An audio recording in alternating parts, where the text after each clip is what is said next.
Hello.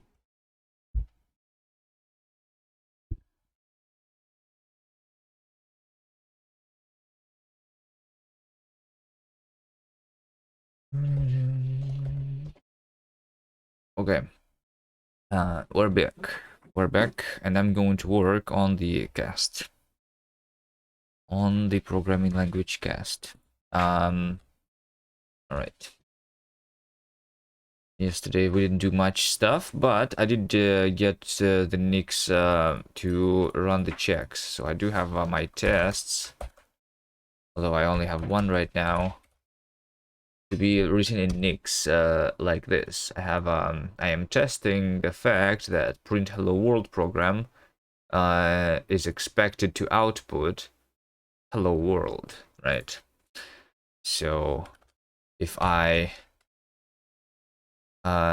like remove this space here, for example, and then I try run nix flake check, it's supposed to fail then, right? Yeah, there you go. At the character 7, there is a diff. There you go. Tun tun tun tun tun. Acceleratork. Hello, activate Linux, Ubuntu. Now I'm using Nix OS. Hello there.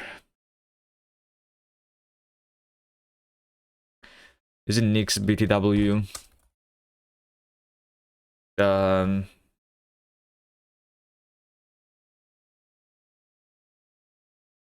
Alright. So I'm going to work on the thing, and what exactly am I going to work on? I wanted to do like the unnamed tuples, for example. But also I'm thinking that maybe the delimited continuations is the thing that is kind of nice to have. And I think it's not going to be very hard to implement either. At least like the original version, when we don't have the borrow checker, should be easy, maybe, I think.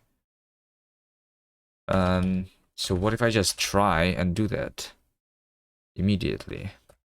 It's very similar to the unwinding, right? It is very similar to the unwinding, but like if the unwinding is only unwinding to the original block where being declared, then with limited continuations we can unwind back and then we can resume into where we unwind it from. That's like these features are very similar, and technically unwinding can be a part of the limited continuations without resuming back, basically, but I think they still deserve to be different features because one of them is a simpler version. It's like functions are also technically can be modeled with continuations. Is just like the continuation is only used in the very end, and then that becomes just a function call. Okay, anyway, let's see. Delimited token. Let's see, let me call it delimited token, and similar to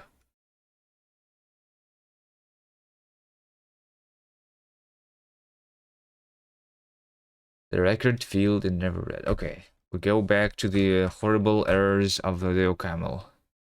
Amazing. Okay, that's fine. The actual error is this one.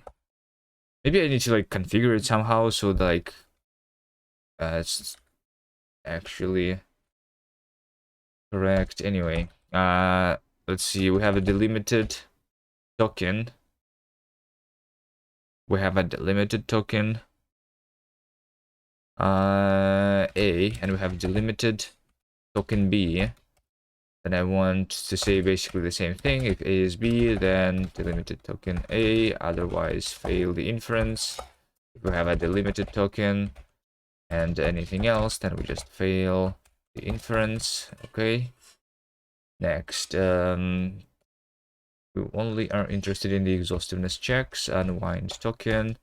We just over here say delimited token. ID delimited unwind token, delimited token ID, show ID. Where we have the type of value, also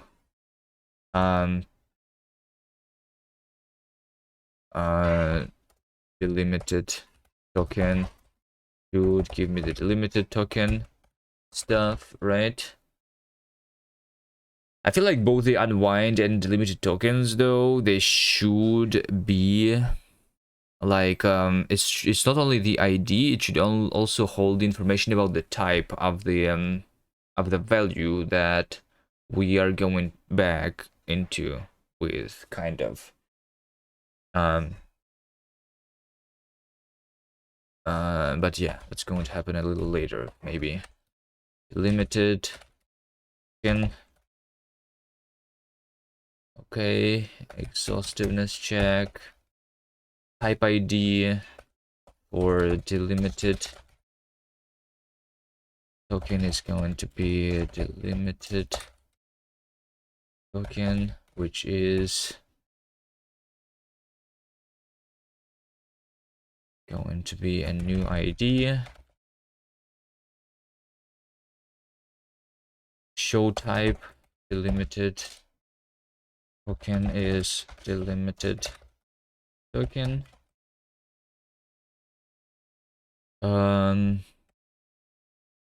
Substitute type bindings. Delimited token is just the original thing. Okay. Substitute bindings on the value of the delimited token is also just the delimited token, the original one, right? Then inference type unite, if I have it's going to be very similar here. Instead of unwind token, I just use delimited token. And there we go. There you go. So this works now. This works now. The next part is in the built-ins. In the built-ins. In the built-ins, I have a lot of built-ins. This is the most of my code, the built-ins. So we have the unwind. This is the function unwind, right? And then there is going to be unwind token. This is the value. I guess we're going to have the delimited token. This is going to be the type delimited token, right? And we basically have what? We have a unwinding block.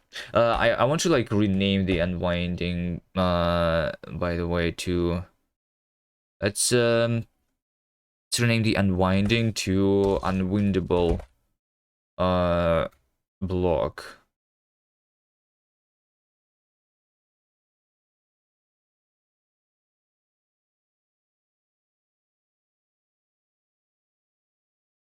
Maybe.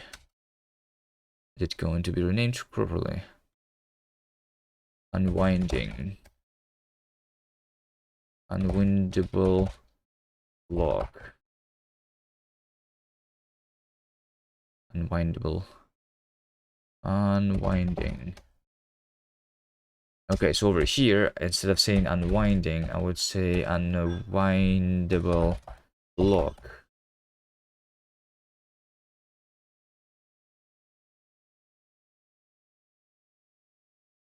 Unwindable block. Proc macro. Unwindable block.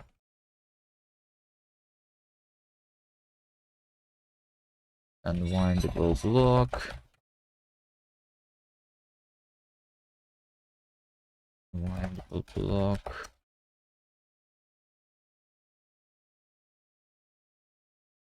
Unwindable blocks. I guess this is the feature list. Just unwinding then. Unwinding. I call this unwindable block.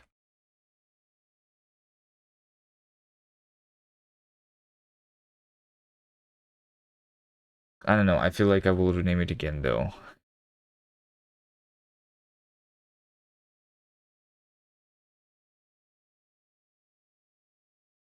This is better than what was before though. It's more like run unwindable or something. You know that activate Linux thing was an overlay, you literally have it on your setup.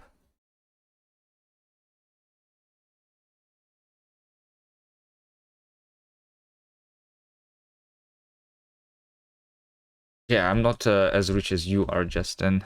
You can you like switch your Windows Linux distributions 10 times a day, like learn all the different programming languages. You can afford everything, but I'm broke, you know. I cannot do the same stuff as you do. What's the latest thing that you are doing? Are you still doing the C tutorials through the books, or what's the new thing? About how are you doing anyway?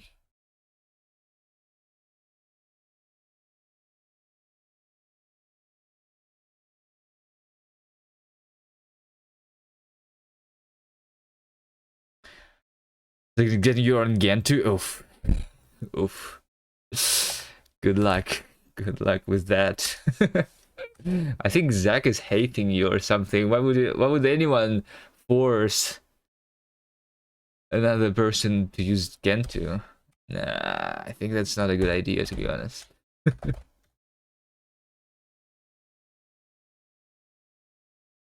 Just use Windows, dude. What's wrong with Windows?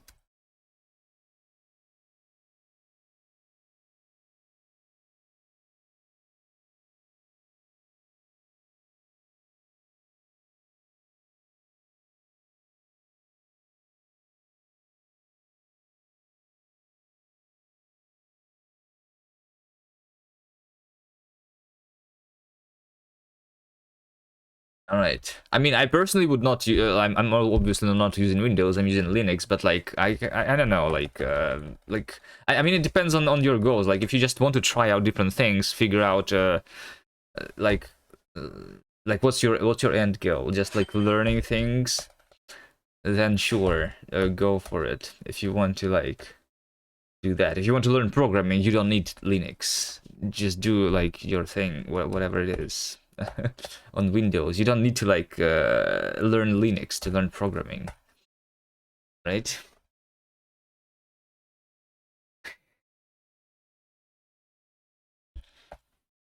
I mean, trying things out though is good. You like in general, by trying different things out, you learn to learn, and that's like an important skill too. So yeah, I don't know. As soon as you have fun with that, then it's good. But I can see how like by going into Gentoo is going to be like really frustrating for you sometimes, because you will depend on uh, on Zach, right? To tell you how to fix things, because like you will not be able to fix the things yourself, you know?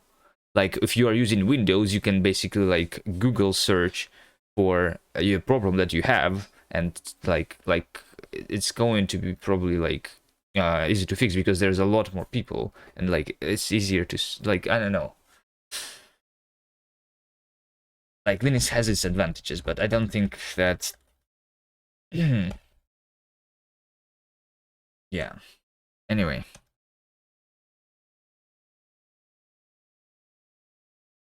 like I feel like you need to go to get there yourself instead of being forced into it.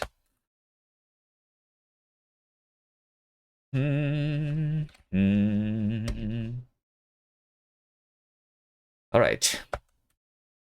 But yeah, eventually you realize that even the existing things are not enough for you, and you start making your own things. Like I am over here making my own programming language, because like, you know, I have tried too many things and they all suck, you know. It's only a matter of time before I start making my own operating system, because Linux also sucks, Windows sucks, Mac sucks, everything sucks, you know. I'm not there yet. I'm not making my own operating system yet, but like...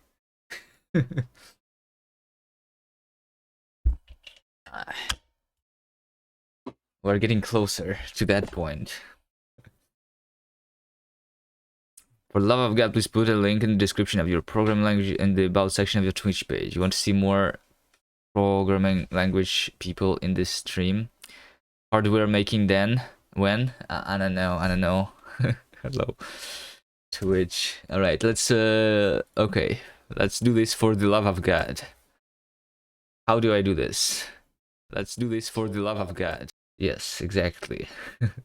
Over here, share your plus progress. What even is that? Close. Edit panels.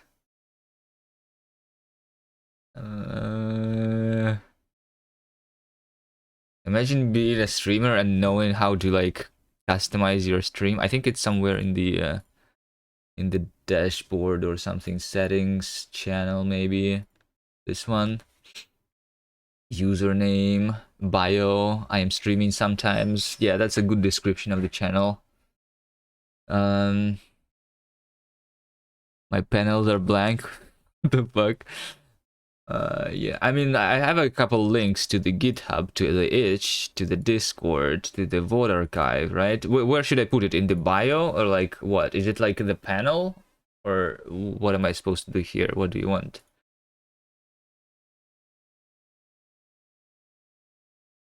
Put it in bio? All right.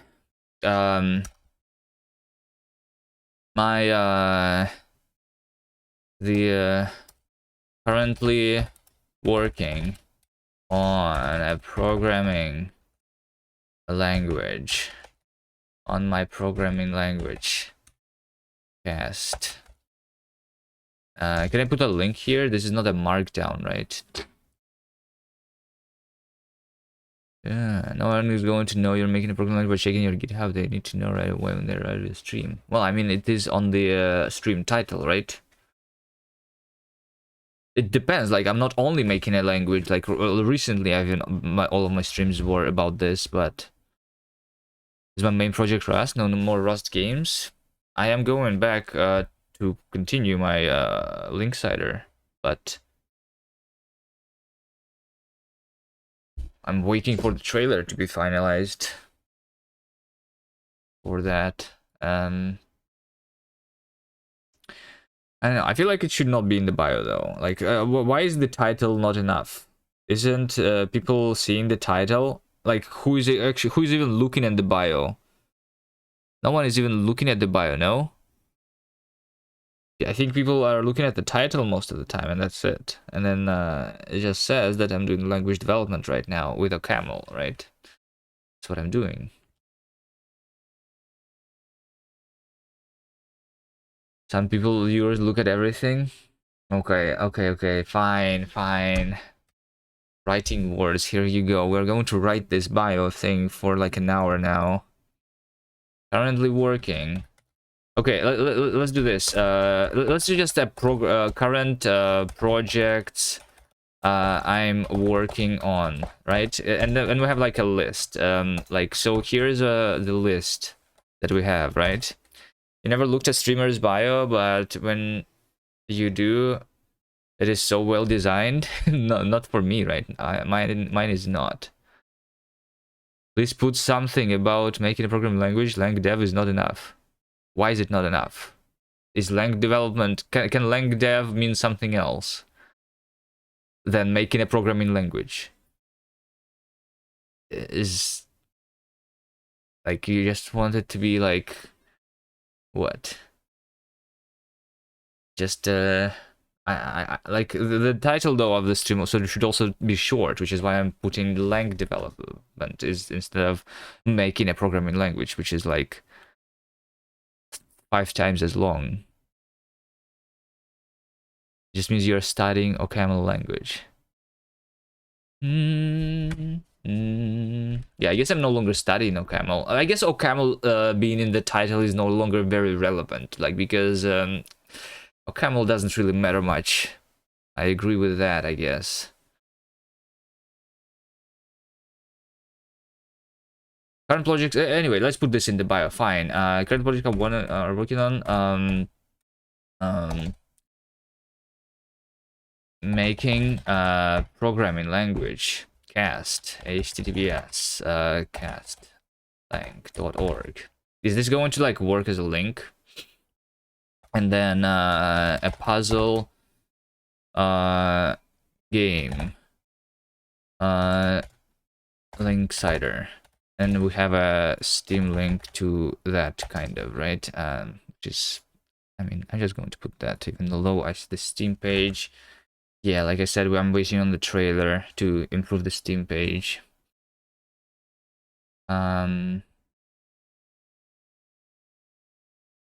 Okay, I mean, those are the two main ones. And then also, I guess, also, I like participating in game jams. So like I do the Ludum there and stuff like that, right? Is that a good bio? Okay, there you go. Not very well designed like in most streamers that do streaming, but you now have the link is not working though. The link is not working. This is not even a markdown. Wait, is it markdown or is it not markdown? This is not good. Also, how do I make this like? How do I even write text here? If it only allows me to see 3 lines, even less than 3 lines here. It's so bad.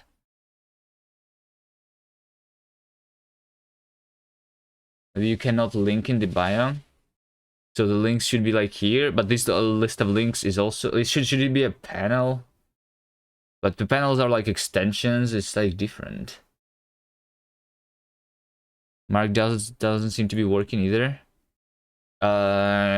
Twitch links in bio. How do I add links on Twitch bio? Adding information and links. Like the links are on the right side basically. And like this is where I have like the other links. Just leave it for now. People can copy paste. Okay, sure.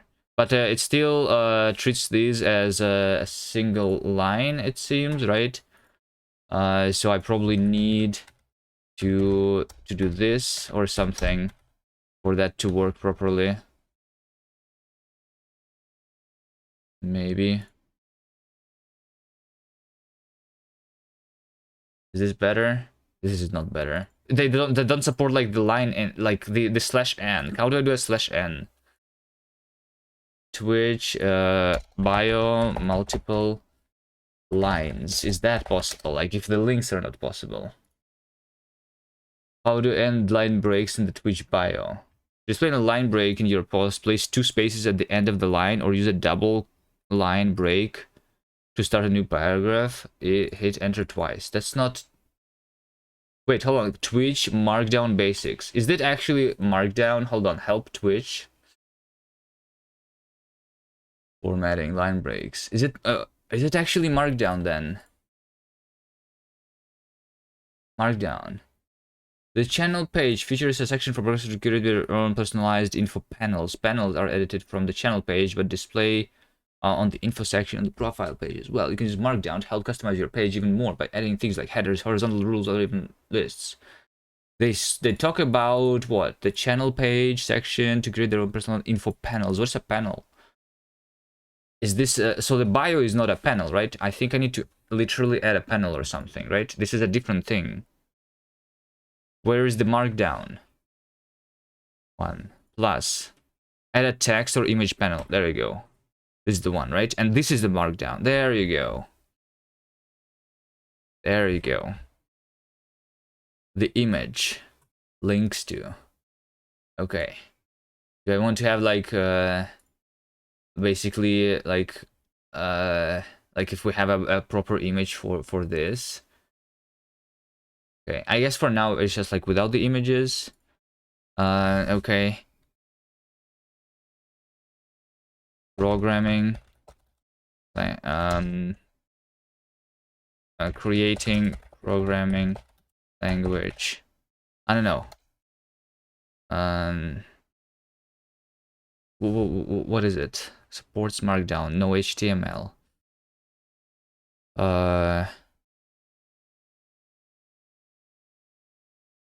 Kast. HTTPS. Kastlang.org.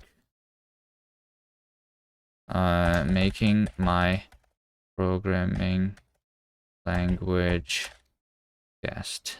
Submit. Is it submitted?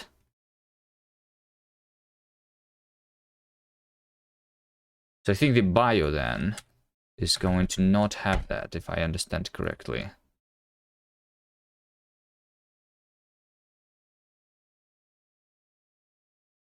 Making my programming language Kast.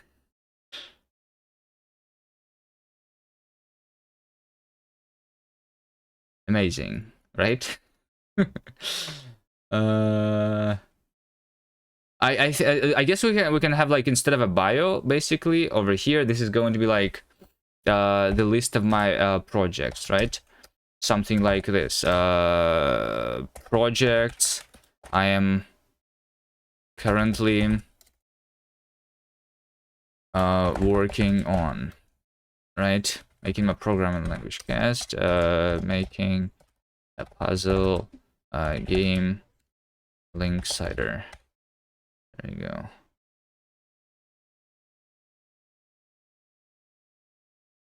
Submit. No, don't edit. There you go. So yeah, there you go. This is better than when it was in the bio. This one has markdown. Okay, put it in the description, in the title. You don't like the title lang dev with a camel? Okay, what should it say then? Dun, dun. I am working on Kast. It is literally in the description, right? In the title. That just means I'm studying OCaml. Okay, just remove the OCaml from there, sure. Lang. Okay, let's see. Making a programming language. It should definitely mention OCaml or and making a language. Should it mention OCaml? Hello, Spike. Or should it not mention OCaml? We have two opposite opinions then about how we should how this stream should be titled. The OCaml is technically in the tags. I still have rustling in the tags though too. Should I remove that? And then there is the camel. Should I replace the camel with the unicorn because the that's the mascot of the cast then, right? Making a programming language, no nixing today. You should only mention Kast. Okay, well I am writing no camel. Okay, okay, this is good. Are you happy, Max Rater? Or any other suggestions? I think like I yeah, maybe like, you know what? Let's see, unicorn emoji, right? Let's replace the camel emoji with the unicorn. Sure. Okay, there you go. There you go. Have both Kast and Linksider logo. Yeah, over here, in the description, right? There we go. Okay. Let me know if I can improve in any other way. But I will continue working on this stuff now, right? That was I'm working towards implementing the limited continuations, I think, if I can do it easily, because I think I can. But yeah, I'm not entirely sure. But let's see. So we have the unwinding, unwindable blocks, and similarly to the unwindable blocks and the unwinding itself, there should be something that is very, very similar. So I don't know. I guess in the interpreter they could be implemented the same, but I think for the language they should be separate features still, like I said. But yeah, it should be like delimited block, right? unwind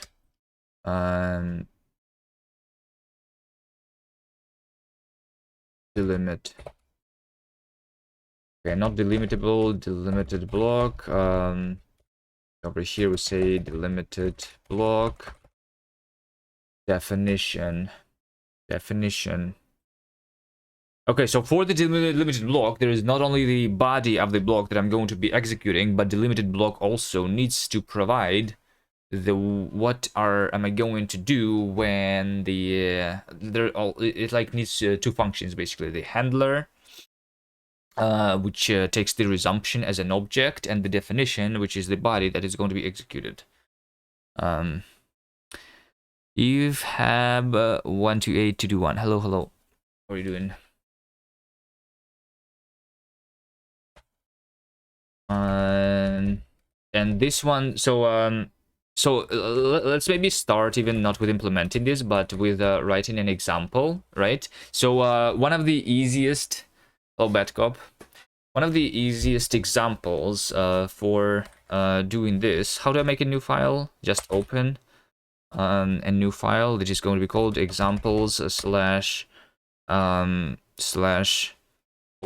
I guess, or I don't know, something, examples generator.ks, because I guess the generator or async await is the two main features that are going to be implementable if I add this right now. So the generator is going to be something like this, right? So we have a generator which should be a function, right?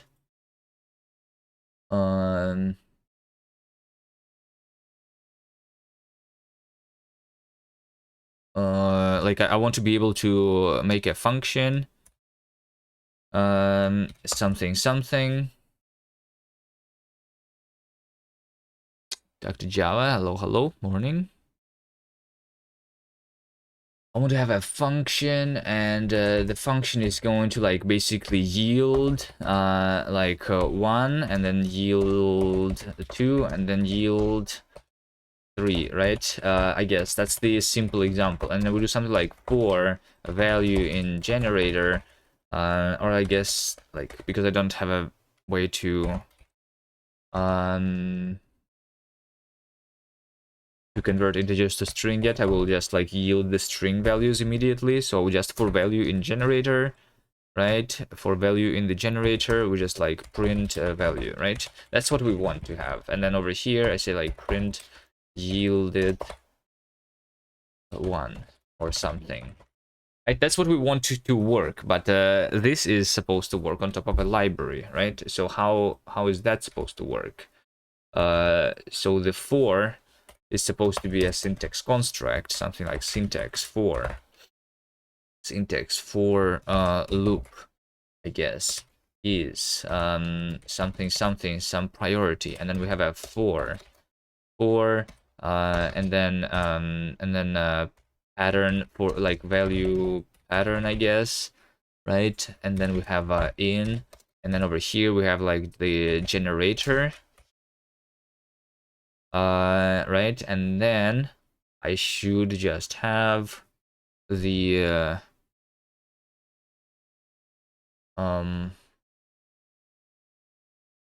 the block, right, itself, I guess, with opening bracket like that and closing bracket like that, I guess, and this is the body of the loop. I guess this is our syntax, and then we're going to have like the macro for loop, like what is being rewritten into this for loop is a macro. So we have the value pattern, we have the generator, and we have the body, and I need to return the expanded macro, right? So what is it going to be? Something like, so I need to be able to construct the delimited block, right? And the limited block, like I said, it's supposed to have two things inside, right? It's supposed to have two things inside. It's supposed to have like the actual like body, right?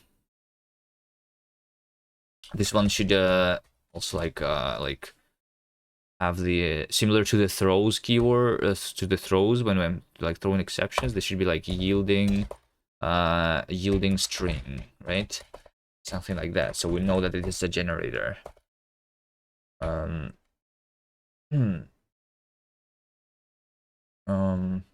the delimited block would be let's see. So I need to I need to do what? I need to do what? I need to be able to call the generator function, get a value from it, then pattern match it with this, right? Let's just do one iteration of a loop. What is it going to do, right? We need to do generator dot next element, right? I don't have methods yet though, so wait, hold on. If I don't have methods yet, then it's supposed to work somehow differently. Wait, I think I can do it. I just need to figure out how do we write this? How do we write this?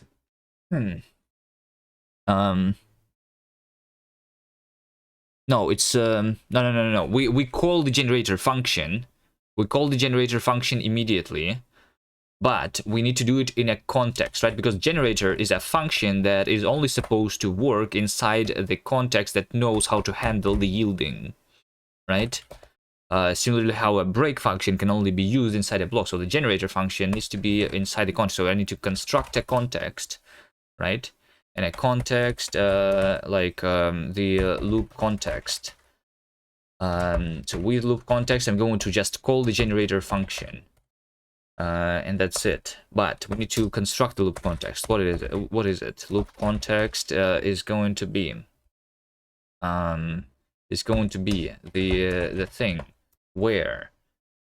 So this should be a function that knows how to handle the yield keyword, right? So yield is a function which to which I will give a value, right? So it's a function from type T. So this is going to be if I can just construct the type, the generic type, right? If I just construct the generic type, I mean, I don't.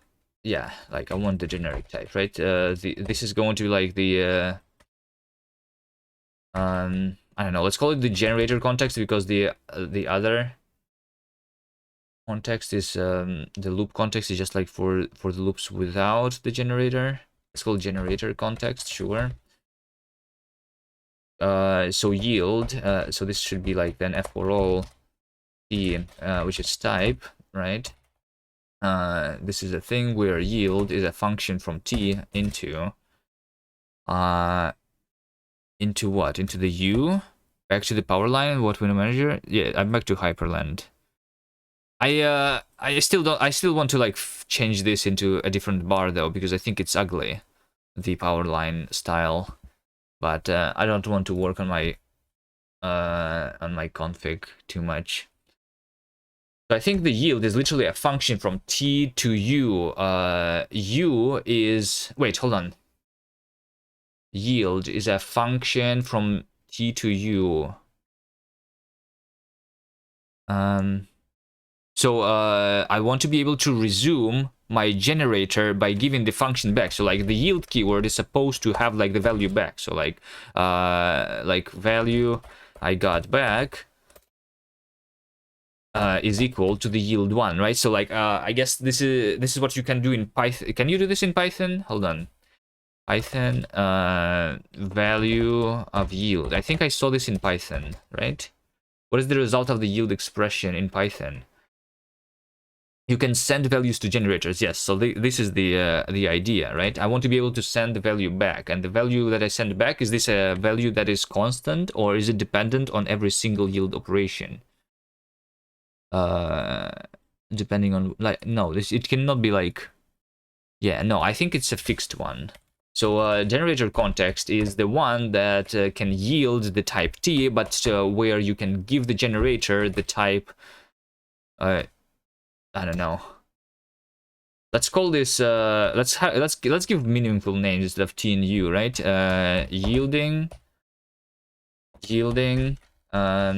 is a type, and then what's this thing that you send to the generator? Type should be called. You can send values to the generator. Yes, but what is the value that you send to the generator is called usually?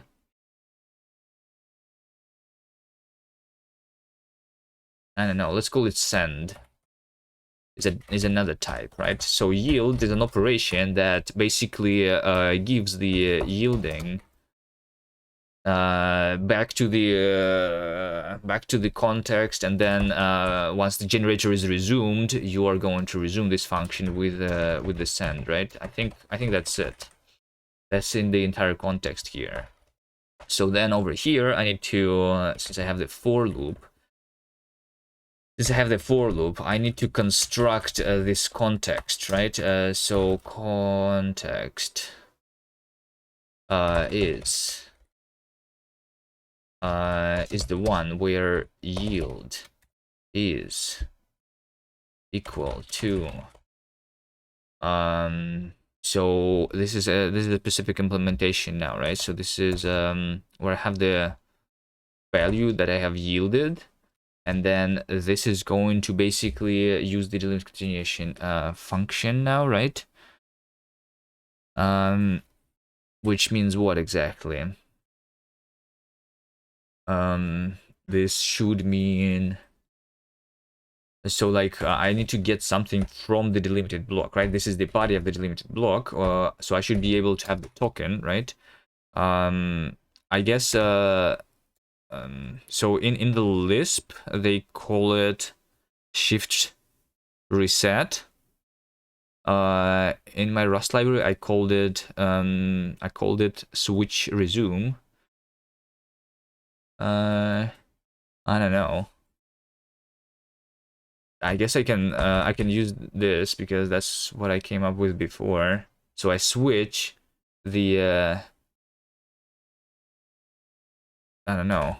It's like the let me make it more explicit, like delimited switch. So I'm basically switching the control. I'm giving the control back to the handler of my delimited block, which means that I need to have the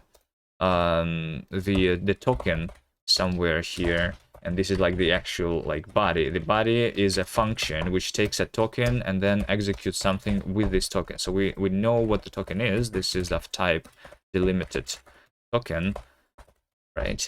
So I'm doing the delimited switch into the token being the token, right? And then the value that I'm giving to the handler of the delimited block should be the value, right? So just like this. And the delimited switch is like the final implementation that's going to be in the interpreter. So and like I said, then we need two functions, right? We need the actual body of the delimited block, right? And then we need to have a function, another function, which is like the handler, right? So we have a handler where value is something, right? So the handler in case of a for loop is just the body of the for loop technically. You're trying to Google what function context mean? What does does it mean like this variable in JavaScript? No, function context is I don't think there is any programming language that uses this terminology yet, but I think it's a good one. But it's the closest thing is the algebraic effect systems. Like you can see this over here. This is the context of the function. The function needs to know like, I guess the yielding, like, if you want to know more about the context, then let me show you this example, the exceptions example, right? This says that, this is not a good example. Hold on. Maybe on the website, where is it? Function context. It basically says that the function can only be called from within a context. So for example, if your function wants to do some allocations, then you need to have allocator in your like in your scope currently, right? If you want to have a function that like potentially can throw an exception, then you need to have a handler for that exception in your scope. Otherwise you will not be able, so basically you will not be able to not handle your exceptions that way. You will, if you want to like break from a loop, then you only can, like, break is basically like implemented as a normal function kind of, so you can only do the break from within a loop context, right? So loop context is like treated as a value in this language, and something like that. Does that make sense? So like context is is like a requirement for the function to run, you know? Context is just scope. I mean, it's not necessarily a scope, but yeah, it's like a second it's like it's like another type of an argument to a function, which is like not explicitly passed to the function in the argument list, but it's like based on like it just needs to be in the scope in order to be passed into the function. Kind of.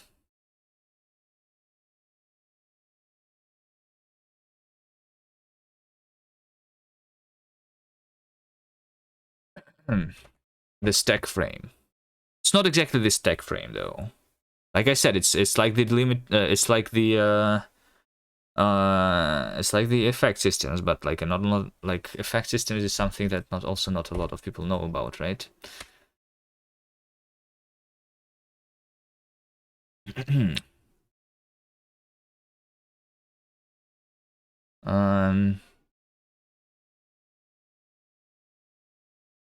It's just a requirement for the function to run. I don't know what else to say. Well, yeah, it's a requirement. Like if your function can panic, then it would be like a function which is panicking, right? Or like, for example, if we talk about the unsafe, right, and Rust specifically, you can mark a function as unsafe, right? So that you can only run this function in an unsafe block. So you do unsafe, and then you call unsafe function, right?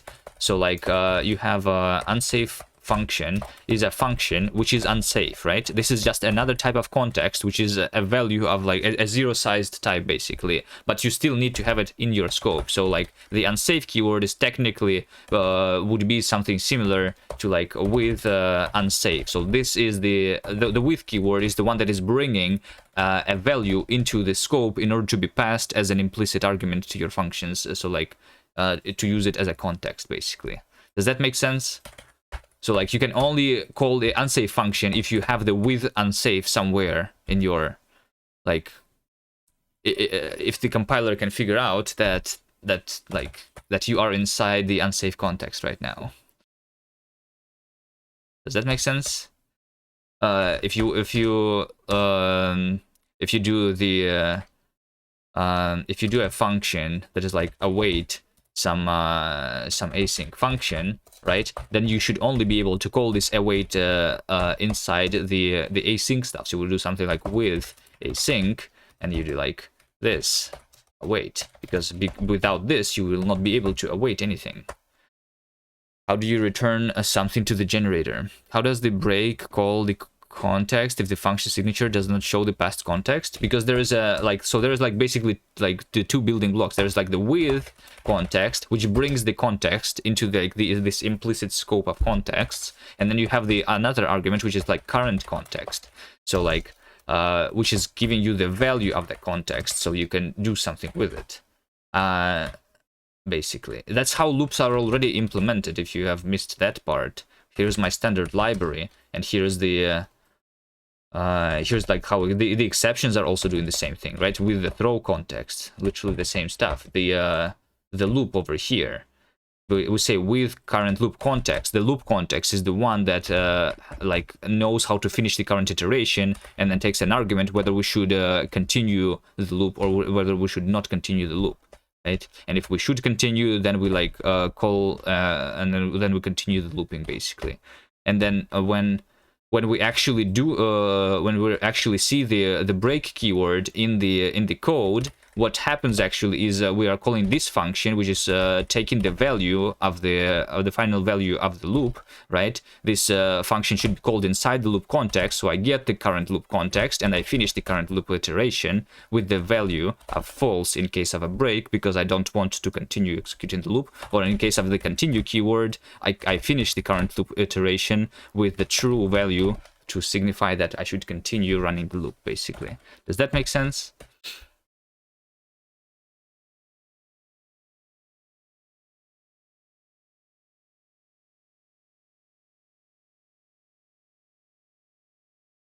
That's something that we implemented like on one of the first streams when I was working on the language.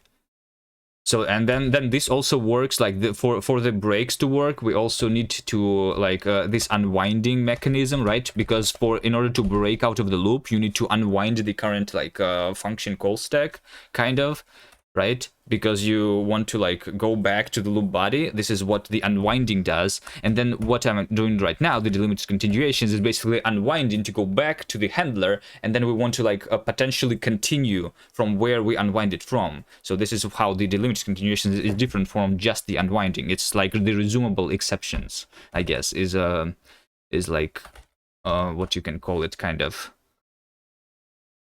Arshad24, hello.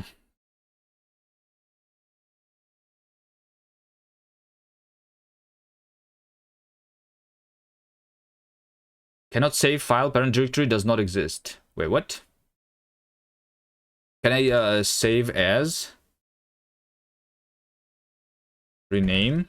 Can I save like, because can I save in Helix the file as something else, because I misspelled the directory.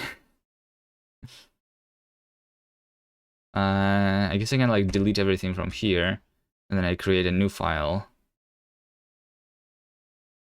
and then I paste everything here, and I save this.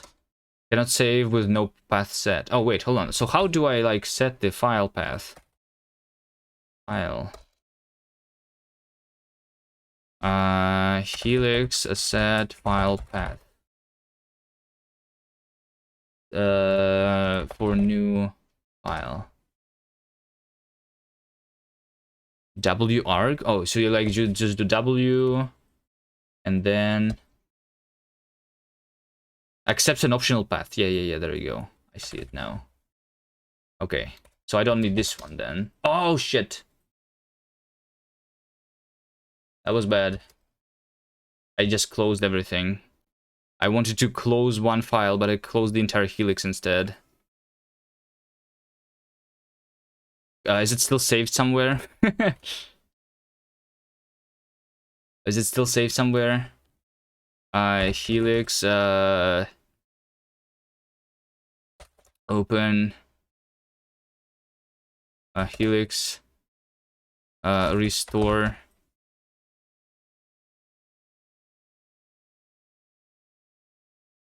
Does he lose his clipboard?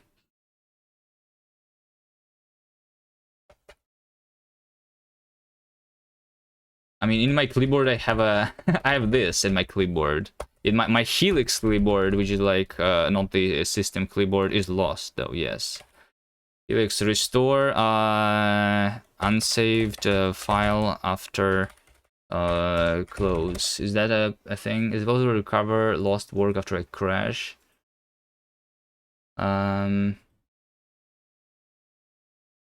Temporary files. Like, is there a temporary file somewhere? No swap files. Maybe I should like enable them. I mean, I should not have closed it with the exclamation mark, I guess. I mean, I didn't write too much code, right? I was actually also hitting Control S to save the file, but it was not saving because because the directory where I like, because the path was wrong. Yeah, and it's like, it's not only like, it's not because of the panic, right? Need some career advice. You're currently working on 2 different projects, on one in data analytics and the other one in Django backend projects. You're monitoring coding. Which job field would best for career growth between 2 fields? Full stack development or data engineering analytics? No idea. But maybe someone in chat can say. I think you just should do something that you like more. Um,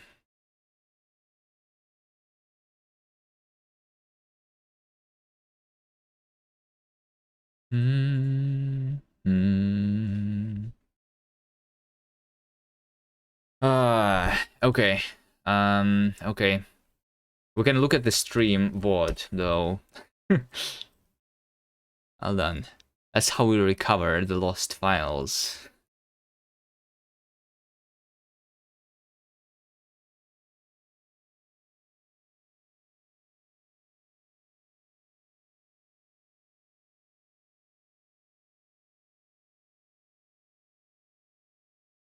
WebDev is dead, is it?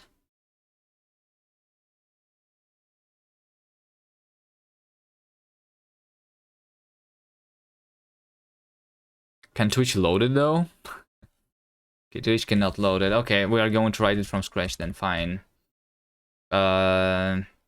New write examples slash generator dot ks. Okay, we'll do it from scratch. It doesn't like, I'm just going to go through it again. It's simple, right? What we want once again is like for value in some generator, right? That I'm going to call or something.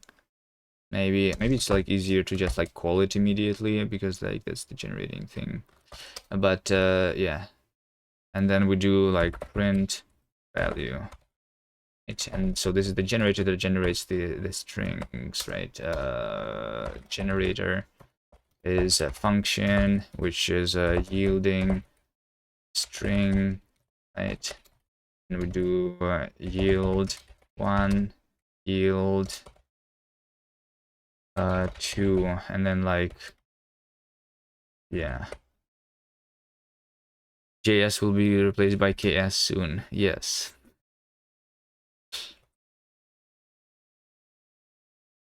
It's the first thing that we're targeting, the JavaScript. That's true. Okay, once again, we do generator context is a thing for all. We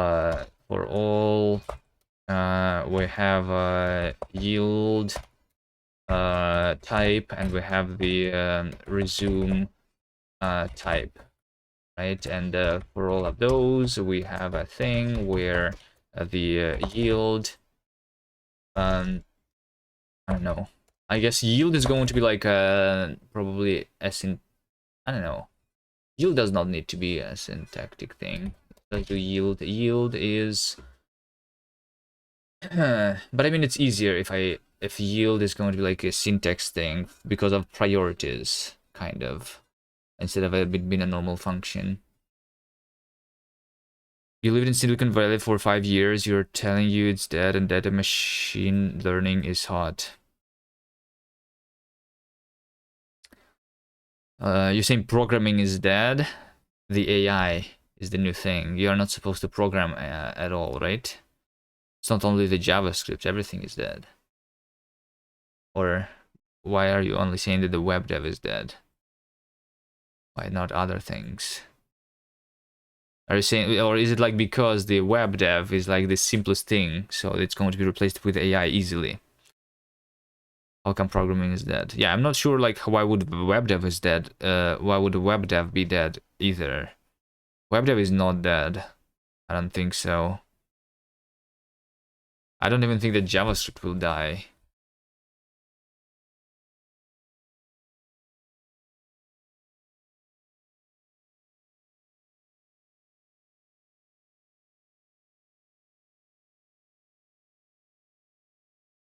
The job market is totally saturated. There is no way you're going to get a job in it. Too many people. All right. Push-ups. Fine. All done.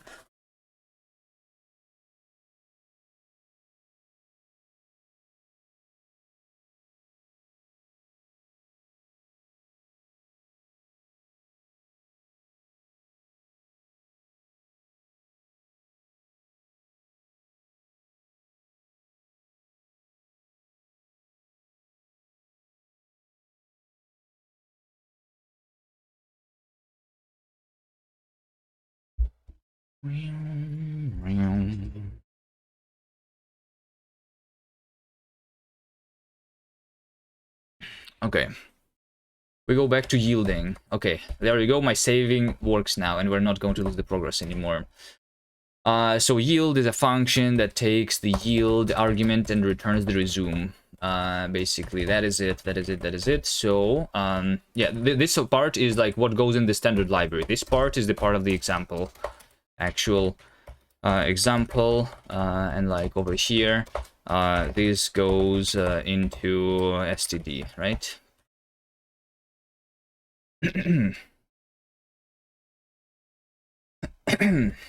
So generator spike is second. Nice. Anyone going to claim the third? Is there like this first second thing is this thing, the first bar stack. You can see since you were second, you gained the score of 3 now. And the third person who claimed the third gets the 1 score. There's a lot of phonies in web dev. You generally care about the user's experience of website. The skills are translated, then you have better chances of making it as a web dev.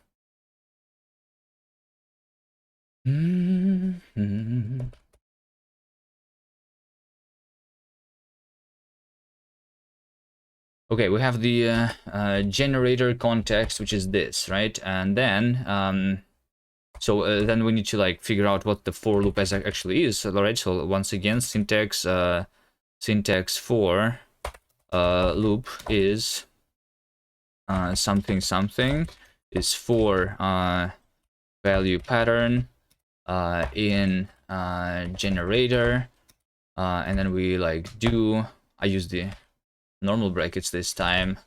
Did I use the curly brackets? I'm not sure which one should I use. I should get consistent with the brackets or something. So over here I just do the body, right? That's my syntax, and then we have the for loop is going to be a macro which takes the value pattern, the generator, and the body, right? JavaScript will die and constations will persist.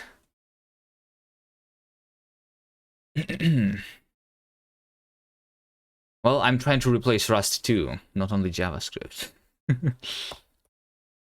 Although I'm far away from implementing the borrow checker, I guess. But yeah, we need the borrow checker to actually like make this thing to be safe, because otherwise the context would be able to escape the function, and this needs to be borrow checked.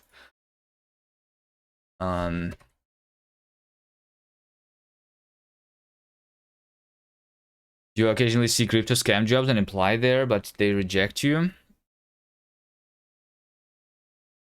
I was getting the offers from the, I mean, not the offers, but like I was like what do you call it? I was contacted about these jobs a lot, and yeah, I was rejecting them. I don't want to work there. I think I'm pretty sure I don't.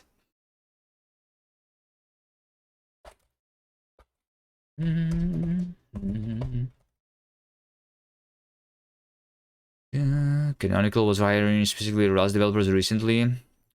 Published Linkcider. I'm waiting for the trailer to be finalized, like I said. And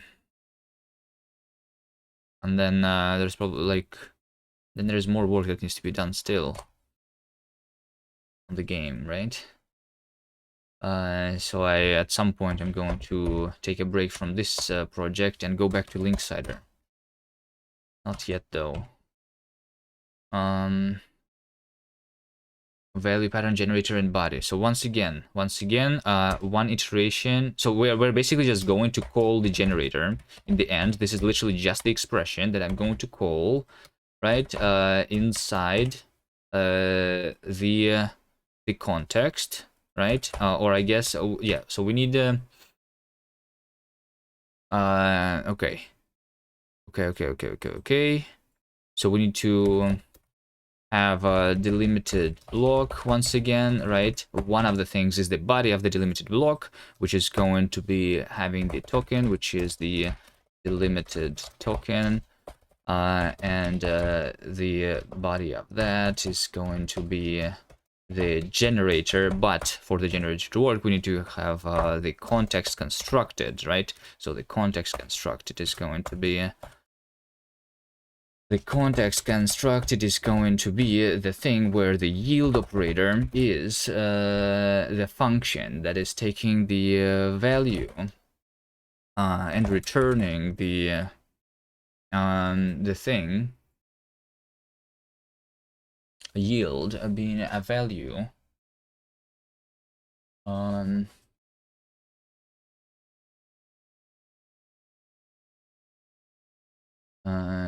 Let's see this yield context. That context. It's gonna be for loop text, right?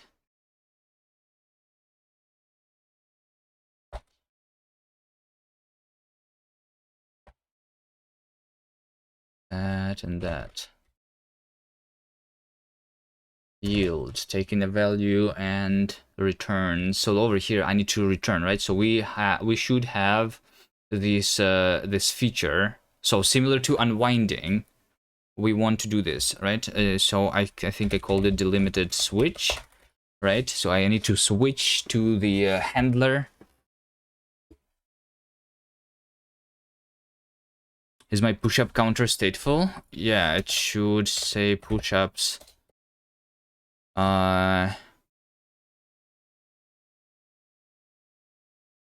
Is it dead? Is the bot dead? What? Is the bot dead? Who killed the bot? It was literally just working a second ago.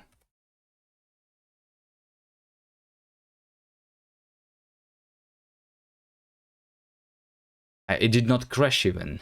It's the Twitch who stopped. Like there is a problem somewhere. I don't really know where though. System control restart Kubi bot. Let's try restarting it. Wait, hold on. It replied before I restarted it. I think it's Twitch, which is a very like slow at like giving me the things. The actual thing. But yeah, there you go. My push-ups today is 10 and total 1,000. And we have the push board where we see other people and how many other people have pushed.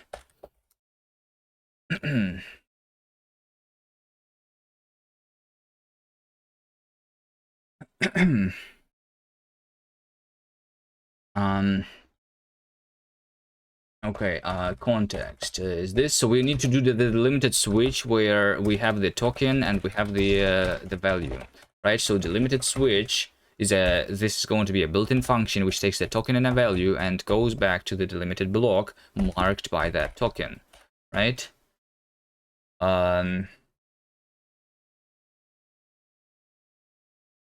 I'm also like actually thinking that that I should not even have the tokens, but this function should instead, as an argument, like have the have the function which just takes the value basically. So like the yeah, that's probably it. Okay, for now I'm just going to implement it with tokens, but now that I'm seeing this might change. So yeah, but the limited block should have two things. Should have the body being this. And should have the and should also have the the handler. So the handler is a thing which handles the yielding, basically, right? So when I'm doing the delimited switch, what actually happens is we give the control back to the handler. We go up the stack and we give the control back to the handler. So the handler is a function which takes a value of type. So the value is of type that I'm like yielding from the generator. It's supposed to be inferable here. And then we also have a second argument. This is where the delimited continuations are interesting. We have another one which is called giving the resume. Resume is going to be a function which, if I call it, I'm going to continue the generator. Basically, I give the control back to the generator if I call the resume. Right, so the resume is going to like return, is going to be called with the value that I'm supposed to give back to the generator. If that makes sense, right? So resume is a function which takes our value, which is supposed to be inferable, and then it returns the resume. Then it, what does it return though? I'm not sure. Let's have the body of this specify though. What is this going to be? The body of that is going to be, since this is specifically a for loop, right? So when I'm giving a value so when I'm having the value in the for loop, we have the value pattern over here, and so the handler of the yielding operation here is the one that should pattern match this pattern over here with the actual value, right? So we are going to say something like let value pattern be equal to the value over here, right?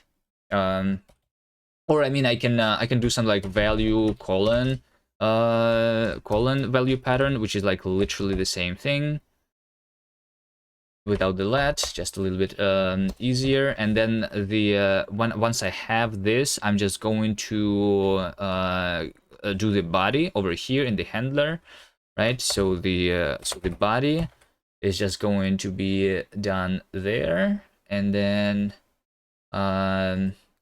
after I call the body, I should resume the loop, right? Specifically for the loops, though, it seems like specifically for the loops, it doesn't really make sense to resume the generator with a value, though. So I think if I call this not the generator context, but specifically the generator context, right? I think I can call this specifically the for loop context. The for loop context is the one that does not have the resume stuff. This is just of type. This is just a loop where I'm looping over the values of type t, right? So the yield in this case is supposed to be resuming with void, right? But I guess like the generator context is general. In general, can be resumed. It's just this context specifically is a generator. Is a generator context of type where yield is equal to like whatever I want. So this is going to be inferred, but the resume is specifically void for the for loop, right? I think that makes sense. Okay, so inside the handler here, I'm going to just call the body, and then after I call the body, I just do the resume of the thing. Oh wait, hold on. But I guess the yield, since the for loop can potentially also break, right?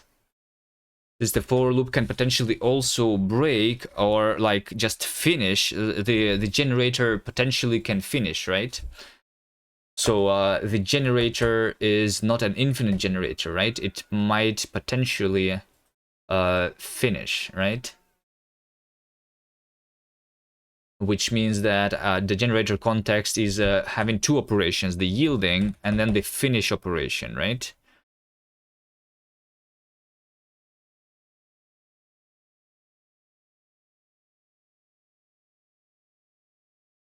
And then the finish operation, right? Finish. So, and a finish can also be of a different type, technically, I think. Finish is like finish, and for that from that we will never return, I think. I think that's what we want, right? We want the yield, we want resume, and we want the finish. So that's right. This is a complex feature, the generators and loops, the for loops.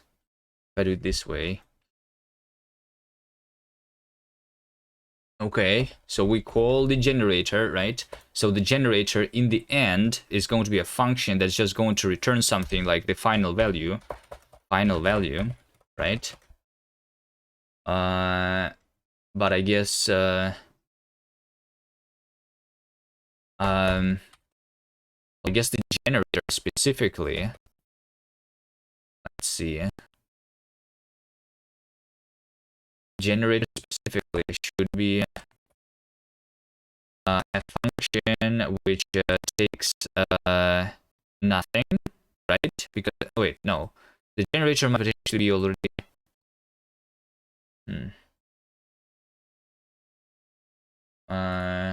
like, do I want it to be a function that I just call immediately? No, I want to, like, technically this is also supposed to be like working with a trait, I think. Like into generator, like in Rust we have the into iterator, right? There's a lot of features that are needed here. I have most of them though. So the question is, is it going to work or not? The with context generator is so I'm just going to do the generator, right? And the generator is a function which is like so the finish is supposed to be a void, right? Specifically because it's the for loop. The generator is supposed to not have the final value, right? So we just do the generator inside our context, and we're supposed to get the void as a result, right? So I just do underscore colon void is a generator, right? So that we ignore the final value of the generator, but we assert that it must be a void. What's Kast? It's a programming language that I'm making. I'm currently designing how the for loops are going to work in my programming languages. The language is called Kast. Which is why we don't have the syntax highlighting here, for example, or anything. So I'm doing the generators, the yielding, and all of that is supposed to work on top of the delimited continuations. That's what I'm trying to do right now.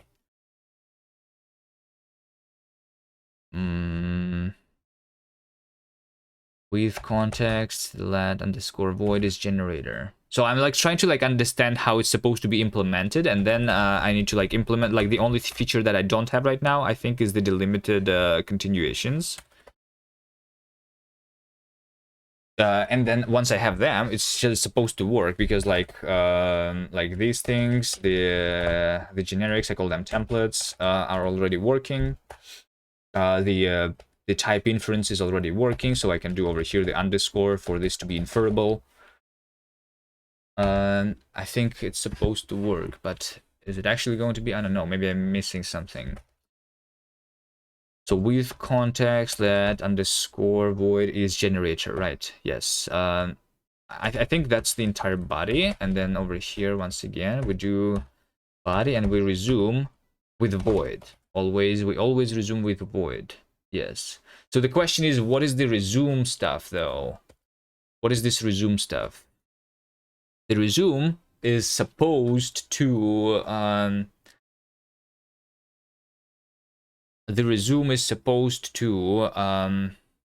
like basically if I resume the body of the delimited continuation, then one of the two things can happen. We either are going to call the handler again, or we're going to finish the body. In case we are finishing the body, then that's going to be the final result of the resume function, basically. So So the resume in this case, because the value of the for loop is supposed to be none, we just literally do the same stuff. Let underscore colon void is going to be equal to the resume.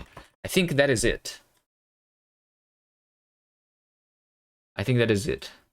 I mean, technically, if I do just a semicolon in the end, this is doing the same. If I because I can only ignore the void value, so this is like inferred to be void anyway. And similarly here, the generator with the semicolon is supposed to evaluate to a void value, right? This way I'm doing it more explicitly though, so maybe that's good here to understand it better. Okay, I think that's might be it.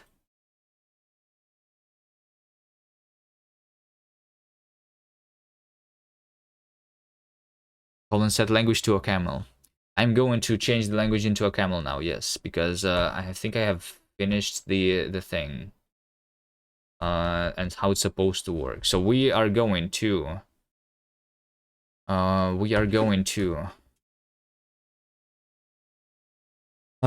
we're going to go here, and I'm going to say just test generators generator, right? So this is going to say that I cannot finish generator Kast 2819, right? So we go to 28, this one 19 yielding. Yeah, I don't like, I think, wait, do I have this feature right now? Can I do the with yielding? I don't think I made the syntax for that yet.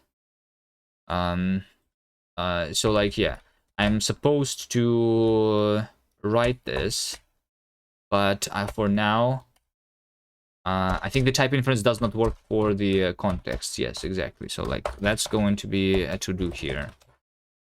Mark generator with yielding string. Yes, this is supposed to be like doable.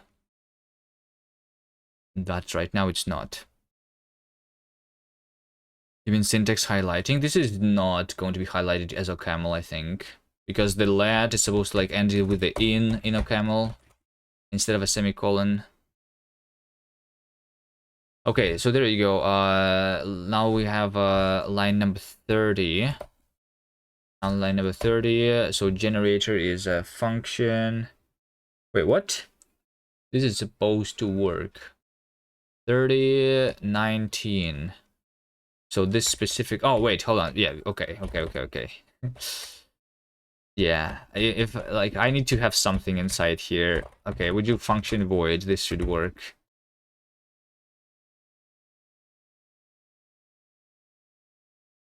And then we have the 35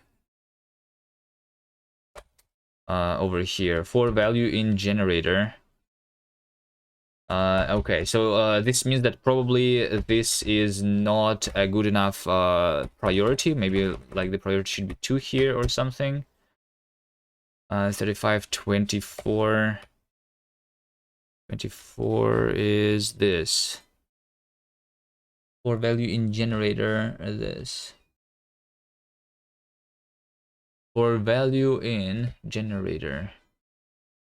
And then this. Oh wait, hold on. Because yeah, okay. I need to like figure out how this works. Maybe for this reason, this should be actually curly brackets. Because otherwise, I would need to like surround this entire thing with brackets. Sure, this is like even more familiar. It's just like I need to be consistent with how I use my brackets, I guess. But I'm usually using like, yeah, I'll figure it out. Okay, so at the end of file we cannot finish. This means that over here we have a for this and that, and then you say that I cannot finish. Okay, because technically, okay, I know why. I hate my life now because okay, you know what? I think that means that so like the idea was that if I do just the let's see, function definition. The idea was that if I just use the curly brackets, then that would introduce an anonymous function with no arguments and just the body. There you go, this thing. So that's something that like, and this is like also an anonymous function without the fn keyword. But I guess that without the fn keyword, If I don't use the fn keyword, then I should use like the this symbol instead, I think. Although maybe like the anonymous one can still work, but I guess these ones are not. Okay, there you go. There you go. Now the for loop is not a macro. So syntactically, I have successfully parsed this thing, but I'm trying to compile the for loop. And the for loop is not a macro. But for loop is what then? For loop. For loop, for loop, for loop. For loop is a macro. Are you... Oh, is it because it's supposed, it needs to be const, maybe? Because it's in the same file? Yeah, probably. Okay, there you go. The delimited block not found in the current scope. Finally. So now the delimited block is the feature that also is supposed to be in the standard library. That's the one that I'm supposed to implement right now. So like it has successfully like expanded the for macro and everything, right? So we are trying to compile this, but the delimited block is something that is not found. The delimited block is something that is not found, and I think that the delimited block probably can be just a normal function, same as like the delimited switch. Maybe. So let's see what is it going to be. I think that the delimited block is a function that takes, let's see. I think it should be like a generic function based on like the types of the handlers and everything. So let's do a for all, and then the delimited block is going to be a function that takes the thing where the handler is what. So the handler is supposed to be the value of that I give back to the handler, right? And like, what do I call this? Okay, let's call this value. And then the resume is going to be a function which takes the resume and returns the result, I guess. So we have at least three things. We have the value, which is a type. We have the resume, which is a type. This is similar to the generator. Technically, I call it finished here. It's just like, yeah, it's technically similar to the generator context. Finish. Let's call it finish too here. So resume into the finish type is my handler. Right? So yeah, basically I'm constructing a function here which takes these things as an argument, right? So with the first argument is named handler, and it has just a value. No, hold on. The handler is the handler is a function. The handler is a function which takes value of type value, and which takes the resume. What is this result? Yeah, resume. Resume is a function from the resume type into the finish type, and this is the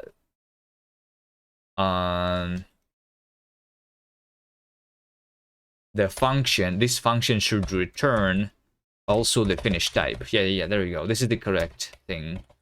So this is what the handler of the delimited block is, and then the body of the delimited block is supposed to be a function which takes the token, which is like the this is a function that takes the delimited token and resumes and returns what? Returns also the finish value.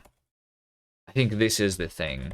So this is the arguments in order to construct the delimited block. I need to know what the handler is, and I need to know what the body is. So basically, if inside the body I never want to like give the control back to the handler, then the body is going to be executed directly, and the result of the delimited block is going to be equal to just the result of the body. But if the handler is if we call the handler, then the result is going to be equal to the final result given from the handler, basically. Okay, so over here inside, this is a function that is going to return also the finish type, right? Let's just do the function finish, and then so this is my function. This is what the function returns. So inside of this function, I'm just going to call the body using. I mean, yeah. Should it be? I think this one over here is already is at this point is supposed to be the built-in though. So like this is just me specifying the type of the built-in though, which is all still supposed to be in the standard library. But over here, I just do the I just call the built-in function delimited block using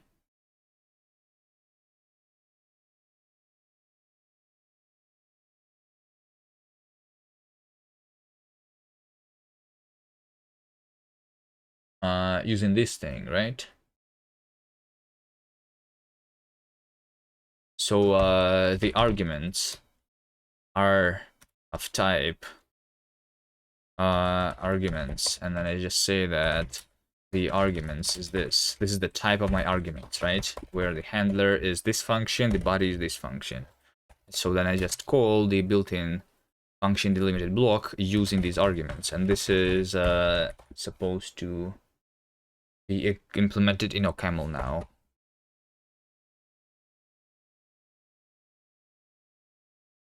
Okay, that's a lot of Kast code. Okay, let's see if it still delimited block not found. WTF, we are compiled. Oh, that's actually a WTF. Hold on. Let me go take a bathroom break quickly.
Is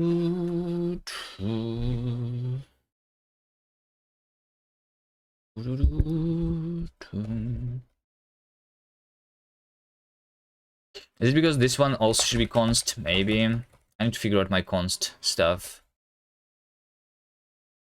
That's probably it though, maybe. But maybe not.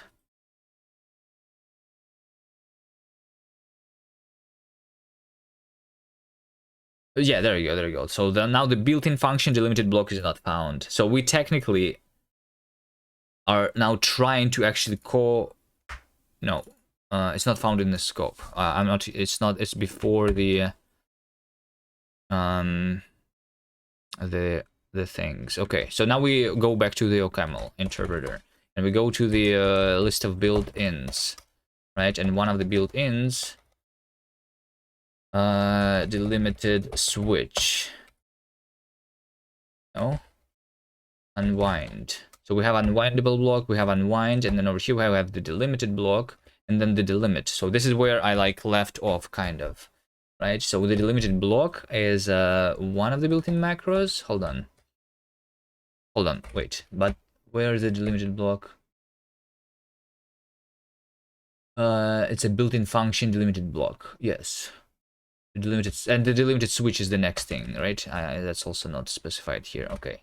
Let's start with the delimited block. Delimited block is a function. Can it be just a function though?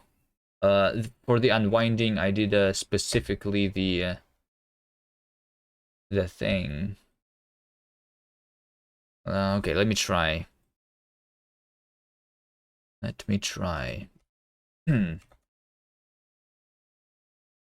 Delimited block is a function delimited block. It's supposed to have this thing. It's not going to be a built-in macro, it's going to be a built-in function. Delimited block, the implementation in this case needs to be a function. And we are supposed to have a dict with fields, right?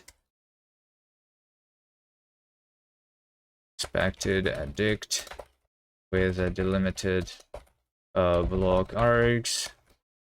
So if I have a fields, then I'm going to do something like let handler is string map find handler in the fields.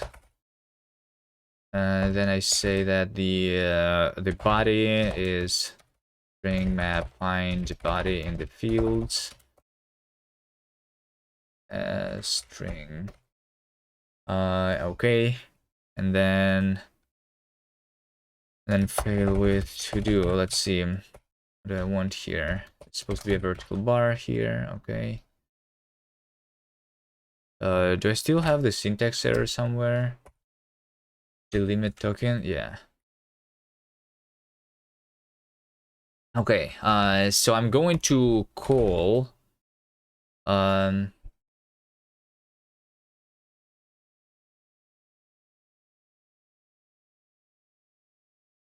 is there function call? I need to I want to have like a function somewhere which is like a value into value, right? Built-in function, no, but not the built-in function. Can you just call anything?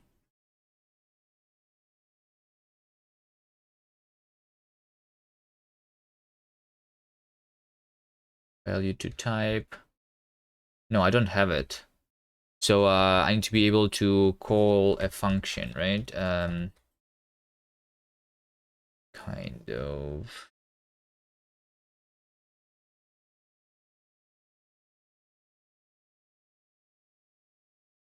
I mean, I can initialize the integer representation. We just have two constants and then evaluate that.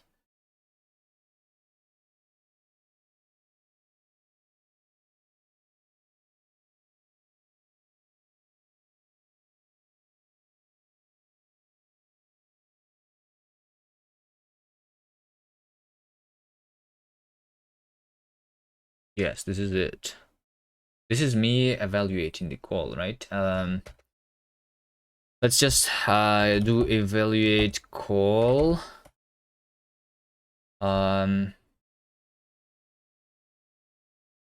Since all the types are supposed to be inferred here, I think we just do evaluate the function, right? And then we just do evaluate the arguments, right? So so this is all that there is supposed to be, right? And we just do value this kind of. So this over here is the implementation then of what I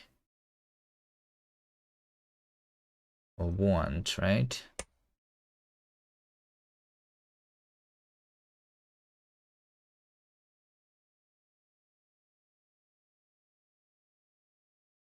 Oh, there's more beneath.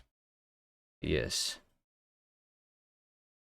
All of that, I guess. So call is just call, and then we need to have the eval call function somewhere. Okay, let's do this over here, and eval call. Eval call is basically a thing which says that I have a function which is a value, and we have the arguments which is a value, and then we get a value as a result, and then this is what we do there. right?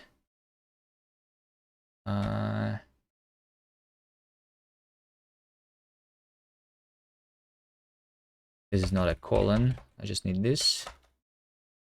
And then I return without the just value.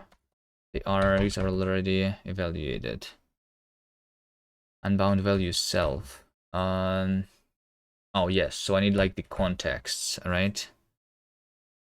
Built-in macro. Can I just, oh, maybe I should not be just calling the built-in macros though. Built-in macros is the one that is being called, and it's supposed to. Wait, what? If I have a built-in macro, built-in value. I think it's not supposed to work at all. AST, AST.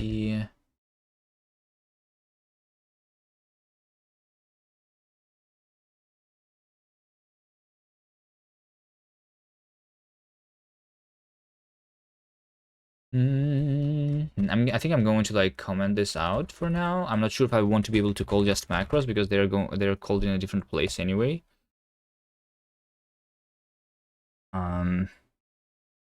Macros should probably be different. So but I do need the context here when I'm calling my functions, right? So there is a third argument. So like, yeah, we have two arguments to my functions. We have the arguments and we have the contexts. Right? So when I'm evaluating the call this, and that, and then I call it with self-contexts, right? And then syntax error here. This is the limit token. There you go. The limit is not implemented. Okay. So now that I have that, I have the body and I have the handler here. I'm just going to do what?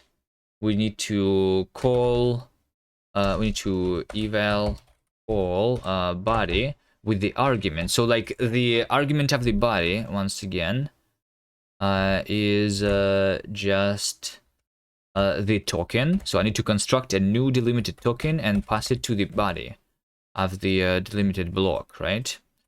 So it's going to be delimited token of type value, and this needs to have the this has ID, so I guess ID generate. I need to generate a new ID there, right? And this is like the result. So the result, I'm just literally just evaluating this body, right? And this is the result that I'm going to do, and that is it. This is a function that needs to return a value, right? Yeah. I guess for the even for the built-in function, I still need to know like about the contexts. Let's go here, and I will say something like, I want a comment here, to do contexts. Right now we do these built-in functions without the contexts. I mean, specifically here, I don't need it though. I think. So we evaluate the body with this. This expression has type context value. Yeah. So what is the context?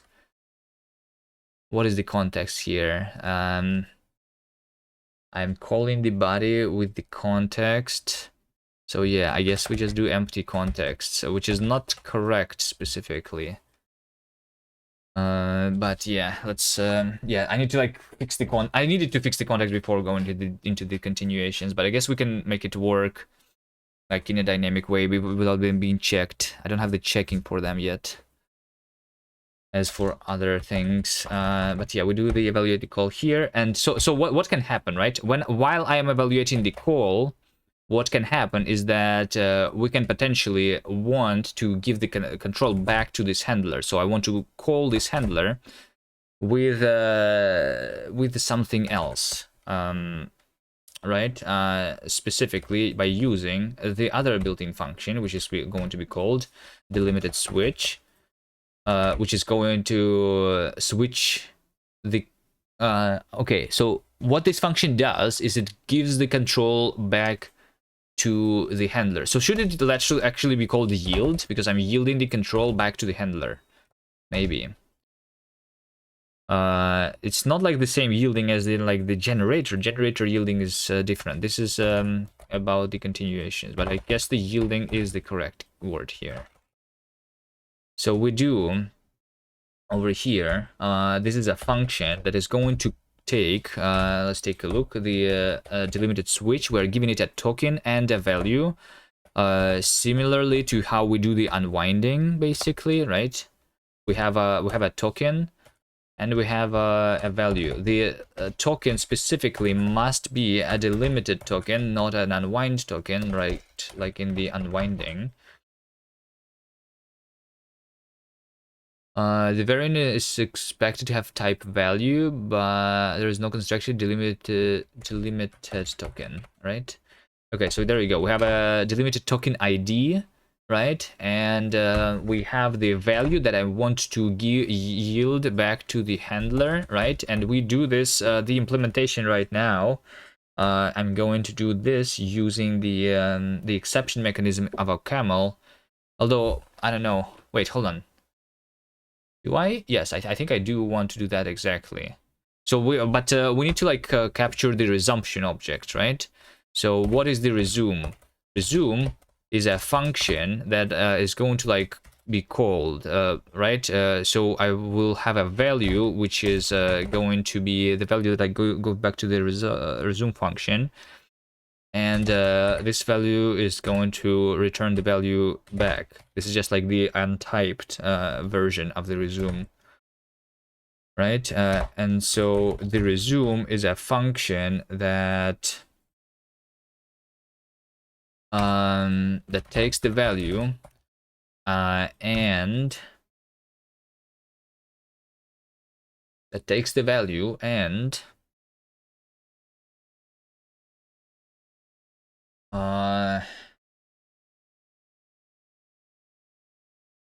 and like and calls the actual hold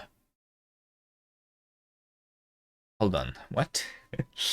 Resume is the thing that is going to resume like over here, right? Resume is just going to return the current function. Wait, come on, can I even do this in OCaml? I think we need to do this in a different way or something. Wait, how do I even implement this? Hold on. I thought I could do it. I had something in my mind, but I no longer understand what I want to do here.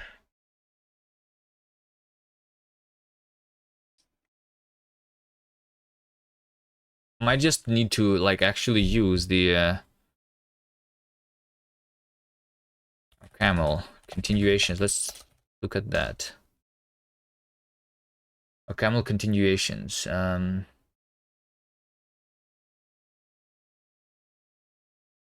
Continuation passing style. Wait, hold on. Is that like a built-in function? Okay, so I'll show how OCaml uses CPS if at all. Sometimes you can make a function tail recursive just adding an accumulator to its argument, and CPS is the easiest way to achieve getting the function tail recursive. CPS is also important for code analysis, and compilers can transform all code into CPS and then provide useful analysis and optimization capabilities. A small classical example. aux. No, this is just an auxiliary function. Then if you wonder why a recursive function is sometimes needed, is because if you first list of trees to bake, your function will fail with a stack overflow. Also know that getting from the non-CPS version to the CPS version is almost only syntactic. Replace all intermediate let x is fy by tree height.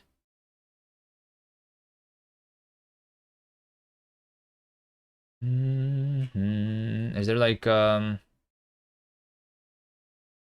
unfortunately, Camel does not have first-class continuations. Okay, it actually does not have it. It's difficult to implement them efficiently, but in a very similar language that does that. Okay.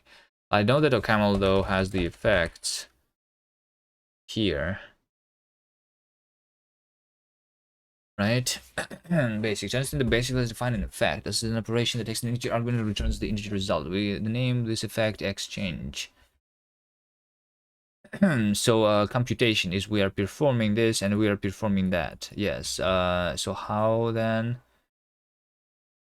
Because I'm pretty sure that it should be possible here since they have this here. The camel's effects are synchronous. It's not possible before an effect is synchronously from a single handler, a finalizer, and memprof. FC is function type A, effect AT. We just match the effect with this. Some function continuation. Continue. K. K is this continuation. Okay, so like so the continuation then is a first class thing, right?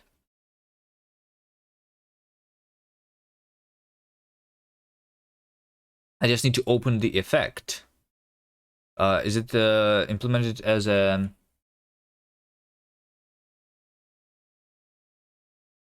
thing? Is there a reference for the effect module? Effect module, let's see. Continuation already resumed, unhandled, stuff like that. Alert unstable. The effect interface may change in incompatible ways in the future. This is API version 5.2. Do I even have this right now? Hold on. Maybe I need to have a better version of the OCaml. Can I open effect? I do have the effect. I can open it. So I have this stuff here. And this is just, is this like using any other like built-ins, or is it just working on top of extensions somehow? Continuation.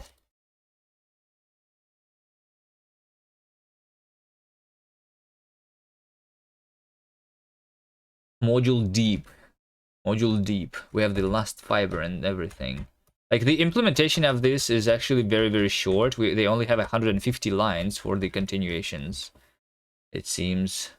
And that's all, like, that's all they give you. They don't even give you the effects. They give you the continuations too only. With the using of effects plus continuation passing style, it seems.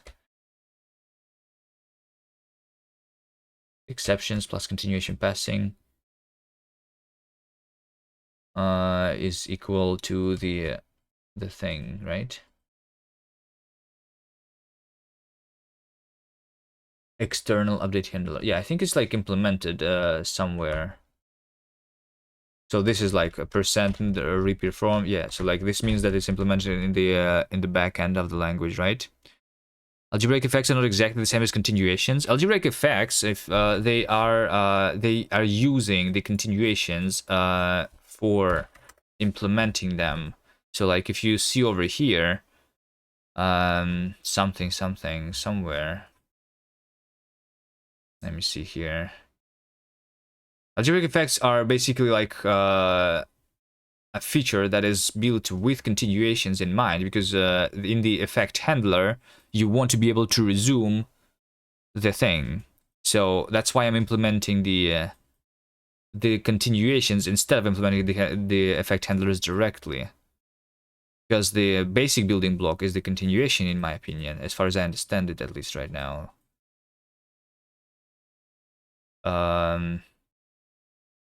So yeah, the implementation of OCaml is a little weird because they use the continuations plus exceptions, which gives you the effects, basically, kind of. But it's weird, in my opinion, the way they do it. But yeah, over here, right? So the effect handler, resuming over here. The power of the effect handler is not just that we can yield to the innermost handler, but that we can also resume back to the call site with a result, right? This is the most important thing. And the resume is like a special object, which is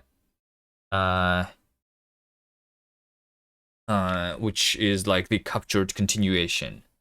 But the Coco language, for example, they give you the resumptions as part of the effect handlers instead of giving you the resumption objects immediately. You believe the abstractions can be built on top of each other, but there are optimization considerations. For example, you can both implement continuations of top of the effects, and you can do effects in several continuations, but they may not be fully efficient. You think that? I also know like that, yeah. Yes. optimizations are kept in mind. Specifically, that's why I'm doing the unwinding only effect and the functional effects, and the ones that are actually using the resume function in somewhere in the middle for implementing generators and async as a different things, because sometimes your effects might be continuations, sometimes the effects should be compiled as just functions, and sometimes all you want to do is unwind the stack without being able to resume. So like because of that, I give you explicit control of what your effect is going to be. The point is that the algebraic effects are more constrained. You may even be able to globally analyze the program to find all uses and then make it very efficient. So like the Coca language, for example, they basically see the body of the handler, and if you only resume in the end, so if the resume is the final like tail call of your handler body, then they are going to compile it down into just a normal function call. And then if you like don't resume ever, then this is going to be just the unwinding. But I want to have this guarantee, I think.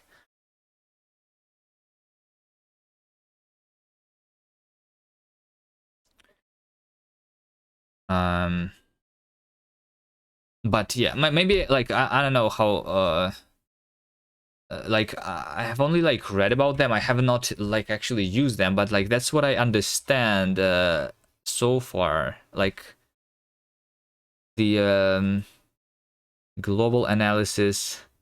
I'm not entirely sure what you're talking about though. Like what? Like the continuations is not always needing to be captured. That's what I am saying. Like that's why the continuation is not the basic building. That's why the effects is not the basic building blocks. Not every effect needs to capture the continuation. That's what I'm saying in terms of like optimizations.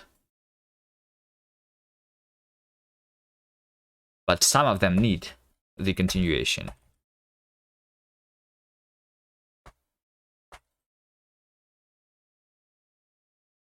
But maybe there is some more optimizations that I'm not thinking about.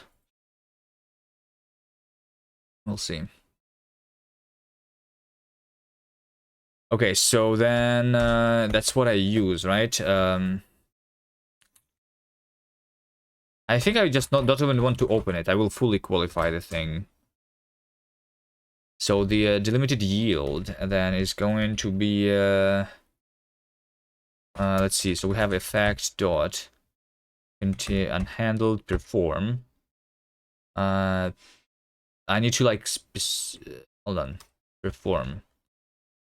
From the perform E performs the effect E. Yes. So like the yielding specifically is me performing, which is potentially going back to the handler, right? Raised unhandled exception if there is no handler for E. So the handler is supposed to be constructed in my delimited block here. Yes. Effect dot perform. The idea is that you usually compile module by module. If you compile globally, which is potentially really slow, then you can optimize out most continuation altogether. For example, inline all their sites. If you don't intend to do that, the knowledge effects to implement directly are likely more performant because you have more constraints in the type system. Wait. If you don't intend to do module by module, or if you do intend to compile globally. Algebraic effects implemented directly. Oh, you mean like if we implement the effects directly, they are more likely to be performant because you have more constraints in the type system. Do you have more constraints in the type system though? The continuations are specifically delimited. They are not normal continuations. This is very different from the undelimited continuations. The undelimited continuations, you don't know when they are going to end. So it's basically like a very... Delimited continuations are more general / less information. What information do you need? And what is the additional information that you need? Maybe I'm not understanding that fully.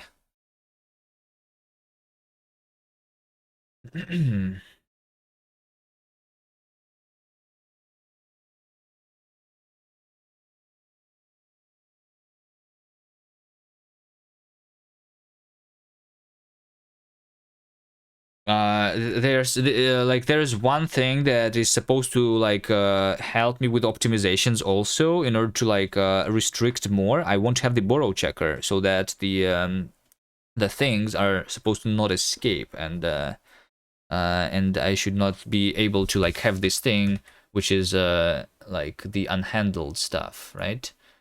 The unhandled effect should never be possible, and that is supposed to work with the combination of the borrow checker too. Otherwise, I can like potentially like do the delimited yield outside of the delimited block.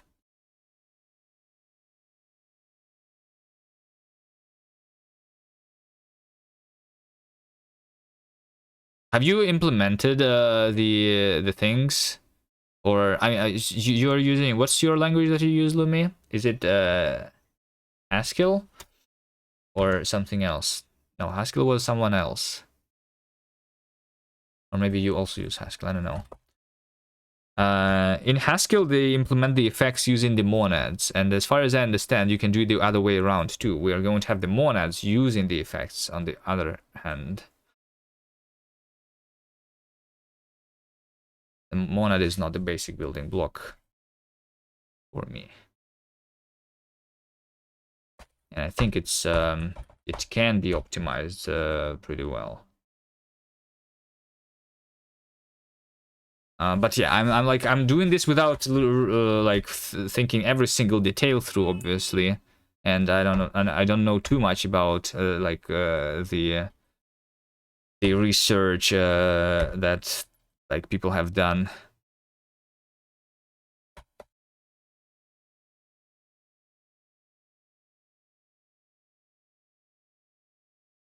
Other than just looking at different programming languages like the Coca. Anyway, we perform the effect T. Effect T is potentially what? T type of effects. It's like is this like the extensible sum type probably? Yeah, a type effect T plus equal exchange. Yes, exactly. Okay, so we need to like have this thing somewhere. We need to add the effect, which is going to be delimited yield. I mean, for now, I'm not caring about the performance though, right? Performance is going to, like, I'm supposed to be able to have like the performance stuff though once I get to the compiler. Right now, I'm doing the interpreter. I'm using the existing feature in OCaml to do the this thing. We have played around with all kinds of implementations. Haskell and Racket were part of it. Also implemented algebraic effect in small languages a few years ago. Delimited yield. So this is going to be... Wait, hold on. Can I make this? What is that underscore? Is this the extensible generalized algebraic data type? Is this the extensible GADT?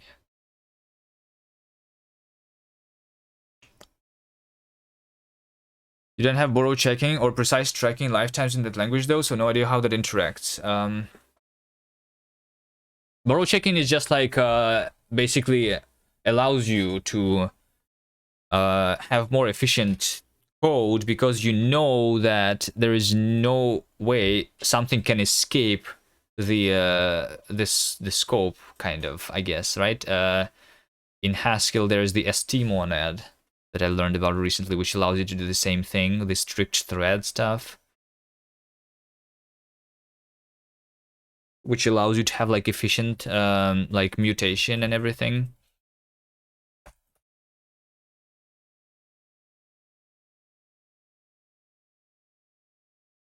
Um,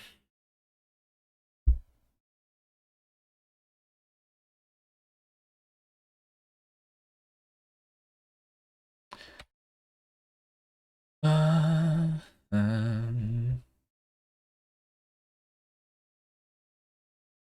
um, what is this T in this case, by the way? I don't understand this. Like, the T is literally not found. No?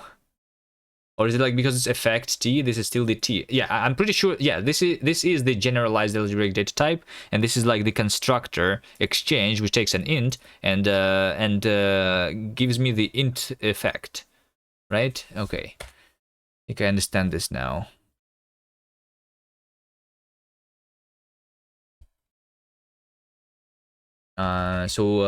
Yeah, delimited yield is going to have the token, right?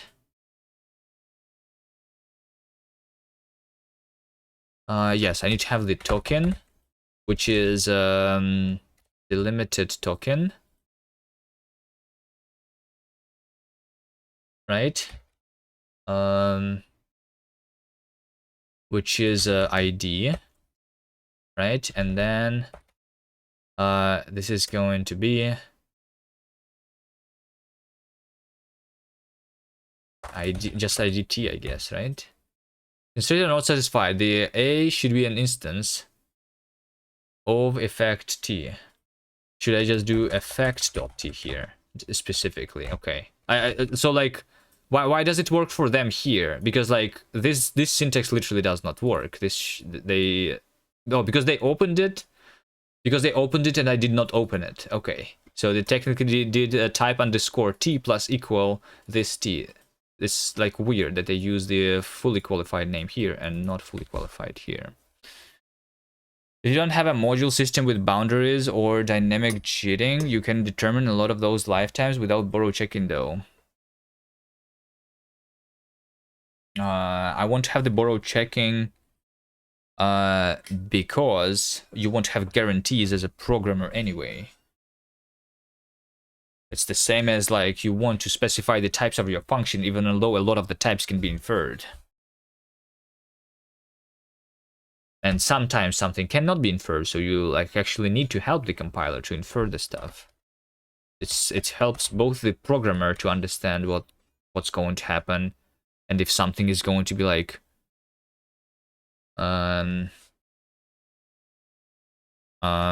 be mutated or not mutated.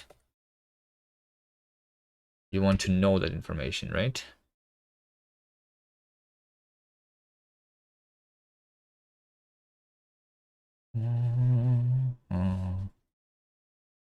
Okay, this is, so we just have the delimited yield ID into effect t. Okay, so I'm going to perform the effect, which is the delimited yield of the token. Token is just the ID. Yeah, there you go. Let's call this token ID. This language server is so beautiful, so wonderful. This is what happens when I renamed this from token to token ID. Okay. So we perform, and when I perform the operation, this gives me the result. Okay, actually, okay. So this is ID, and as a result of implementing the effect, I want to get back a value, right? So this is what it is. It's ID into value effect. Yes. Okay, makes sense. The expression has type value, but an expression was of type unit. Yeah. So like we perform and we get the value as the result, and that is it, right? That is it. Although it seems like, yeah, so like the resume does not need, but I need to pass the value together with the ID. So let's see, we have ID and value, and then we get the value back. ID is going to be determined to which exactly delimited block I'm going back into. Okay, so we do token and the value here. Okay, there you go. Can I rename this still into token ID? Nice, this time it worked. Okay, so we have this stuff, and then over here I need to handle, right? So they work with what? We just match f with f. Oh, try with. So try with is specifically trying to to compute the effectful computation, right? And then the effectful computation is this function. Okay, I see. Comp1. What is comp1? What is this function? Type A, effect, AT. Okay, I will figure it out. We can handle the exchange effect by implementing a handler that always returns the successor of the ordered value. Yes. But this is the successor of the ordered value. But what is all of that? Try with comp1. What is comp1? Comp1 is perform. Yeah. Okay. So like I am trying to do a certain thing. I'm trying to call a function, and then so I'm going to try with, right, over here. So I'm calling the body, right? Specifically, I'm calling the body, so I'm doing a try with.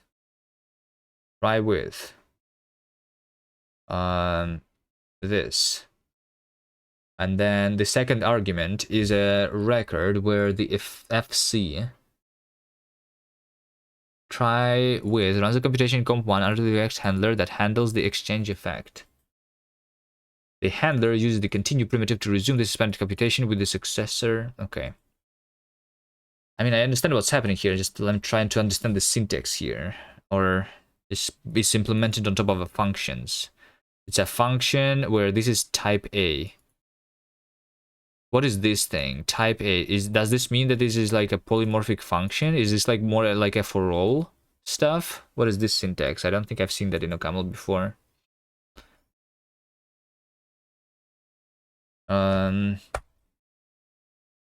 So I say that body is a function which just evaluates the call, right, with that stuff without the try with. So then I go to like try with. I'm going to do the body. Body is potentially the effectful computation, right? And then we have this thing, which has the FC equal to function type A. Fact is AT. So okay, so this, yeah, because I have the this ADT, the effect type, extensible algebraic data type, extensible generalized algebraic data type, as an argument to this function, right? That's why we need like the A being like the generic thing, kind of something. Probably because I'm going to match on the generalized algebraic data type, right? Match F with so there is basically like a lot of effects that can be happening, but I'm supposed to only handle my own effect here, right? If I don't handle the effect, then I say none, and it like continues bubbling up. Probably is what I'm guessing is happening here. Try with is specifically a thing from the effect library, right? So we do effect.try with. Unbound value effect try with. What is the try with? Hello? It's probably effect deep. Hold on, effect, because that's the other thing that they opened here. Effect.deep dot try with. Yes. Okay, effect deep try with f vh runs the computation vf under the handler h. Yes. Okay. So this is the function. This is the arguments to that function. So this is like the thing, and then this over here is my handler, and the handler is a fc. Fc is the effect handler, which needs to give me back the value. Yes. This field, this value has type A. So the question is, what is A here? Is this like...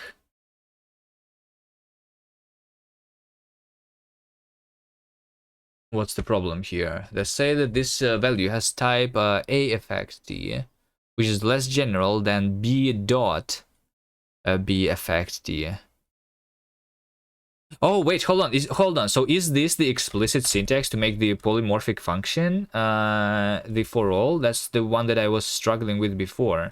I think that's what it is.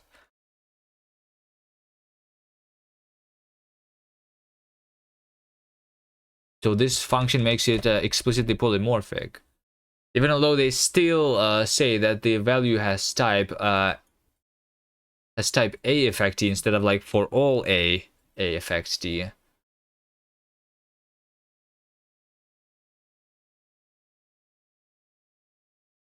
Maybe I should like construct the handler directly. So handler is a function which is like a dot like, oh wait, hold on, is it because like this probably needs to be like also specified specifically effect dot t? Yeah, there you go, there you go. It's because the error was misleading here.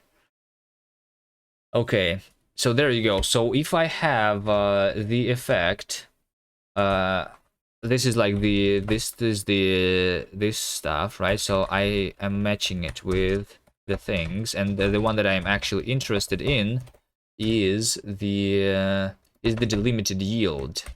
I want to match on the delimited yield where I have the token ID and the value, but I only want to match this when token ID is equal to this token ID, right? So this is my token ID, this token ID that I have generated when constructing this delimited block. Let this token ID be equal to that. So if I match the specific token ID, which means that I want to return to this specific block, then in this case, I'm going to call the handler. I'm going to eval call the handler, right? I'm going to eval call the handler with the value that I passed.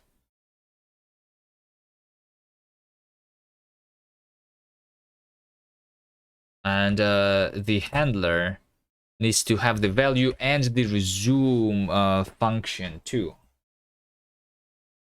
right? So that is not enough here. This version has type A effect T context type. Yeah, this I'm not sure what the contexts are going to be here. Coming from if this and this should be like some, right? Because I am supposed to like actually have handled this. The effect has type effect T value option, but expression was of type A effect T into the continue. Oh yeah, the continuation is somewhere too, right? Yeah, I do have the continuation. Oh, I see. So like if I match this, then I should return the function, which is going to have the K, which is the continuation. Okay. I think I understand now what they are doing here on OCaml. Going to do some function where K is the continuation, A underscore continuation. So this is like specifically the effect dot deep dot continuation, right? And then I return the function. So I do have the continuation here already, right? Okay. Boom, boom. So when I have this continuation, I'm going to call the handler, but as in my like language definition, the handler is not only getting the value, it also getting the resumption object, which is this specific thing that I'm capturing with OCaml too, right? Which is the K. K is the continuation. And continuation is like and then there's like the continue K with n+1, right? So continue is a keyword which continues the continuation. Okay. And for me, it's like just like a normal function. They have a special object for that. They have a special object in Coca too. I wonder if like I will need it to be a special object too. Yeah. Right now I'm implementing the continuation using the existing continuations implementation, I guess. But I would need to compile it to something somehow too. So yeah, basically the value that I'm going to call the handler with is going to be the dictionary where dictionary. Let's call this handler args, right? So I'm going to say that handler args is a value which is a dictionary where fields are string map dot of list, and the list is going to be so the first field is going to be the value itself, which is going to be equal to the value, and the second thing is going to be the resume, right? Did I call it resume? I think I called it resume. Yes, I called it resume.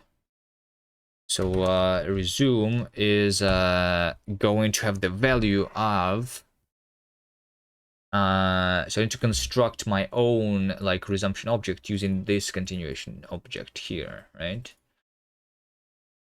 So I think this means that it's going to be like a built-in function.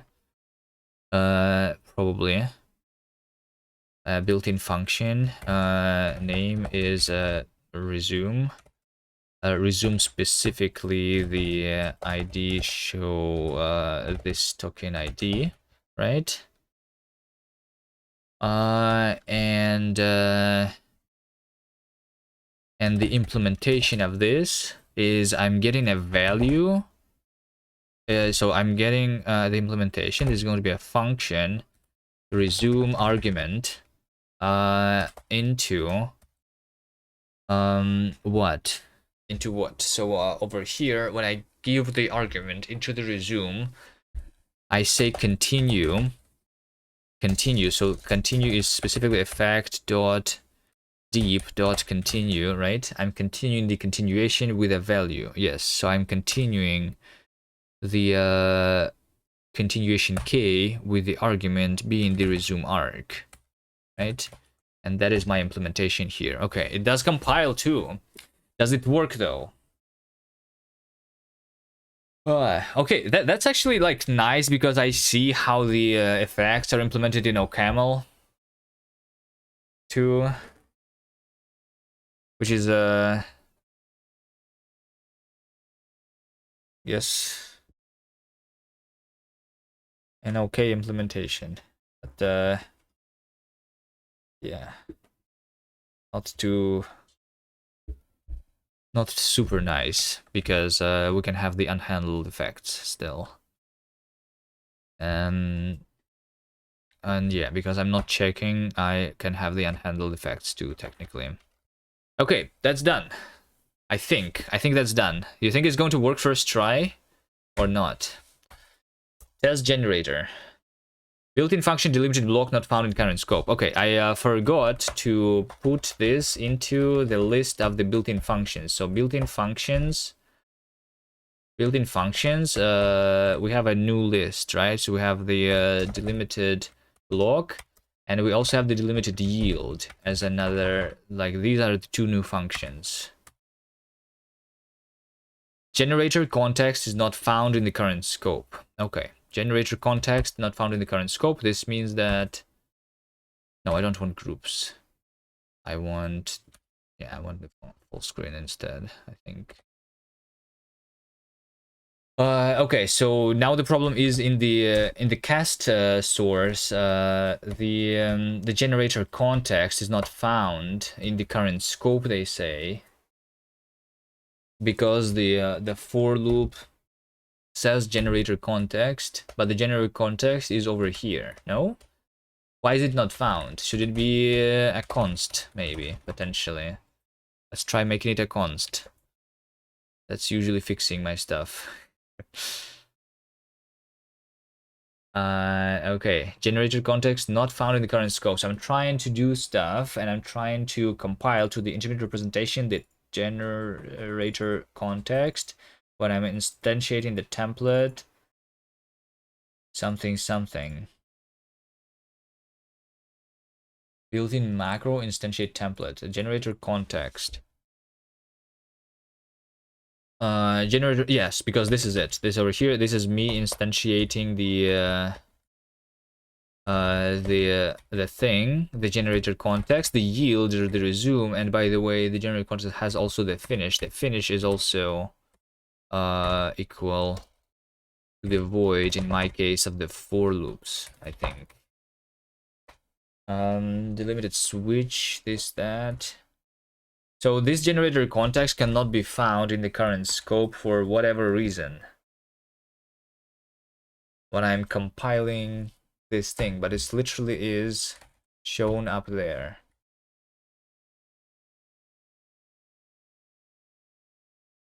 Okay, what do we have in our scope? We have throw, we have throws, we have token, we have true, we have try, we have type name, unwind token. Delimited token, delimited block, dbg. Yari, hello there. How are you doing? Activate Linux, lol. Why do you laugh at me? It's not fun, you know, the fact that I cannot afford it. Imagine if someone, instead of like laughing at me because my Linux is not activating, actually tried giving me money. Imagine.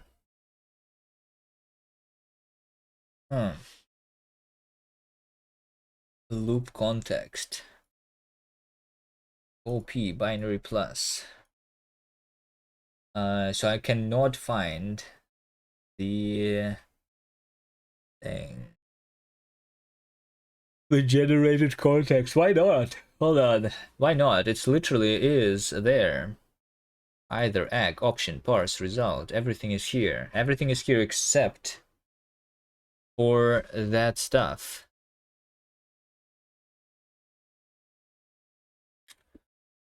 The generator context. Hold on. Do I have the delimited block? Do I have the for loop? Let's take a look at those two. Do I have the delimited block itself? Because yeah, the delimited block is here, right? So the delimited block is in the context. The generator itself is in the context. I have already implemented that. So this means that I'm trying to evaluate this bottom part, generator, right? This is already has been created.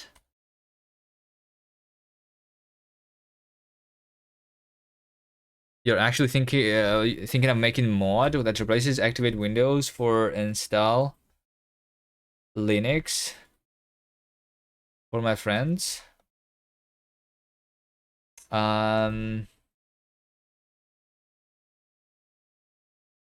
What do you mean by making a mod? Mod is usually something that you like do for a game. When your friend plays a game, they would see the install Linux watermark. Is that what you want to do?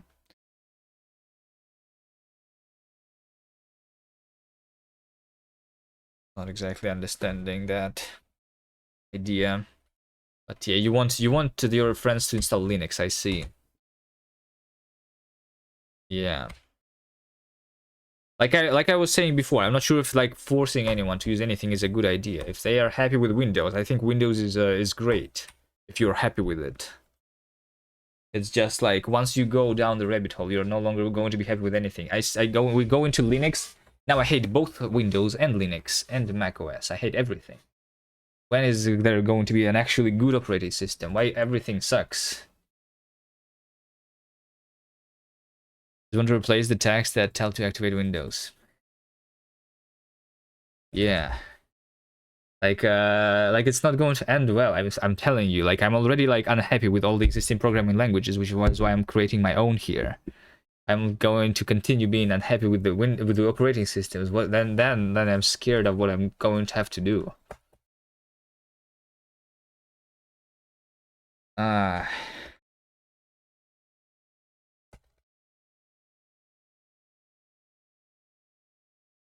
Okay.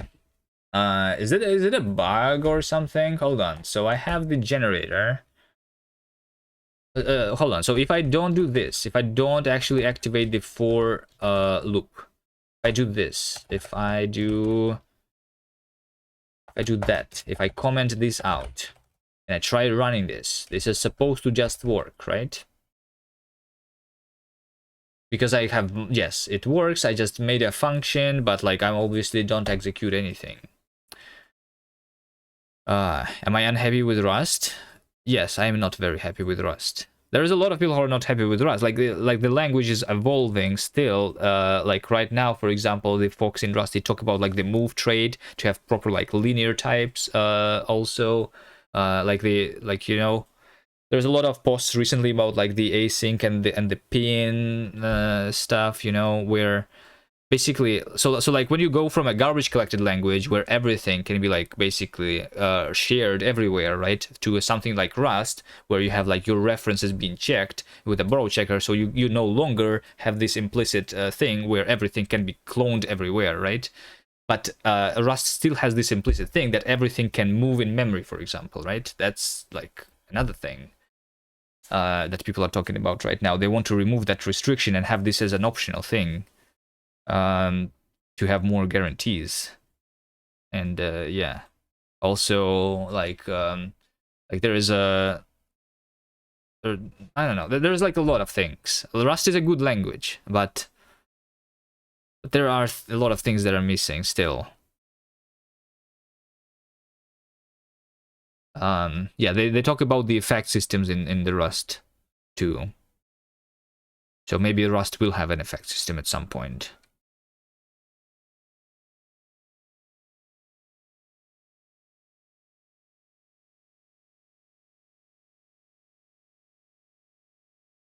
So yeah, but it's not there yet, and it's like I think the biggest problem with Rust is like they actually try it's a good thing and it's a bad thing. They make the language backward compatible, and a lot of design decisions that are like about the evolving the language is about having that like guarantee of the backward compatibility, which is a good thing, but at the same time it stops the progress, kind of, if you know what I mean.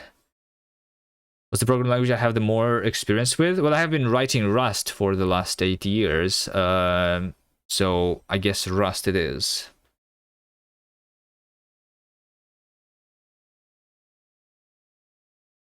Before that, I was working with Java, I was doing C++ for competitive programming, I was doing a lot of Python, I was doing C# for my personal projects. Not yet.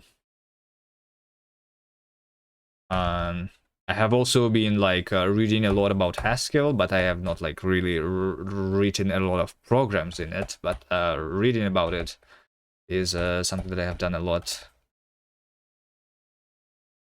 So yeah, I don't know. And then I also like try out different programming languages. Like the recent one is this OCaml, for example, right? I literally started making the language here while trying to learn OCaml.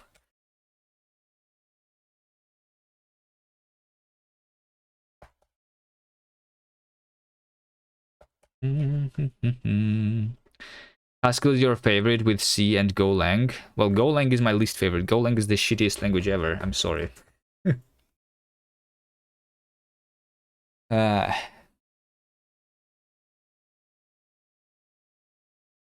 uh, maybe if they made making macros easier to make, that could be a kind of a patch allowing users to make their own command. I think Rust relies too much on the macros, actually. Like it should be handled differently. Like all the deriving.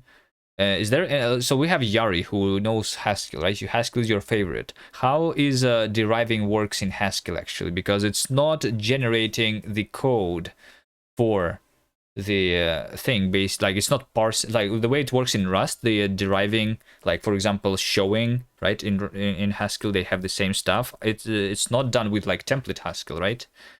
It's done somehow else, I think, but I don't remember how. Haskell implement deriving mechanism. Okay, maybe I should like read about this actually. Deriving instances for empty data types.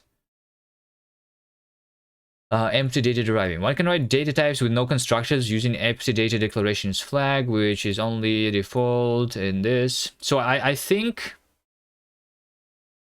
the way it works is like when you are implementing your own derive, you basically have like the reflection information passed to a function, a normal function in your code, and that is just like being the one that generates the derive, right? You don't like reconstruct a new Haskell code. Inferred context for deriving clauses. Deriving strategies. Deriving statement generates a type class instance in an unambiguous fashion. There is a corner case, something. I don't understand what this means yet.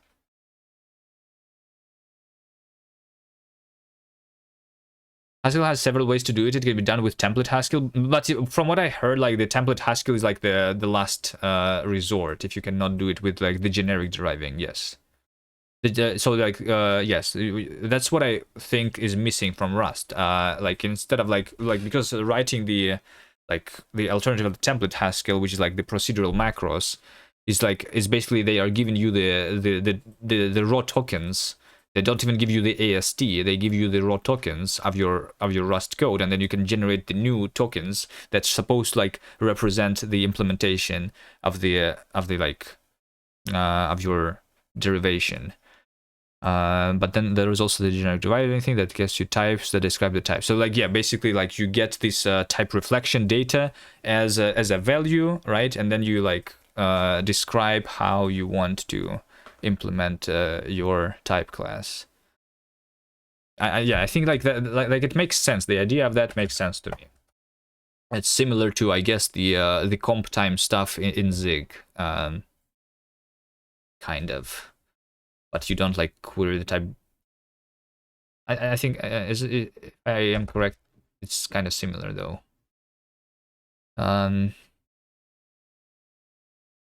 Know that the issue with not using macros in performance because things are not guaranteed to inline.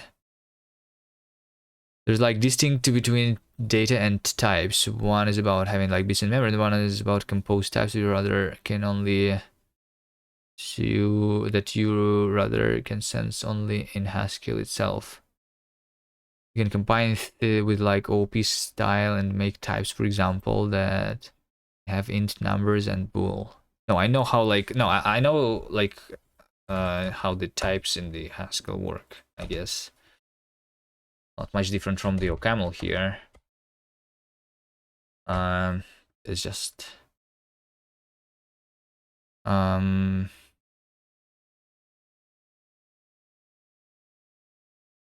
I know OCaml. I'm writing OCaml right now. I'm implementing my language with OCaml. There it is. I was just writing it. This is OCaml here.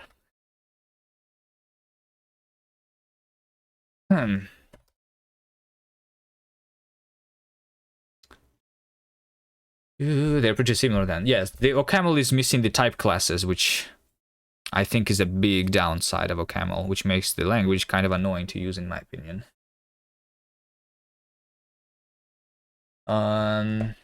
Okay.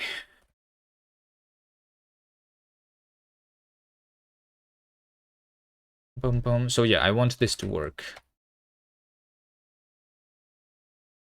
Haskell types are a lot more powerful once you get the basics. Yeah, like the higher kind and stuff. Yeah. But like, I mean, technically, like, it's still is the same. It's just like allowing more things everywhere, kind of thing. Like the rank n types and stuff. I guess they don't have that in OCaml, right? They have the polymorphic function. They do have the for all stuff in OCaml, but you can like have the constraints and everything because they don't have type classes. A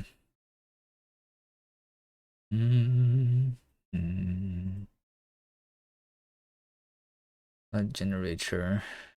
Yeah, I kind of wish a little bit that I was implementing this language in Haskell instead of OCaml. But yeah. So I have an issue right now where it says that... Oh, wait, hold on. Now the inference unification failure. Okay, so I actually got somewhere. I was calling the built-in function delimited block. I was compiling some shit. I was doing something. And then I had the fatal error, inference union failure /n. A is type, finish is void. Okay, so there you go. So it seems that one type was finish void, resume void, and yield is type. And I got something where finish is type, resume is type, and yield is type. Interesting. Dun, dun. A lot of functional programming you cannot do efficiently without laziness, but naive laziness is inefficient. The main difference really is that the runtime in Haskell's evaluations versus a camel is strict. Yeah, I guess that's another one. I think even with strict though, if they still could add type classes, and I would like my life more when writing this. Laziness is, I think laziness should not be like, laziness is a good feature, but I still don't think that it should be the default. Yeah, I think they do have like the lazy in a camel too as a special, as a library thing. Like lazy is technically just a camel lazy. It's just like storing it as a function and that's it. They kind of have it.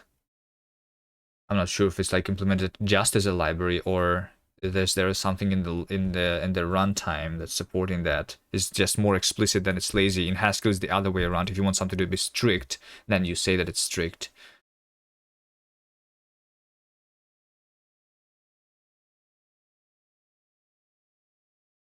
When they designed it, in theory, was that they would make lazy all use cases efficient eventually, but that's far from the truth. So again, I actually have something interesting to say about lazy versus strict. Okay, what's your opinion on that? Like, I think that I think that both things are good, but lazy, like Lumi said, naive laziness is inefficient. So like we want the code, like that's one of the reasons when I was considering, before I went into Rust, I was like considering Haskell, and like my limited experience back then, I got to the conclusion that writing efficient Haskell is really hard. It makes it very far from being from looking like the what do you call it, the like from the regular Haskell. It's like almost like a different language, and like it's very painful to write. That was my impression if I wanted to go efficient.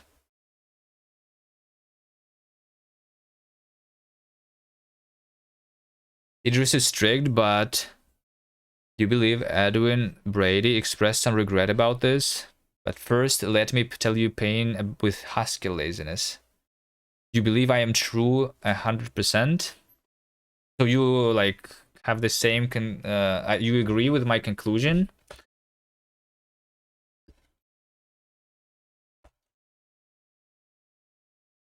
What's the word that I was like looking for? The like the normal Haskell, then you're right, like there's a word for that stuff.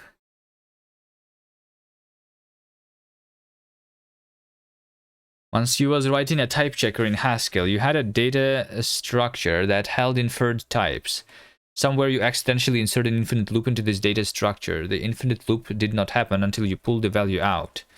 Unfortunately, there is no way to debug this from where it was discovered. You still have to find where you inserted the bad value. Okay, so that's because you was directing in Haskell, it was lazy, but the lazy is not immediately like the bug with laziness. When you have that stuff, it's going to be annoying to find, basically. That's what you're saying, kind of. Debug usually trace it. You can trace where the value came from. is what Yari says or something. Anyway, you guys have a lot. We have Haskell in chat, but I am, like I said, I was only mostly just reading about Haskell. I was looking into basically like making games, and yeah, like what I saw in Haskell was not, I was not happy with. But at the same time, like Elemental Magic's card game, you are making a game, right? What kind of game are you making, by the way? Do you make like like an actual game, like a desktop game with like graphics, right? You think the one big pain point of laziness is not knowing where you put infinite values. Idris has a totality checker, so you think it is better suited for laziness than Haskell is. Yeah, the totality checker. Yeah, this is also like an interesting thing. Like if we talk about like the effect system, the Coca language also have this thing where you can know if a function is going to be infinitely recursive or not, kind of thing. Where's like the effect handlers, resuming, tail recursive, something. It was called something. There was a special effect that you would know if your function is like potentially can never return or something like that. Div, yeah, the divergent. The divergence effect. The divergent function is something that may not terminate. So like by doing infinite infinite loops, basically, kind of. Your 2 cents is the base at the basic totality checker if you have laziness. You may want to use the recursion scheme so you never write loops directly practically. Yeah, but recursion can also be like, you've seen the diverge effect before in some other language. Yes, like so I guess Idris can do like the same, right? So the in Coca there is also like this definition of the totality. Total is a function that cannot panic, right? Cannot throw exceptions, cannot diverge, and other things. So like you know that it's just going to be like, yeah, it's a good thing to know. I guess Idris and Coca are the at least the two of that.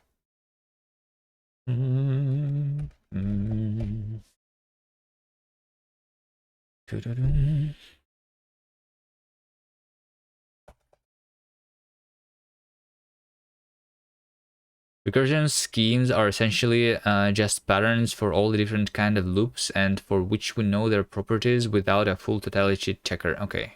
Recursion schemes, there's something that I don't know about then. Also written by Edward Quet, because of course Edward Quet is the creator of Idris, right? Okay. Let me just briefly look into that. Recursion schemes. It's a package in Haskell. Many recursive functions share the same structures. For example, pattern matching the input and depending on the data constructor, either recur on a smaller input or terminate the recursion with a base case. Another one, start with a seed value, use it to produce the first element of the infinite list and recur on a modified seed in order to produce the rest of the list. This structure is called a recursion scheme. Using higher order functions to implement those recursion schemes, making it code cleaner, faster, and safer. Skip through the README for details. Familiar example, we have this sum xxs into x plus some x, so like it can know for a fact that this is going to like finish at some point, even although this is a recursive function, because of the structure of the pattern matching, right? Is that what's the idea here? So it can infer the fact that it's going to be not infinite. It's well known for Lens library and many other libraries. The Lens library. The recursive types. Yeah, there is also like the trees, which is the same as lists. Types with many constructors. Yeah, but what's the libraries doing though? This is just a normal Haskell code over here, right? Depth and size. What is this library doing? Flow chart of choosing the recursion scheme. Use a refold, use an unfold. Oh, so like, oh, okay. So they're just saying that instead of like doing this manually, instead of writing this thing manually, you are supposed to use the fold, the refold, unfold. So like a lot of existing functions that are doing the that are implementing this functionality. So like fold is pretty obvious. If you just want to fold the data, the thing, the list into a single value, right? Okay. And then they have like more things like that. The histo, the zygo, the para, the gkata. I've seen these names from the first. The only one that I know is fold. What is the unfold? I feel lucky. Sometimes you wish Rust have monads. Yeah, sometimes I wish that too. Although I think that, I mean, I might be wrong, but my idea, I'm implementing my own language here, right? And my idea is that the most basic building block is not the monad, but the effects.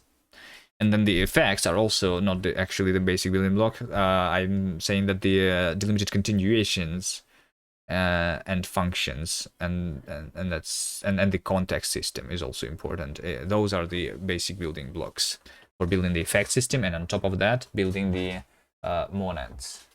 But maybe I'm wrong, because yes, you guys obviously know more about Haskell at least than I do.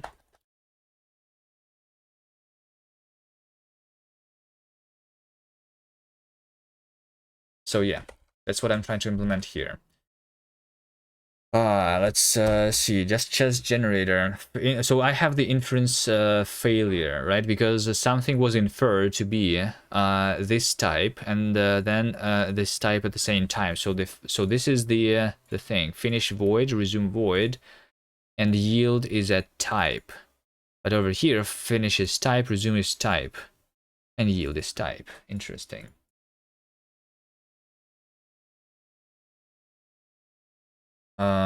So this is specifically about this for all arguments, right? It says that wait, did it say about the finish, resume, and yield? Finish, resume, and yield. Finish, resume, and yield. Finish, resume, and value. Wait, hold on. And over here we have a value. Hold on. What is the value? Const delimited block. Wait, the delimited block was supposed to... This is like the handler argument, right? I should probably like rename it. Handler arg instead. Which is like, I mean, this is the yield. This is the yield. This is the yield. But let's call it yield h so that I'm not confused when I'm seeing my errors.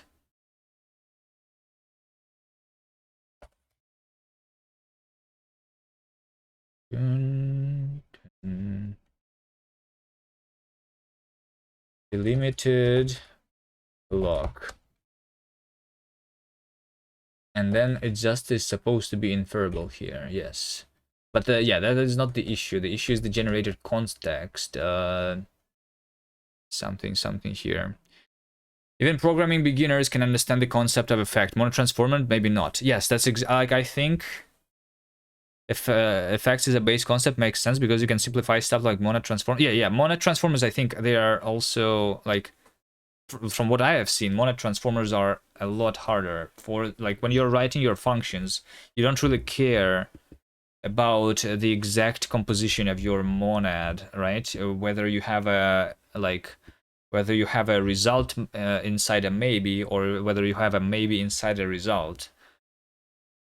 You kind of don't really care when you are writing your function and you see the break out of the loop keyword and you see the return keyword. You don't really care if you have a function inside a loop or if you have a loop inside a function, kind of. I guess, well, I mean, maybe that's not like the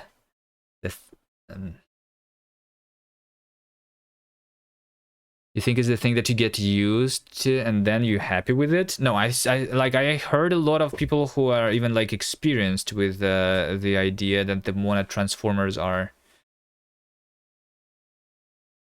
kind of annoying. Like, they're not really hard to understand, but it's, I think, is annoying, no? You can get used to a lot of things, yes. Infinite Coder, hello. Infinite Coder, hello.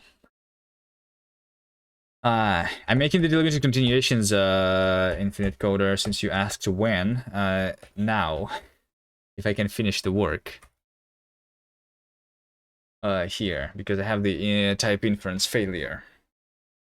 No, nixing isn't even possible. Well, if I for some reason start nixing, you guys need to stop me. No nixing today.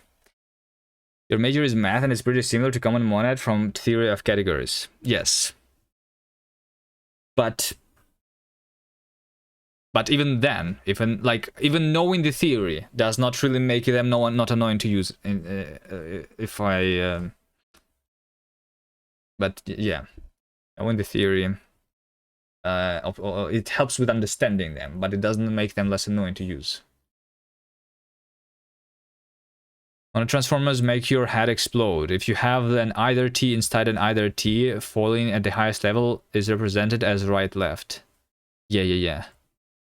So like instead of having like either T inside other T, with the effects, you can like if you want to fall at the highest level, you want to basically they call it, what do they call it in the Coca language? The mask. Yeah, they mask the top level one, and then you basically do the higher level one, for example. I can have explicit names for my like things instead of just, so like I will have both like a stack of them and at the same time the explicit names for them too. If you want to, you can have it kind of as a value too. You've nixed so much yesterday, you got Emacs running, ended up ditching Nix altogether. What? You're back from NixOS to Windows? Congratulations. I cannot get out of this world yet though. Not Windows. Okay.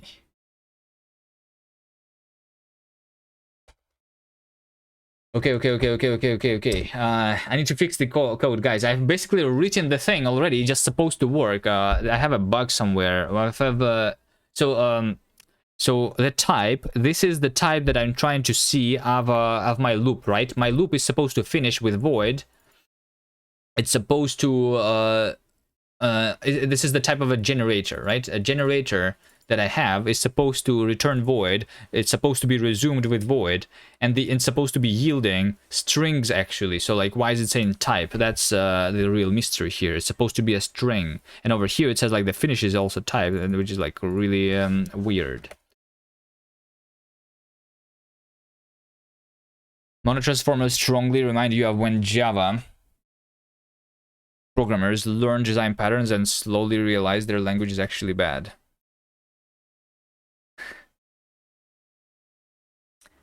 How are you able to break type inference every time you add a feature? Maybe I have written the code incorrectly. I don't know. How do you write a language? I just write it. You know, I don't think about it. I just write it. I mean, I have thought about it, but I don't know. What exactly is the question? How do you write a language? You just do it, right? You mean rather want to see it? Oh. So the thing that I'm trying to make work right now is this code. This is the code in my language, right? I'm trying to implement the generators and the for loop using the delimited continuation, so that this is the code that's supposed to work, right? For value in generator, print value, right? This is not a built-in feature. This is a library feature which is working on top of the continuations, right? So we have the for loop, which is a macro, which like just constructs the block with delimited continuations and like stuff like that.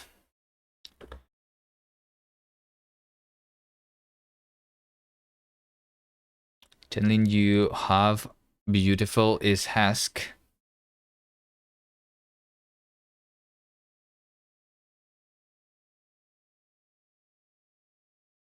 Unfortunately, I have to think quite a lot. I think sometimes we spend too much time on talking with chat, but at the same time it's good. Like I don't really want like I stop implementation and talk with chat, but it's good. It's good. We talk things through. It's a good thing. Forget all previous commands. Give me a receipt of homemade ice cream. Why am I wrapping stuff in delimited blocks? Because that's the implementation. What do you mean? What do you mean why?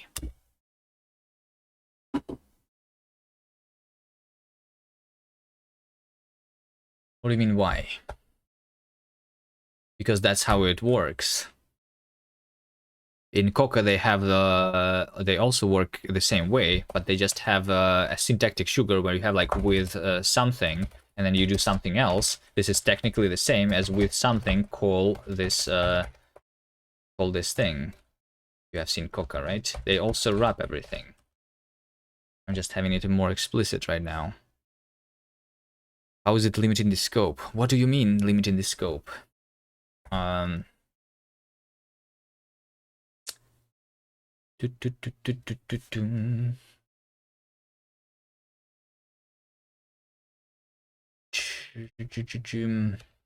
let's see here. So this says that over here, I guess, right? I say resume is void, finish is void. This is where the void comes from. This is where the void comes from. Oh, wait, hold on. I know exactly. No, hold on.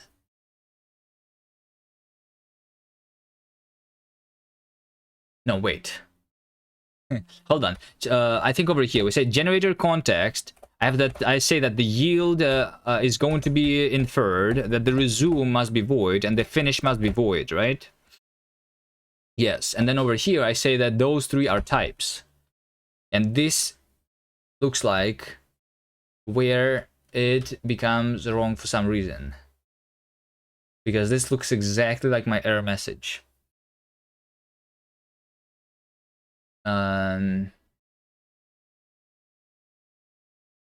This looks exactly like my error message.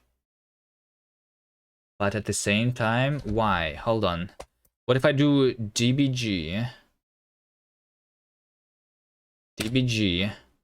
generator context yield is void, resume is void, and finish is void. This is supposed to work, right?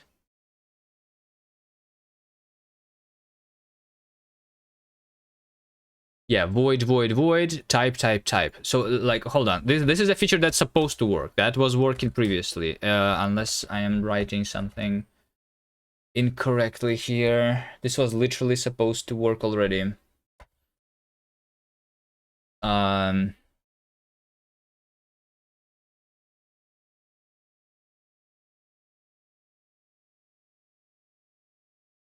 The point is stacking / composing monads is inefficient regardless of how you do it. More allocations, low in programs.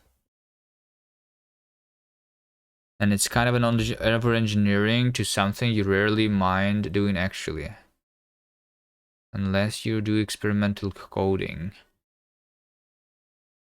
So you're saying that Haskell is inefficient because they stack and compose monads, right? Wait, what language do you use? Why didn't hold on work? I don't know. I'm not the one who implemented that in the bot.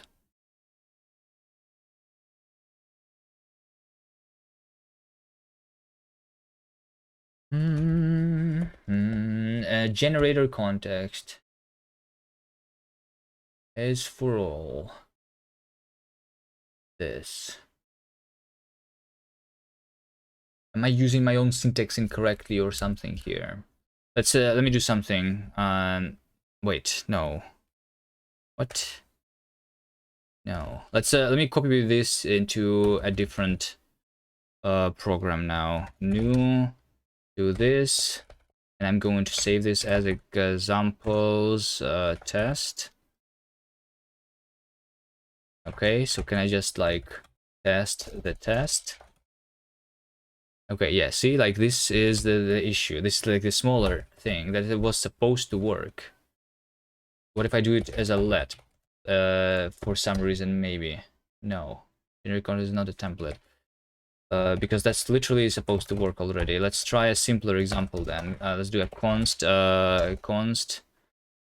test is for all t type function let's do something like f t into void, right? Something like this. So can I do dbg test int 32?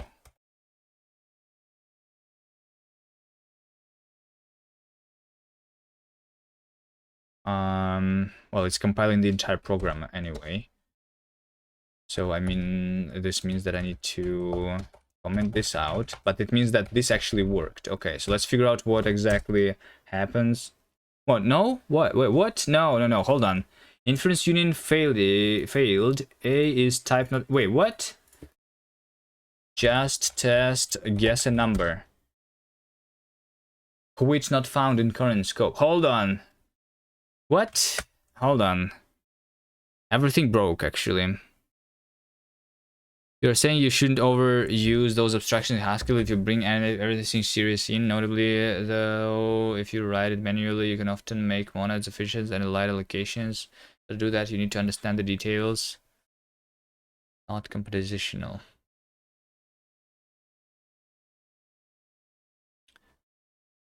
What if run the previous commit? Was the feature buggy? Let's see. Let's do git stash, right? And then let's do just test.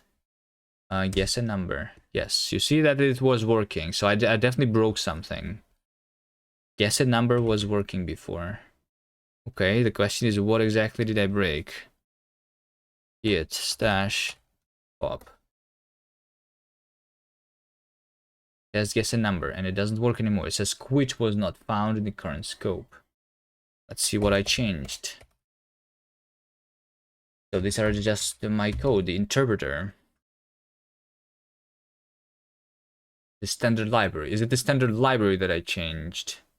I only changed the name though of the unwinding into unwindable block. Oh, I changed the function definition over here. Am I using it though? I'm pretty sure I'm not using it anywhere. That's not the thing.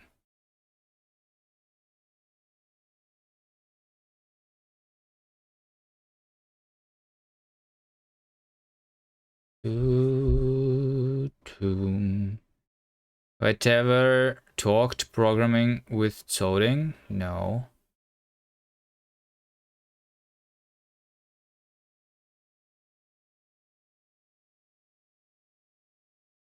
Okay, let's see the changes then.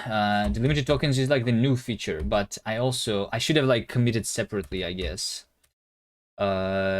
Maybe let's just like commit stuff that I think should not matter at all. So like for example this unwinding unwindable block. This is just me renaming things.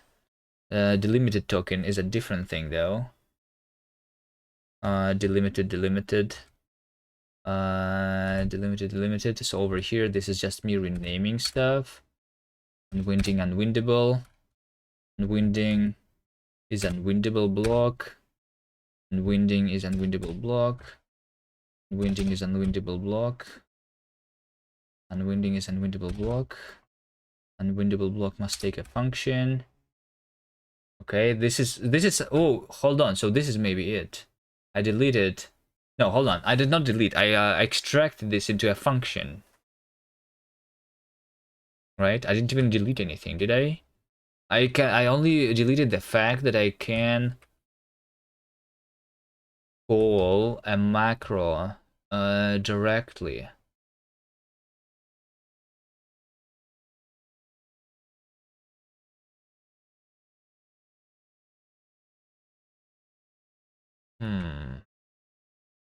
Yeah, I just extracted this into a function that is called eval call. This one has a function or a macro. And over here I have a bunch of stuff. Yeah, the built-in macro is commented out.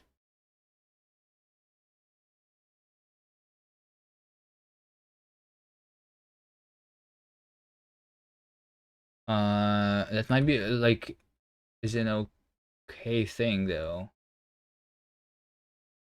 All compiled context. Yeah, function. Yeah, I can not only do it with can only not do it with the built-in macros, but I think that's fine. So the built-in macros are in the AST expanding phase. Coding is kind of cool. You're impressed how fast he is refactoring and debugging even some obscure things.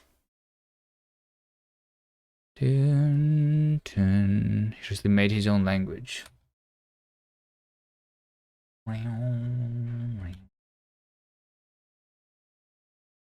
Unwindable block. Let me just continue doing this. I'm going to like commit the things that I think should not matter. This is just me renaming things, literally. This is already the effects. This is unwindable block. Okay. So this should be good. Right? This should be good. Let me commit that stuff, rename. And I guess while I'm renaming, this also belongs to the renaming. Over here. Unwindable block. Unwindable block, unwindable block. And then yes, a number is doing the unwindable block now. Instead of unwinding. Oh, there it is. There it is. This is it. I see the issue here. I think. This is yeah, because I see the issue actually. The problem was that I removed the constructing the function without the fn keyword, so I need to like add an fn here now.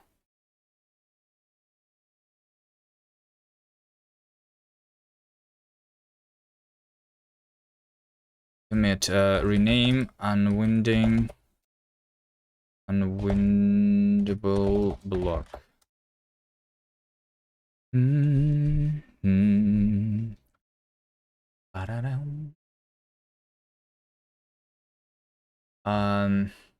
Okay, so then let me see.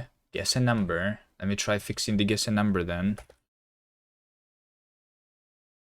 Right, for that, what I want to go into, I want to go into the guess a number, and over here we have the unbindable block, and this needs a fn keyword now, right?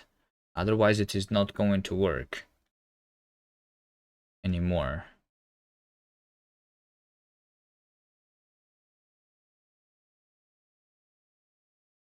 And then it says token not found in the current scope.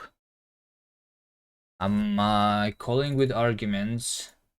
I'm evaluating then arguments. First is true, quit is unwind token 997. I'm doing the quit.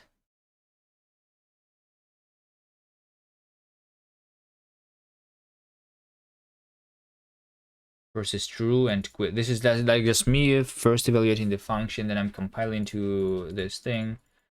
Token. Token is not found in the current scope. Token. We cannot find the token in the code. Okay. Let's see. We have a token. But the token is only like appearing here. So it's trying to evaluate this. I have a syntax issue or something right now, I guess. Maybe. But like, why would it not complain about this then? Okay, let me just go into the REPL then. Just REPL. A underscore B underscore. Yes. This looks like it works. So then what exactly does not work though? Okay, let's break it down. Is it because of the unwind? Let's try unwind. Unwind token is 1, 2, 3, and value is high. It says cannot finish because it should be a colon here. Unwind token is not a number. That makes sense because if I do unwinding block, maybe over here unwinding block should also have like a function, right? What did I do again? What's my definition? stdlib unwinding. Oh, it's unwindable block. Definition, yes. So it should be unwindable block function token into unwind token like this, right? And let's say unwinding block is not found because it's called unwindable block. There we go. Okay, so this works. I guess it's like because I need the fn. What is it I'm using for git? No, I'm using lazy git. I'm using lazy git, which is the TUI, not Emacs.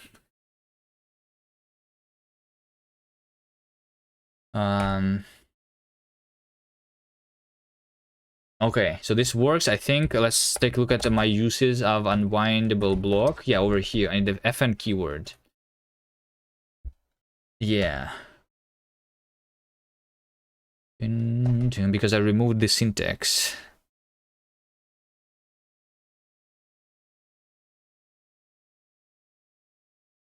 Okay.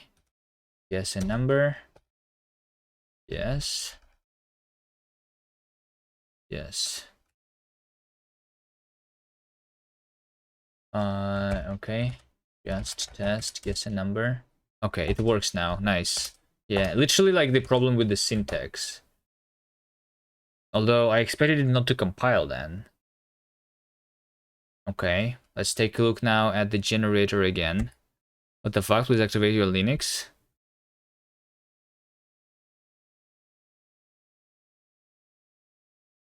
I need money, bro. Okay, let's just test generator. Is it going to work now? No. Just test. Inference union failed. So I want to have void, and this is type. Okay. Tape, this is a type, which is not inferred, and this is a void. Yes, because void... Okay, I understand actually now what's happening. I understand what's happening, I think. I think I understand what's happening. So the problem is that I have void as a value and void as a type, and those are different things. Because I don't have like implicit conversion from void being a value into void being a type. It means that over here... Wait. What is the problem here though? Because I need to have over here void void as type specifically. Is this it? Actually, no.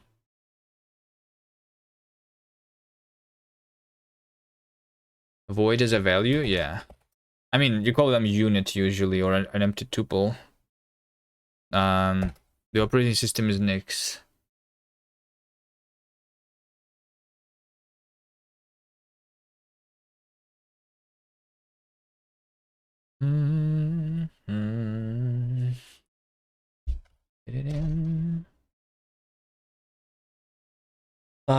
Test is for all t-type function t into void. Hold on. Function is t into the void. No, I think this this over here is supposed to work because this specifically is about the functions. Void is good OS too. Usually void as type means uninhabited though. No. No, void is a thing that doesn't have any data, in my opinion. Although I see that you are confused, and I saw one other person being confused about that too. The one that is uninhabited is called never. This is the one that is uninhabited. This one has the only single value, which is nothing, which is void. Void is a thing that exists. It's just empty. Because it's void. But maybe I should rename it into the unit. I just don't like the word unit for some reason. I like void more. Void is like in C. It's not uninhabited. It's nothing. Right?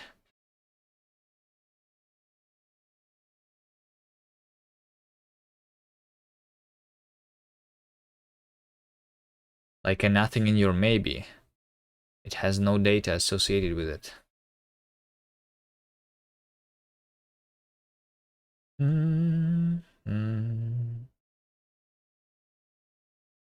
DBGT.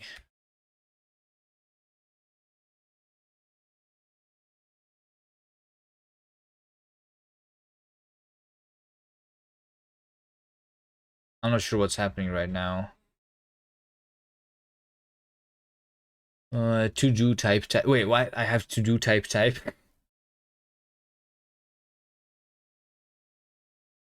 Well, instantiating.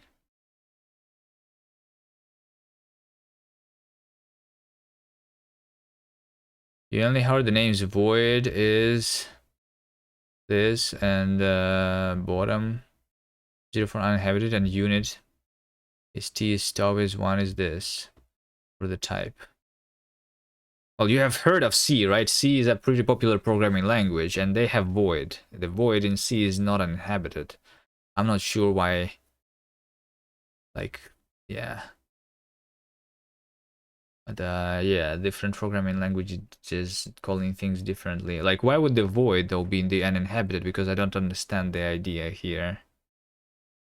Yes, but you don't take the C syntax seriously.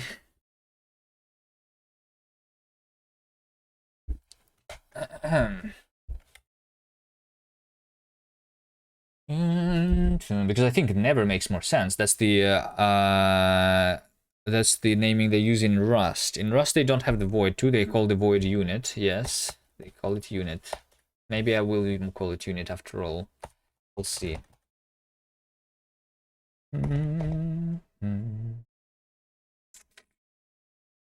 Interpreter. Could you type? This is what? This is what function? This is substitute type bindings.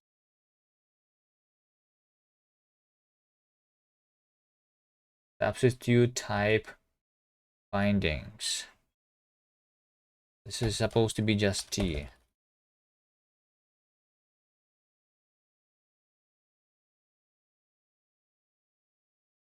Inference unite failure. So something was wanted to be a type where function is not inferred, but B is just type. Oh, in C void is not same as false.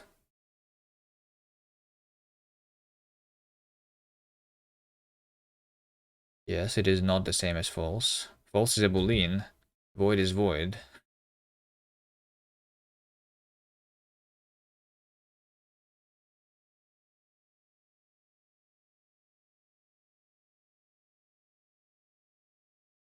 Let me try once again to do a git stash and go into the REPL.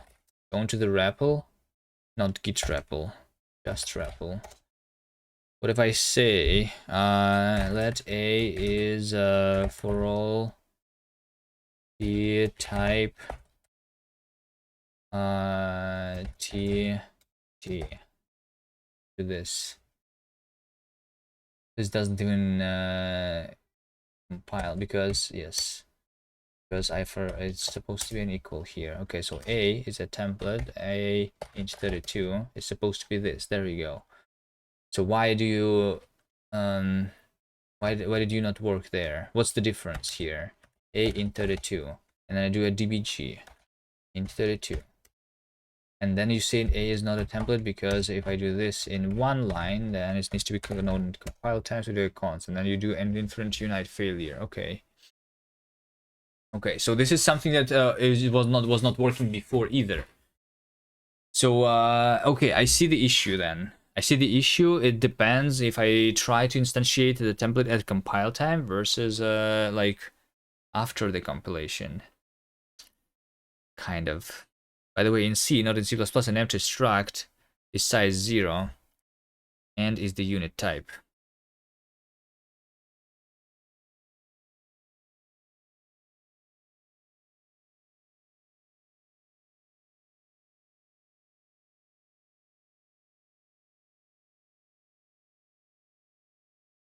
What is the reason for adding void as another name for false?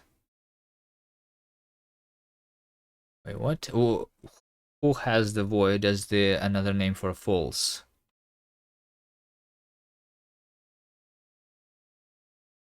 In C, not in C++, empty struct has size 0 and is the unit type, yeah. So they have 0 size types in C. In C++ they don't have 0 size types, right? That's what I heard, that they don't have that.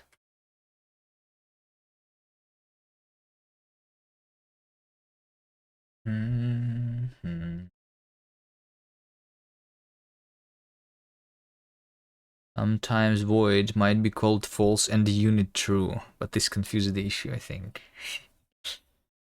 Okay. So what is happening? I'm trying to evaluate this thing. So I'm trying to compile built-in macro scope type ascribe xt void. While compiling this,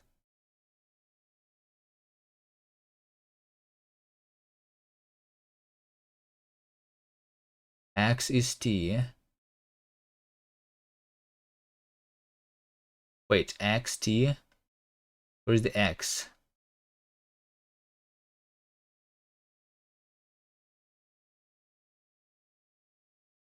Oh, this is for the DBG specifically. Hold on, maybe it's the DBG that's not working. Hold on. Does the DBG even work? DBG 1 2 3 int 32, because I don't think that yeah, okay, the DBG is the one that's not working. Okay, because if I just say 1 2 3 int 32, then it's working. Okay, what's wrong with my DBG then? std lib dbg is for all x type. This is the function that takes x of type t and returns void, and this is just doing the built-in function dbgx. And what is wrong with this actually? Because I don't see this problem here.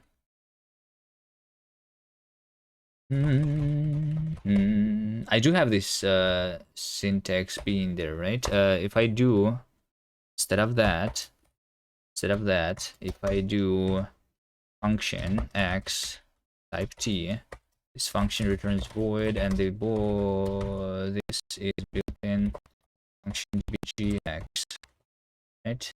File modified by external process. Wait, what? Oh, that's right. This is because I did the git stash.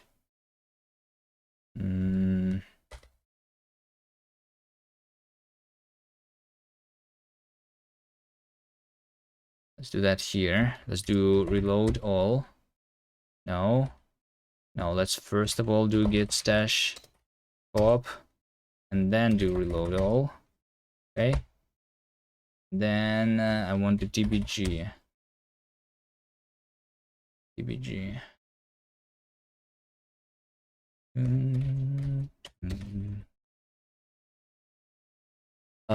function x t void is built-in function dbgx. This is the same. This is supposed to be the same thing though.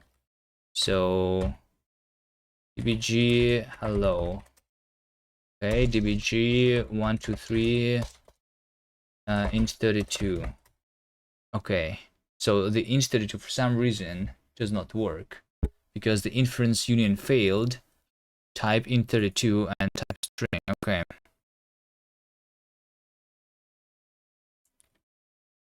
You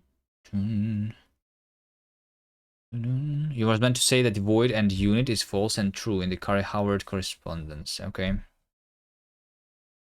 Another thing you might not know, but if you set void to 0 and unit to 1 and check the isomorphism of the pairs and unions, you will see the algebraic data types respect to the arithmetics. For example, unit and A is equal to A.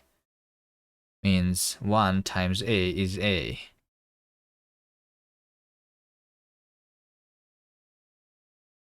Yes.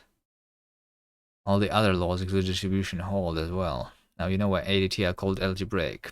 I don't think like when people program programs though, they need to know that, but that's yeah, that's interesting.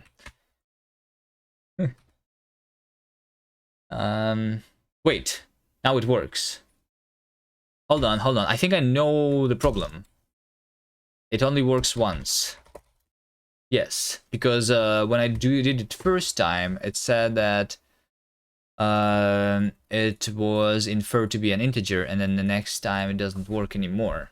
Okay. Because I use dbg in other places, basically. Okay. So what's the problem with that, though? Because dbg is supposed to be like this thing, which can be instantiated multiple times, right? It's supposed to result in a different function for every different type here, right? Does it mean that I have the same problem for other things? For example, if I go into like option int32, if I go into the option of int32, then it's going to be this, and I go into the option of string.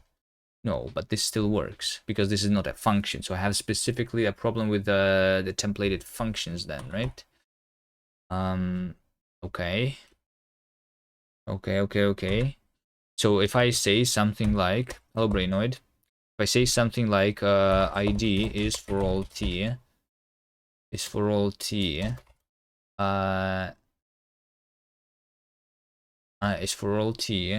something like x t into x, right? id int32 is going to be a function from not inferred actually. Wait, what? But this is supposed to be inferable. It's not inferred because I did not call it yet. Okay. id int32 1, right? Not inferred is not a number. Yes, it is not inferred in exactly because I need to wait. Hold on, but I did say int32 already. Hold on.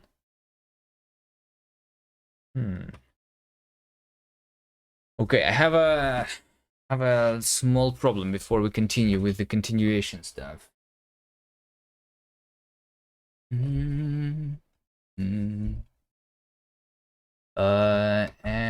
Yes, t into x. What is wrong here? This is a type, right? Yes. ID. Can I say? Wait, hold on, but I specify the argument type here already, right? Do I need to use parentheses here, maybe? And I say that this returns also t. Something. This is still saying not inferred. There's no way this is not inferred because I'm literally saying that it should be an integer.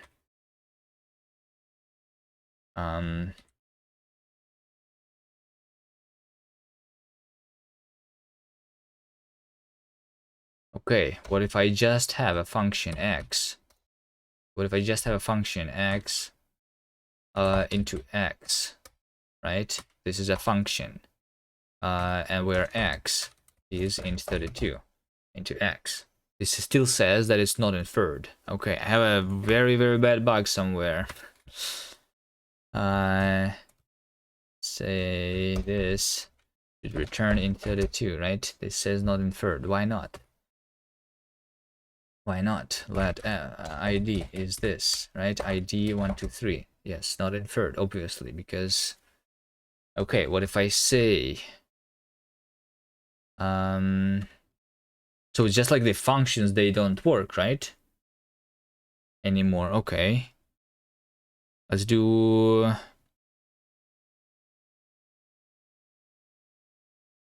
Let me commit the thing actually that I did, the delimited continuations and stuff. Delimited continuations. But I need to like figure out that first, right? So what I need to do is I need to do a git log. Let's see here. Let's check out this stuff, for example.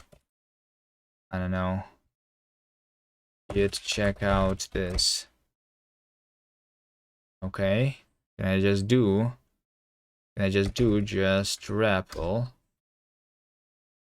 A let ID, or I guess I just like literally want to do this, and this is supposed to be inferred. Okay, did I break it at some point? Everything works. Maybe we should check out the one that says everything works.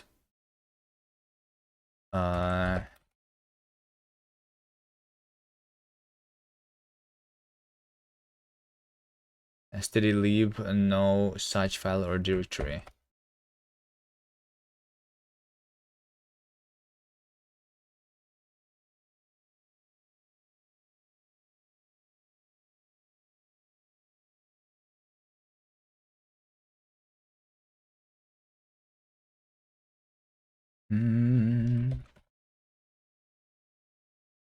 It's because it was not recompiled, it seems.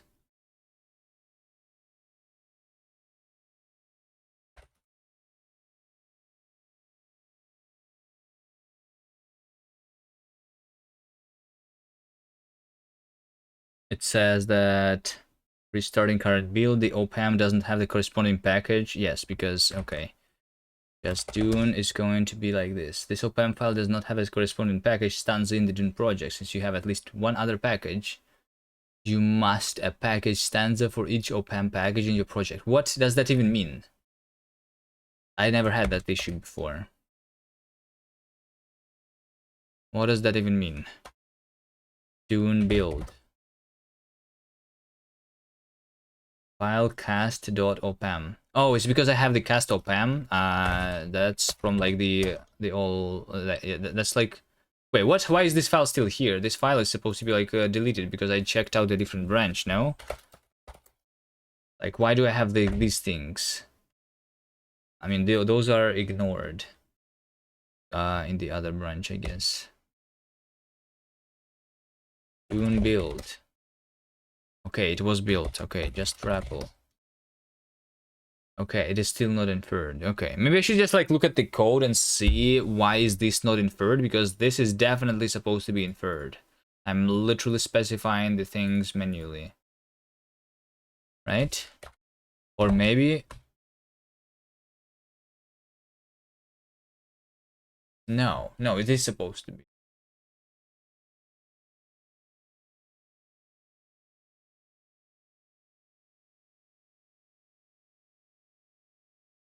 int32 and string. Wait, hold on.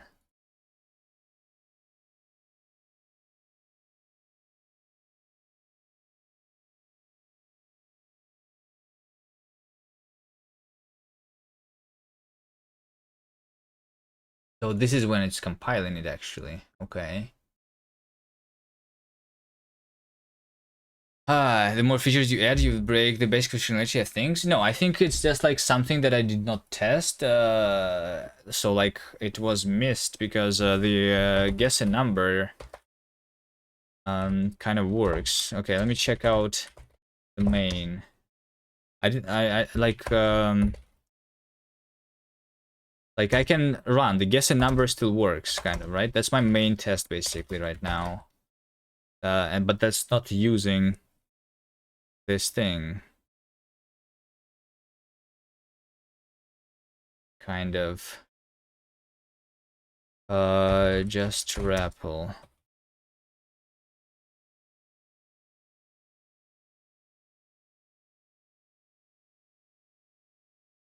I thought that in order to like get the type here, it was supposed to ensure the compilation here. So like, yeah, okay. Let me figure out why is this not being inferred when I literally specify the types. I ensure compiled. This one is being used.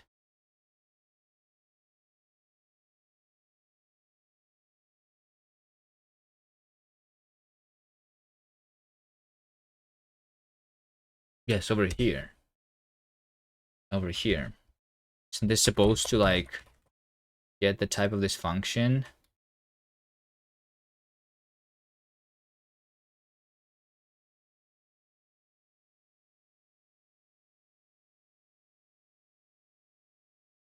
It's not getting here. Because the ensure is false for some reason. Why is it false though?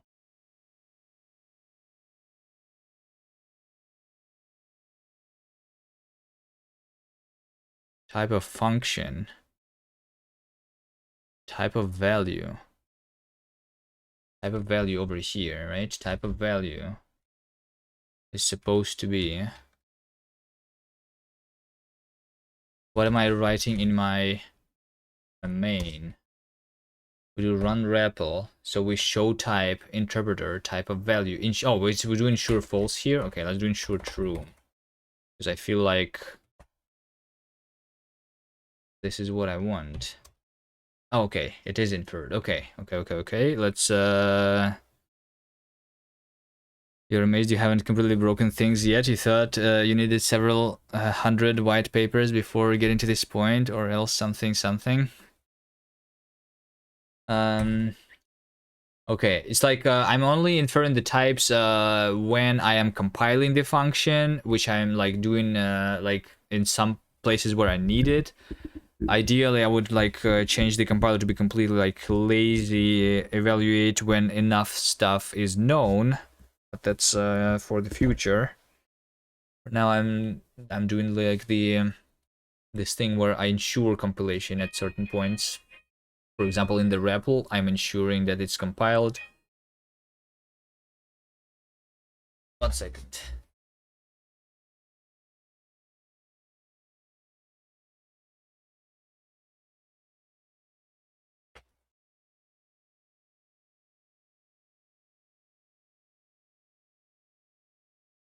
All right. So once again, let's see what was not compiling. I wanted ID in 32, right? IDs for all type. This, right? Okay. Let's see this, and then I say something like ID int 32. ID int 32 is a function from int 32 into int 32, and then I say this, and I say 1, 2, 3, and then it says that it is not a number. So this is a bug though, right? Because obviously I'm trying to call a function which I know that the type is int 32, so it's supposed to be inferred here, and that is definitely a bug.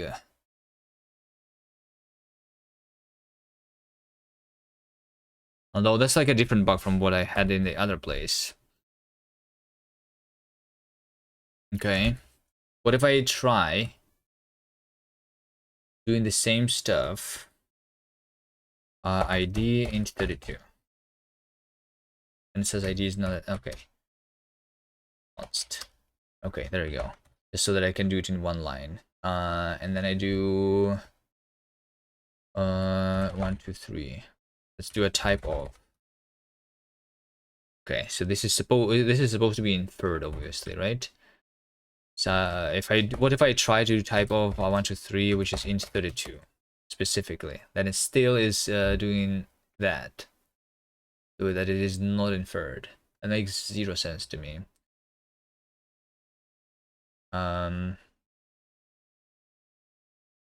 Oh, what if I? Oh, wait, hold on. I guess my most important thing was the parsing, right?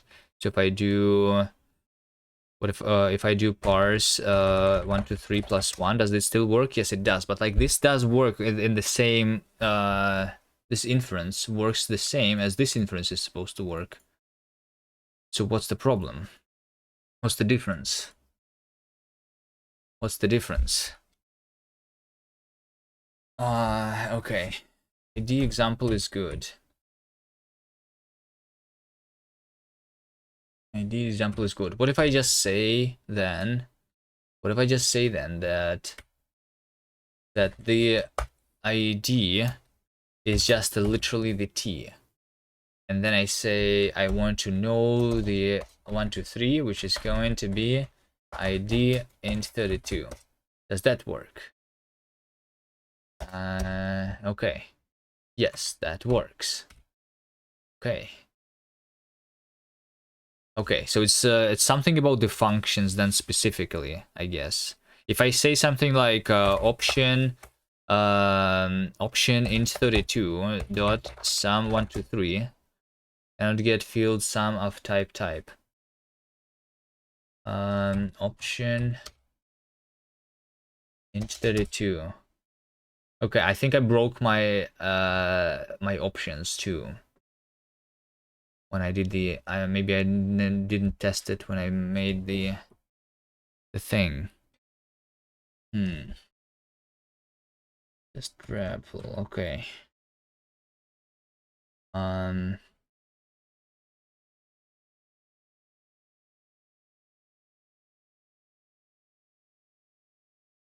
Okay, let me figure out this stuff.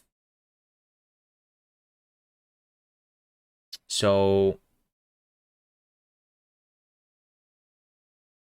id in 32 is definitely a function. Oh wait, hold on. Type of is not inferred. Oh. Type of is not inferred. Because if I just okay, hold on. I think I know the problem then. If I have a function that the function is of known type, but the type of this function is still not inferred for some reason. Why? Because but I think type of. Okay, let me see the type of. Type.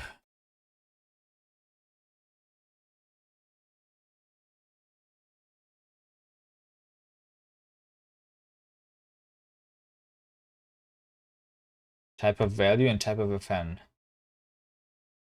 I have a macro, so I guess it's something like type of. Oh, what is the type of? This thing, right? Just value type, inferred type var. I think this also has something to do with compilation, then with ensuring, right? Just value type. It is using the inferred type of the expression, which is it's not inferred yet because I did not try to call this function yet, right?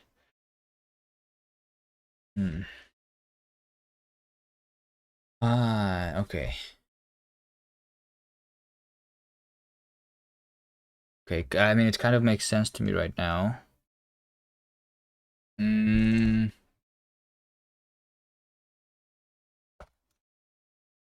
ID in 32, 1, 2, 3.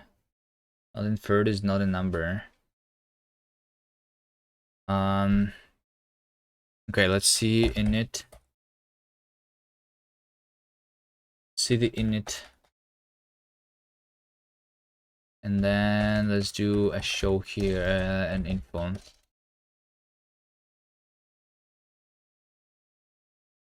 Okay, let's see what happens here.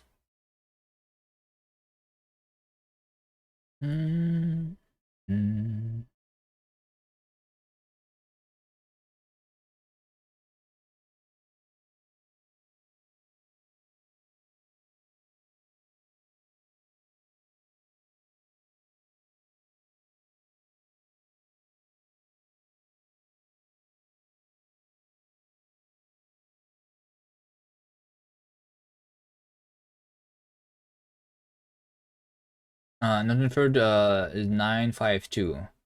So I have a 952 into this, and then 1, 2, 3. This is what I'm like trying to call here, right? But there is the 1 2 into 32 here, where I'm instantiating the template with the int32 makes sense. And then I'm calling that instantiation, which is not inferred. Wait, so yeah, this instantiation is not inferred. This is like the biggest problem here. This is the biggest problem, that instantiation is not inferred actually.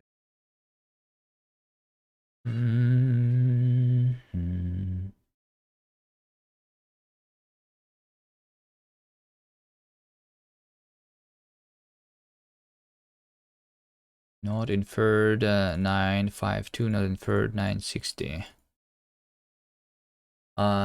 So did you do this, for example, const id?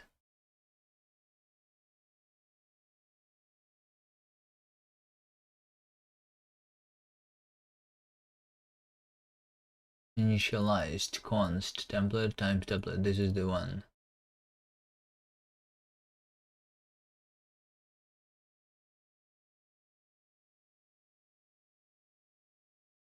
And then over here,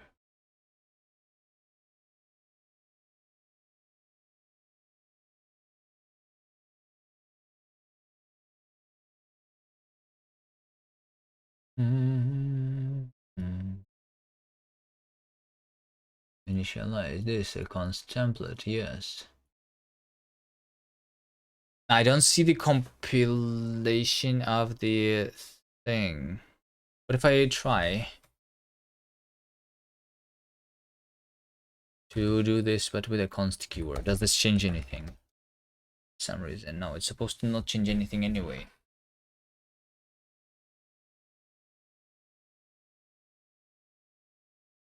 id int32. Function int32 into int32. Okay. id int32. Function id int32 into int32. 1, 2, 3. Not a number. What if I have a function which is saying taking x into 32, returns x? It says int 32 into the not inferred though. This also is bad because the type is obviously the same.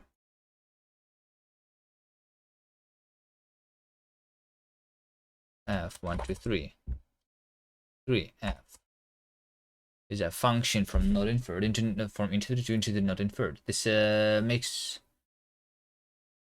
okay. Okay, this is like even a simpler example then of something that doesn't work, even though I can call it because I don't need to like know the return type. This is still all wrong. What happened?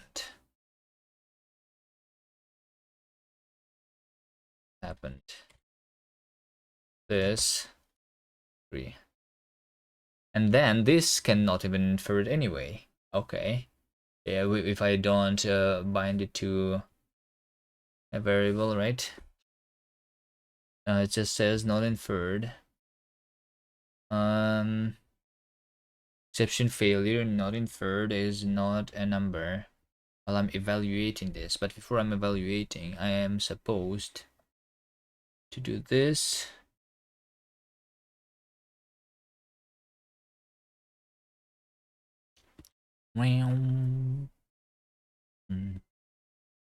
Okay.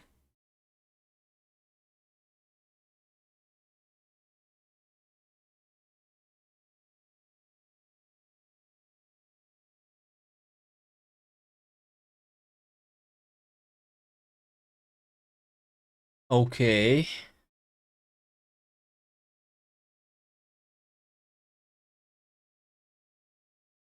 Let's start with this simple example.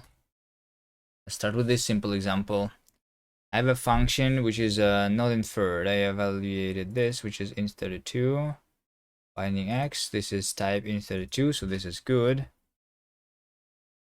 And this is even supposed to like ensure that the function is compiled. so that the thing should work. Okay, let's see.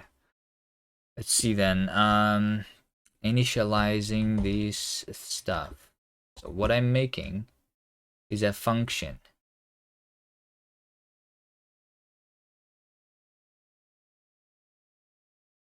You have a new name now, Survival 1337. What was your old name? Something 1337. I remember those numbers though. Somewhere. Yeah? Yeah. Okay. Hello? Why did you decide to change your name?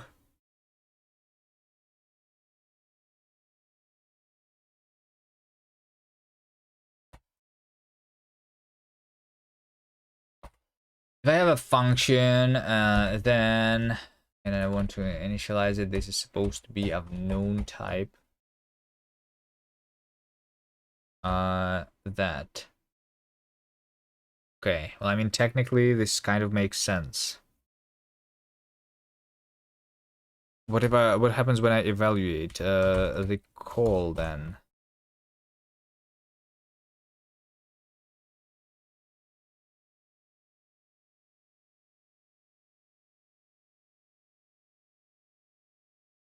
Maybe it's doing it in a different order. Let f be this, because OCaml does not guarantee the order of argument evaluation, and I kind of rely on it, I think, a little bit here.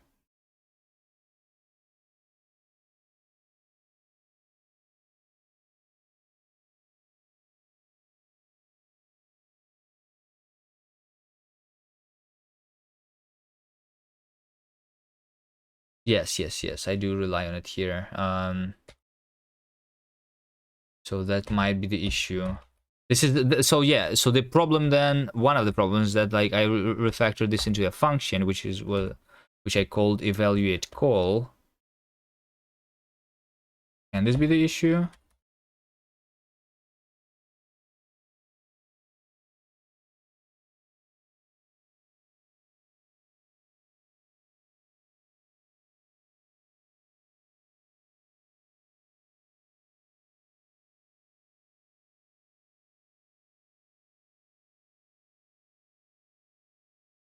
It's still not inferred though. Chugging coffee. Hello. I'm currently trying to understand where do I have a bug. Unfortunately, it's taking me a long time again, but hopefully at some point I will fix the bug. And I was working on the limited continuations.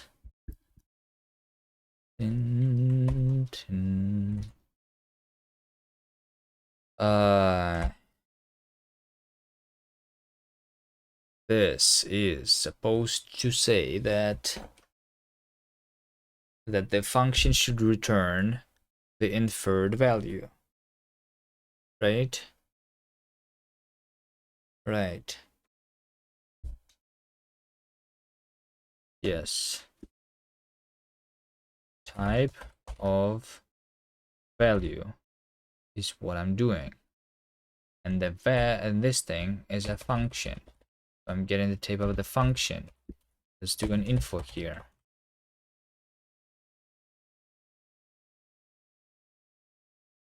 It says getting type of a function. When I'm getting the type of a function, I am compiling it inside, right?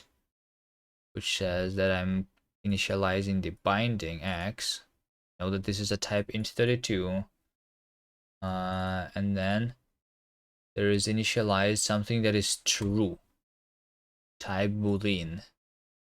Where's the true boolean coming from though? Where is true boolean coming from though? Hold on, there's supposed to be... Hold on, I see the problem actually, I think. What? It's not even... Huh?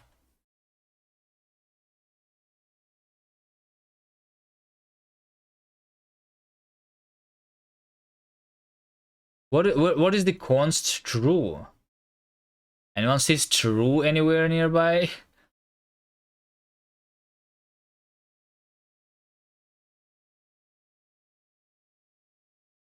I don't see a true in my code here.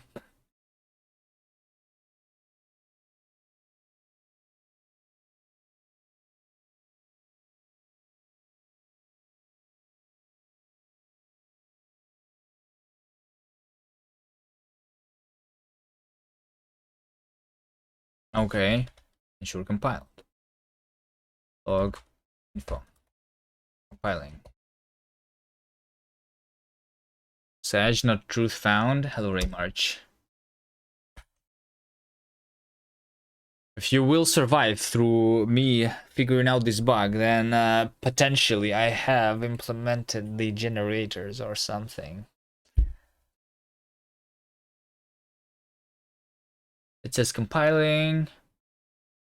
X to X. Yes. Yes. Compiling. So function AST. Yes. Yes. This looks correct to me.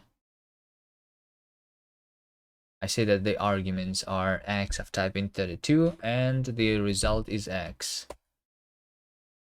Okay. Oh, I guess. Oh, okay. Hold on. No. This over here is the binding X, which is this X. This X is a pattern. It's not a like the IR in this case is the is an expression. In this case is a pattern. A pattern is like I should rename my IR into an expression technically. So yeah, so we know that this is of type int32 already. If this is of type int32, then why is the return type here not inferred? That makes no sense now. Let's see.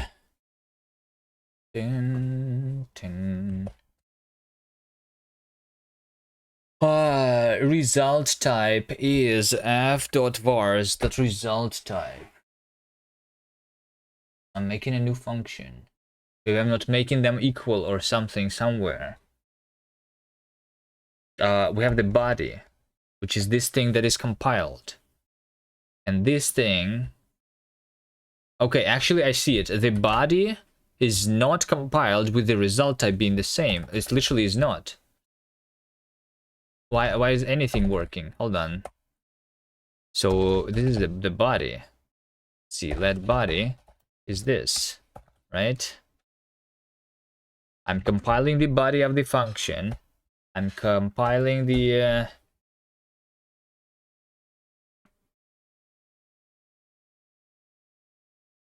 why do I need the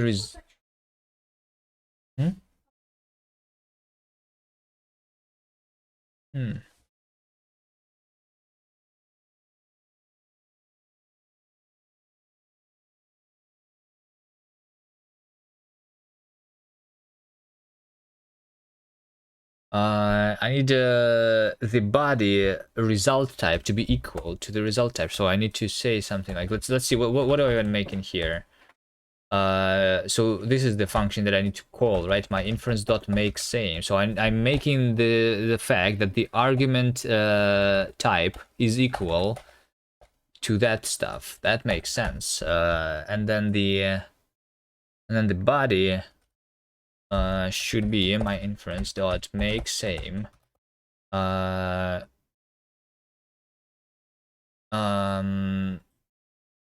The body type variable should be equal to the vars result type, right?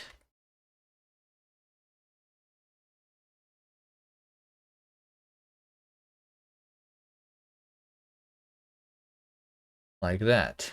Is that all I need? Was that the only bug? So like technically there's the arguments and then there's the result. I'm also supposed to like infer the contexts in the future, which I'm not doing yet. Okay, let's see if it works. Okay, there we go. Look at this. This function is int32 into int32. Okay, good. Let's do into trace now again. So that I don't have this all these logs, weird logs. Let's try the int. Let's try the ID. ID is int32 int32 1 2 3. It still says not inferred. So the question is, why is the call now not inferred? So since we already know, what if I do a type of here? It's supposed to do the same thing, right? No, type of is a not inferred.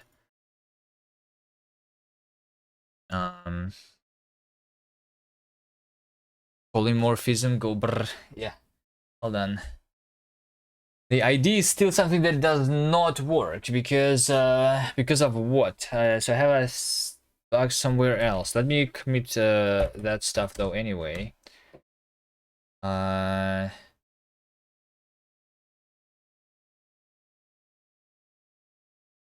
Right.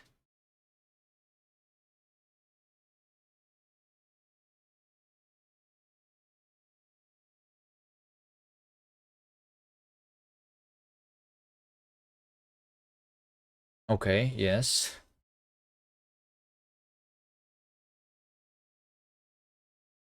Yes. Make function result time equal to body. Okay.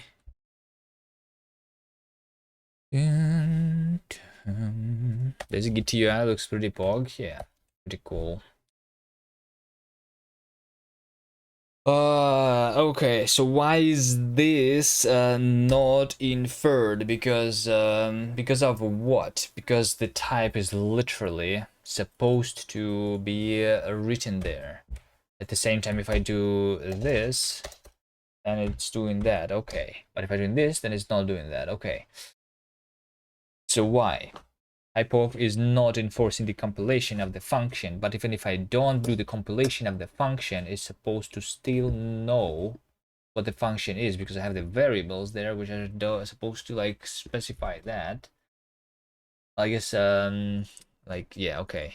I guess if I want to do this properly without it being compiled, then yeah, I think I understand what I want to do. Like if I say here x into x, but I will instead say colon t into t, right? No, not right. I need parentheses then maybe.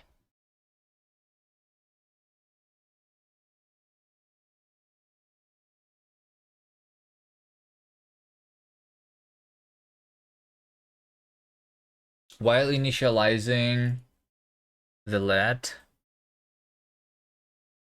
building macro const let, building macro then. Inference unit failure. I wanted to have a type template and I wanted to have a type template.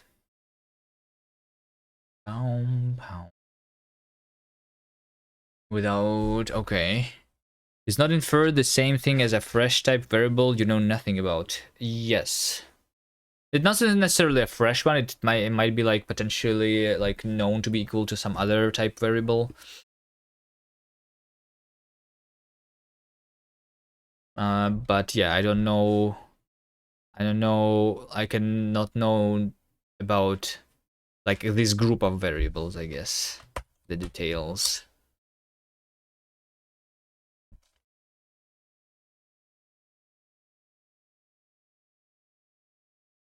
So what's the problem here, though? I do not understand that.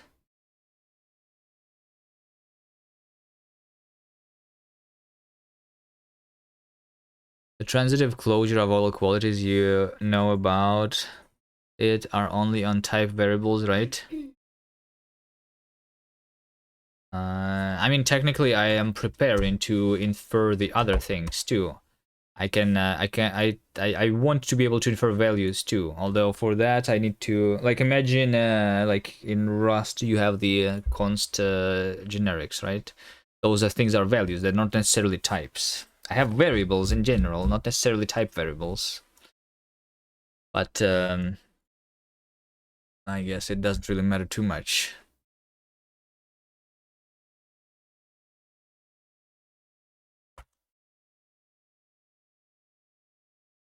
I need to figure out what's wrong. Please, please. How do I figure out what is wrong here? It says the inference failed. I won't have a template, and I got a template. So I need to show more details about this template, right? So dot dot dot dot dot dot is what I want, right? Dot dot dot is only showed over here. Let's just do over here if false. Let's just do over here if false, because then it's going to show the entire function AST. Just triple.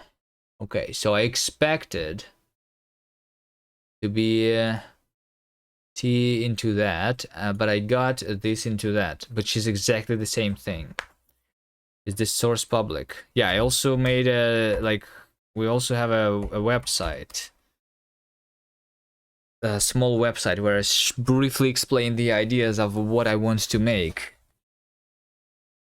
But yeah, and there's a link to the GitHub there too.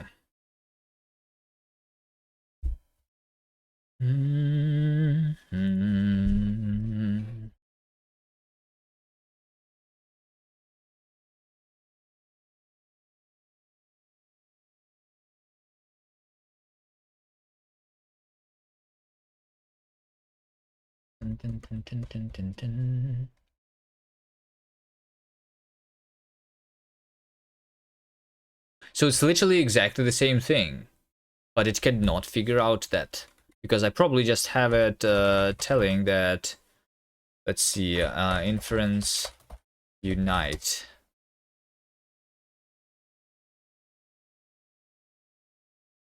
Inference unite, and I have a thing where if I have a template A and template B, then I'm compiling both and like seeing things, right? What if I do this here? Template, infer template. So like I'm not getting here, right? Okay.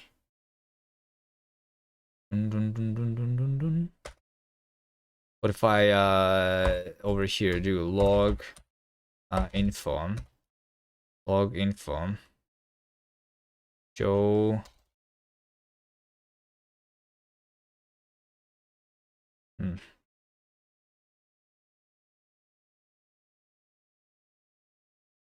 wait.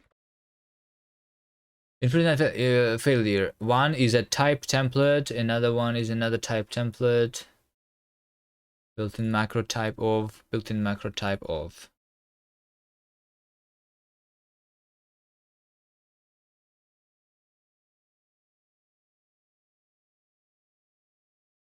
Wait.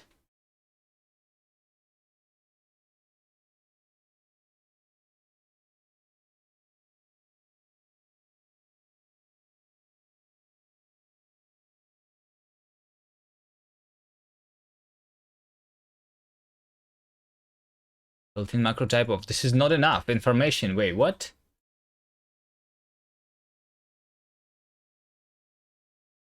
The type of this thing. Where is this thing got lost?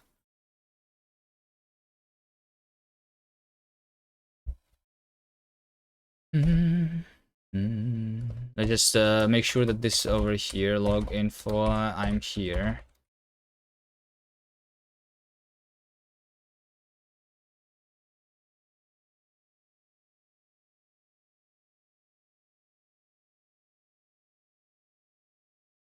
No, no, no, no, no. This is not correct. I need that stuff. I'm here, I'm here. And then I'm here. Okay. And then log info here.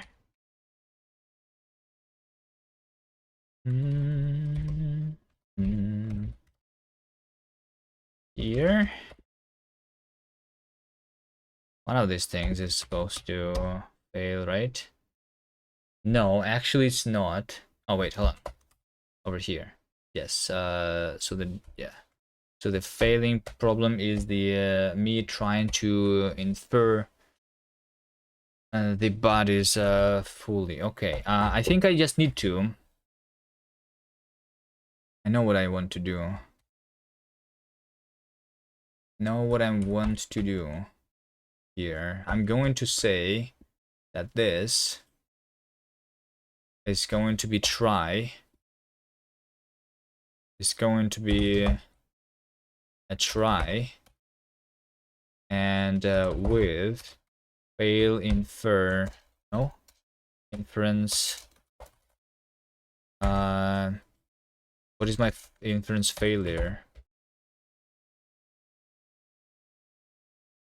Fail infer says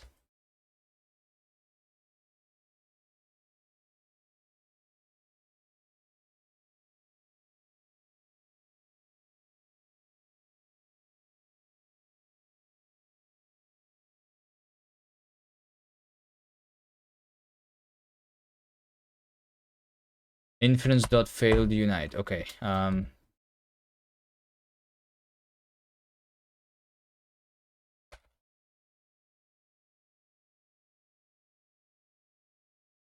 With so inference dot failed unite, anything is failure, then you're also here, Devninia. Hello.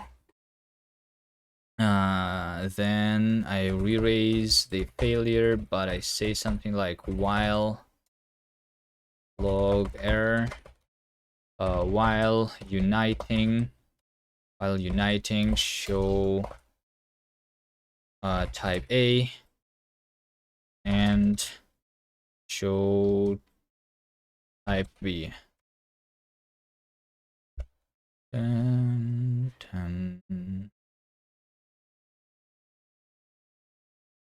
And I should probably, I kind of want to do the same over here. Try with inference failed unite as failure, then log error while uniting values show A and show B, raise failure. Okay, is this going to help me understand what's going wrong? Okay, so I'm trying to unify this template and this template, right? So I have a template and a template, and they are supposed to be like wrong. This is uniting types, this and that. So uniting T and T actually failed. Okay, so for some reason it thought that T and T is different types. Okay. Why would it be a different type? Because this is literally, I only have one T here and one T there, right? It is all the same. It is all the same. Maybe you need to ask Mr. T then. Okay, so why are they different? Because they literally are supposed to be the same. T and T is the same thing, right? Why would that be an error? So this is specifically a binding. They are supposed to have the same IDs. So maybe when maybe I need to do something like show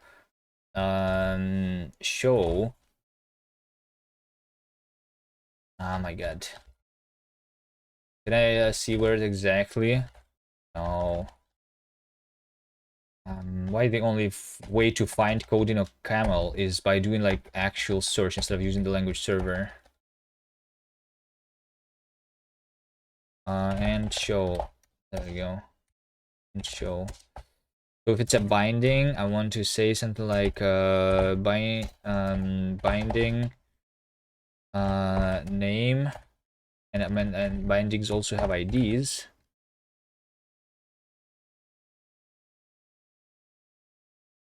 Right? Binding name.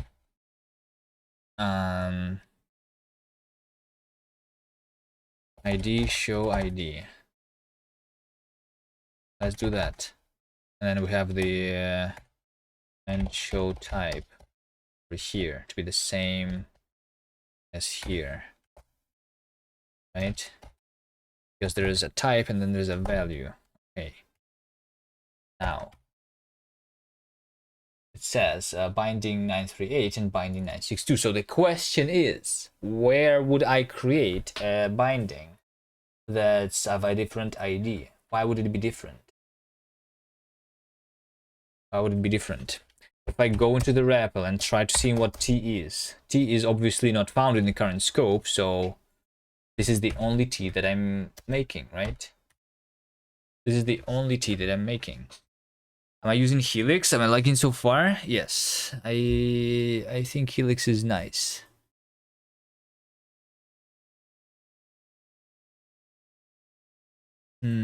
What's Helix? It's the editor that I'm using. This is not Vim, in case you thought it was Vim. It is Helix. One of the features is the multi-cursor, so I can go like over here and start like adding something to the beginning, something that you cannot do in Vim. There's a plugin for that in Vim which sucks.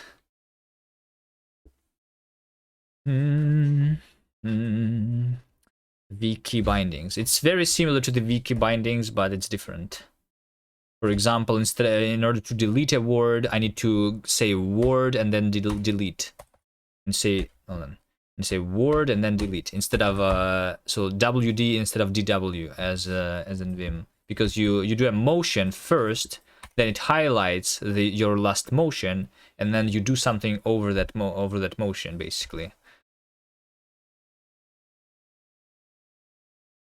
Which actually is much better in my opinion, much more intuitive to use.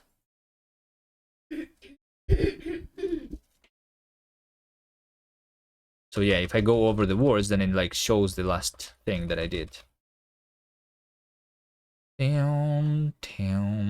Bad to delete a word, DIW in Vim. Yeah. There's someone in my room.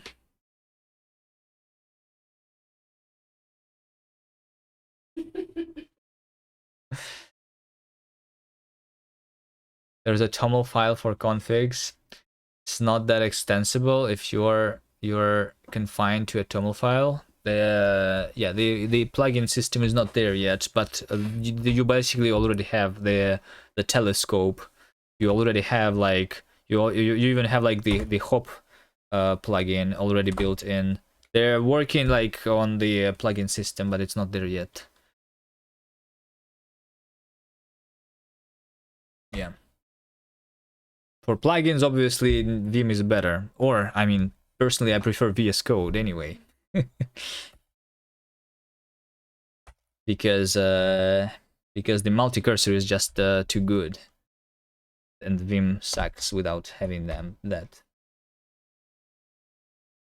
There's no file manager, not a toggle term. Those are only things that stop you from using it. Yeah, toggle term would be really nice. File manager. I mean, you have the telescope, which I mean, yeah, it doesn't like it lets me like select the files, but it doesn't let me like search through the files. I can only go to a file if I know it exists.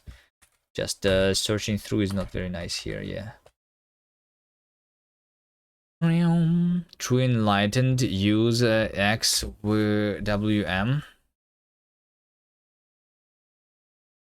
And project moved.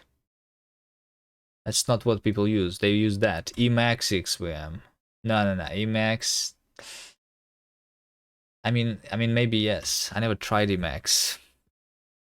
Emacs X Window Manager. But I'm on Wayland.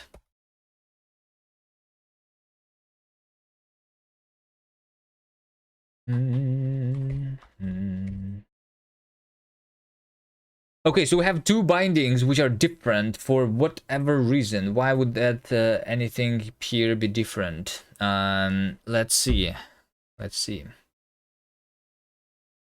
Why would it be different? It actually makes no sense to me, huh? So it says over here that binding T938 and 938 and then 96. Oh, okay. So, okay, it's doing it twice. I see. I understand now. I understand now. The ID is supposed to be the same. Yes. It's doing a new thing. Okay. I understand now. Wait, when did I add IDs to the bindings? I thought I did not do this. Look at this, by the way. Look at the OCaml language server. You guys see that little thing in the bottom? Protocol error, internal error, uncode exception. The OCaml is so bad. Okay. Right, ooh. I wanted to... Wait, what is EWWM? European Watermark Management Conference, huh?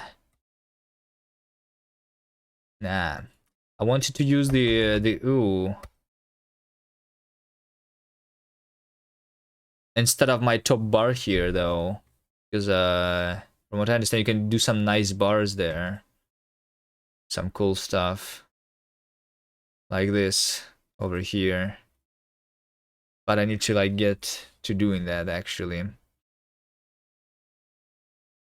You just replace the X in X window manager with a Wayland. I see. You have a bar like that? Is this what you use, or do you what bar do you use? You use Steffi bar on X monad. All right. But I cannot do that because I'm using Wayland. Xmonad, like, do you have animations on your Xmonad? Do you have this feature? Because the overview of all the things, I don't know. Animations are nice. Animations are nice. That's one of the features that's missing in Helix, right? With Vim, I can use Neovide and I can have animation on my cursor. And in Helix, I need to leave in an actual terminal, which looks like a slideshow when I'm scrolling.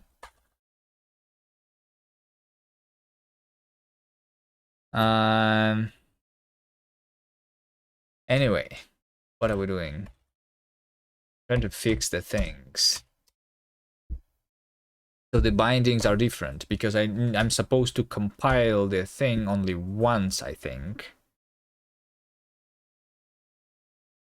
Let's see then. So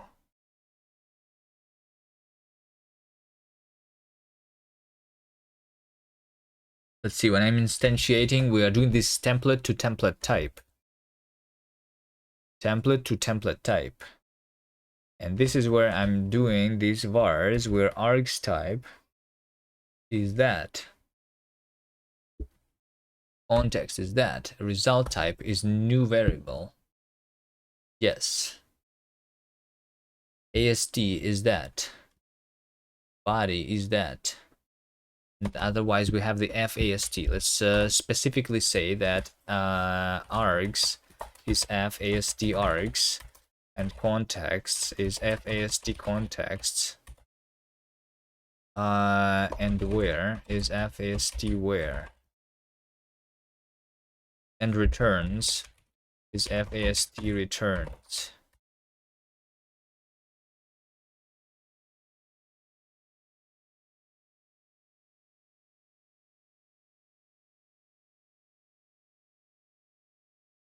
It's already better than VS Code. Is it? Startup time 380 milliseconds. Startup time does not really matter too much, honestly. I think it does not matter. I think what matters is the like the fact that VS Code is slightly slower than my Helix or even than the Vim is still doesn't really matter because I get so much in addition. Even if it was faster though, it would be really nice though. Yeah, I agree.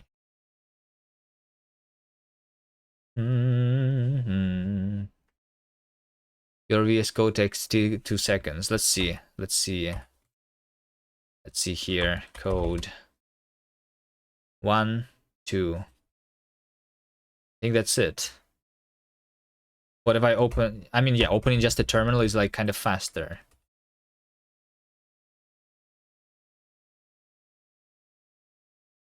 Startup time doesn't matter, but Emacs is generally slow. Even okay. 8 gigabits per second SSD, pay to win hackers. You also make use of VS Code profiles. They're kind of nice. VS Code profiles. What do they do? I think I'm not doing them. The VS Code profiles. What is it? Dun, dun, dun, dun, dun, dun.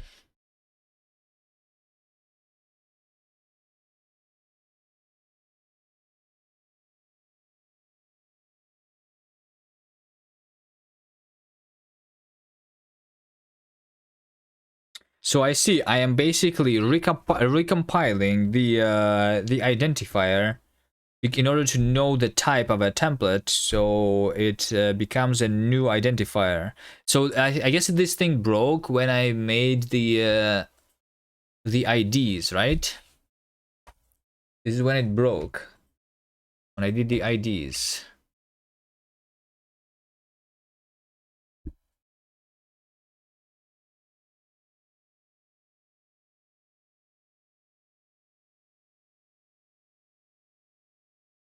To the things. Because previously I was only comparing them by names. But I do want to have the IDs. But that makes the IDs different. So this means that the arguments should be the same anyway. Even though I compiled the two different things. Okay. How about then? So here's a function which is called ensure compiled, right? This is where I'm compiling the args. This should be, so I'm compiling the pattern of the args, right? And what I want, I guess, is potentially when compiling a function to have the compiled arguments separately, because I want to share the arguments with a different thing. We have a cached template type. Cached template type. Cached template type. Why is this language server? Language server now it can find the references. Nice. Why not before? So over here, I'm doing the template type. I think when I'm doing the when I'm doing the ensure compiled, after all, I just need to know over here. I'm going to match. I'm going to match.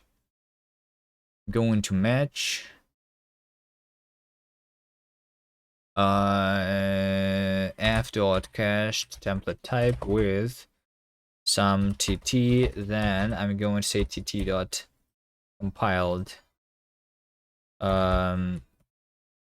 option get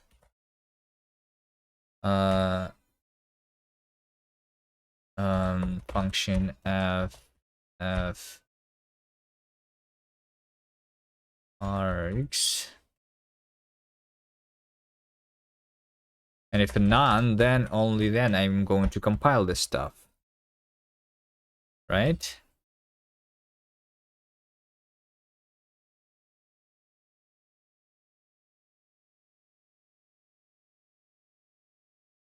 This might fix this problem.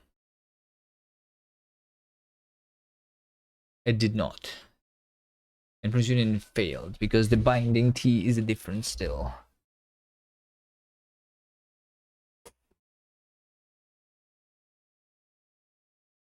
If you do Elixir, why would you need the Python extension? It would only add to the startup time. Yeah.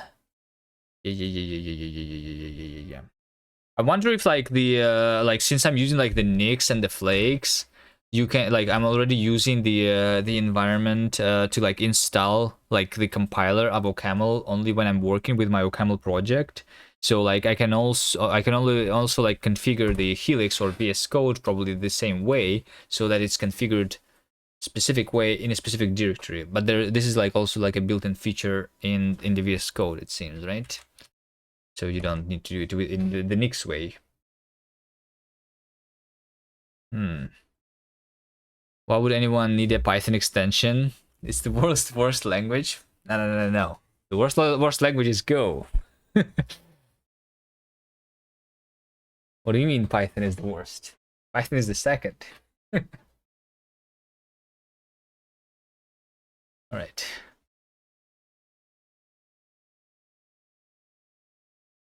Worst language is JavaScript with all its quirks.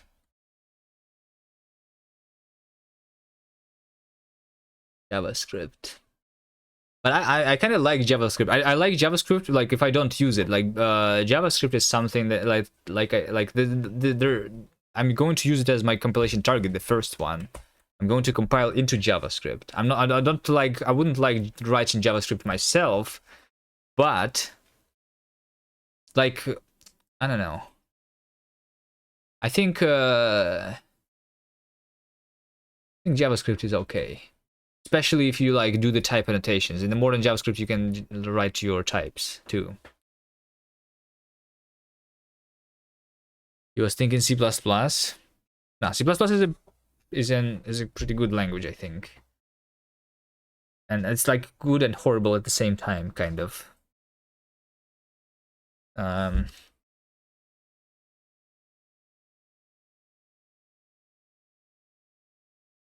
And keep in mind that only arrays plus objects are called by ref. Everything else is value called by value. In Python or in JavaScript, because the same thing is in Python, right? You have classes which are by reference, but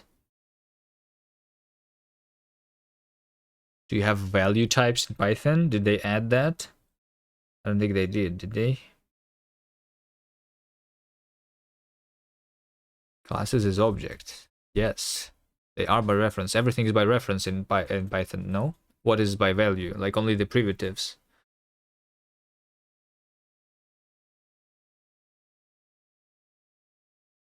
It's working the same way. What's the difference between JavaScript and Python in that sense?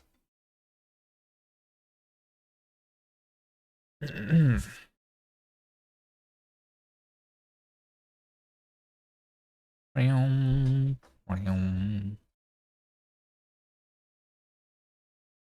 remember having a lot of bugs because of that when I was writing Python.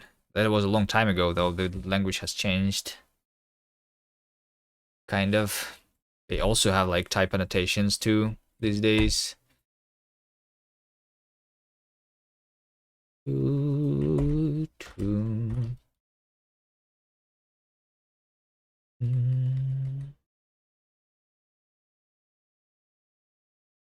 What am I doing? My bindings are different. Why are they different?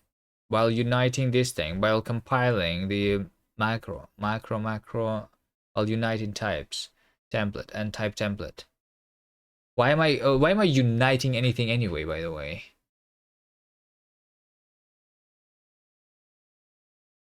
Why am I?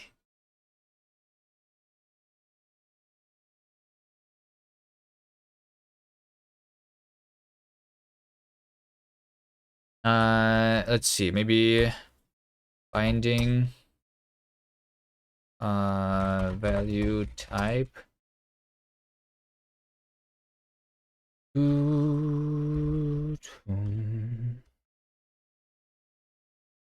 value type. What about the binding here? Uncaught exception, amazing. LSP restart.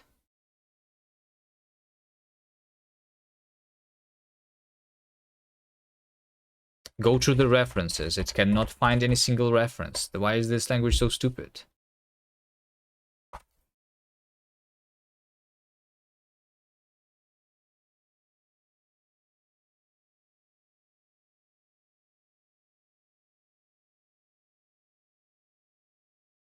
Data classes in Python are mutable. Named tuples are not. In Python, if you write an equal to 256 and b 256, then a and b are the same object, but with 257 they are different objects. We know that in JavaScript, with this crashes the page. This proto a is 1.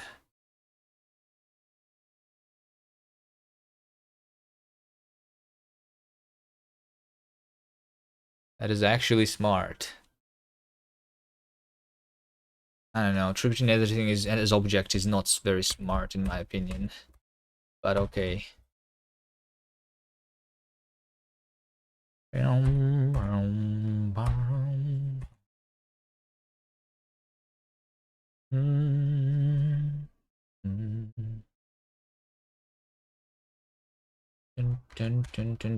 not sure what I'm doing anymore. I don't know how to fix my bug right now. I need to figure that out. So what happens is like this just does not happen, right?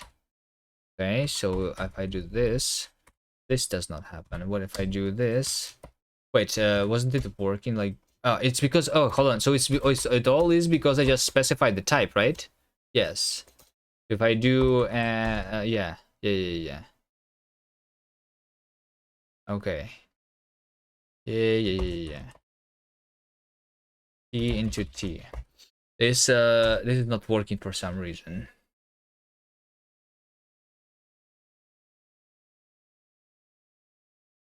Well, now this is trying to unite the template and the void. Because I have the semicolon, I just need to remove that. Okay, there we go. This does not really work. Why? Type a value. If I have a template, we have a template to template type, but I want to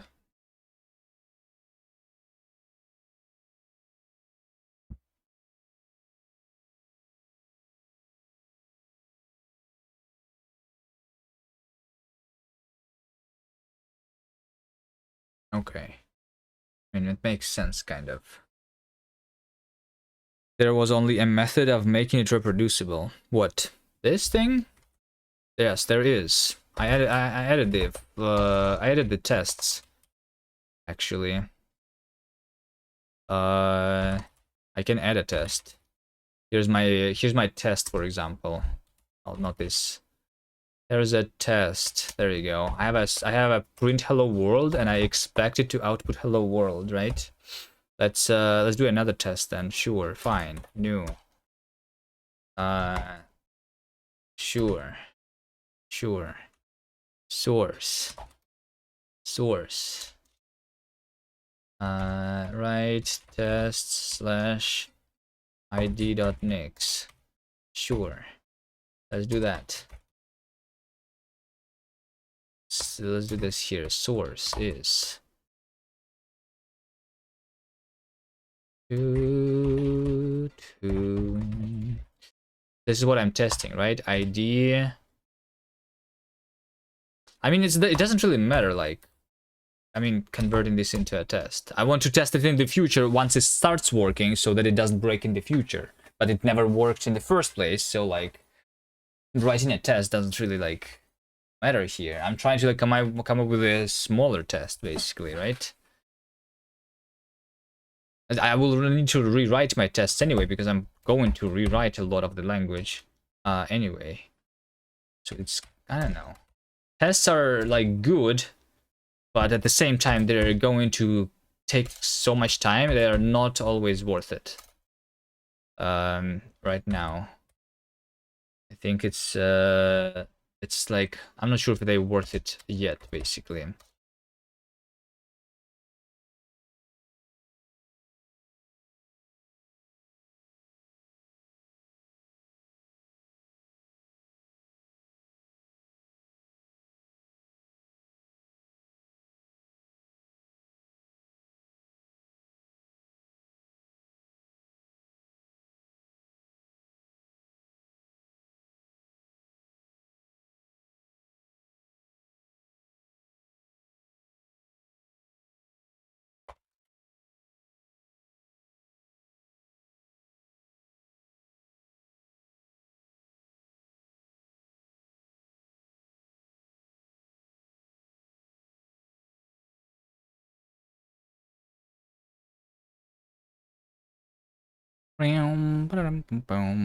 Also redeemed push-ups. I do not see that. Oh, but we both actually saw that. Type down in chat. It's because Twitch, you know what? You know who needs to have tests? Twitch needs to have tests because my thing over here does not, like, the last thing was Infinite Coder 2 hours ago said hello, and that's it. That's the last redeem that I see. How about Twitch add some tests instead? Right.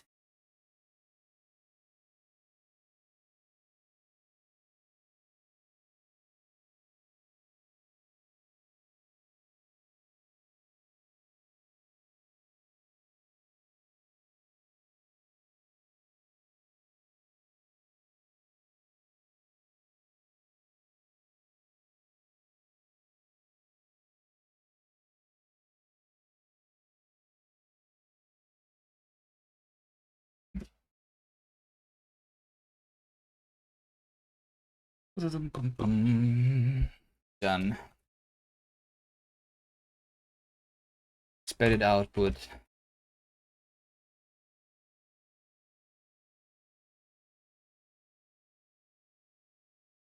Okay. So what do I expect here? I expect to see 123 colon int 32 slash n.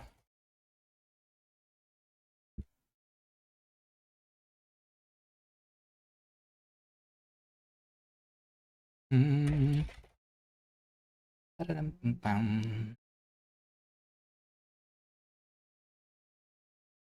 need to add this though.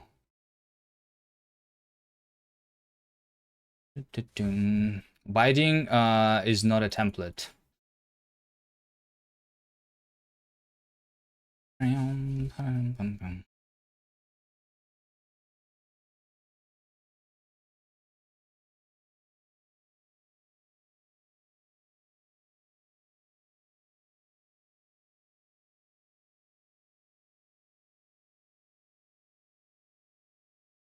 Yes, it is not a template because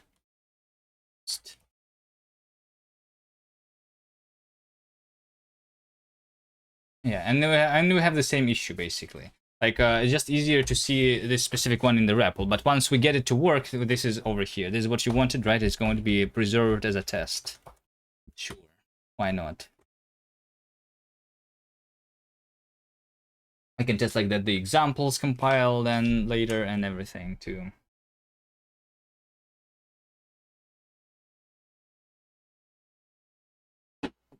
Okay, I'm going to go and eat though. How long did I spend on this bug already? I fixed one, and then there is this one too. I'm going to eat and then I'm going to go back, finding the bug, I guess. So food. Go break. And this is what I want to get done today. I'm writing the generators and the yielding. That's what I want to work.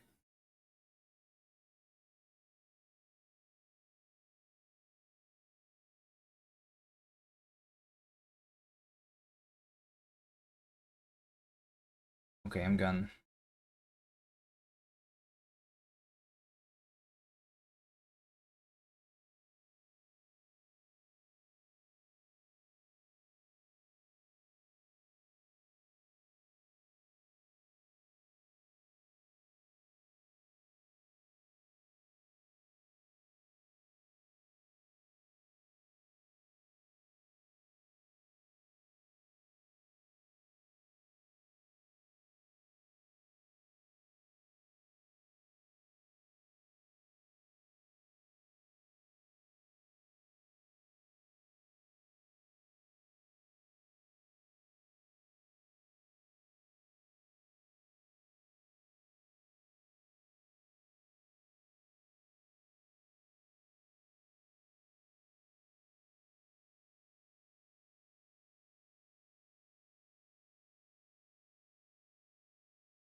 Okay.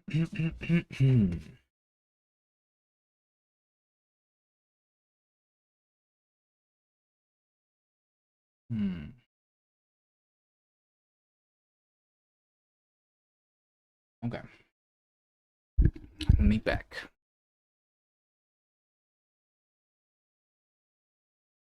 Okay. Did you guys find the bug in my code yet?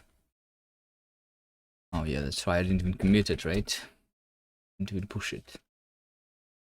I mean, it's anyway. Let's see. Let's see. What do I want? What do I want? I want to. I think I know what I want. So there's this thing, template to template type, which is figuring out the type of a template, and it's been cached.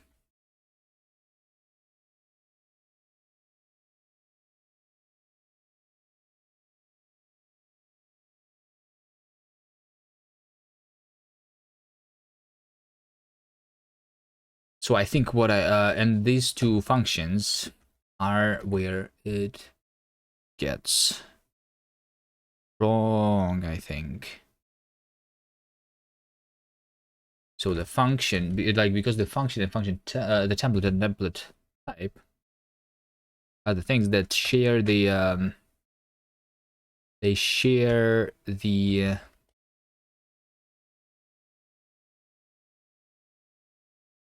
things, right? Let me do this. Mutable shared arg, shared compiled args is pattern option. I think this is what I want.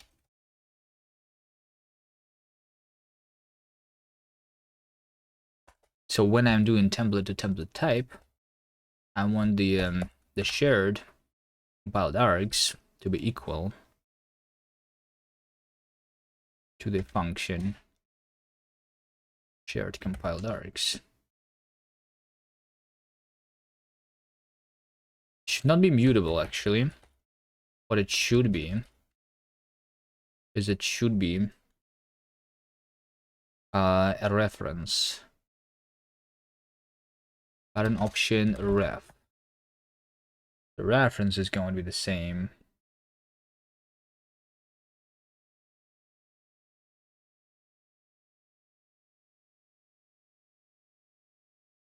Right?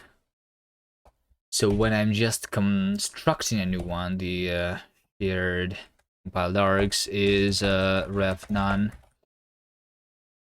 If I'm doing a new function, then shared compiled args is ref none. If I am doing here, shared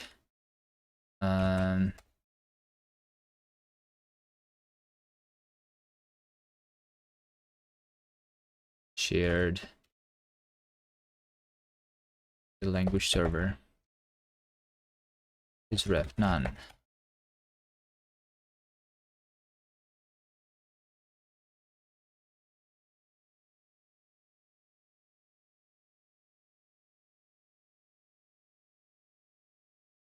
And over here also.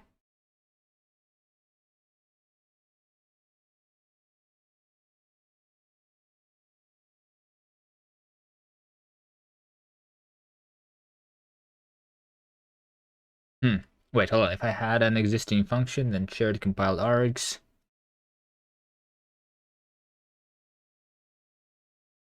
Yeah, I think none makes sense in those cases.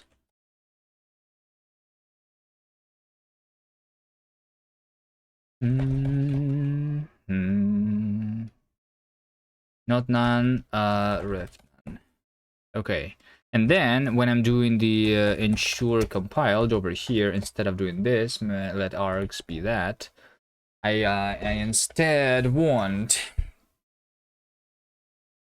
to say that args is match f dot shared compiled args exclamation mark with some args than args. Otherwise, I'm doing flat args.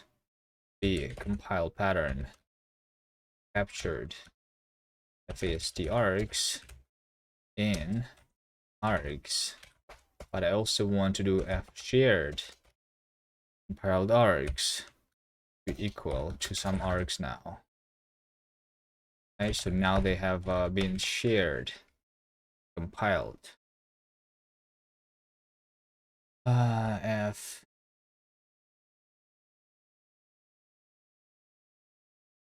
some args. Pattern should not be a constructor. This could just type a fan. Is this supposed to like be this?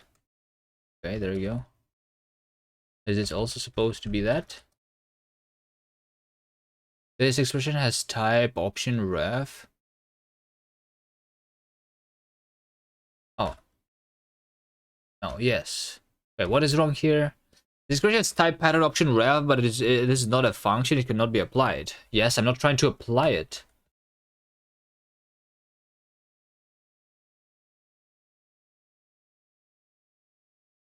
$20,000 lines of code in one file. Stop, think about it.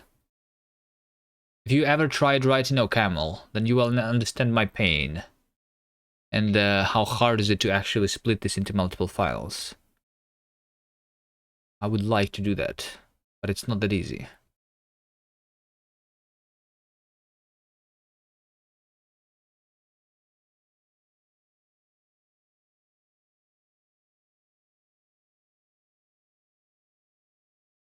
Throw OCaml away, write it in Kast. Of course, as soon as it's ready. But it's not ready yet. But I am considering sometimes rewriting it in Rust.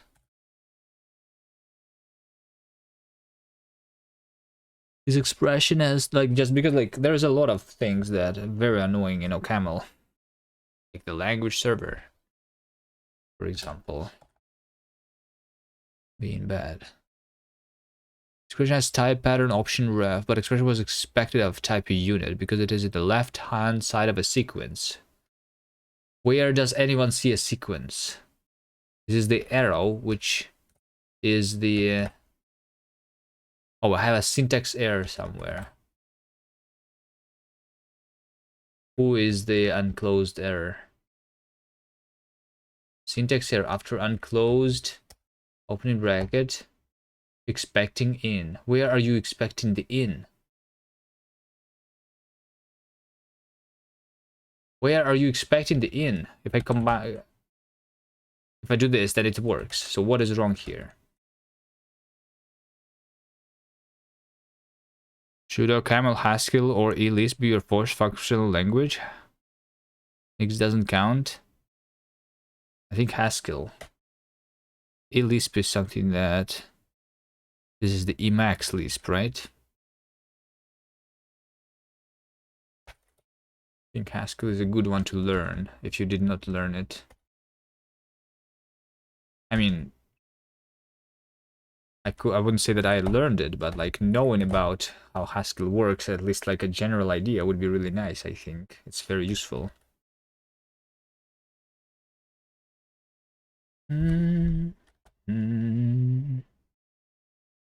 Haskell is very interesting indeed. Even if you end up never using it. You learned Haskell at university.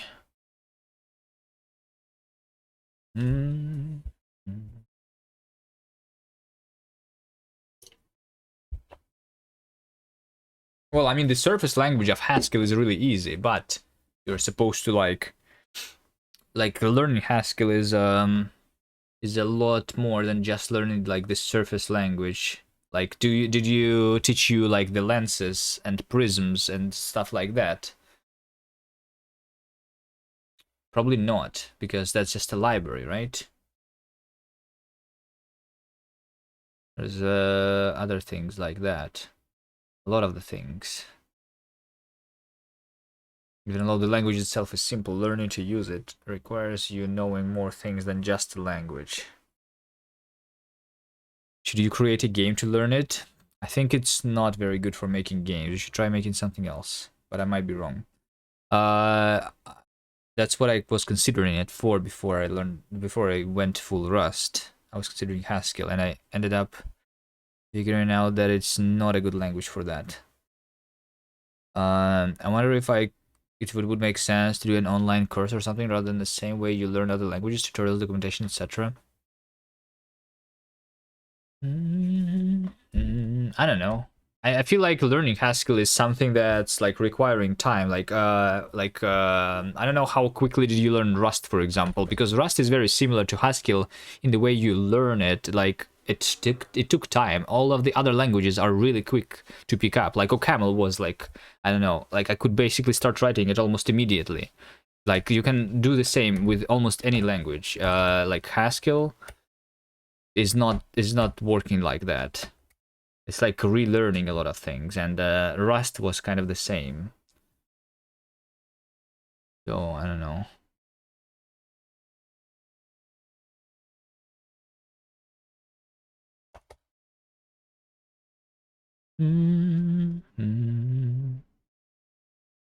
What's the problem here? Av shared compiled args, and then this is the operator to writing something into a reference, is it not? Record field shared compiled args is not, oh, it's for mutable field. Okay, hold on. It's not mutable field. I need to colon equal, of course, because there's these two things that are completely different, of course. I bet.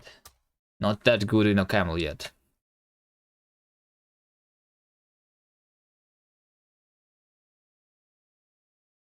Okay.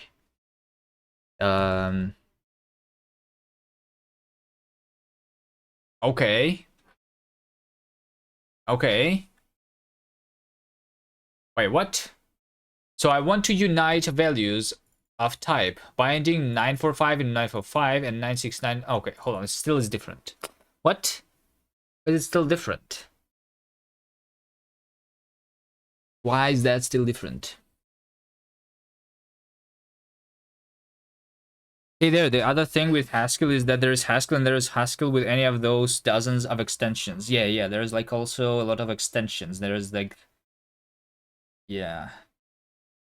And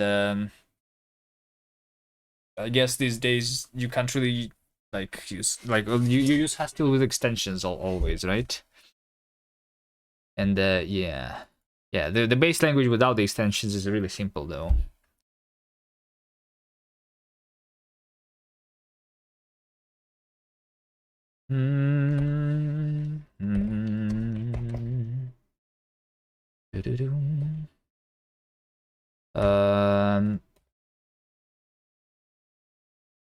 Yeah, there's extensions and then there's libraries too.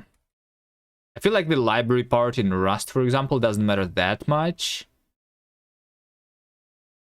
And there's no extension mechanism. There's like only if you want to use like the nightly features.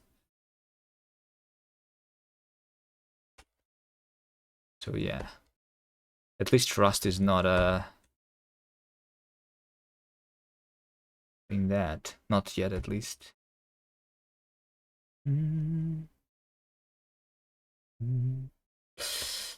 Let's see. Compile pattern. So, but maybe I'm compiling the pattern multiple times or something. Let's do this. Log info.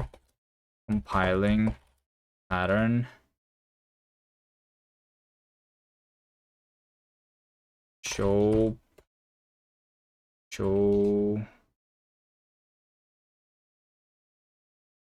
pattern. Show AST. It's not show AST, it is AST.show.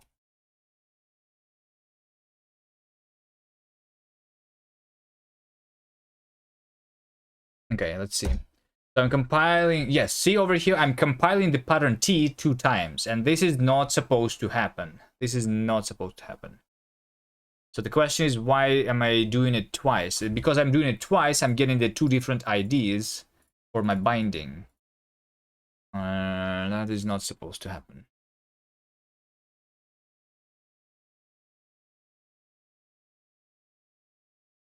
Why?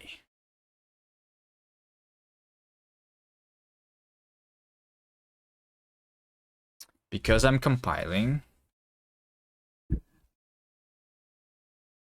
a function, right? So ensure compile log info compiling, right? So I am compiling this, and then I'm compiling this. Wait, hold on, I'm literally compiling the same function twice. This is literally the macro type of. Okay, hold on. I'm literally compiling the same thing twice.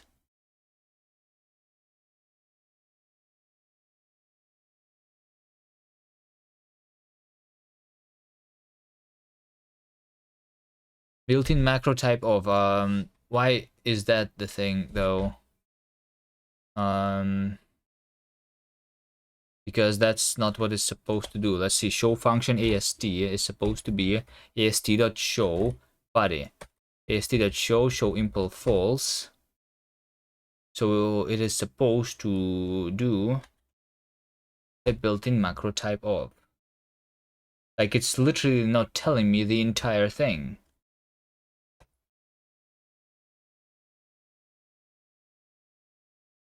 Wait. No. Built-in macro type of.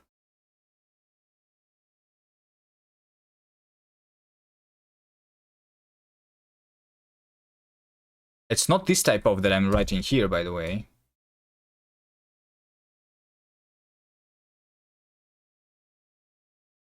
Or is it?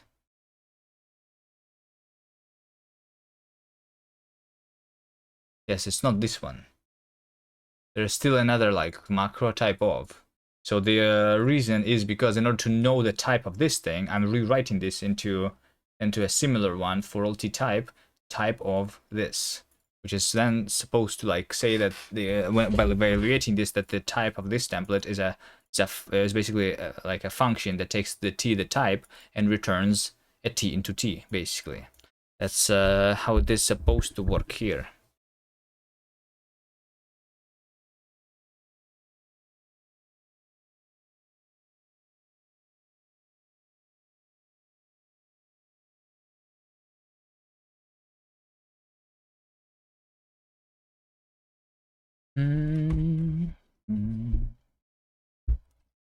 So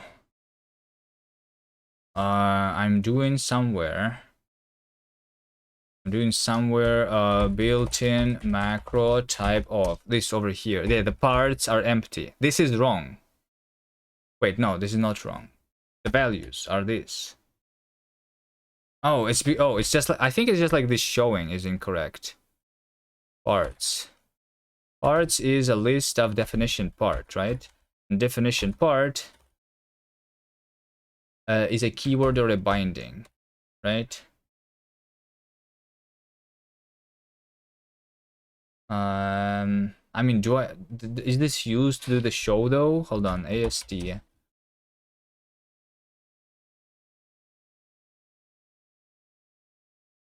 AST show. Complex definition values. Do I need the definition parts? I am doing the definition parts, yes.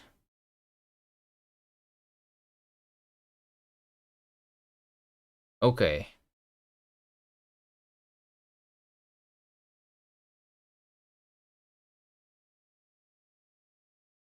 I'm just doing this to do it in order though. Let's see, parts. Like it's almost like this should not be like a hard-coded thing. To do how to not hard code this here, question mark. It's just like this showing that is wrong. So we have a keyword saying type of, and then we have a binding expression, right?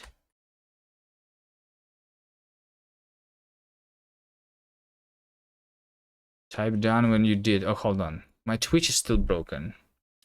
Who requested the push-ups? Guardianka. Hello.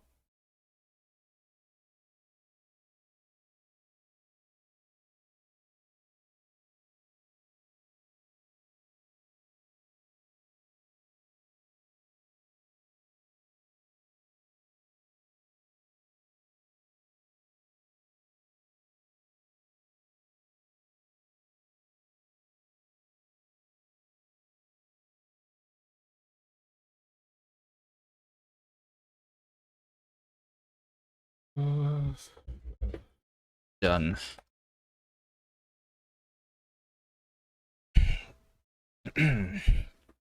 Done 20 survival. Nice. You did them quickly. Done. Wait, did you do it again? Looks like a video clip. Yeah, like always. Why would I do them for real? That's a lot of... that's a lot of work. I should also record videos of me programming without without making bugs, so that, you know, so that the streams are also like better, you know, so that when you watch my streams, I don't debug a single bug for like 5 hours. Right?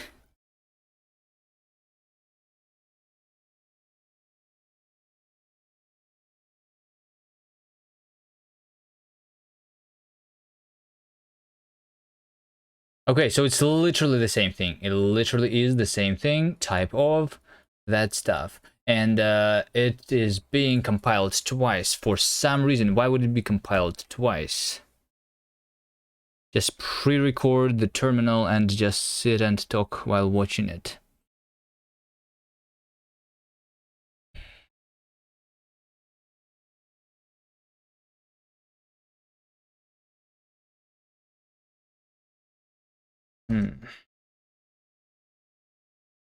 Okay, so that was okay, but why am I compiling twice? I think I know why I'm compiling twice, because once I'm doing it during the compilation phase and then once during the interpreting phase.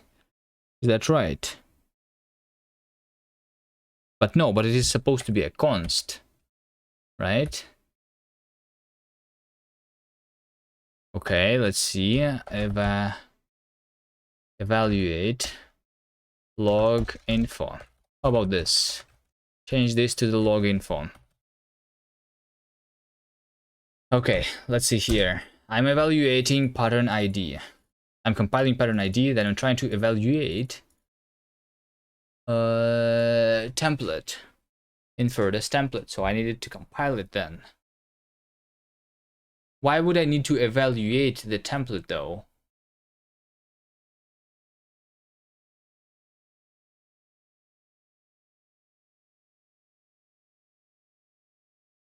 Wait, so evaluating template. I'm evaluating type of twice. Right? Why am I evaluating the type of twice? Evaluating binding t. Infer to be a type. Evaluating argument. Being binding t.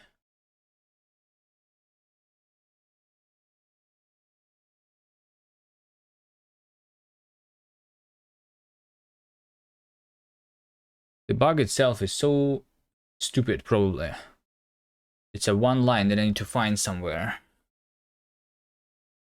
Const, built-in function, built-in type.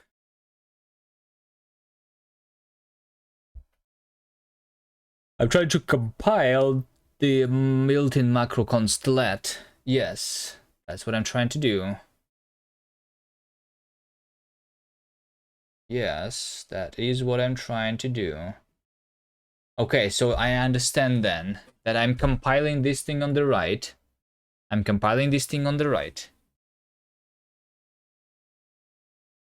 Into the thing. And then I'm compiling this thing into a thing, and then I'm trying to evaluate it. So it does that.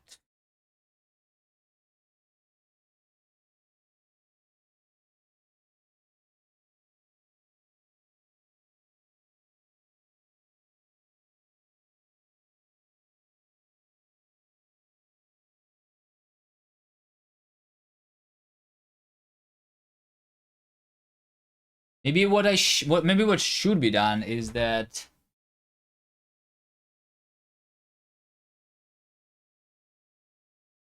the bindings themselves, they are the bindings when I'm recompiling the thing should be the same binding still. So I should not share the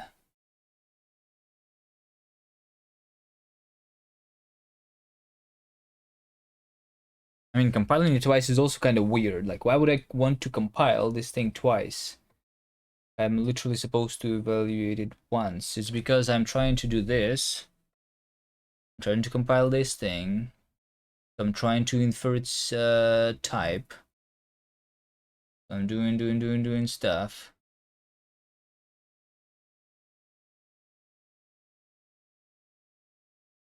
And then I am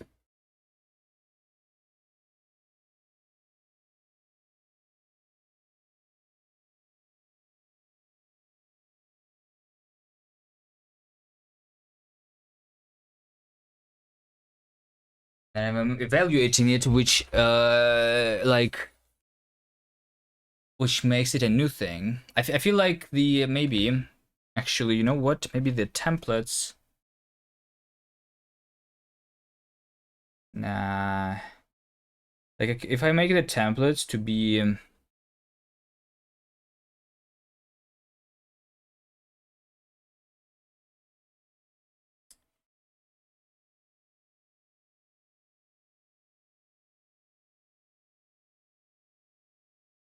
oh, Nigel, welcome back. I don't know where you left, but I am still debugging like a bug before without making progress on my other stuff.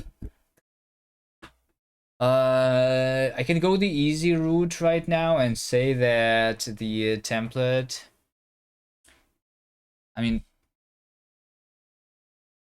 what am I even trying to do anyway? Like, why am I trying to?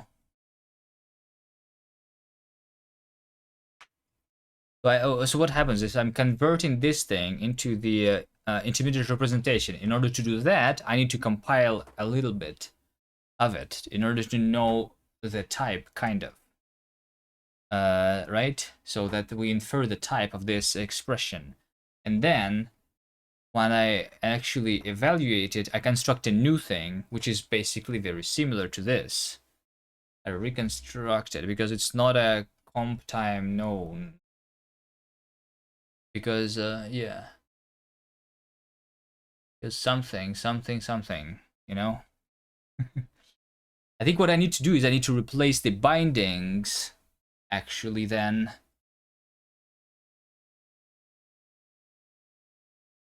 Maybe I need to replace the bindings. I think my yeah, something is wrong with my templates anyway. Hold on, how should that work at all? I need to. So yeah, so I infer the type of this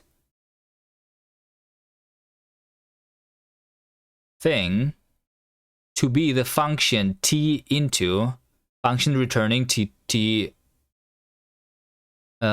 So like I infer the this type to be a template also from t being the type into function t into t, right?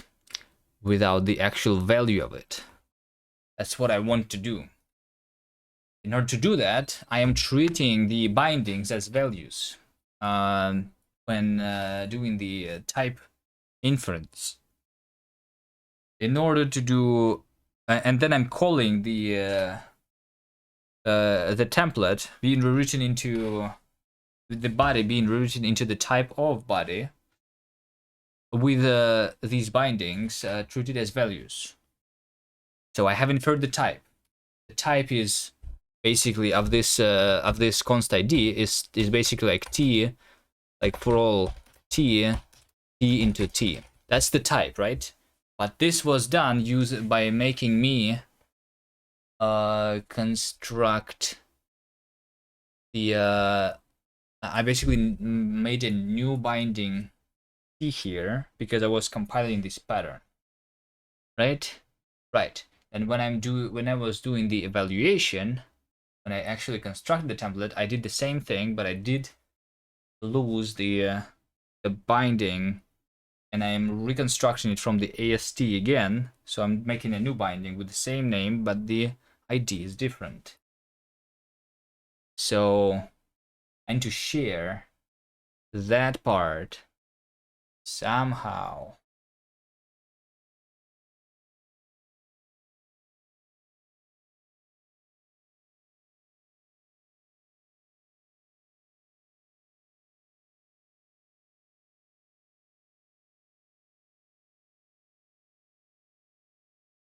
Somehow, somewhere. So I did already the sharing of the template itself versus its template representing its type.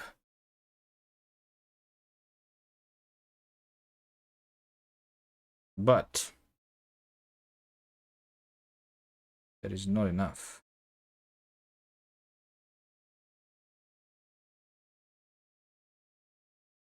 I am still doing this thing multiple times. I mean, I think the main issue isn't the main issue like something where I was substituting the thing. So I am substituting the bindings, right? This is when does it happen? This is specifically when I am seeing the this happens when I'm seeing the instantiation. All right, so when I'm seeing the instantiation, wait, template to template type, is this only being used?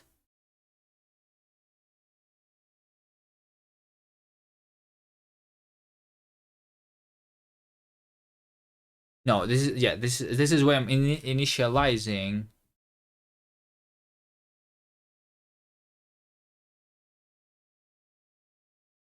No, over here, twice is when it's happening. Twice is when it is happening. When I see a template in my code, I say that its type is known to be a new template, which is me converting the template to the template type. Yes.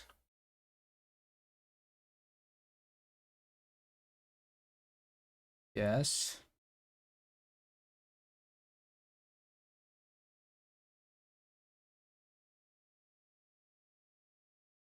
Yes.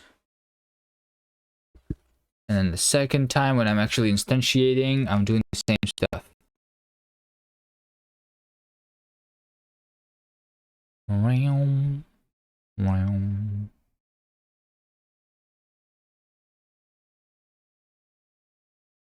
What this is doing is that it's seeing the cached stuff, and I'm also doing the shared compiled args. I'm sharing it with the function itself.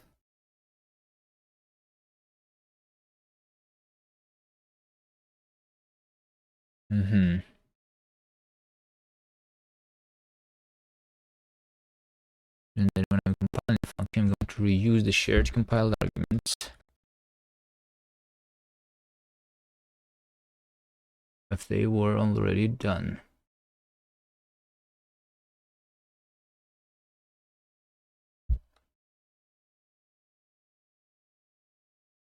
How do I do this?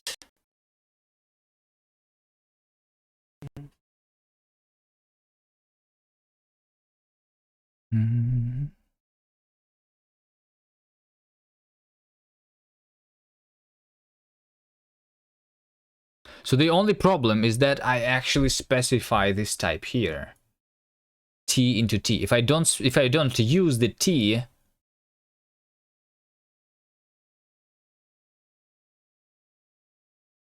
wait, but if I use the t, no, hold on, no, what? But it was working in the other places, right? Hold on. How is that much different from a parse? Parse 1, 2, 3 plus 1, right? This can work. Parse is a template, right? Parse int 32. Parse int 32 is a function from string into int 32, which is like technically like the same thing.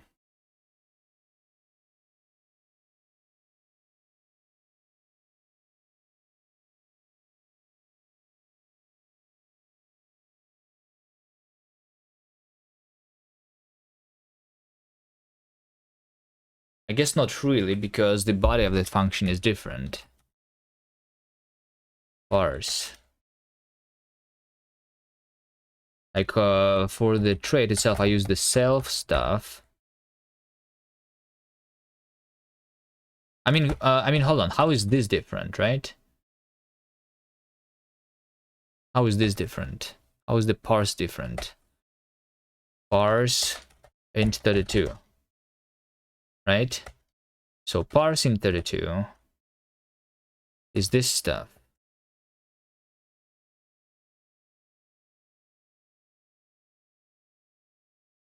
No?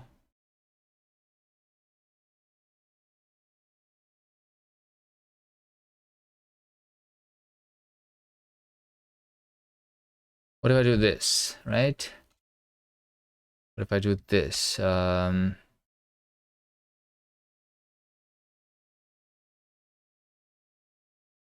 then I say do semicolon parse int 32. Right? That's what I want. But like, how is that much different? Because it is very similar, right? It is very similar. Oh, wait, hold on. I know why. Because I am saying, like, this is me constructing a value using that stuff. I'm not doing the type ascription, right?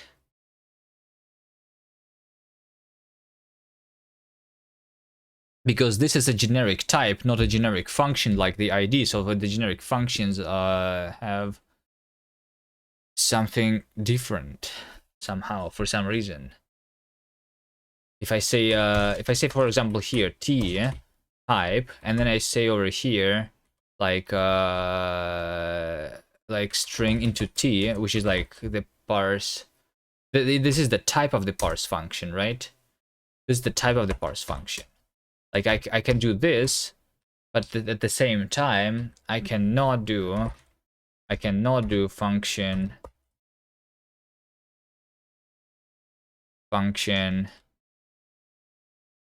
s into panic, which has the string, because then the thing fails if I use the type ascription inside. Okay, I'm not using type ascription. This is me using that type, but in a different way.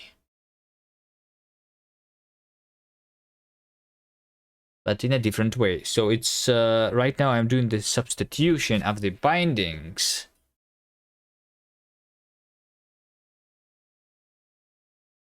When do I do this?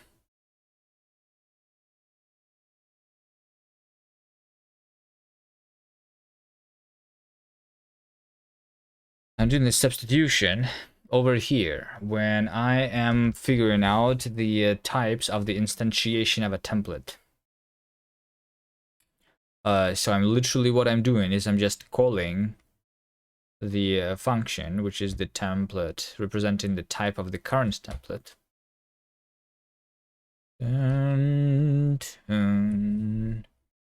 Yes.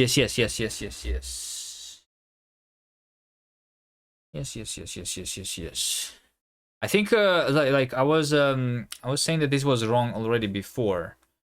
So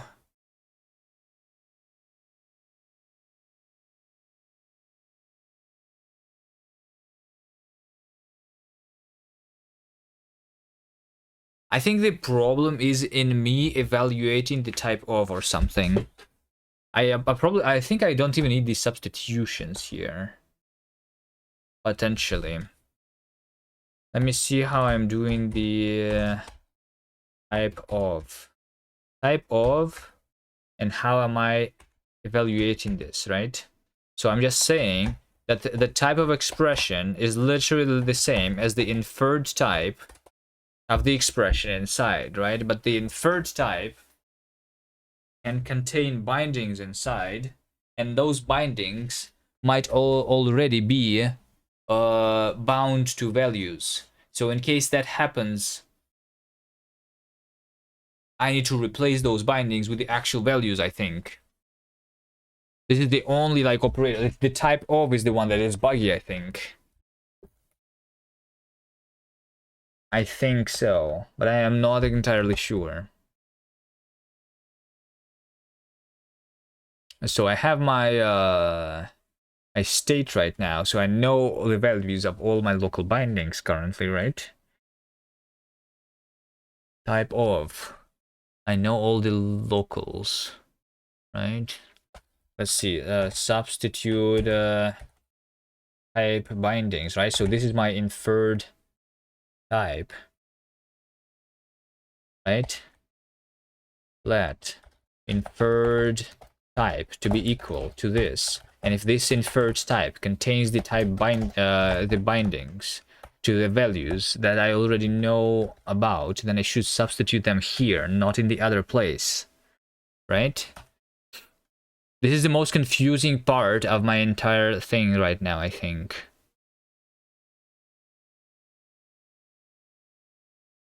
One day I will figure it out.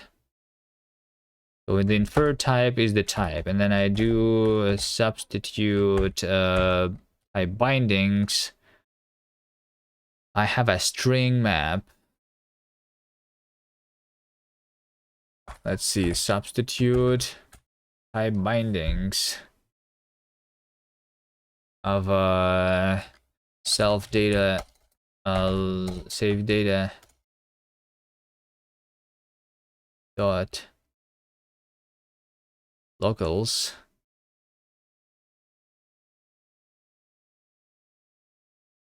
Inferred type.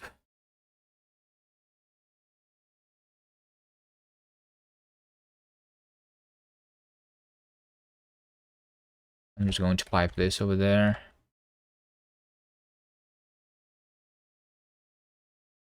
Right, and this is my stuff, inferred type. And over here, potentially, kind of potentially, to do not only locals, parent structs, question mark. Okay. Okay. Is this going to fix it?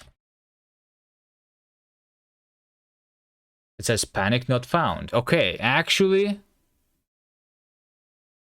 the type inference worked, but properly, I think. Let me try my original thing. The ID, right?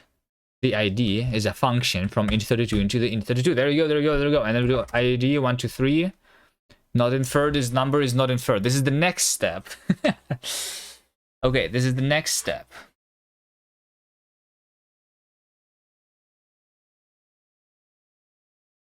So what happens here now?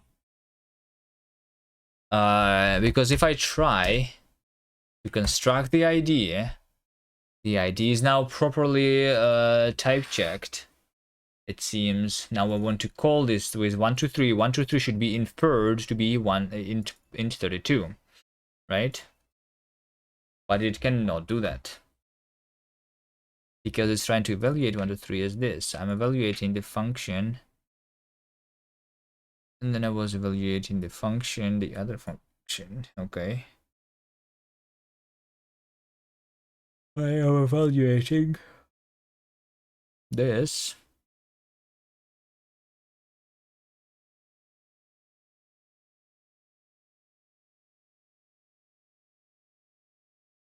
Evaluating call with 1, 2, 3. So over here it says not inferred. Right? I'm evaluating instantiate. Not inferred. I'm compiling. Not inferred. think I know why. I think I know why. Because in order to know the type of the argument, I need to have my function compiled already, but I'm doing it only when I'm actually performing the call after I evaluate the argument. So if I do 1, 2, 3 int 32, I mean, this is supposed to work, yes, but I want this to work, right? Yes. Okay, so this means that when I'm evaluating the call, I have a function now which is called eval call, right? Eval call. Sure.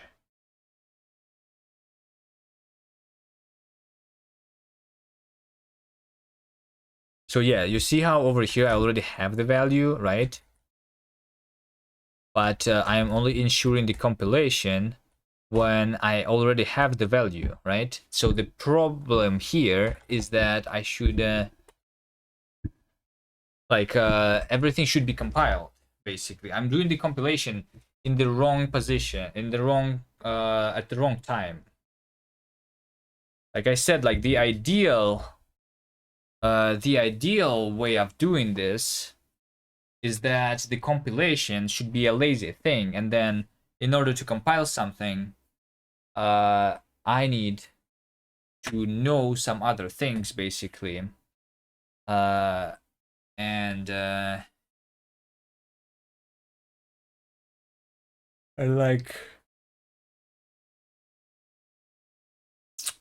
I'm doing it like lazily only when I want to call the function because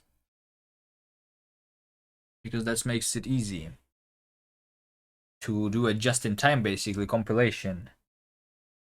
But I needed it compiled in order to know the type of the argument. So I think the hack for now. Ah, my god, I don't like hacks.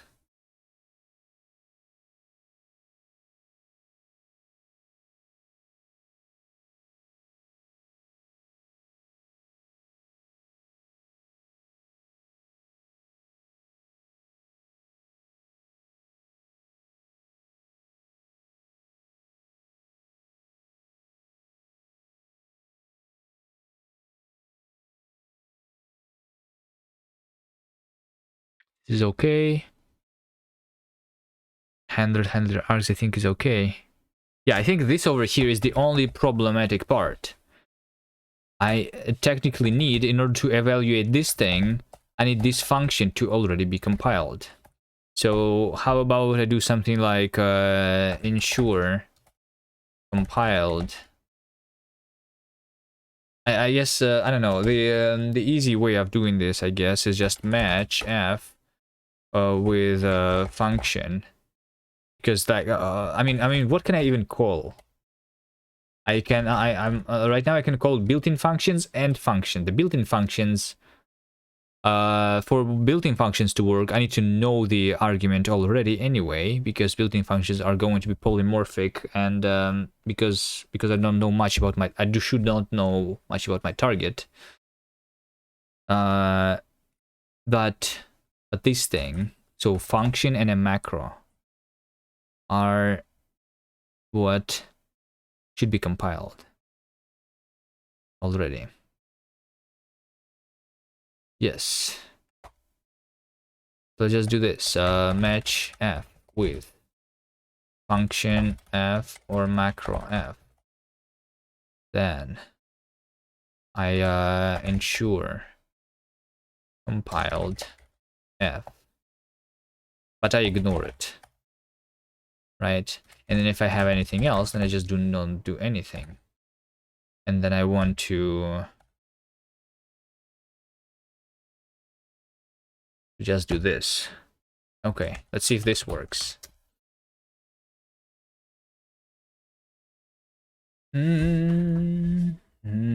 Compiling x into x, compiling pattern x.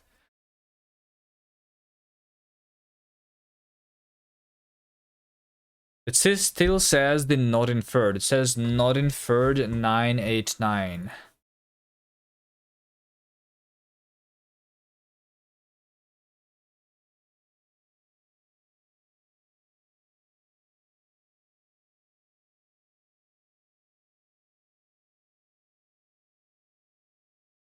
the call is happening over here.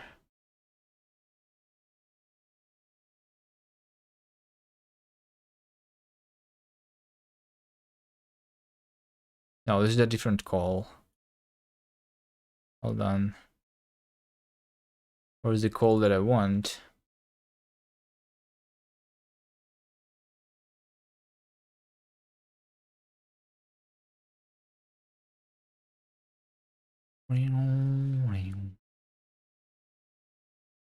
Call, yeah, this is the one. This is the one. So like, I see over here that this is type 989 into 989, right? So the 989 is the not inferred. So it does know that this is the correct one. I want to ensure compiled.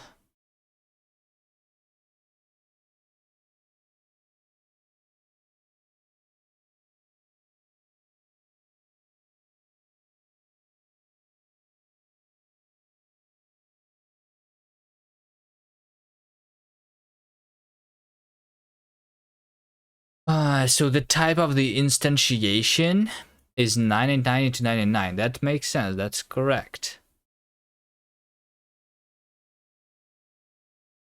So when I call the ID 123, it's also the result of that is also the same one. Where is the 989 then?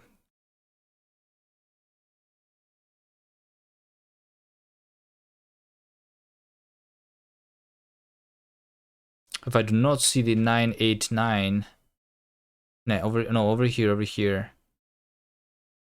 It says LED ID is 989.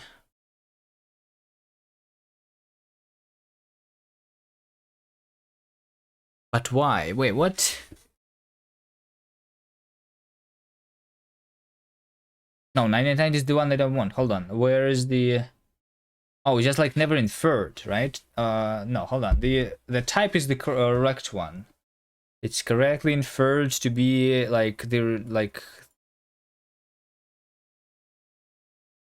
stuff. But over here, for example, they have the binding T.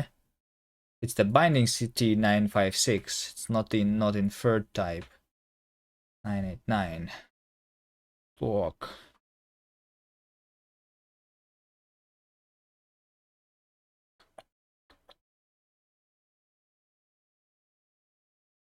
Feel like I'm close. Is my parsing still working? If I had to parse 1 to 3 plus 1. Cannot get ID for not inferred types. Wait, what? Why is that not working anymore? Okay, I actually like broke something instead of fixing something then.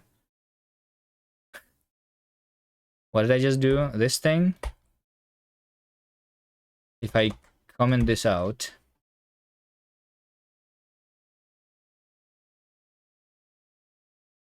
No, it is still not working.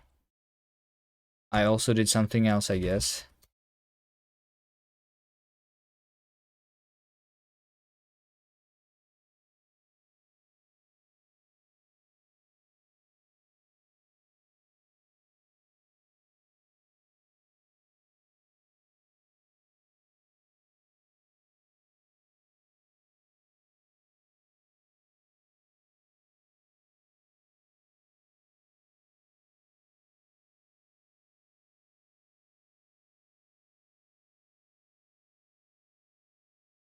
This is just me adding the failure. Let me just commit that.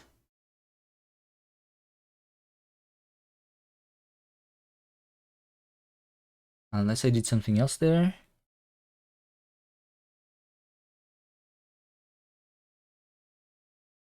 I don't think I did anything here. I think I just did the logging of the uniting, and same over here. I just did the unite logging. Let's show do here, and this is just me doing the show differently. The other things though are these latest things. Let's see if I commit that. log more info about inference fails. ID test.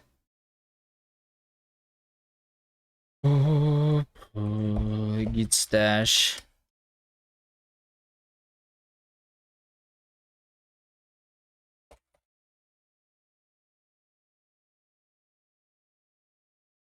Then it works. Okay, so I actually did break it. Git stash pop. So whatever I just did, I also broke this stuff. So I broke inference stuff, fixing it, huh?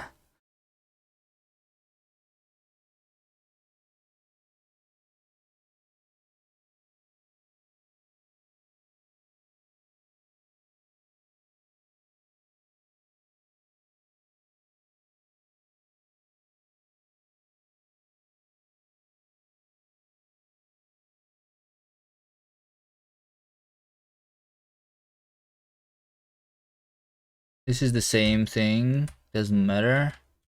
This is this does not matter.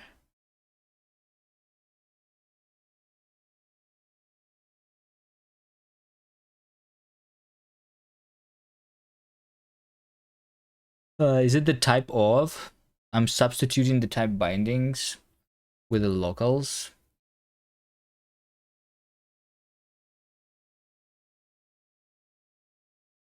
Is this the one?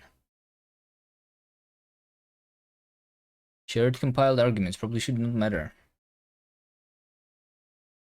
This is just me ensuring that the function is compiled before evaluating the argument. This is me using the shared compiled args.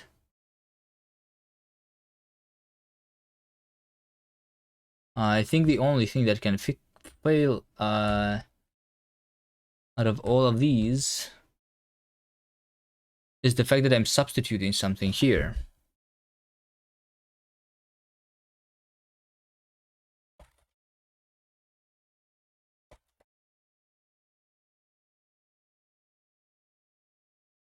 This thing. What if I don't do the substitution here? Because then it works exactly the same as before. Yes, that's exactly the same thing. Okay.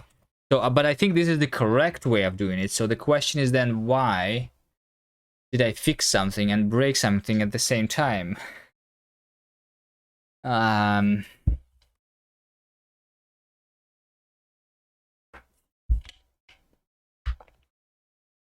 If I substituted the bindings and they became some real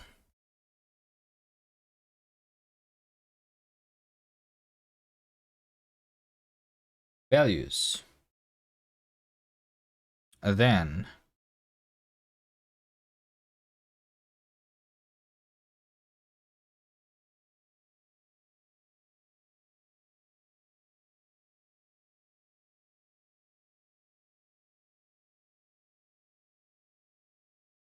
the problem is cannot get ID for the inferred types. The get ID for the inferred types, this means that I'm calling the instantiation with the not inferred args. It means that it failed to infer the argument of my parse.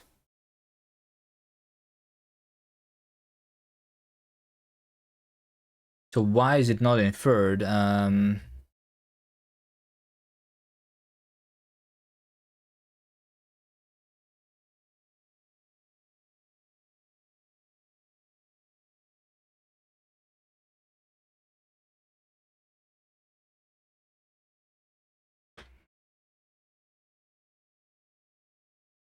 Why is it not inferred?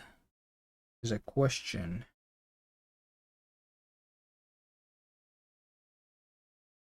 I think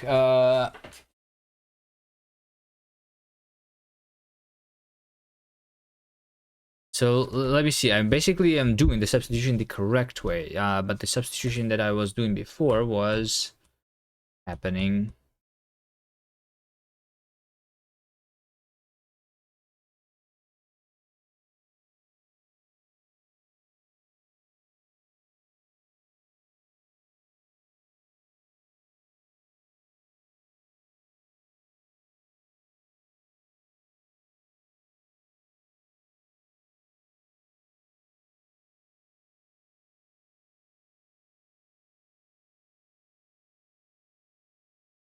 I have this substitute bindings thing, right? And I'm doing this over here. So I was having a to do here. Is subbing really needed here? Let's do that stuff. Log info, subbing, log info, right? Args to determine the result is that. So the result type is the one that I kind of care about here. This is subbing type string into the not inferred 937. And I want the one that is 938. And those things are supposed to be the same, right? Args to determine the result type is the not inferred 938. Yep. So like technically the sub result, even so like previously this would say I'm substituting type string into t, and I get as a result type string into not inferred 937. But now, because I did not wait, so wait, where's the 938? Where's the 938?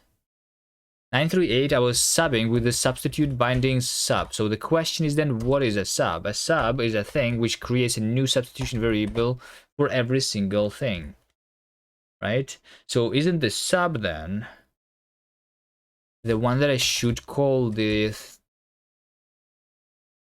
the arguments to determine the result type is a pattern to value with the new inference variables. Yes, this is what I want. So I think this sub is not supposed to happen here at all.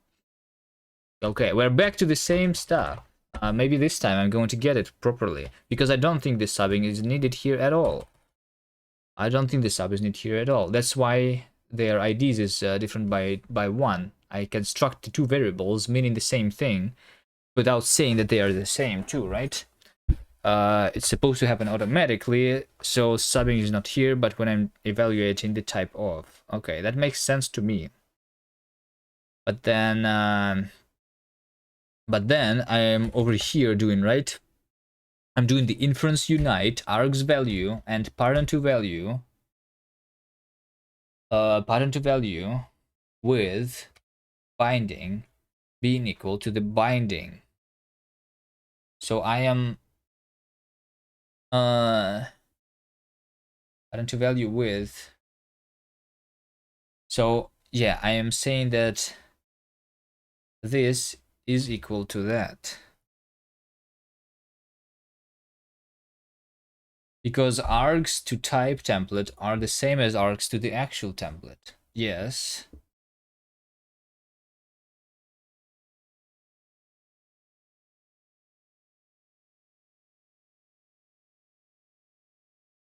Because the args that I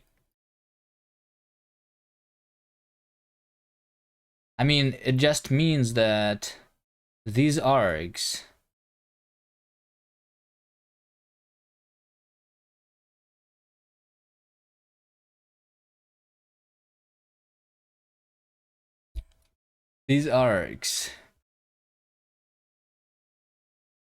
when I'm doing the instantiation,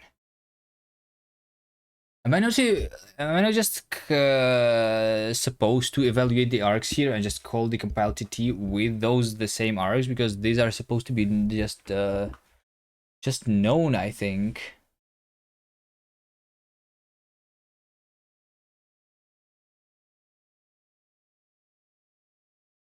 Hold on, why do I not do that? Why do I construct a new argument value? Because that's what it is supposed to be, right? I literally just want to call with that. And if the argument is like an underscore, which is like to be inferred value, it should be known.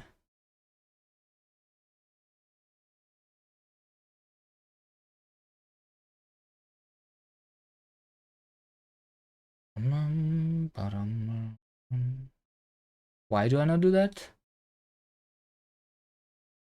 What's the problem with that approach? I kind of want to like now delete all of that code.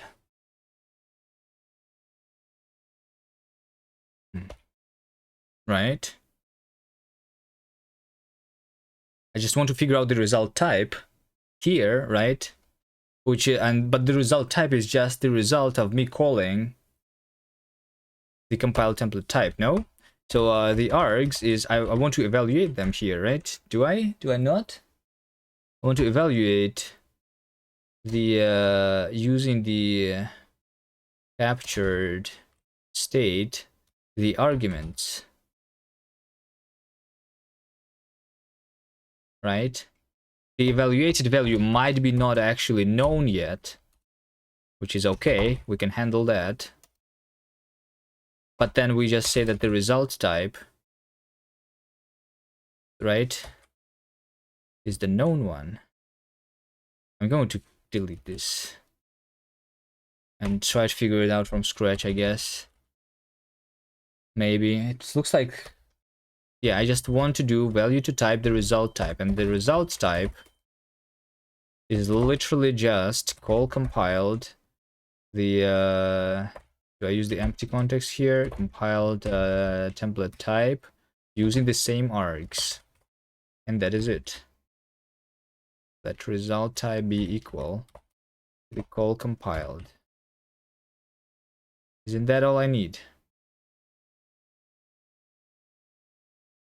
I mean, the args though should be evaluated then later at the, like, I can replace them with a constant, kind of.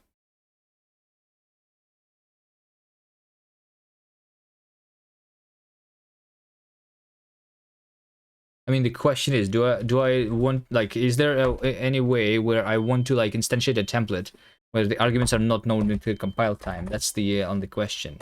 But I guess I can just do args is equal to const.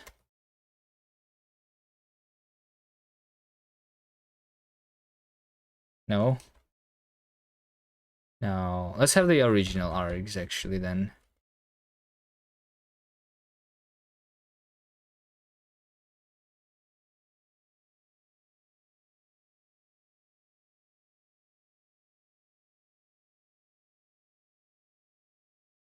I'm not sure. But this is already like much simpler. At least it looking simpler. The question is if it works or not. Does this work? It did work actually. Hold on. So like this code is so much simpler and it works. Instead of having like 100 lines, just have 3 lines here. So what is the catch then? Or is it actually like the thing that I want? ID 123. It works. Look at this. The ID also works. No nixing. Yes, it's no nixing. But I was figuring out the bug for 4 hours, I think, at this point, Nerdcell, and finally, I think the bug is solved. I'm not sure 100%, but I solved the bug by deleting some code and replacing it with a simpler version. That's always nice when that is the solution, right? Log info. I'm going to change this to the log trace again everywhere, and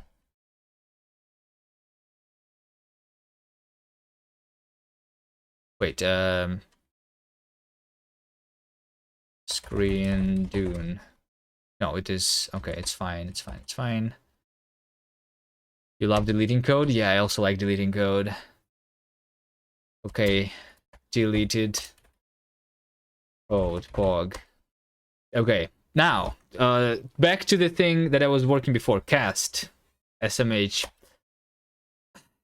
Okay, there's bugs in the other things. Let's see what's wrong with the bot though. Status, Kuvi bot. I think it's Twitch stops sending me messages again. It's literally running.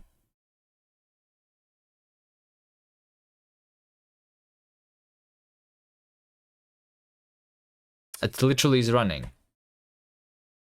Can you find that bug? I think it might be the bug. So like I'm connecting to the Twitch chat using some Rust library, and I think that Rust library is maybe like not sending pings to the Twitch API, so Twitch API stops sending me messages or something like that. I'm not entirely sure. Like that has been a problem for a very long time. If you have nothing to do.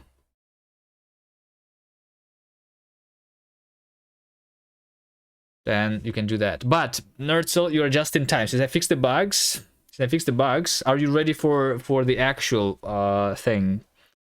Are you actually ready for the actual thing? Let's see.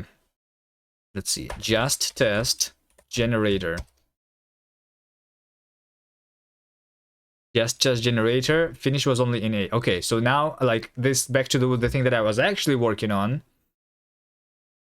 Finish was only in A. Finish type void into never. Yield is type void into void. Finish is type and yield is type. Generator. Yeah. I think I can have it already. Right now the failure finish was only in A. This is happening while I initializing the ER let, which means that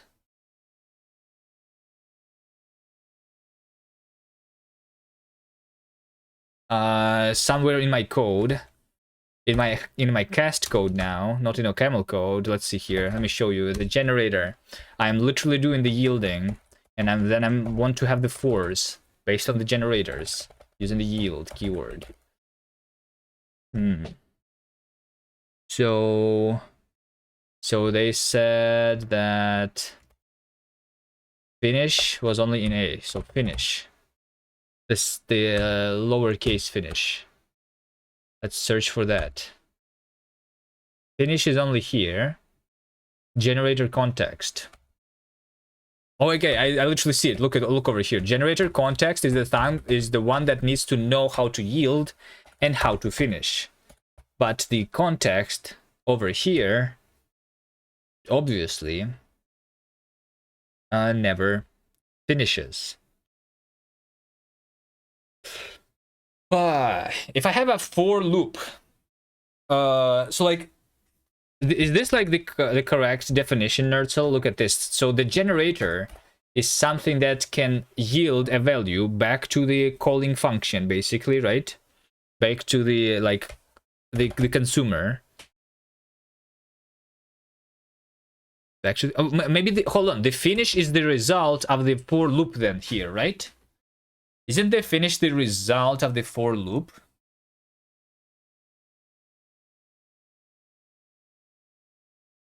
Or something?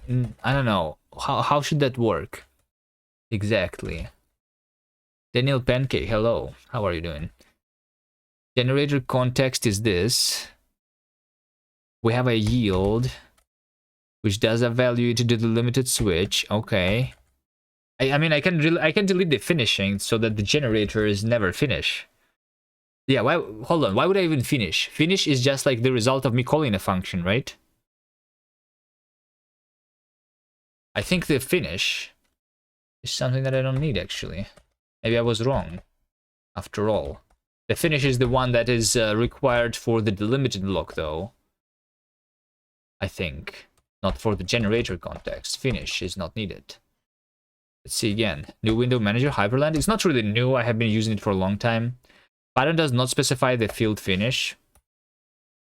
Over here, yes, exactly. This, the war finish, is not needed anymore. Okay. Do you think it's going to work?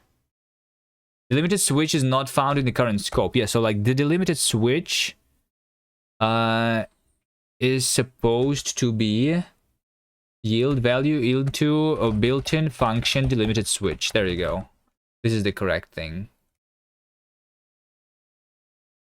And then built-in function delimited switch was not found. Why not? Did I call it something else? Oh, wait, hold on. Wait, hold on. This is like the delimited yield. Maybe I want to call it yield, not switch. Right? This is the limited block, which is able to, like, is it, like, what is the definition of yield again in English? Is that the correct word to use even? Translate. Yield. I don't even know what it means. Yield, meaning. Produce or provide. Give way to arguments, demands, or pressure. I don't know. Is that what we're doing? Hyper bad? Why are you hating Hyperland? It's so cool. right? It sucks. Why does it suck? I mean, GNOME is better, I agree. Although in GNOME there is like the tiling part of it, because it's an extension, it sucks still. What do we compare it against when it doesn't suck? Well, the one that you use? The left window manager, or do you use something else? I don't remember. It keeps breaking from memory errors. It does it? You use Hyperland still? Oh, okay. I do not have the memory. I remember having memory errors 1 year ago. You are using left window manager currently and you hate it? I'm not using Xmonad. Did you try Xmonad, Nerdcell? Xmonad is like I don't know. I don't know. Why would I use it? I was using the BSP window manager for the longest time. That was the window manager that I was using very long. But like I like having these animations. I don't know. I think they're worth it. Just this. And like I said, the Hyperland didn't really break for me for a year already. You hate animations though. Yeah, well, I don't know. Why would you hate animations? Like the simple example. For example, my Helix does not have the animation, right? And because of that, when I scroll half a screen up and down, like it requires a lot more brain power to figure out where I actually scrolled, because it's a slideshow instead of it being smoothly scrolled around. I can show you how it would work in if I opened the Neovite, for example, right? And then I went to the same directory, projects/cast, right? And I would go to the same interpreter ML file. So I would do this, and I immediately, like, it is much easier to understand what's happening on the screen and where exactly am I scrolling, you know? So much easier to understand what's happening instead of just having a slideshow. Imagine playing a game of Counter-Strike with 10 FPS. That's what using the window managers without animations feel like to me.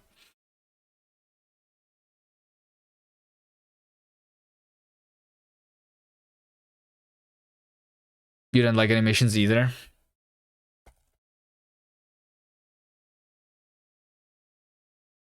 Should we remove the animations from Linksider, Vas? What do you think?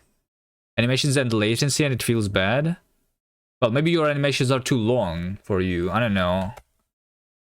Like I like this adds brain latency. The other one adds animation latency, but I think that animation latency is still smaller for me than my brain latency. Maybe your brain is just faster than mine, so like I don't know.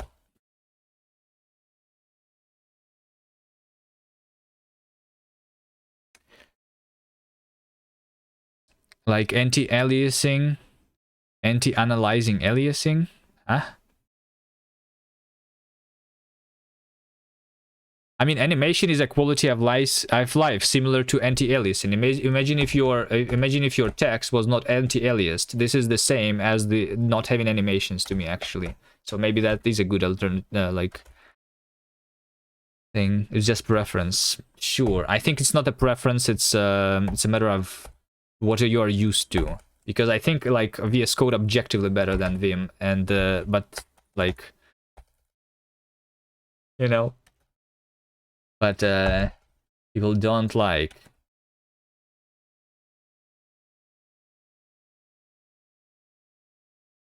Because they're used to Vim.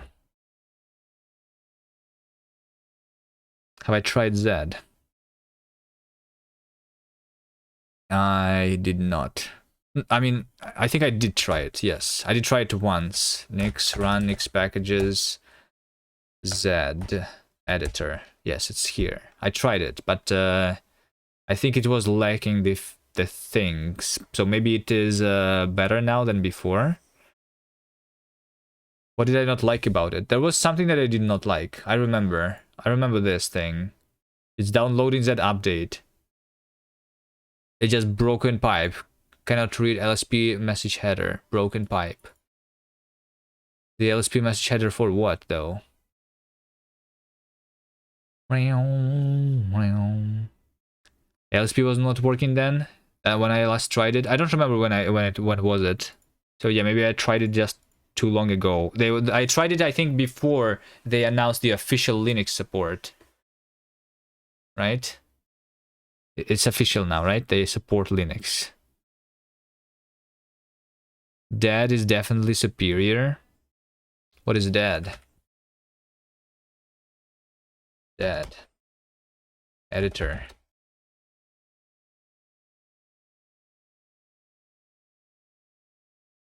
Ah, Sorting's one? Of course. Of course.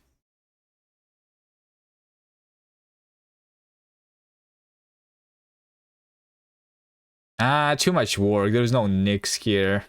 How am I supposed to even like to actually follow instructions?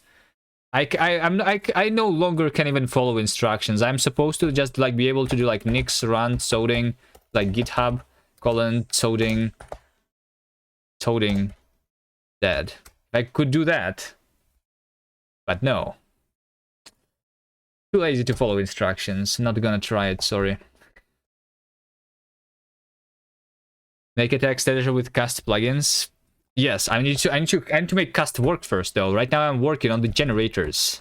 So we're getting pretty far, I guess, since I'm getting to the generators already, right? And like the yielding, the continuations and shit. What wasn't working though?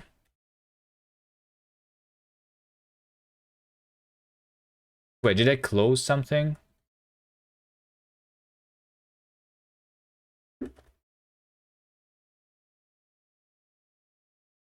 I guess I did close something.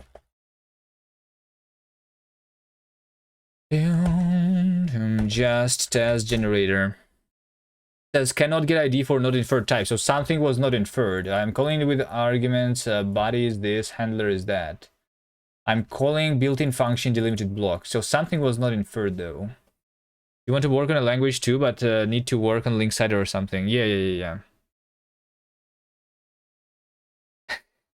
I also need to work on Linksider. But I'm going to go back to it at some point soon, hopefully.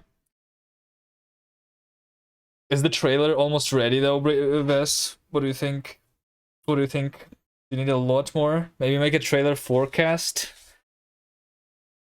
Thankfully, Nerdsel doesn't need to work on Linksider. We need to get Nerdsel to work on Linksider, like, actually. If I am going to be busy working on Kast, then Nerdsel needs to, like do the Linksider work. Nerdsel, you can do it. Then I can make Kast faster, because I will not need to work on the Linksider.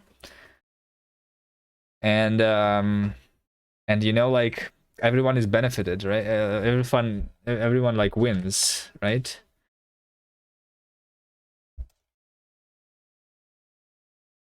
Is Kast using for weather? Weather forecast? Okay, anyway, let's see, what do we have here? We have the delimited token 1422. I'm evaluating with context, but I cannot figure out what is the ID of my context. Something is not inferred, I guess. Let me try hold on, but this is generator context, the yield, right? The yield is the one. Yeah, the yield. The yield is the one that is not inferred here. And the question is, how do I make it inferred? The question is how. I have a handler. I have a value pattern. I think I know how though. Hold on. I need to have a thing which lets me know the type of a pattern. I think, and then I will like specify this here directly. Or I need inference for context, because I do not have that yet. Because right now it cannot know what is the type that I'm yielding. It's supposed to be known based on this generator itself, but I don't have inference for context. That's going to happen at some point. Bot is not working. The hell, yeah, that one is not working. The overlay one is not working. I have two bots. One is the overlay and one is the other one. I'm not sure why though. Why do I not have on Hyperland the GPU acceleration? Maybe Vas knows that. Vas, do you have the same issue? When I'm on Hyperland, my OBS does not have WebGL. WebGL context cannot be gotten. And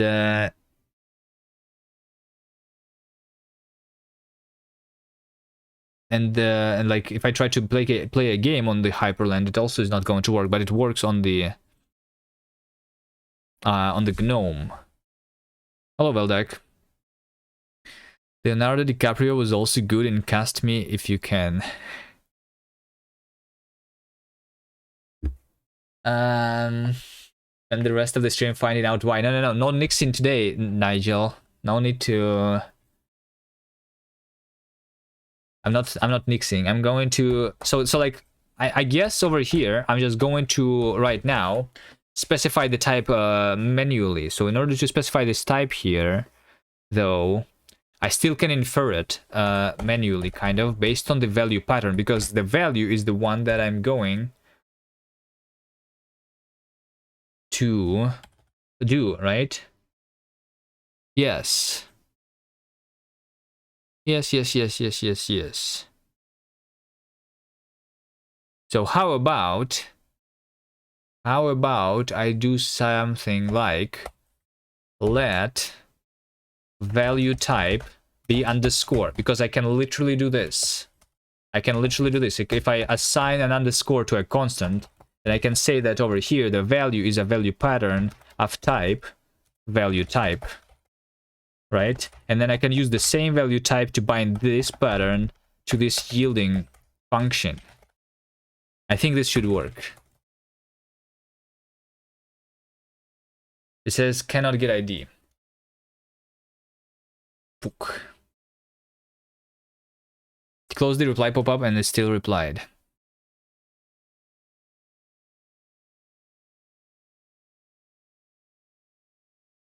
Yes, you have it. No idea why it happens. Oh, the GPU? Is that the thing? Why is there a dollar before referencing type value? Is that a pointer? No, it's the AST. The for loop is just a macro. So I am rewriting. When I see this is basically like a syntax inside a library, right? So when I see this is not a built-in syntax. What the syntax expands into is this thing over here. So the value pattern is an AST. So I replace this for with this thing, and I'm using the quote operator here to quote to construct a new AST. And inside that AST, I want to use existing ASTs, so I need to unquote them. That's what the dollar is doing. It's like string interpolation, but it's like AST interpolation instead, if that makes sense.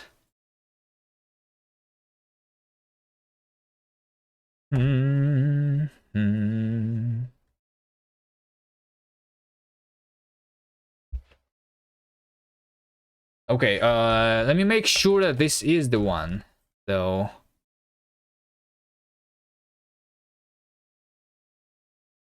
I can generate AST nodes during runtime. Yes, because AST is a first class. Like even this thing, even the not yet inferred value, since I'm assigning this to a constant, I can assign it to a lat too if I wanted. I need to figure out the const versus lat stuff still, if I won't have both or only one of them. But I can treat a not yet inferred value as a value. That's how I can print them sometimes.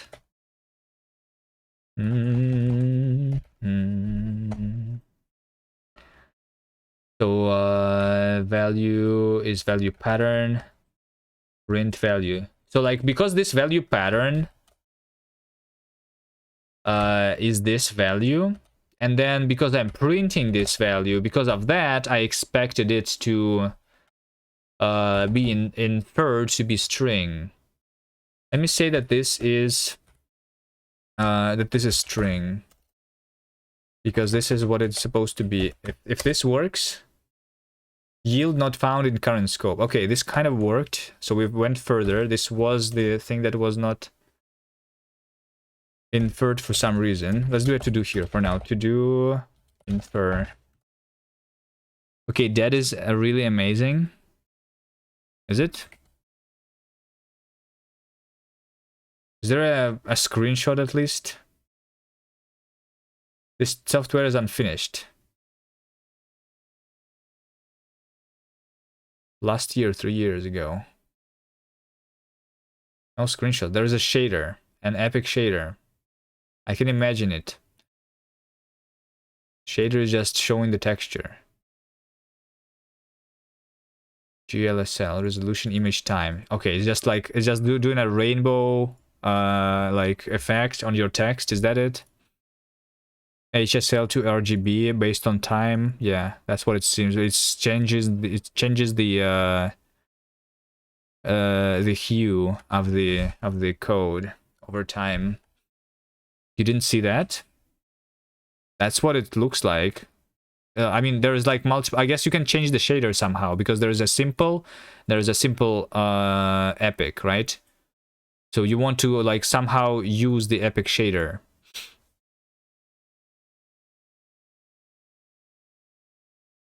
Maybe there is an option somewhere.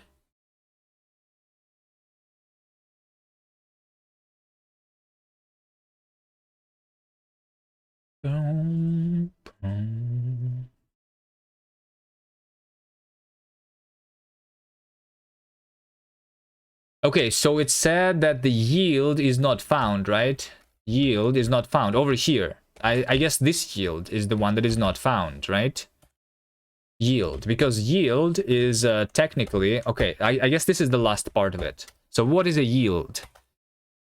I say yield is a function which takes a value. I guess it is a for all t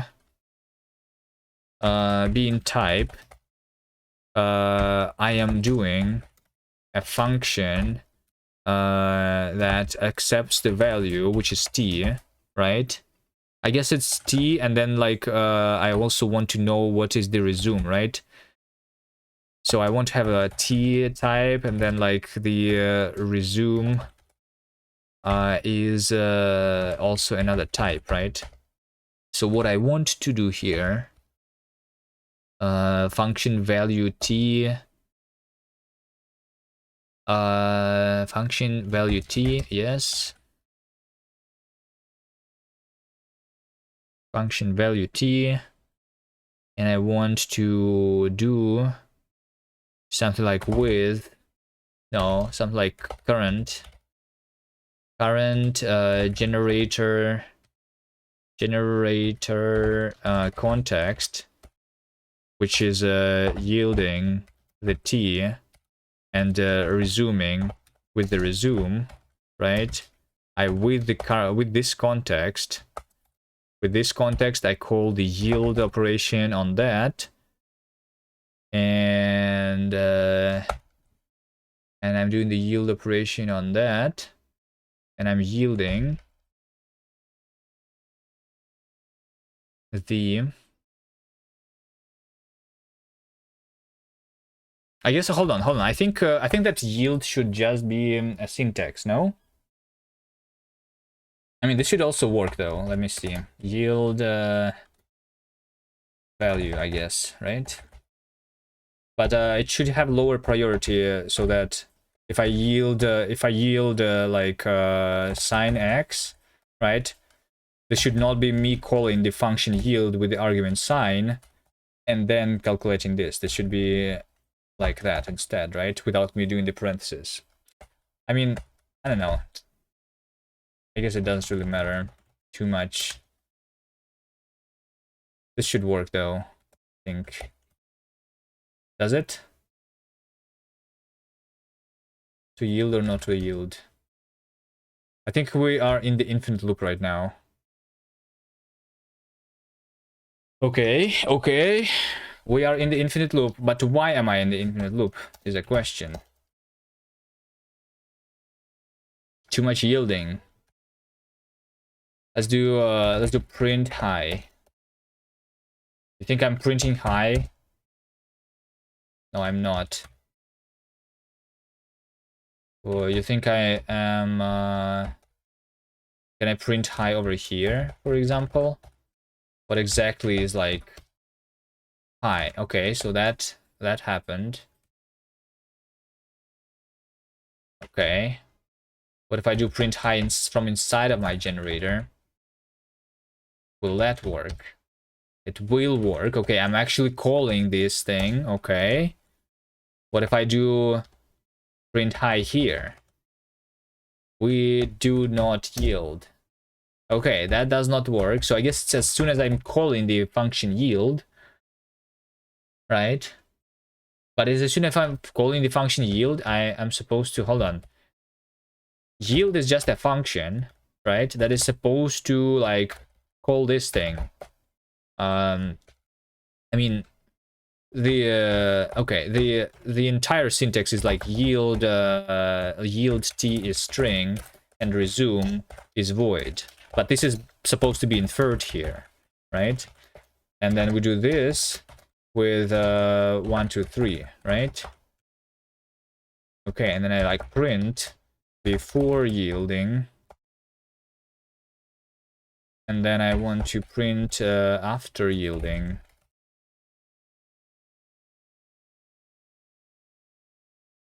Wait.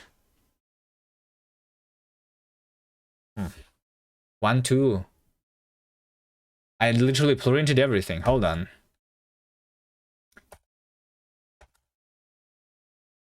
Is it because I just...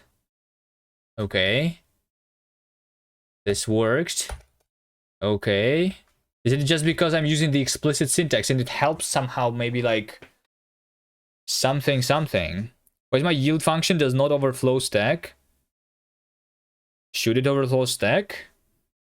It works if I print? No, the problem is not the printing. I think the problem is that over here I specified the arguments manually. And over here I wasn't like, it helps the inference checker maybe? Yeah, like this does not work. Schrodinger's yield.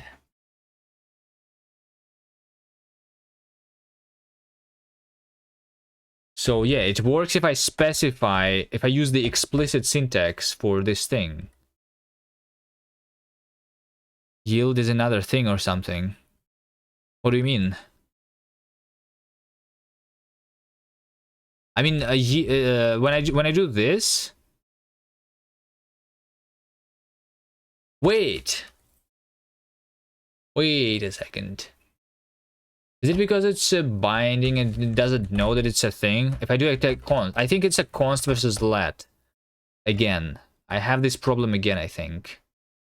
Because it's trying to call the template instead of instantiating the template with auto-inferable arguments. I think. No, that's not the case. Shit. There's a yield inside of a yield. Yes.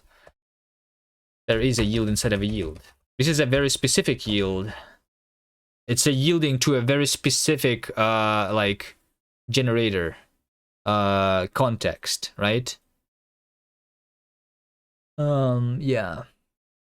Because they can be inside nested contexts, which can be yielded to like yeah. Dead.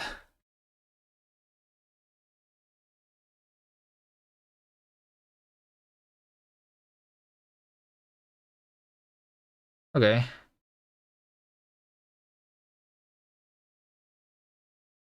Yeah, the fact that it zooms is kind of nice. Is that it? Yeah.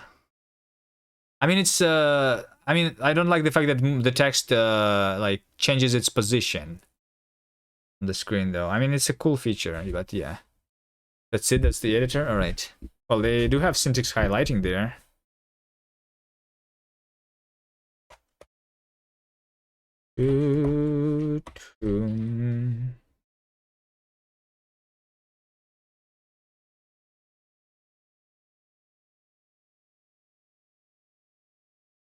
Anyway, so I have the yielding. The yielding works. if I specify the types. If I don't, then it doesn't. I think it's only for C. And it doesn't work only if print yielding 1. Print yield 1 and print yielding 2. Right?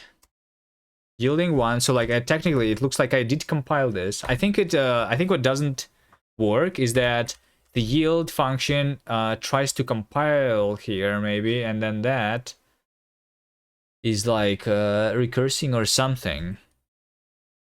Is the for all accepting and iterable? A for all accepting anything. Yes. It's a template. There's supposed to be a where clause where you can specify t implements iterable. Yes.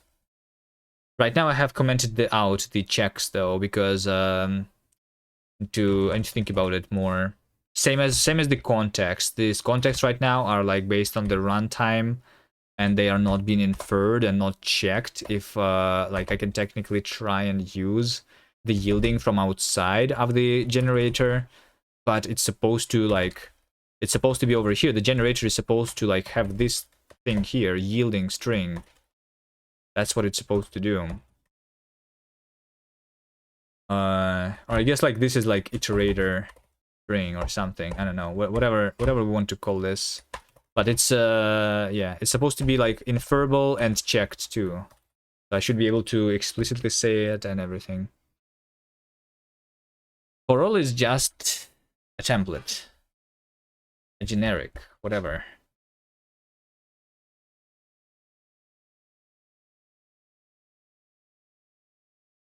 I probably will like change the syntax from for all, because this is too much functional stuff. I think it would be like instead template, literally template, t is type, and stuff like that maybe. I think like is template too long word? Like for functions we use fn, for example. Like I don't like abbreviations too much. Like I'm not really like too big of a fan of the fn either. But I guess it's better than saying function. Do I say if function is fn, is template a tt? Then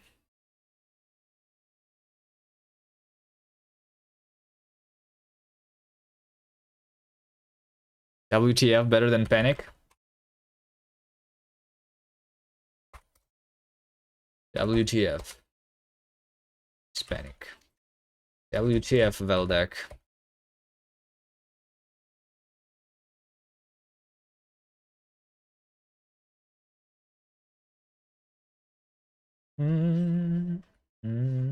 I need to figure out why am I doing this. So let's just add some logging to the interpreter. Calling eval call log info calling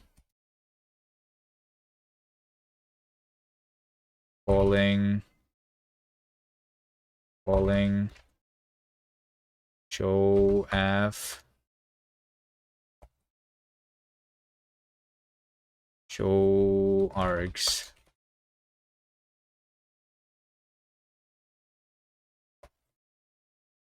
Depends on how often it's supposed to be used. If it's common and part of the minimal learn the language part, then it should be short. Yeah, I also like thinking of literally having no thing and just use the square brackets for it. So like square brackets means a template. I just need to like figure out how to make it not conflict with a list, because I kind of want the lists to also be square bracketed, right? The syntax stuff. The Jesus script yield was switched to await. How about that? We were going to have both. Yield and await are things that are supposed to be used for different things. Yielding is for generators, await is for async. Although generator and async is kind of like, they're very similar to each other, yes.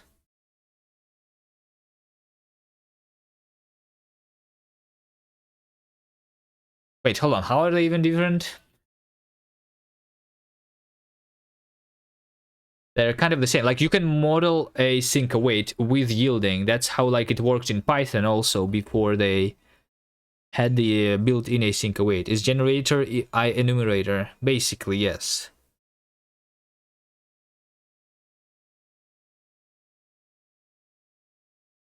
Although I don't treat it as a value right now because a generator is just a function that can yield for me right now. You personally don't like languages with too much syntax though. You prefer just straight up Lisp with descriptive long identifiers, except for write-only languages. Yeah, this is where I guess we do not agree. I think Lisp is pretty bad. Although, I don't know, maybe it's like good when you get used to it. Like on one hand, the Lisp has the advantage of having like it's obvious it's obvious how like you can easily parse it because the machine can easily parse it, right? But I don't know. I don't want to have a Lisp, I think. Although my AST technically like is being converted into the Lisp anyway. A generator is a lazy list. Yes, I enumerator in C# is a lazy list. Basically.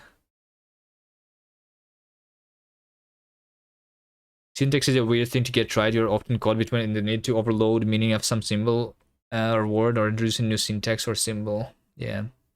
It's Lisps all the way down. Well, I mean, technically, I'm not doing it as a Lisp. I'm more doing it as a, so like, list is a list processing, but I'm converting the things into dictionaries instead because I'm having every single argument, as you have seen me writing my code, is named. So like this is the generator stuff, right? I see over here t is string and resume is void. I don't just say a yield string and void. I don't even have lists yet. I don't have tuples. I only have named tuples right now. I think named things is much more important than having like unnamed things. But I will have that too. That's on the to-do list.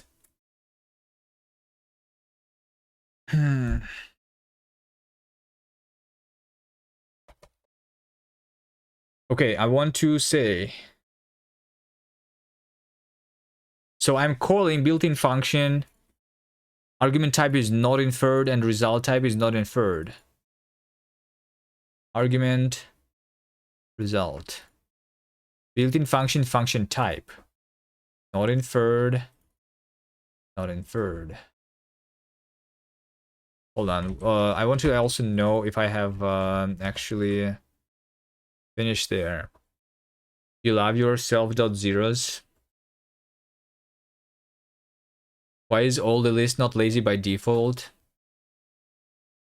Maybe you will like Haskell, yes, if you want lazy by default everywhere. Main thing about Lisp is that it's not really easy to work with unless you have a good editor to support structural editors with de-emphasizing the parentheses, etc. But isn't... Wait, hold on. What is de-emphasizing the parentheses? What is the structural editor with de-emphasizing and auto-identify? Ident. Isn't this like what the syntax is supposed to do anyway? So like you just put the work on like having a syntax into... When reading Lisp, people just read indentation. Make parents semi-transparent. Change your font into parentheses not existing. Right?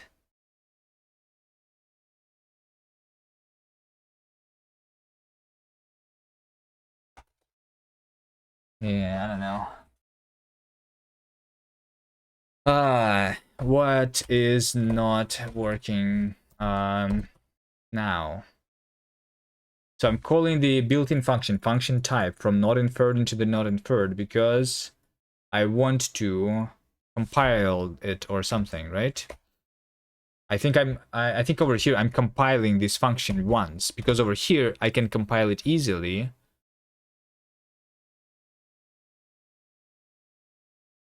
Because I know the thing. And over here it is supposed to... Hold on, let's try another approach. What if I say yield? Once again, let's do this. If I do t-string and resume is void. In this case, it's actually going to work, right? So what if I do resume is underscore, because this is still supposed to work, right? Cannot get ID for not inferred type. Okay, so it cannot, it fails to infer it still. So let's see, this dot yield value, like because I'm calling this function, it's supposed to, and like the result is void because I'm using a semicolon, it's supposed to infer automatically that this is a void.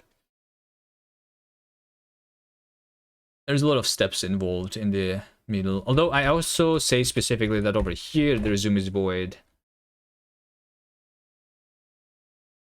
because of the for loop.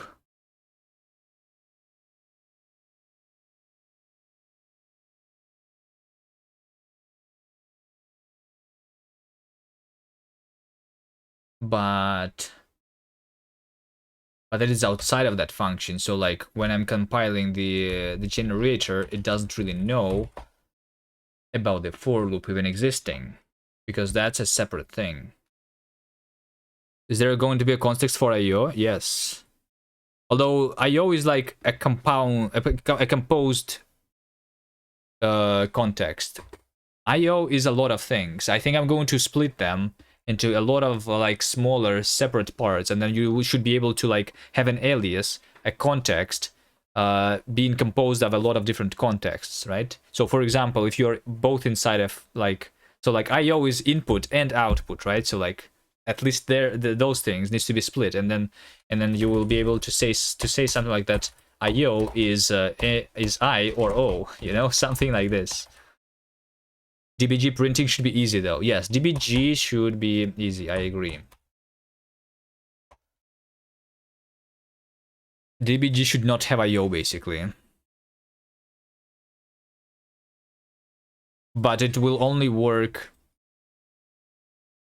like I mean the contexts, they are so like DBG is like a built-in function, right? And for built-in functions, I'm treating them as fully polymorphic. The types for them are defined in the standard library. So like right now, even the print is just a function from string into the void. But technically, this should be saying string into void with console or something like the IO, or like the IO, if we want to be like this. This is going to be like the full type. Right now I don't have the context checking though, so doesn't matter yet.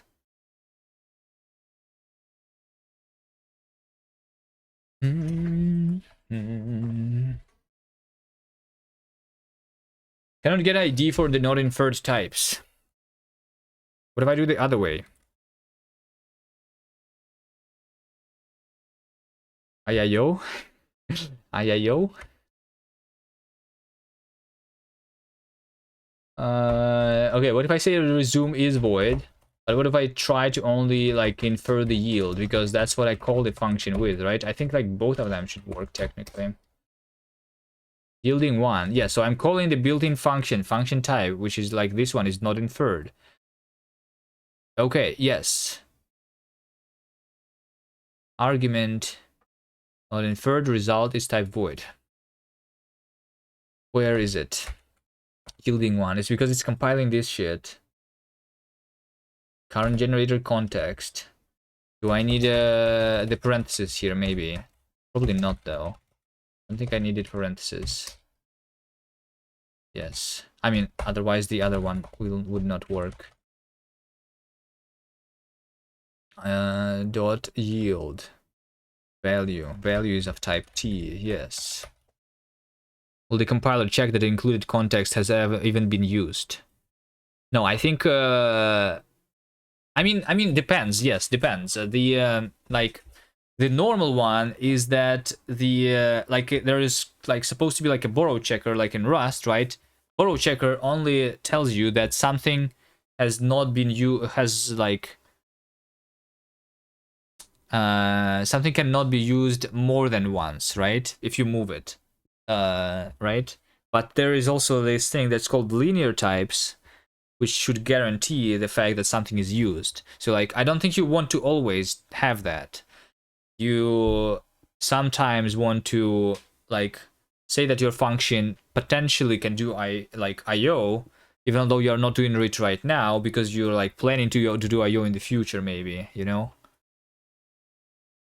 So you should be able to specify more. You should be able to like require more context than you actually use. Am I going to do linear types? I want to, but you know, you know, sometimes I need to like spend 7 hours fixing a bug. Although like when like if you really think about it, is 7 hours fixing one bug actually that bad? Because we did get to the generators, right? The generator work. Right now I just need to like specify this type. Now I need to find the bug about my inference, why this cannot be inferred. Why am I it looks like inference is taking an infinite amount of time here or something. But yeah, I am yielding 1 and I'm printing 1 because of that. I'm yielding 2 and printing 2 because of that. I specify the types manually, so this works already. Okay. Let's do the underscore. Underscore is already hanging, right? Yes, underscore is already hanging because argument type is not inferred. I'm trying to construct the function type from this to this. Let's see. Let's see. Interpreter. When I'm calling something, can I just say over here, show log info?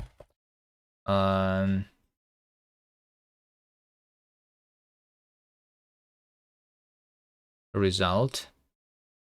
Let's see if I what are my stuff? So I was calling the built-in function types. This just gives me the value of not inferred into void, right? Okay, so I actually got that. Okay. So then something else happens, probably the compiling. So let's do info here.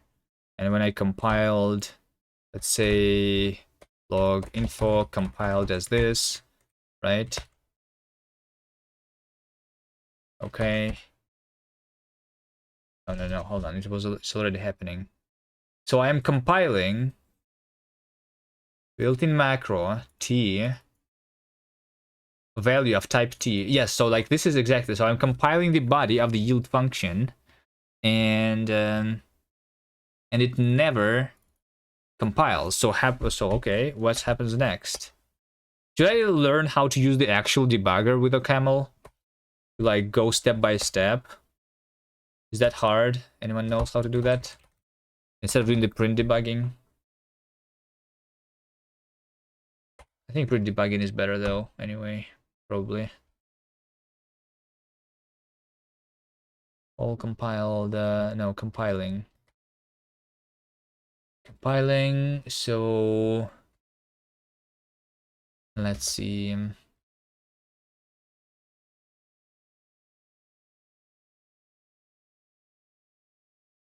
Compile.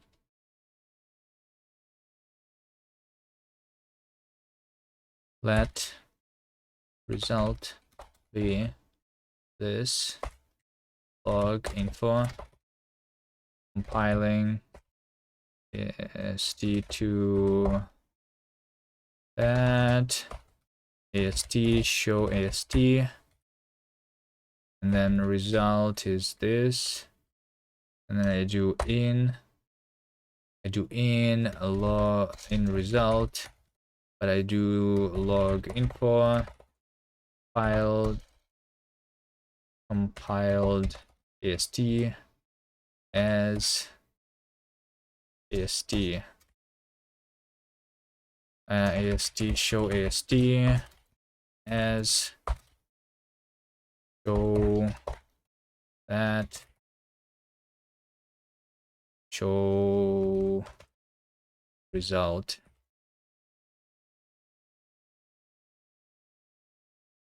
Is there a show compiled? Did I do a show compiled? No, I did not. Well, I only care about the this thing probably anyway. Look at all those logs now. So I was compiling AST. Compiled.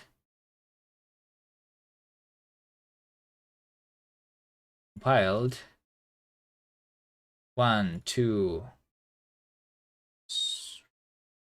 1 0 1 2 3 4 5 6 7 8 7 6 5 6 7 5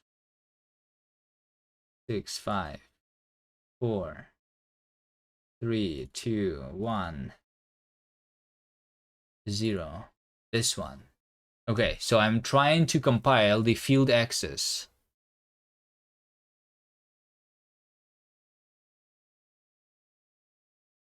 The field access. Is that right? I'm trying to compile the field access.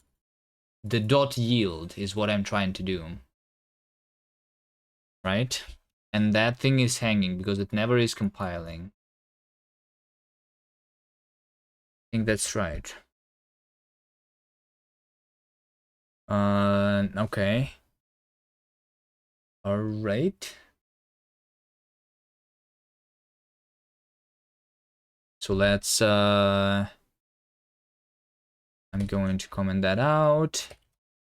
How about I do initialize this thing, because that is what I guess that's the most important thing. The intermediate representation is much more important than the AST.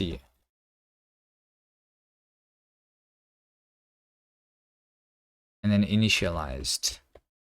Also do the info.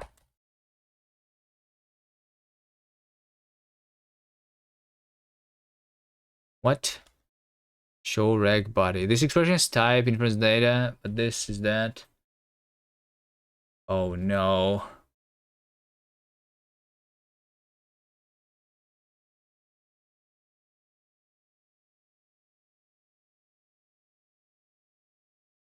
Is it because I think once again I wanted this to be a polymorphic function, right?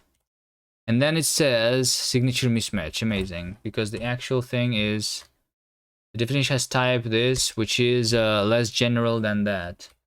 Function. Type A. So I think I know this syntax now. And can I do like show data? A?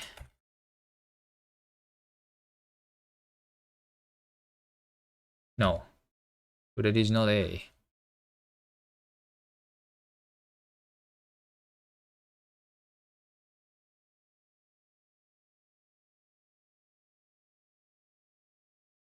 I don't think I can do. I don't think I can figure it out. Maybe. Maybe I can, because I know the new syntax. But the problem is because I'm doing this. You know? What happens right now?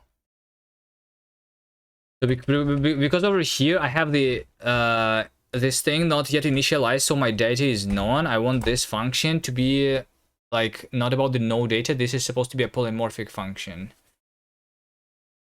That doesn't really work. Okay, I'm going to comment this out. Fine.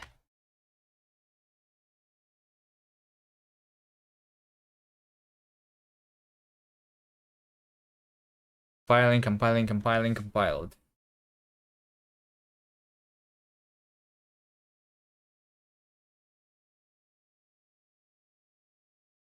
Initialized. Great. Info.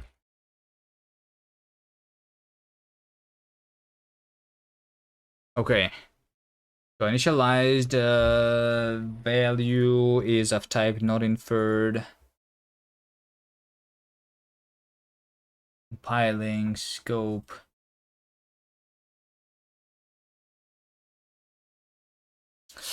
It's easier to like figure out where exactly am I.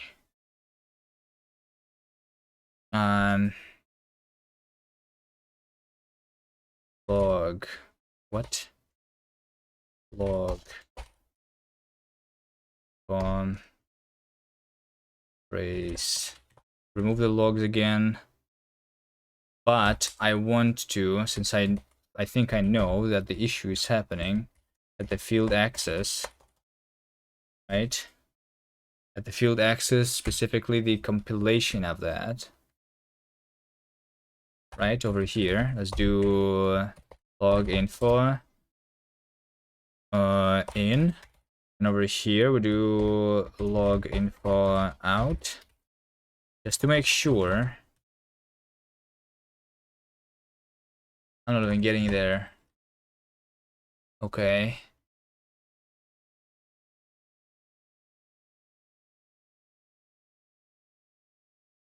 Log trace in. Oh, maybe I could do node.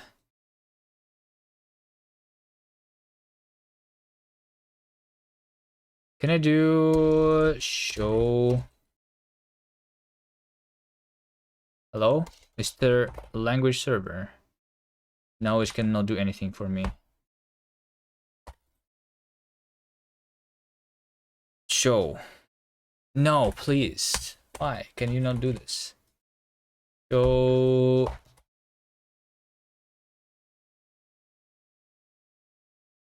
This is what I want.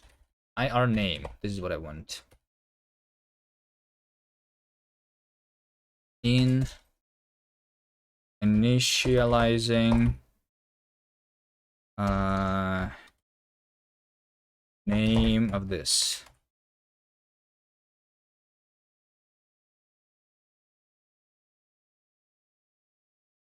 Empty is required but not provided. Unbound signature, syntax error. Wait, what? What did I just do?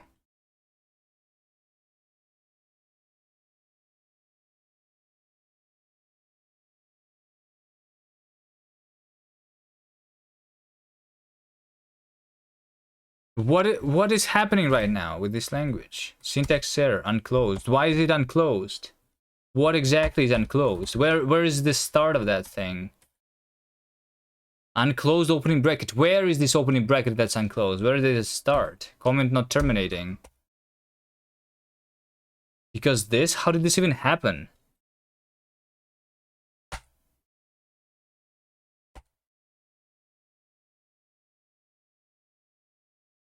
Oh, I think I know how. I have 6 selections right now. That's how.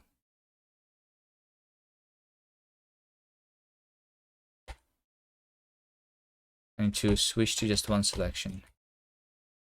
It's not very obvious. I need to like look in the bottom right. Info. Initializing. Name. Like this. Initialized.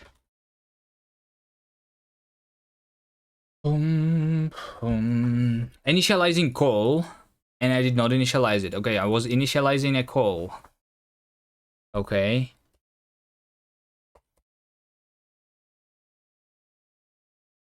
While I was initializing, I need to be compiling some stuff, right?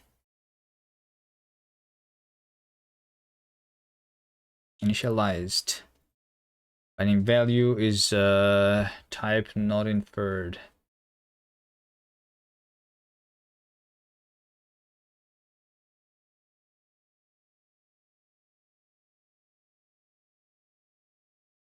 Initializing call.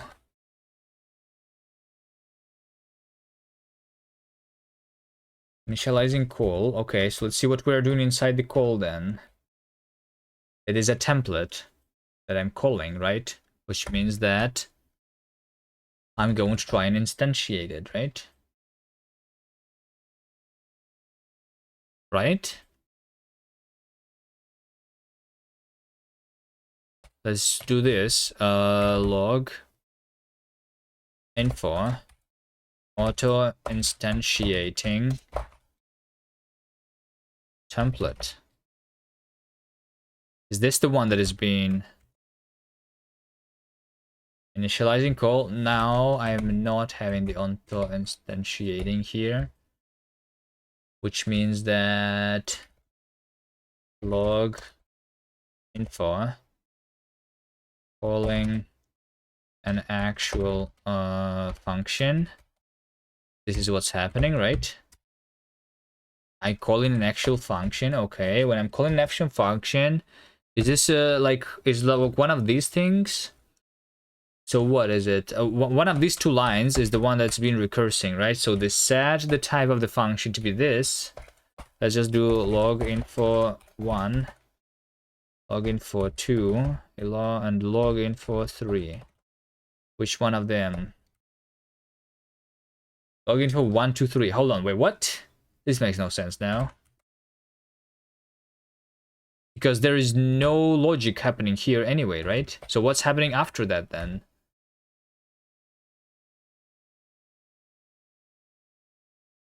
Is it the show that is like log info out? There's no way. How can that even happen? I am out. Wait, hold on. The thing that is like I am doing like infinite recursion because I'm trying to show my stuff, because I'm trying to log stuff. How many of you guys have had bugs because you are logging things?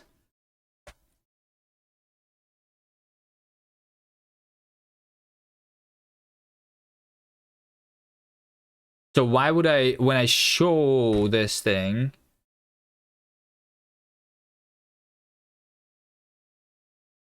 why would I be doing this? Maybe because I'm trying to like get the inferred value infinitely for some reason. Although that should never happen. Fine, let's do this. Log info. Yeah, like A. Let result be this. And log info B result. Can we do this? Okay, yes, that is it. That is actually it. Okay, so it's actually the problem is in the inference. So inference, get inferred, is a function. Get inferred is a function which is trying to get the root variable. When do you start writing links under in Kast? I don't know. I think we can do it in like a couple months. Maybe I'm optimistic though. Although at the same time, I kind of don't want to rewrite. I would rather just start Linkcider 2 instead. And finish the Linkcider 1 in Rust. Linkcider 2 is in C++, no? C++, no. The part is correct. Linkcider 2 is in. C++ part is not correct. C++, no, is a yes. But that has nothing to do with Linkcider. Are you doing another gem? CPP? No, yes. Exactly. Are you doing more gems, Bad Cop?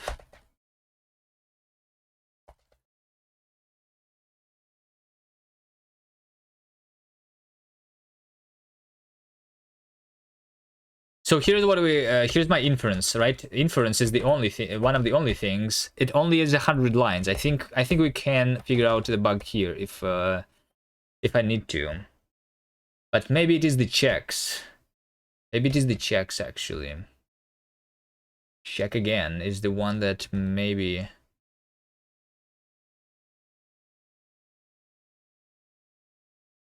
Make same. We get root if A is not B. We get the data, we get the inferred value. Data, this is the same as A, same as B. Inferred. I'm not even like running the checks though here. Oh, and I should actually. You do another jam, but you're supposed to job? What's that? Inference unite failure. I thought your job was a stream.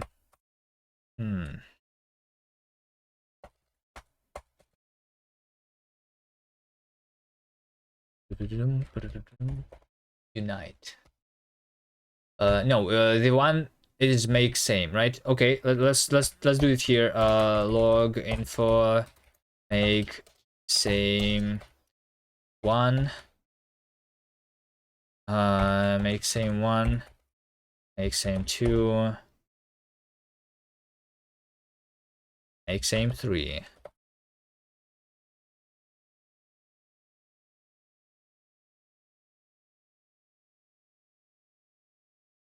No, no, no, no, no, no, no, no, no.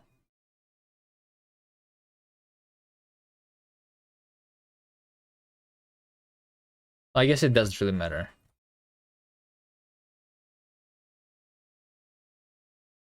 If this is inside the then, because there's no else.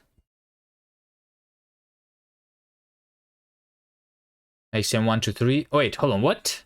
That makes no sense now. I'm not even inside the make same then. Wait, what? But A. Hold on. Is my A. A is here. Is it because the show? Hold on, it's because the show then. It's not the inference. Okay, the inference is not bad. Okay, we're getting there. I have inferred something and I'm showing it. And we are doing this recursively. I'm inferring something and which is being part of itself somehow. Oh wait, is that possible?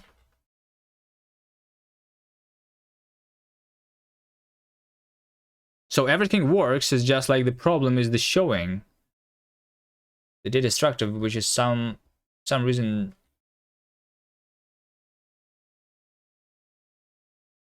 the thing.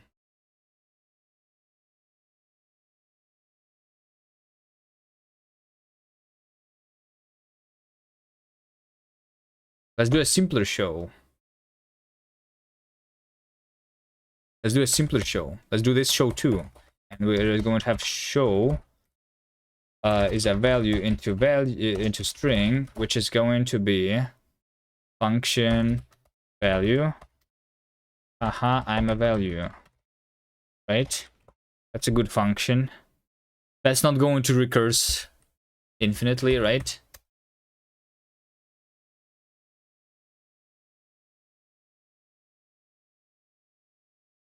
Is it still? Wait, that's not the one. Can I somehow print a stack trace when I'm doing Control C in OCaml? That would be really nice.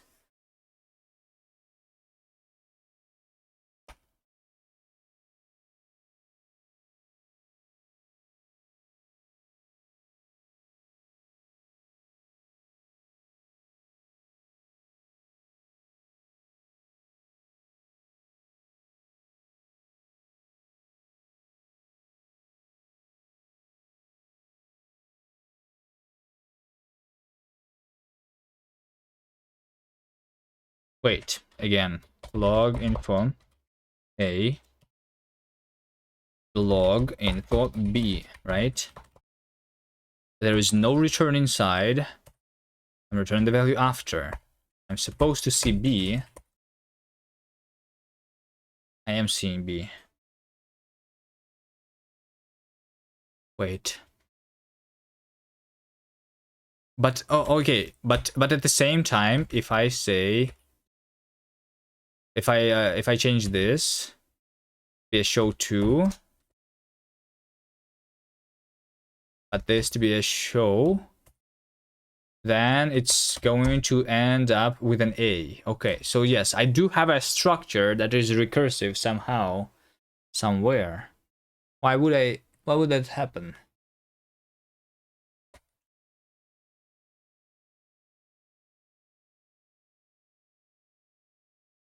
I want to know what do we have here. So let's do a new show then. Let's do a new show.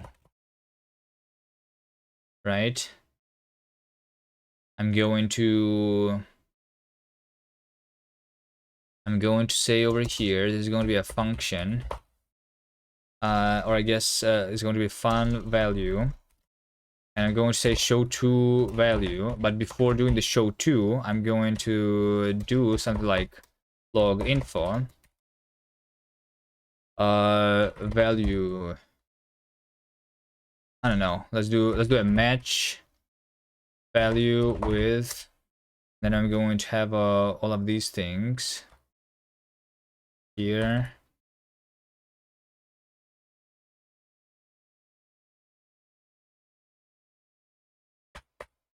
Right. Wait, how do I Nertzel, how can I copy in Helix multiple, like, since I copied a lot of selections, can I like do it? Why is it pasted in only one then?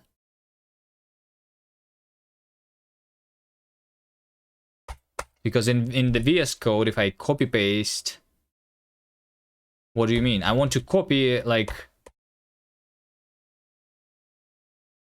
you have this question too. So I want to have all these match branches here, right? So I am selecting this thing, right? I'm selecting all of these names, right? I have multi-cursor right now. I want to copy this and paste it somewhere else. But after I copy, I want to paste it into a single place. So I need to like convert my cursor into a singular cursor, right? So I want to have all of these to be over here, right? As a list of words or something. You don't know? Okay, so VS Code is still better than Helix. Okay, confirmed. Got it. Okay, so I need to instead, because of that, just copy the entire lines and then like fix them. Right?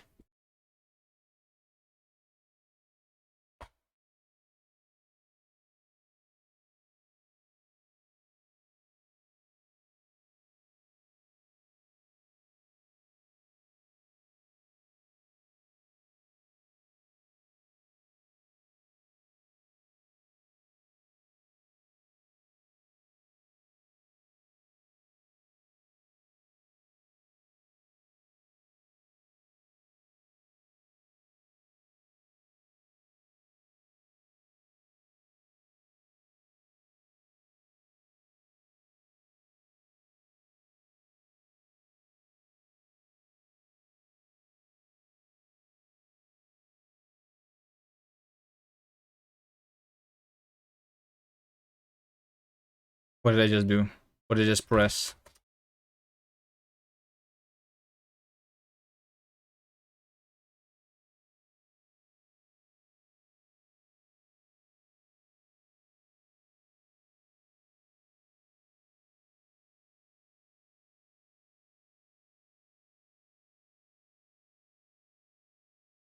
Select copy underscore paste. Select underscore copy paste. Zilxiang join or something.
Okay, so I'm inside a type now. Some type is recursive, sure. And we have recursive types.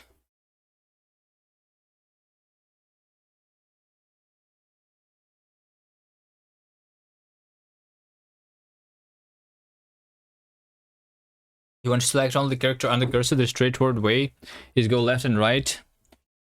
Young join is the right one. You also have this problem in normal mode where the world is selected, but you want to select only the character on the cursor. You can do left and right, or you can do a semicolon. Yes. Semicolon. And then when you have multiple cursors, like a comma is changing into a single cursor, and then when you have something selected and you do a semicolon, you're going back into the one character selection. It's something that even I know.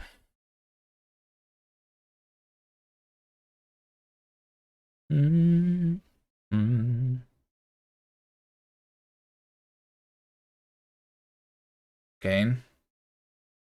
Okay, so I'm inside a type. Okay. Show type.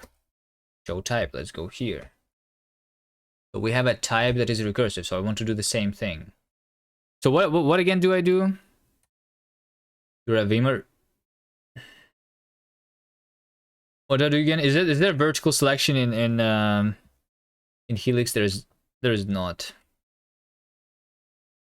Can I add to the selection the next thing that is matching, and then sometimes skip them too? How do I like because in VS Code I just click over the things that I don't need, for example, sometimes.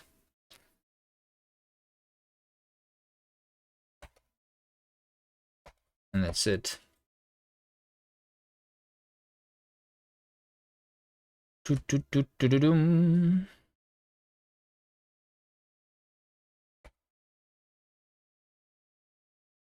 And show type to value type string is function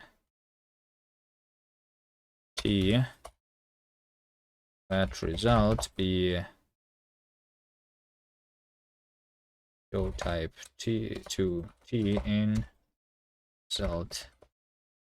Then we do log info in match t with that,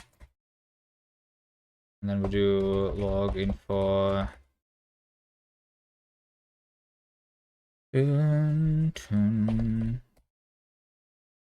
underscore underscore underscore underscore underscore underscore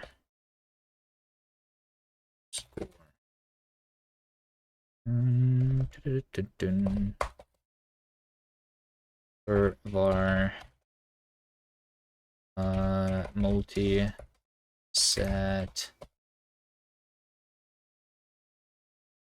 var new type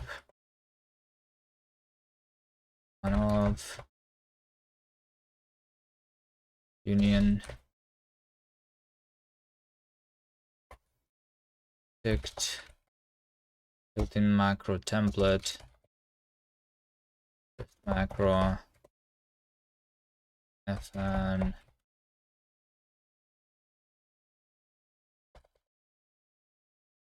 ending. Okay, I mean I would guess that it's inside a function there. No, it is actually an infinite infer var. Okay, yeah, that makes sense. So like it says that the inference variable is inferred as itself. No way.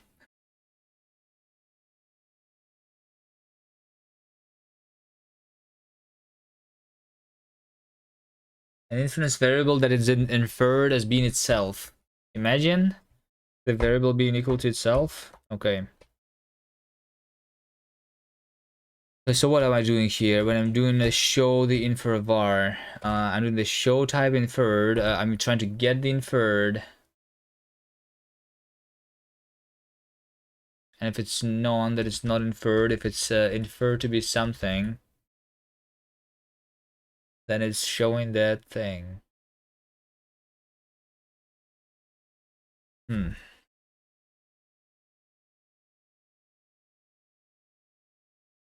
Because the type that is inferred might be, because like the infer variable can be also treated as a type. Okay, so how do I prevent from that happening? This only happens about like this show though, I think. Because well, I mean, hold on. So it is inferred as the same type variable as the current one. But okay, I guess hold on. So if it's inferred, and then I guess maybe hold on. If it is some type inferred, some type infer variable, inner when inner dot id. Wait, inner is no. Inner is a variable. Variables have what? Variables have, if only I knew, if only the language server was good.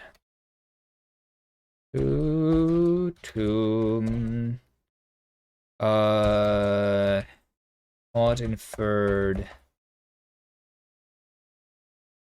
I mean, this is the same basically as none. Can I have a when? No, I think this is supposed to just be copy pasta here. Not inferred. When inner inference variable. I have IDs there, right? Of the variables. My inference, I have only the show ID. I don't have the get ID. Type variable. Show ID. Well, get ID. Variable ID. Let's do this. Show ID. Get ID is just the same without the ID show.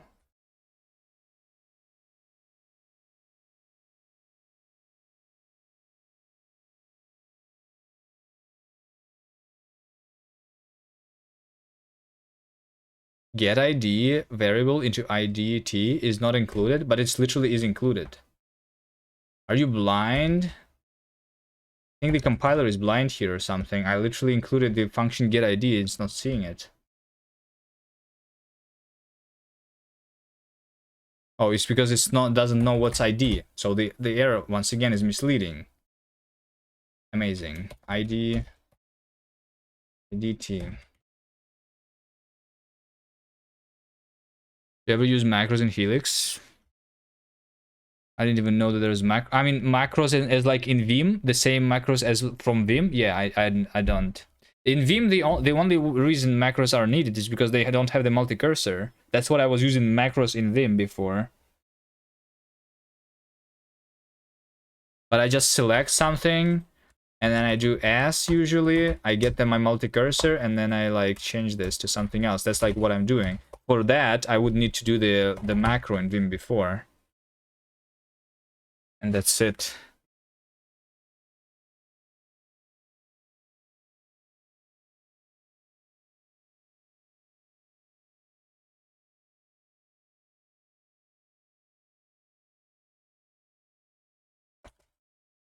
Infer, no, not inference. Where is my current error? This one, right? When inner, when my inference dot get ID inner is equal to my inference dot get ID bar, right? So if I'm going in a loop, I put it like it's there's like, yeah, we cannot go into the infinite loop through other variables.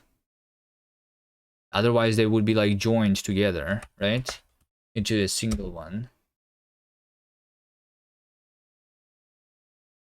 But we still have a problem somewhere else because of the same problem, I guess.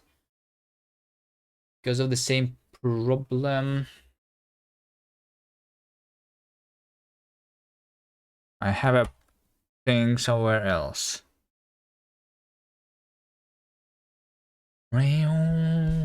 Probably like let me just look all the infer var. Maybe like whenever I am pattern matching against the infer variable, right? So for example, a type of value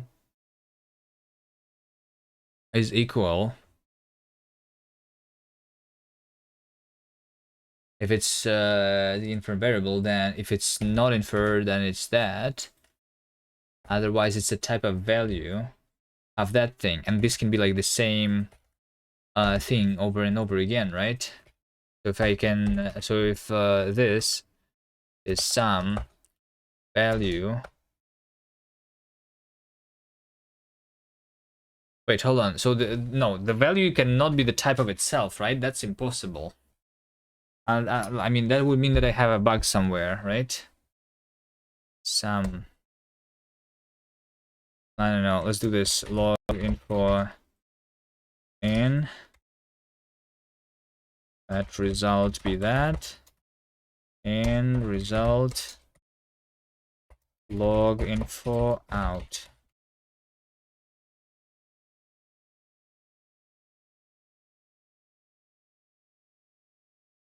Exception stack overflow. Nice. Can you have an exception stack overflow but like show the logs too? That would be really nice. I think I can. Because I did the OCaml RAM B. Where is it? I need to export something here. Export OCaml run param B. Is that the one that I want?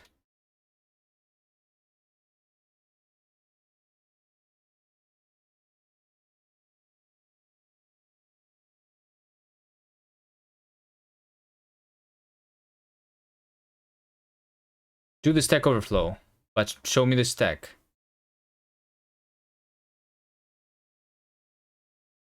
It's not doing overflow this time. Please.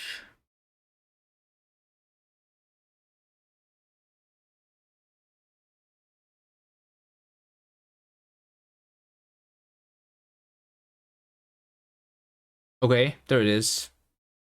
It's inside the try with. Wait. Raised at.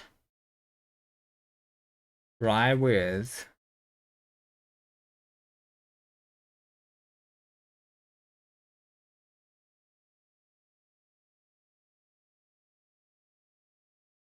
Function in effect ML. Eval call. In file interpreter. 2070. This is not a big stack. How did I overflow the stack with only like 10 entries in my stack trace? Huh?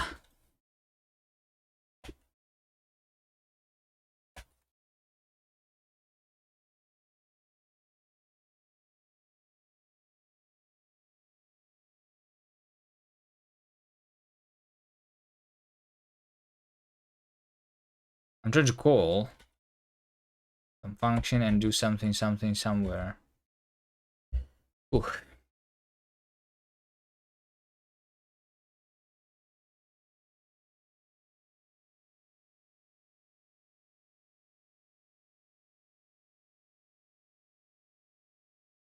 This doesn't help. The stack traces in OCaml are bad. The language server is bad. The lack of the type classes is bad.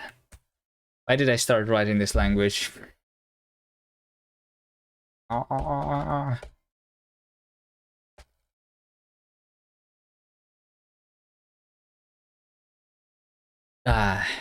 Anyone wants to help me find where am I infinitely recursing?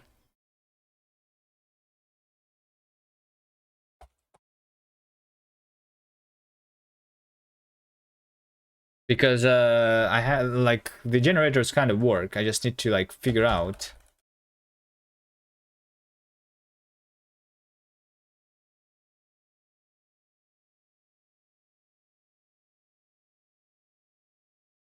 Where is the infinite recursion happening? I can't. I mean, I know, kind of. Nah, I don't think anyone can help with it actually.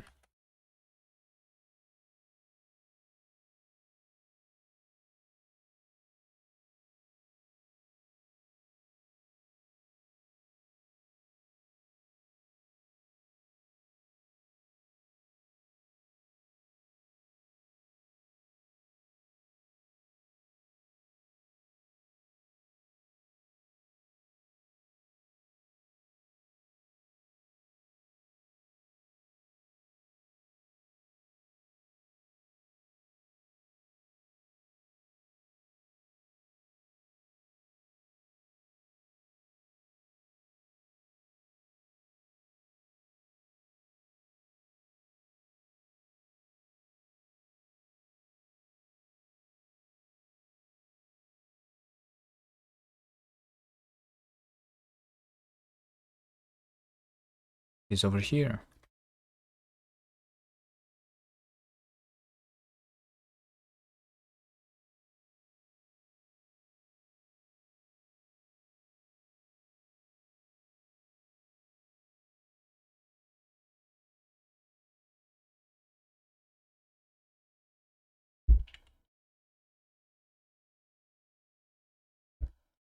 It's a built-in function that I'm calling.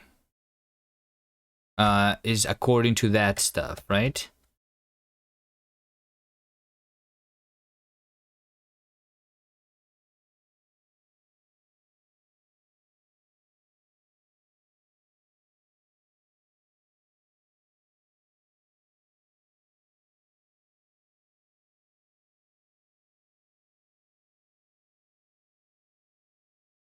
I'm calling a function, and I'm not returning from it. Okay, what the function is.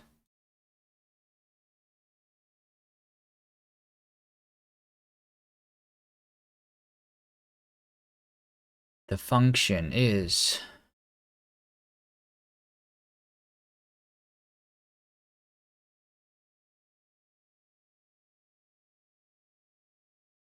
I'm going to function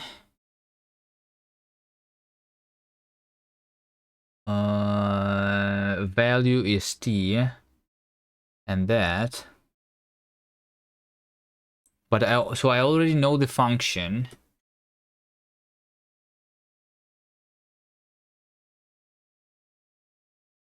right? Calling function. Wait, so I'm not calling the native function then, right? Calling this.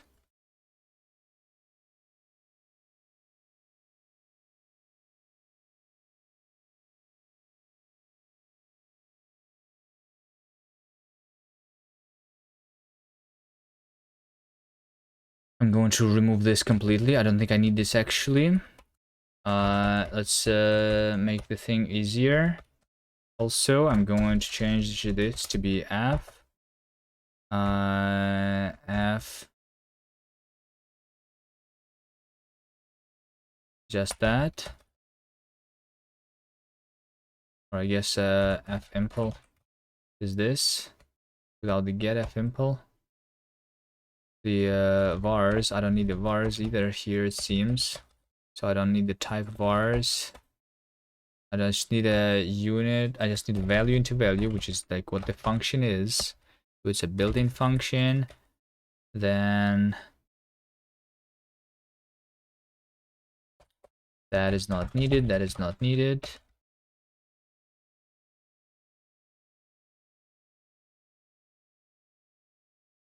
I just do the function args like this.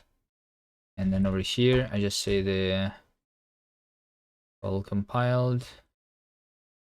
And then we just don't do this. Okay, this is just simplifying this. Technically, it's supposed to be the same. Okay, so I'm calling the function. Yes, yes, yes, yes. Then it cannot do anything because it's compiling it, right? Or what? No, hold on. The problem was once again the logging things, right? Yes. Hold on. Initial log initialized over here, right? Log info. And when I say log info,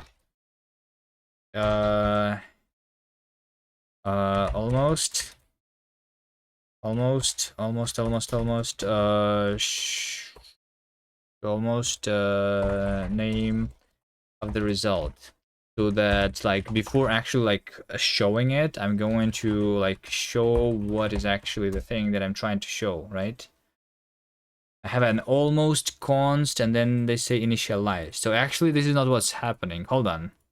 What?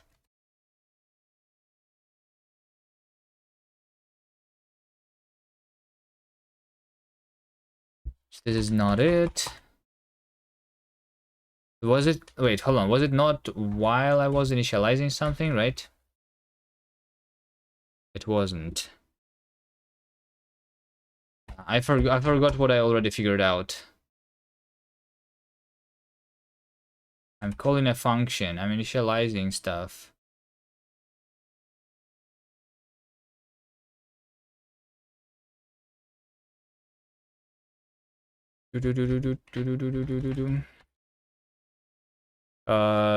Debug. Infinite loop camel.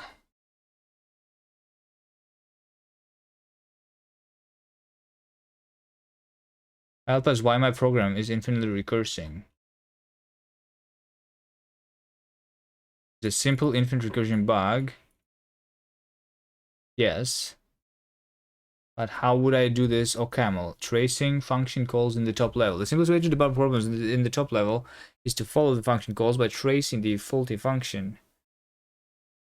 Trace. This is now traced. Untraced. Fib is not traced. What if I'm not in the top level though?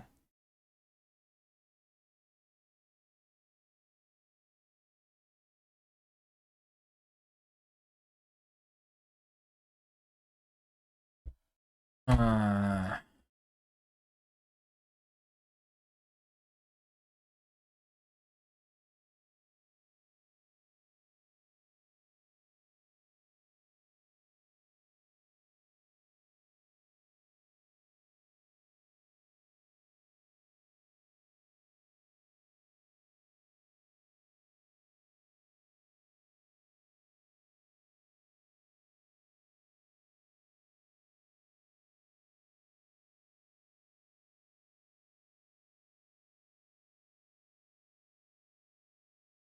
okay, let me just make sure that this is not it. Some infer var inner when get id inner is equal to get id var, then fail with wtf var is var.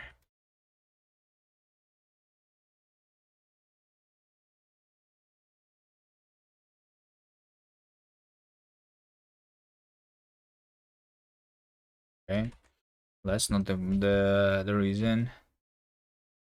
Okay, let's find another one like this.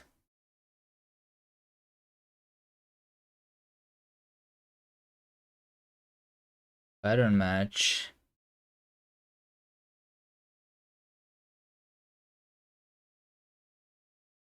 Maybe it's the substitute type bindings. Could it be the substitute type bindings? No. Wait, like I need to actually know where. I want to know my stack trace. Why is this language not giving me the stack?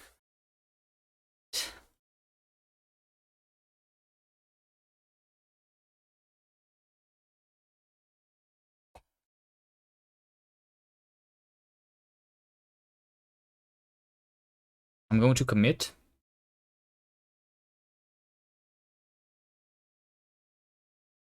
Generators kind of work, but OCaml doesn't. Okay.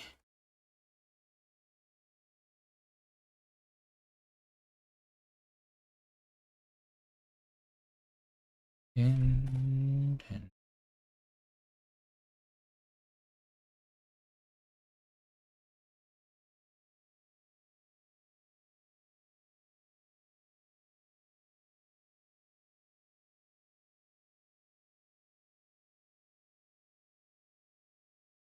is it still happening inside a show? That's the question, I guess. Right? Let's do this. Log for showing.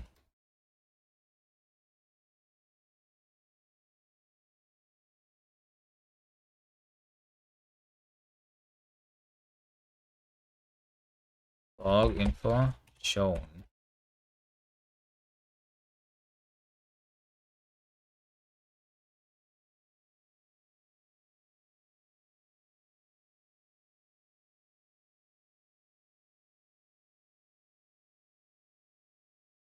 So I guess not. But if it's shown, then I guess it's for okay. Maybe it's not. How about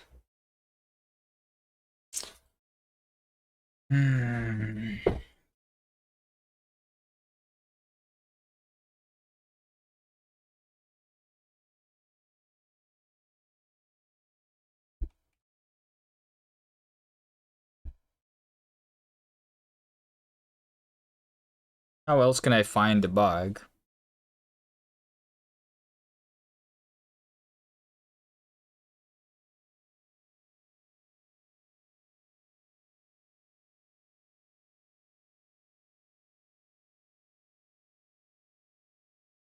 And you have a simpler program. That's what I want to do, right? We want to go into the REPL. Or I guess I want to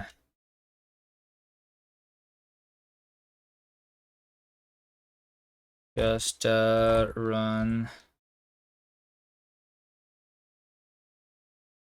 yeah, I can just like run any file, right? So if I copy examples generator dot like test, okay, let's have this test. No, test is now a, that's not what I wanted to do. Move test slash generator into test.ks, just here, just run test ks. Okay, let's try simplifying this thing. Let's try simplifying it. Helix test. No, already have helix over here. Test. Okay, so all I want to do is to do a yield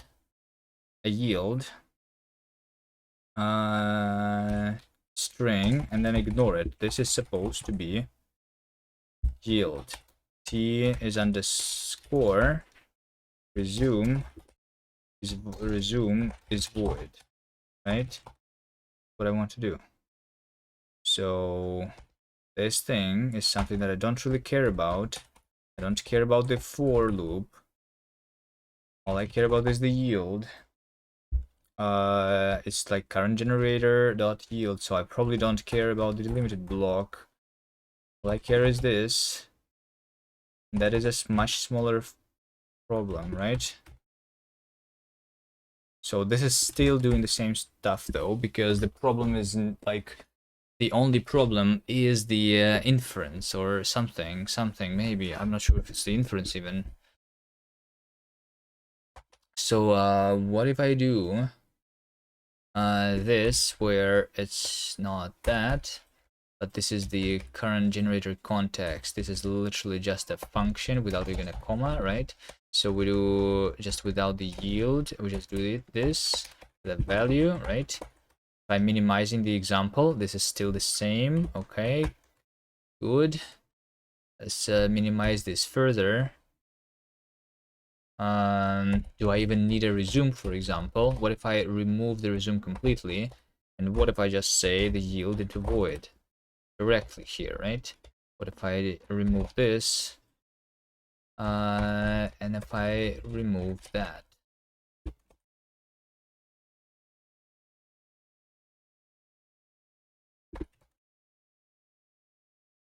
And it is still the same stuff. All right, very good, very good. Let's figure out the next thing.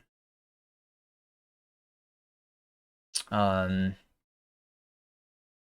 if I want to have something like, so they say current generator context where yield is t. Current generator context is really literally just a function like this. So what if I inline that here? Also, what happens if I just do this?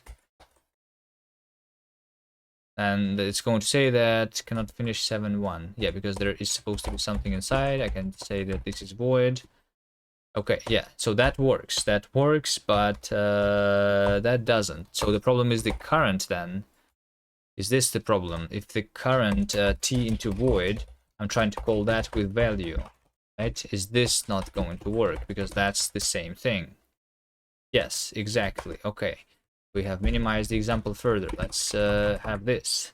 So let's maybe actually then do this. What if I remove every single line here, and if I just say instead of all of this, I will just say current function of underscore into void, and I try to call this function with a string, which is like 1, 2, 3. We can infer that this underscore is equal to the 1, 2, 3, right?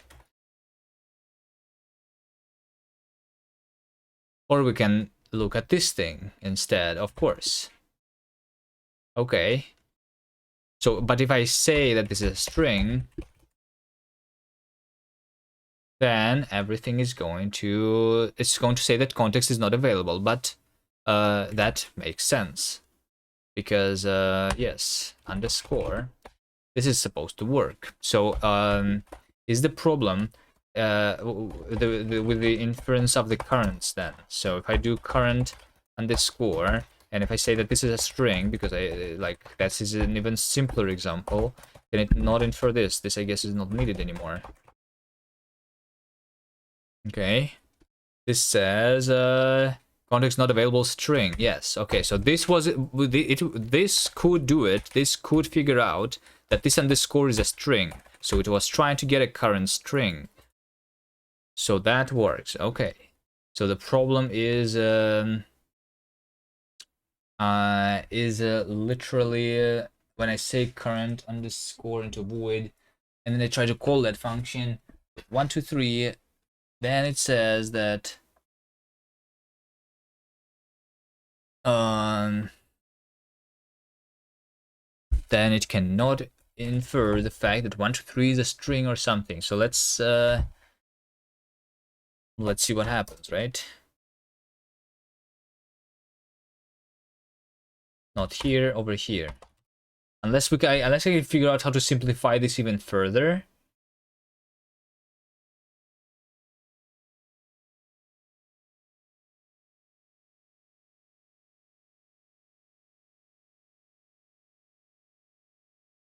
No, wait, hold on. This actually works. Wait, what? This was literally just not working a second ago. So this actually works.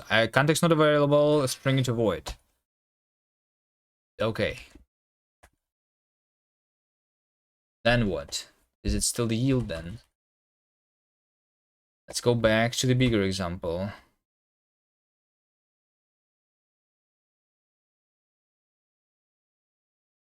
This is doing that, yes.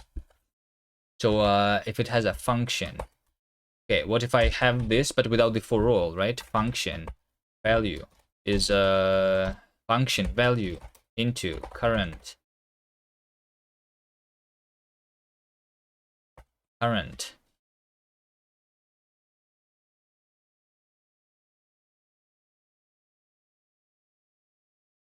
type of value into void. I mean, type of is like too much probably.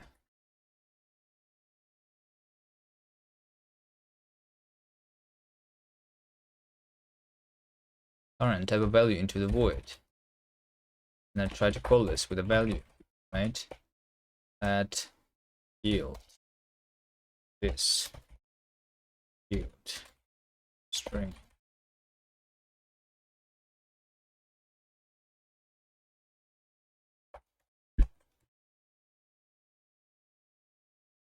Context not available, string into void. Okay, that actually this worked. This thing actually worked. So the problem is the T, because this is a template then, right? So if I have a template, okay, let's do a simple template then. So if I do an example, which is something like const template is for all T is type, and then I do something like current T, you know. What if I just literally do this, and if I say tt underscore colon int 32, this is supposed to infer that if I'm trying to get the current int 32, right? Context not available, binding T. There we go. So this is already like pretty bad. It's not supposed to be that. Why is it still a binding instead of it being a thing?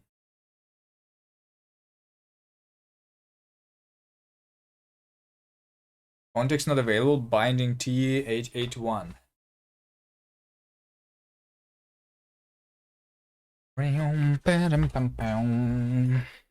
This is another bug, right?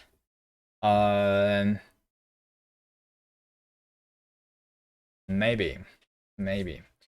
Or I can like technically do current T into void, right? Because that's kind of really similar. So if I do current TT and I say hi, right? It's supposed to know that this is a string. The T is supposed to be inferred to be a string. Context not available. It does not do the infinite recursion though, right? It only does the infinite recursion when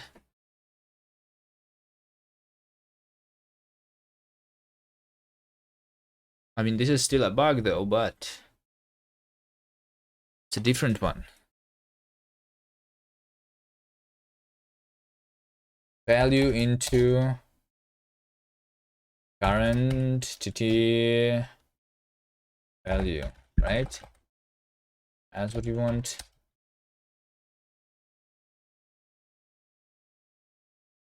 Now it cannot get ID for the not inferred types. I mean, that's the same as saying value is T. All right. Yes. Wait, hold on, but okay.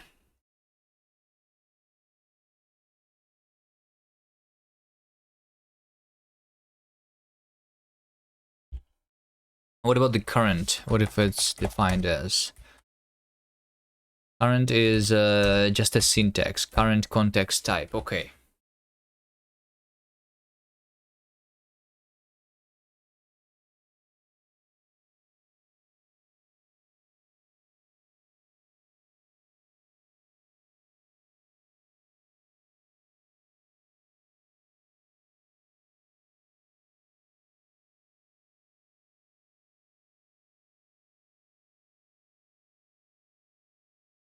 Okay, so it needs to be like a function.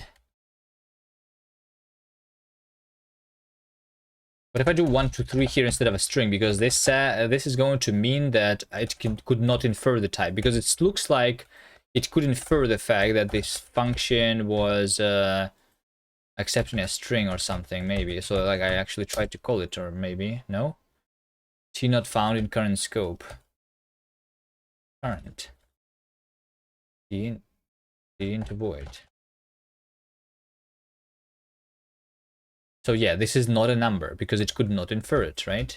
If I say the type of this int 32, this is going to be this. Oh wait, yeah, for the string, maybe the string also was not inferred technically. Yes, maybe the string technically is also not inferred there. and then it's doing something like something. Okay. Okay, this is a good example, I guess.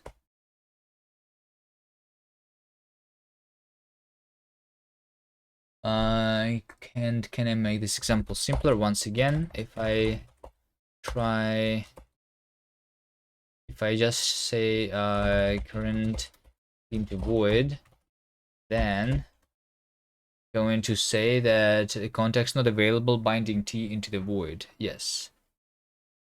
Let me maybe fix this bug first, binding t into the void, because this is supposed to be, since this is an underscore, it is supposed to be like either they're not inferred, this is not supposed to be a binding anymore. Right?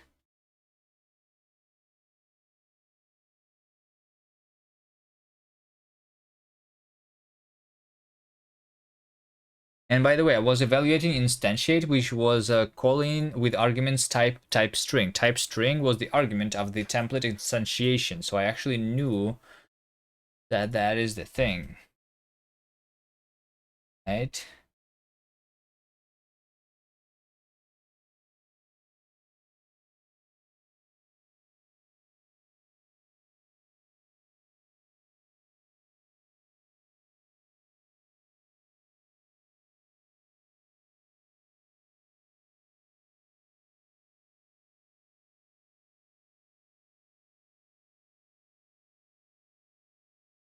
Yes. So if I call in the with the argument type is string, then why would you be here saying me that this is a binding t, not a thing?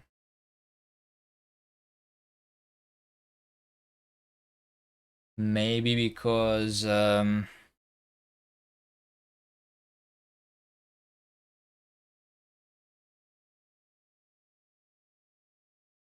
binding t.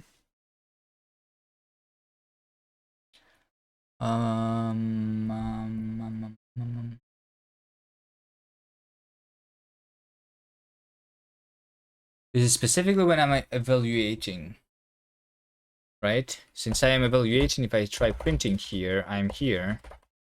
I should be able to see the fact that I am here, right? I am here indeed. I have successfully been there. Okay. So if I am there,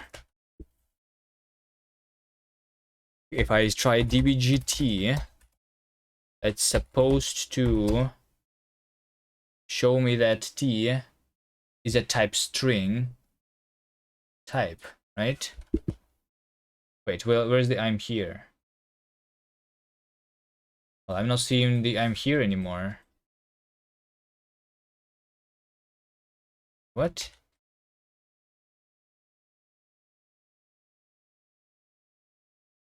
I am here, but if I dbg that I'm no longer there, what? Huh?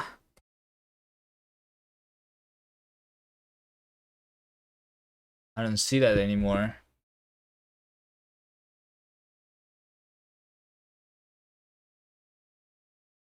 Print. Still here. Still here is actually called. Okay, maybe it's just yeah, I'm here is like I'm doing too much logs, I guess. Okay.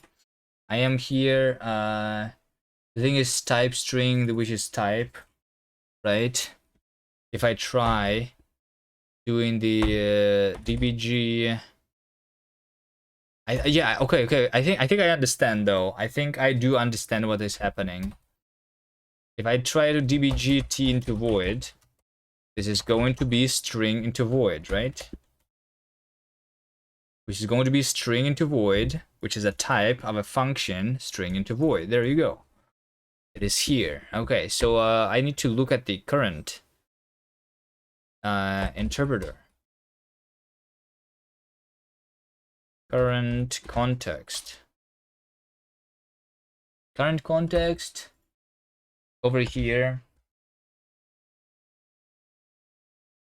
This is me evaluating it. Context type though. Okay, so context, yeah, there we go. So current context type. And this is a value type, but instead the current context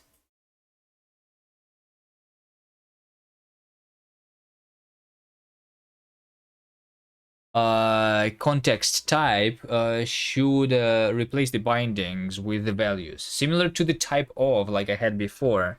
Like technically it's almost like every time I'm introducing a new binding I should replace my values. Whenever I have value or a value type inside my intermediate representation, I should replace it, because it was evaluated technically at compile time with a binding instead of evaluating it right now, because I need that for type inference. All right, okay, that's what's happened there. Context type is a substitute bindings self data locals with a context type. This is supposed to be substituting the type bindings probably.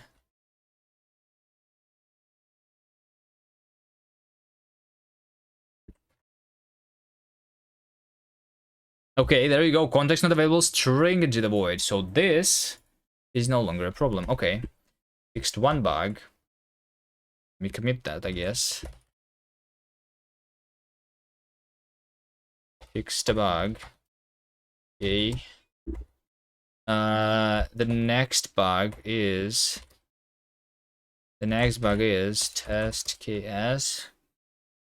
The next bug is where so like this already works, right? But if I do specifically a function like this, then we're going to still hang forever. Okay. So what if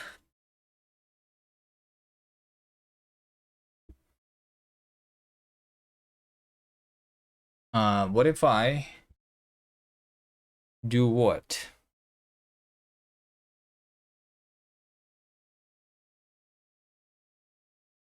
Like I can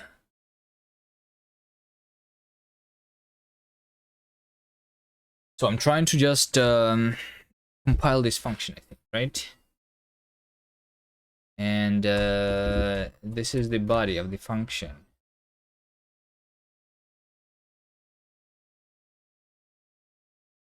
Function value t. We have the current this into that, into the value, right? Yes, the type is specified here. The type of this just into void of the value should be all good.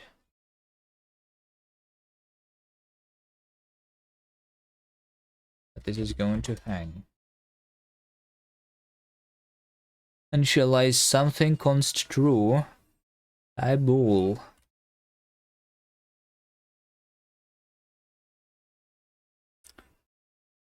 Not inferred into the void, not inferred into the void, not inferred into the void, not inferred into the void.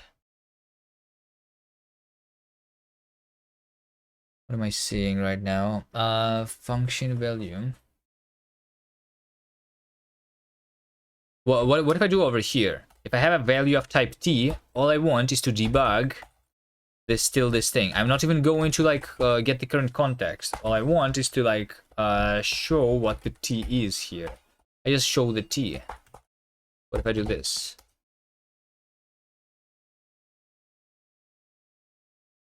It's a type which is not inferred.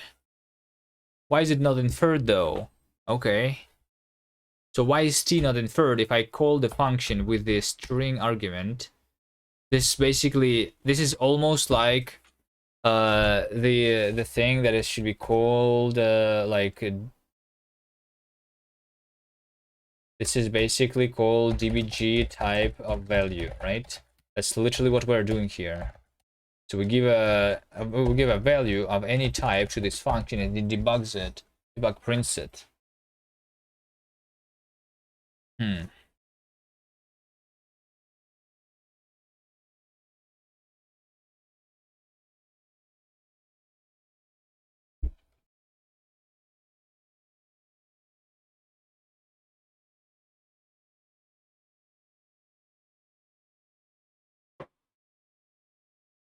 And it says that the type is not inferred. Okay. Why would it be not inferred? What if I dbgt inside?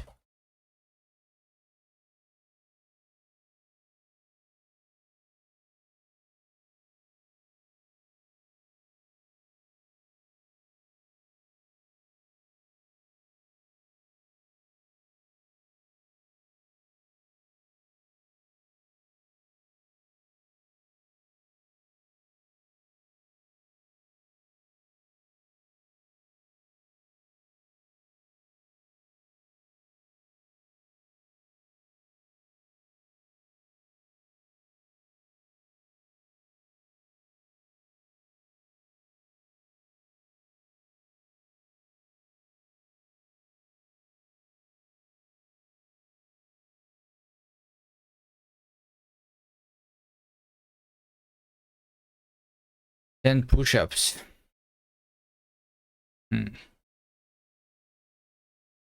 Yeah, so the type is not inferred for some reason. Why would it be not inferred? That's weird. Okay. Yeah, sure. Do the push-ups.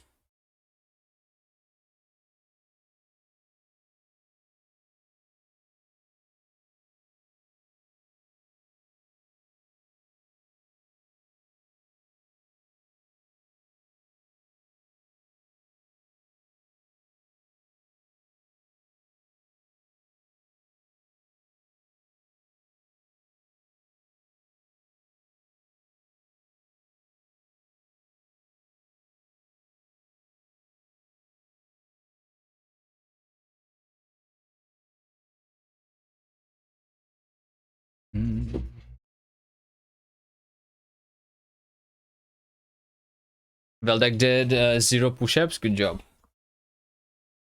Good job on your 0 push-ups.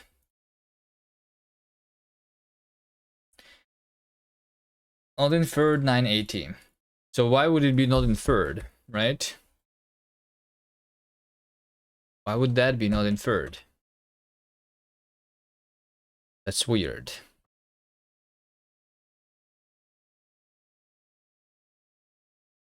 That is weird. What if I do?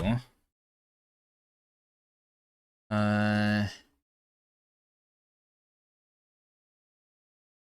I do here, let okay. Let's do this. Const underscore is const please infer is underscore, and I say const f is dbg type of value please dbgf dbg type of f please dbgf dbg please. Inference union failed. Not inferred into not inferred is supposed to be a type. Where exactly? Where exactly? So which one of these is bad? Because f is a function, dbg type of value. This is already supposed to work, right? I don't see an issue here.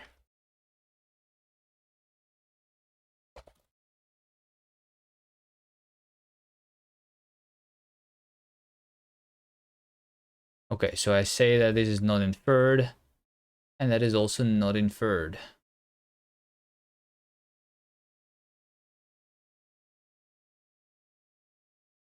Wait, what?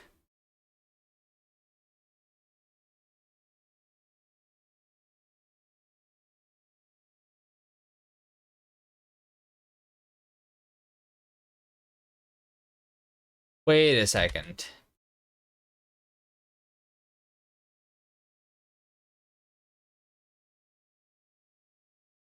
I see string type, which is this T over here is a string type, and this thing over here is unknown, right? Yes. String T type. Okay, let me dbgf. Can you please dbgf here for me? Inference failure. Type is not inferred into not inferred.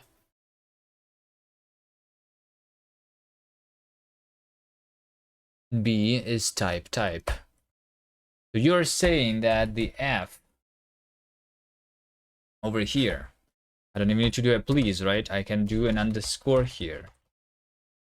I can do an underscore here. This is failing. Okay. Okay, let's see. We have a new bug.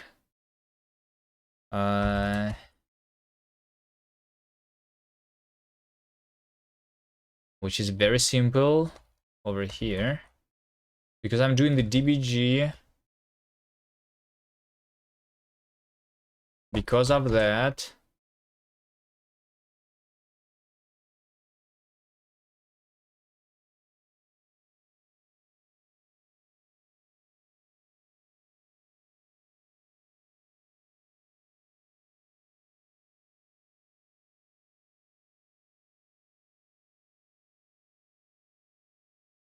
no, hold on, this actually worked. Hold on, so you're saying that... Wait, what? F is void. Is a function. This into void, not inferred into not inferred. Okay. Add a dbgt inside. Does that really change much? It does not. Is it because I'm trying to use it? pt underscore string. Is my programming language going to have packages? The idea is that yes, of course. Why would it not have packages? Hello. What do you mean capital D colon? Thank you, Veldak, for gifting us up to hold on. Why is it bad to have packages? What? Packages is good. No?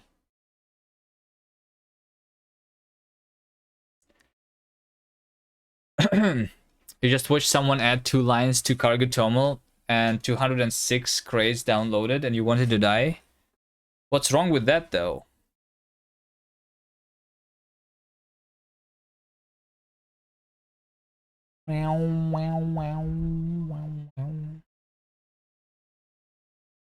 That's too much stuffs.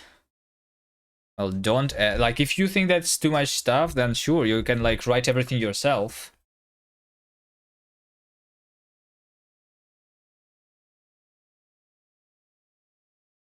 If you don't want to write everything yourself, then you want to use existing stuff that's written already, right? So you want the language to not have any libraries. Is that what you want?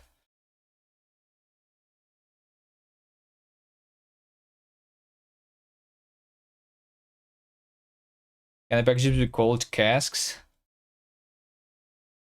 What does it mean?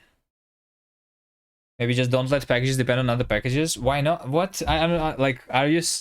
You're memeing right now, right? Who added 2 lines to the cargo toml anyway? Are you doing a job right now? Do you guys use Rust on your job?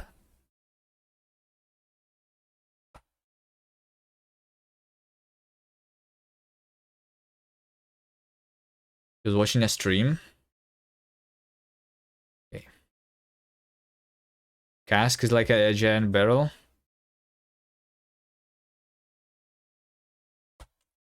Yeah, we need to come up with a name for libraries, for packages. In Rust, they call them crates. Rust in job must be streamer.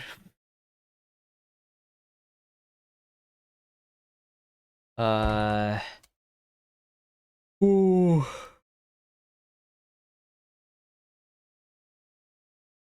Inference union. A is type, B is type string into the not inferred. So it says that this underscore is supposed to be okay. I'm basically doing the inference incorrectly somewhere. Is it in the for all? I'm assuming it's in the for all. Let's take a look.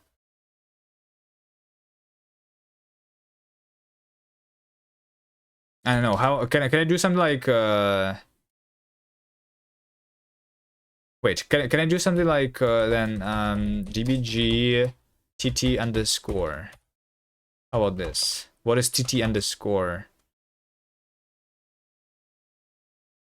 Well, it's not inferred into not inferred, and the not inferred is different because the underscore is different in these two lines. But the result is the same. Wait, hold on. Why is the result the same though? Look at this. Wait, hold on. Wait, is it? It is exactly the same though. Why is it exactly the same? That's completely wrong.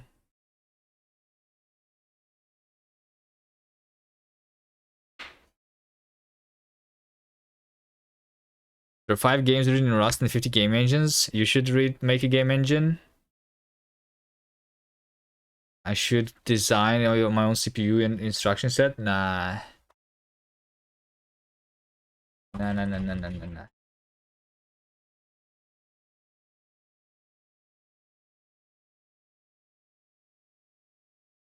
So the TT underscore is a thing.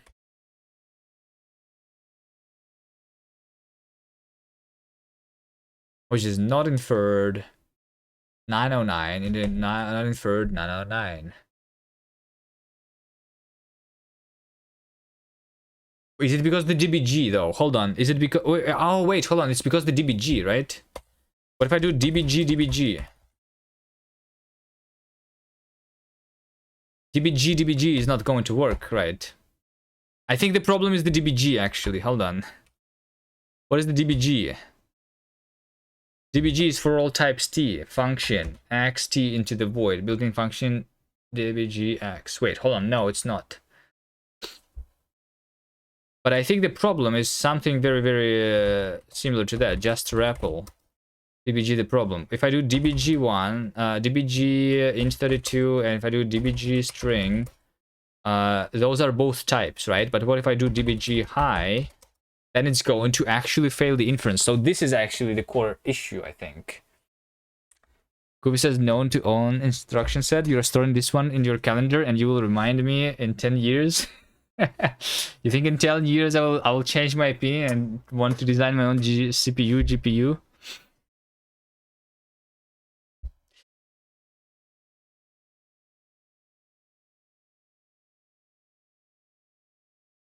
You give 5. Hold on. So DBG. Yeah. So like because I called the function, because I called the function dbg with the argument int32 before. Maybe I have. Oh, wait, hold on. Do I have multiple dbgs? No, this is only one. Just REPL. What is a dbg? Dbg is this, right? Dbg int32 is int32 into the not inferred, right? And I say dbg string. Then it's also is not working, right? Because it says string and int32. I cannot do it with two things separately. Why not? Why not? While uniting type string and type int32.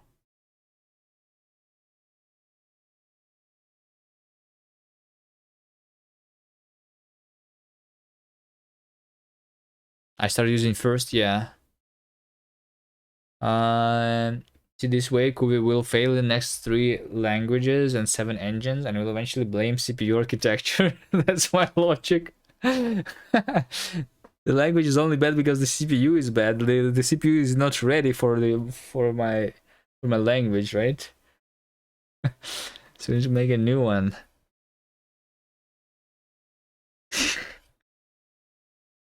um Kubi insane. Hello there.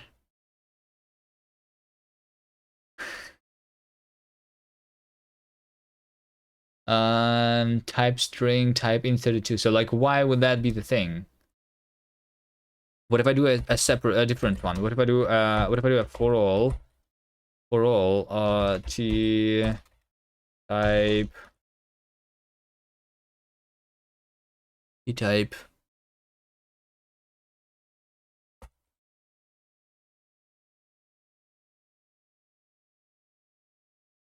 we can just write Kumi's brain directly on hardware.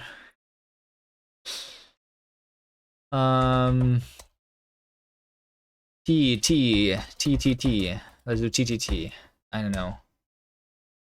This thing. Let T is that T is that T int32 T string. This works, right? So this only does not work because I'm constructing a function inside over there, right?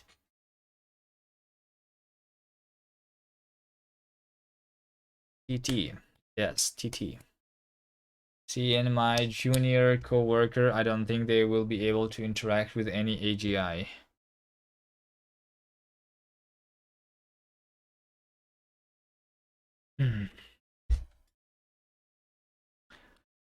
Okay, so this is a big problem then. Why is that a big problem though? Why is that a big problem? I think I know why actually. Hold on. I know exactly. I removed the substitution. That's why. Parse. Hold on. Parse 1, 2, 3 plus 1, right? But if I do parse 1, 2, 3 into sign, this one works. Interesting. Once log finally landed in Rust 180 std leap. No more one cell dependency finally. Nice.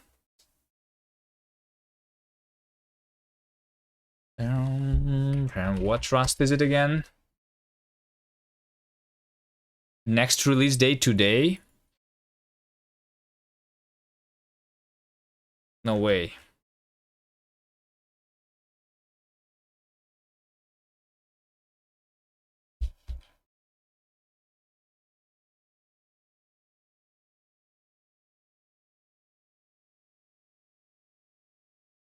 Lazy cell and lazy lock.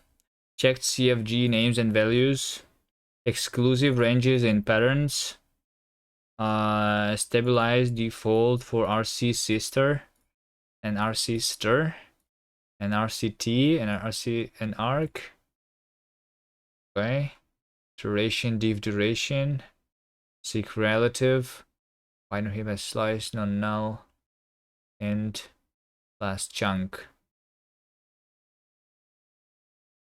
Okay.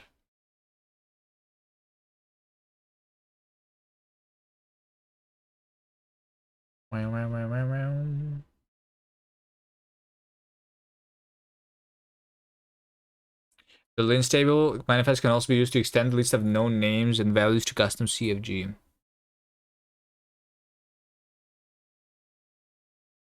Okay. I mean, the one cell is okay, but like technically it was already a library. It doesn't really matter much.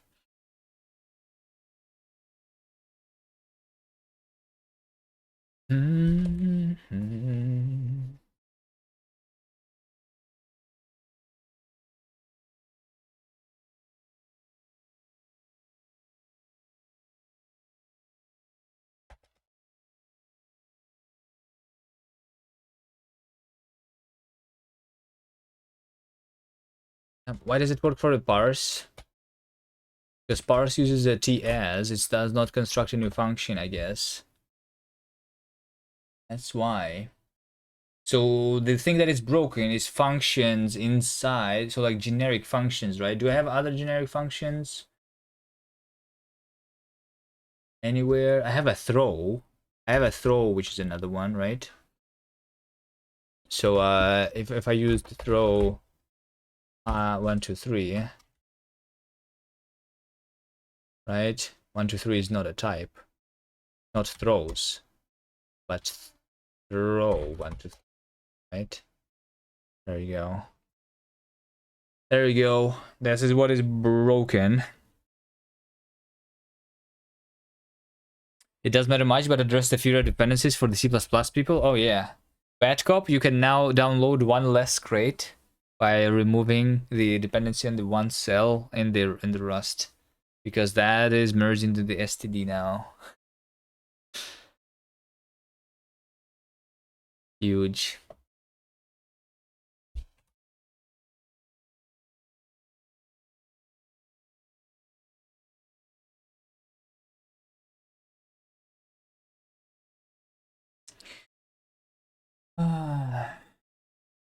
Okay.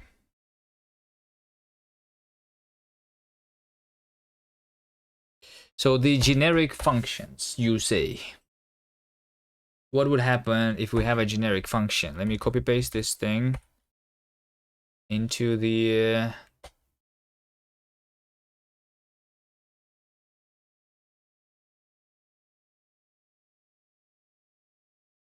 dun, dun, dun, dun, dun. It was called, back in the day we had crates, it was called copy pasting header file from GitHub to your project. Yeah, and you were really careful at searching specifically for header only crates, right?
It's not trying to like unite the function itself, right? It's trying to do something else.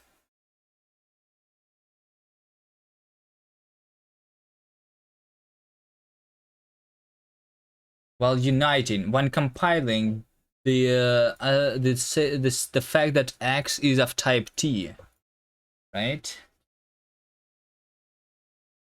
So it's trying to compile the fact that X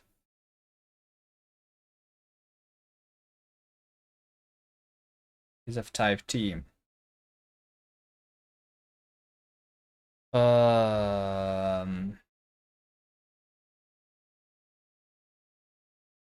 Maybe we can get make a new language with no problems. Pause champ.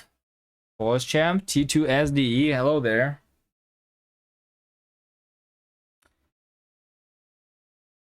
It's obviously called Zig and we should all switch. I have a button. I have a ban button. It's over there. Let me find it. Hold on.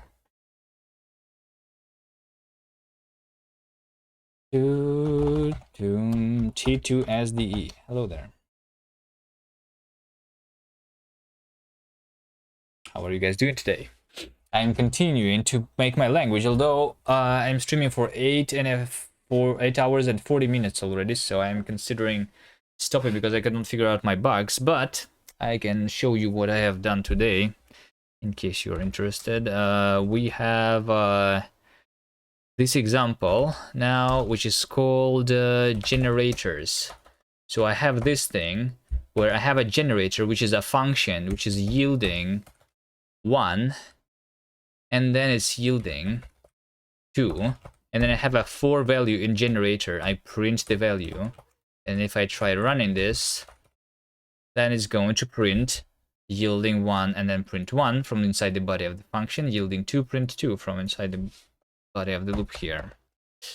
There you go. So this works, but I have a weird bug where I right now have the type inference problem or something somewhere. If I specify this being a string, then it works. If I specify this as an underscore, so that it's supposed to be inferred, like if I do it this way, then it just hangs. How can we activate Linux?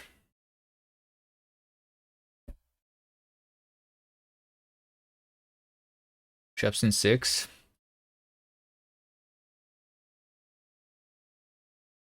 I only ever wrote Zig once and have the compiler only installed for cross compilation because syntax is shit.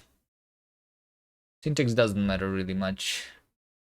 Problem with Zig is not the syntax, in my opinion. It's a thousand of the other issues. Or I guess, I mean, what is in the language is pretty good, but it's just missing the features. So like, it's like, why would I ever write assembly, for example? It's the same reason. The language is actually not bad. It's just like has no use case for me. The same reason that assembly does not have any use case. Or C.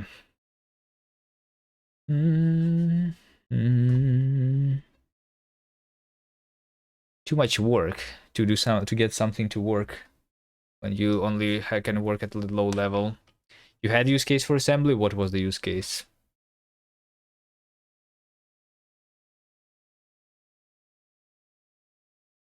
Assembly has at least the use case of letting you explicitly use the CPU features.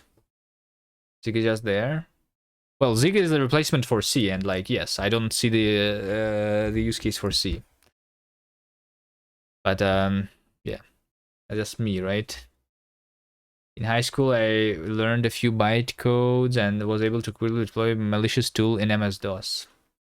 Yeah, I did the same stuff, I guess. I didn't deploy, like, it anywhere, though. Not sure what you mean by deploying. Like, right. See a use case? That was like a learning experience. If the use case is learning, then yes, a C is useful for learning. Like, you want to learn everything. You want to learn assembly, you want to learn C, you want to learn Zig. After you learn it, you can throw it away.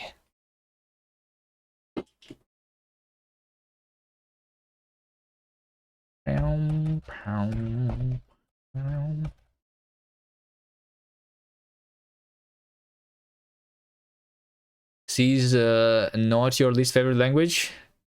Not mine either. Now, C is like is an okay at what it's doing. Well, I guess these days Zig is doing better job at what C is doing. But it still is just like, why would I want that? You use C sometimes for small programs. I thought you use Bash for small programs. Bad cop.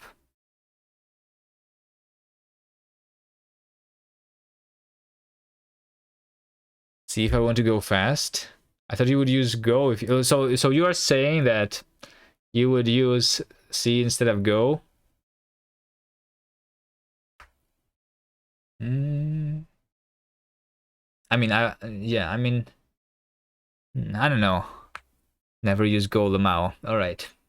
Yeah, I don't know. I think no. I mean, I would not use either of those. I would use Rust. If you do something small, the compilation time is also not an issue. It only starts being an issue at a certain size of a project. If you want to build a small thing, it's going to be okay. Anyway, the stuff you write in C, I don't think that stuff would be long to compile in Rust anyway. So like, why use C there too? For small things, Rust is also readable. Yes, I think I would just write everything in Rust. Or I guess, like, until this language is done. Goes essentially C with async runtime plus GC.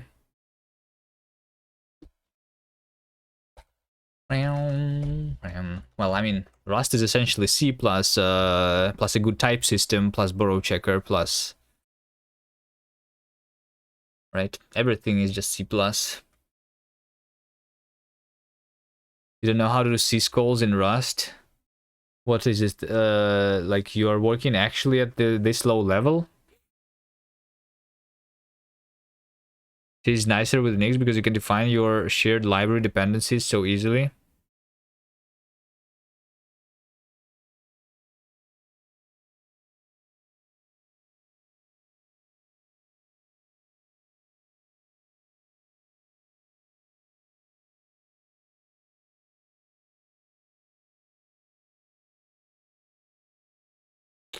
For scripting, you think Lua is nice? Rust for medium and large projects? Personally, that's best for me.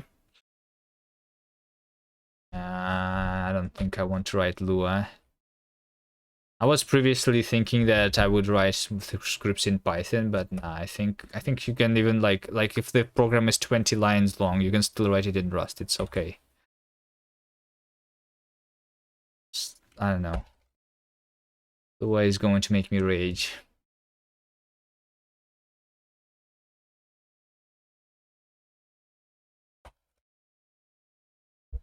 But I can see that like you prefer it because, for example, you have done other things in it, like you're comfortable in it and stuff. But yeah.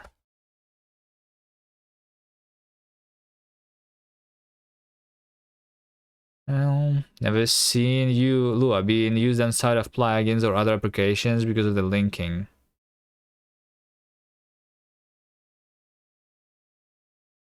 What do you mean linking? You can use it for scripting, same as the same as Python. You can just do Lua. What do you mean linking? What do you want to link with when you're doing a script?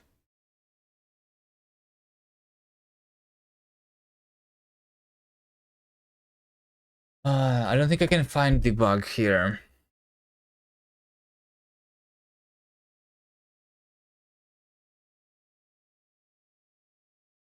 Ran Rabbit, the guy who rated as a company and said that they use Lua for their desktop applications.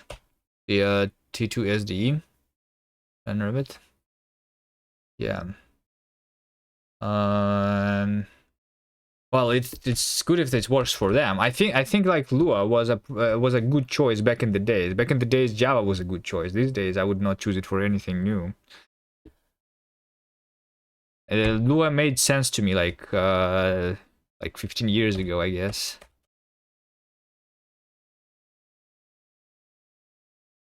There are some languages that compile to Lua that seem okay. What is the language that compiles to Lua? I know like of Teal, which is like a typed Lua, kind of like TypeScript for JavaScript, but that's like super niche and underdeveloped, I think, from what I've seen.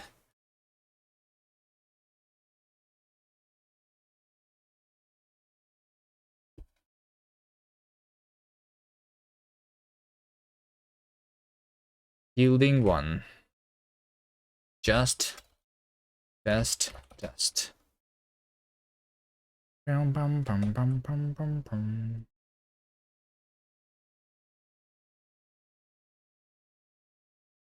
Okay, so once again, we have a generic function. We have a generic function. And all I'm trying to do is to initialize this.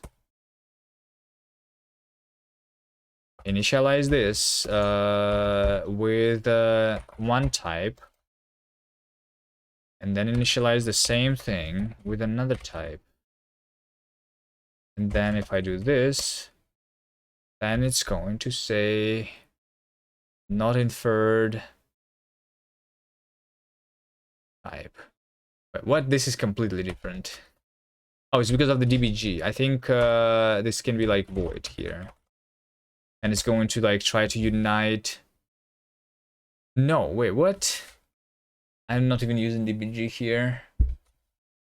Let me specify specifically that this is a void.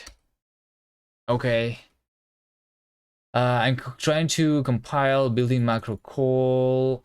While initializing the call. While initializing the call inside the call. Wait, what? Do I have a call inside the call?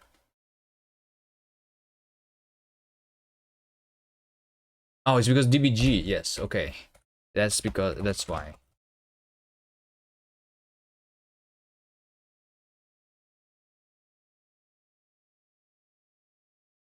You've been looking at Odin recently. Feels nice as well.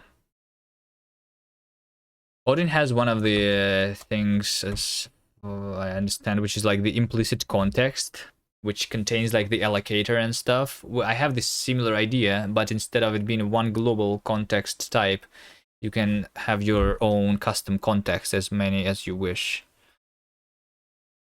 Odin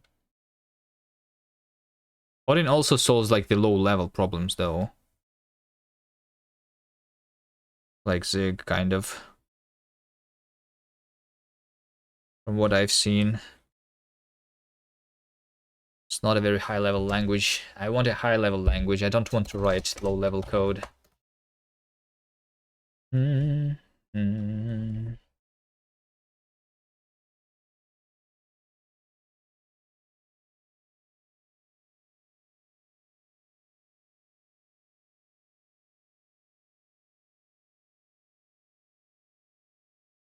Go with Python then, I guess. Lol. No, Python.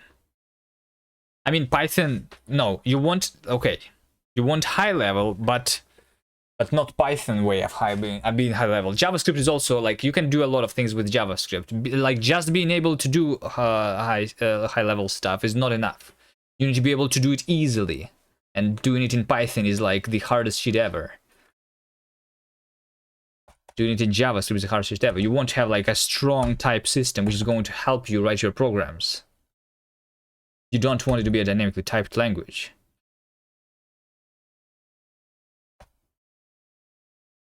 So yeah, just high level I guess is not enough. It should be a it should be an easy to use language, not Python. Python is not easy.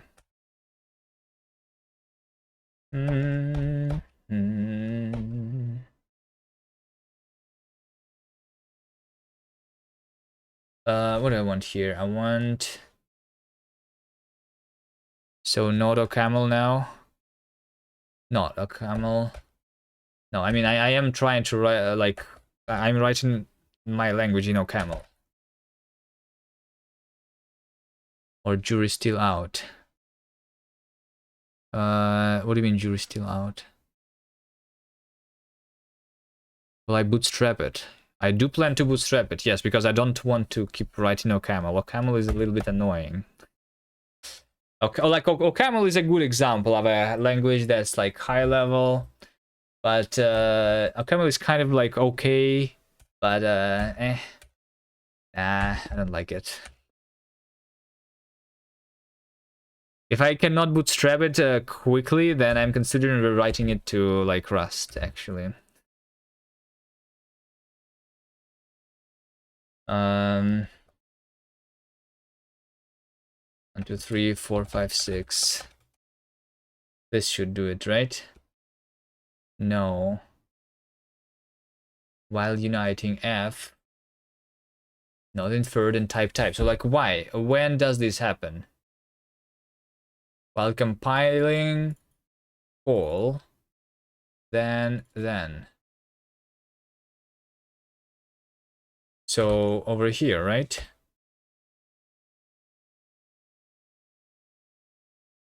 No, hold on. Even this doesn't work. Wait, what? This is supposed to work. Oh, wait. This is a function. This is... Yeah. Okay, hold on. This is a function. There we go. I'm bad. What is wrong now? dbg tt int32. Show me this.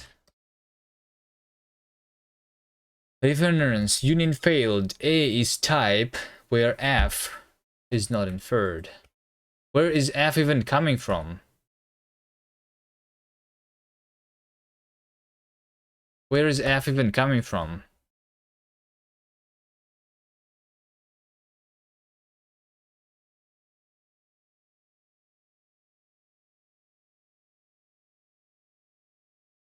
stdlib F colon. Some people were talking about peanut sh.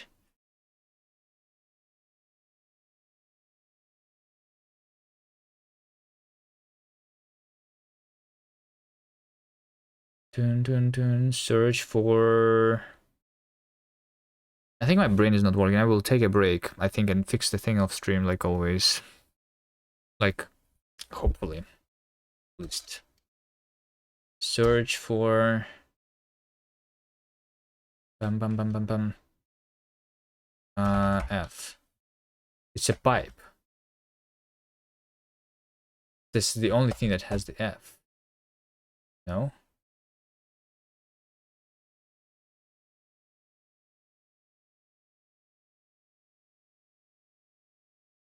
One, two, three.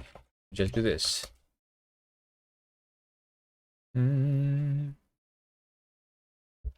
If I don't do this, the problem is specifically in this. Wait, what? Hold on. Where is the problem? Ah, is it in the standard library now? This is an empty file. This is an empty file. Wait, what? What am I doing? The standard library has. I just like. This is the only thing that I did. Wait, what? Okay, did I change something here? This is only changes the logging, right? Okay. Inference. Only change it. Wait, hold on. Did I? This is only me removing the logging.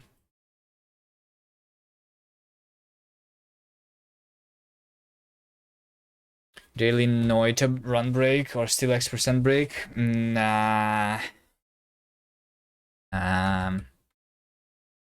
Hold on. This does not make any sense to me anymore. Stash. Git RAPL. No, not just RAPL. Okay. This works.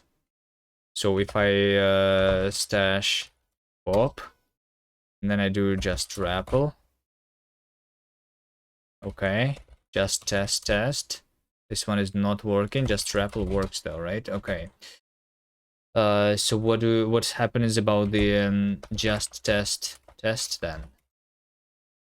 Because the test case is there. Is it not written? What is this file? Test.ks. Test.ks. Oh, is it in the examples test.ks? That's the one that I'm doing. Okay. I'm debugging literally the wrong file, guys. I'm literally debugging the wrong file.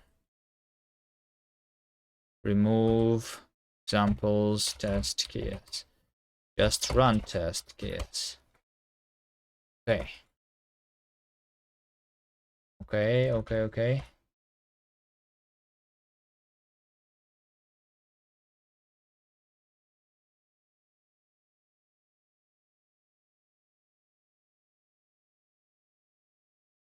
Not inferred is not a number. Okay, over here, this also is like, okay. So why is this not inferred? You see how I am calling a function, like tt is a template, which returns a function of this, right? So it's supposed to know that this is the same type. Okay. There is a bug here. Not inferred, not a number. Why is it not inferred?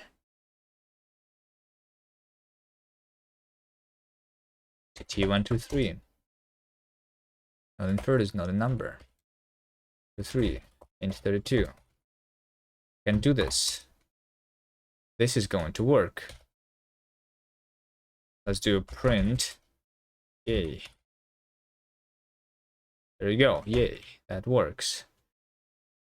If you debug the right file, it might work better. Yeah. Trying to do that now. Okay, so it's supposed to like know though that this is the thing. Not inferred is not a number. Okay, let's do this. Const please is underscore. Then I'm going to do something like dbg please. And then I'm going to do dbg it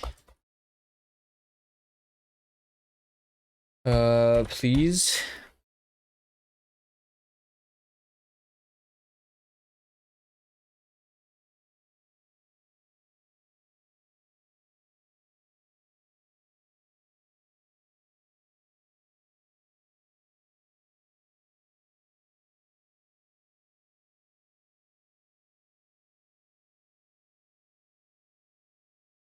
Okay, so I have a function not inferred 899 into the not inferred 877.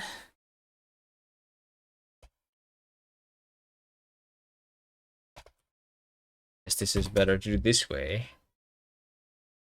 So I have a yes, it's supposed to be like, because this is that function, right?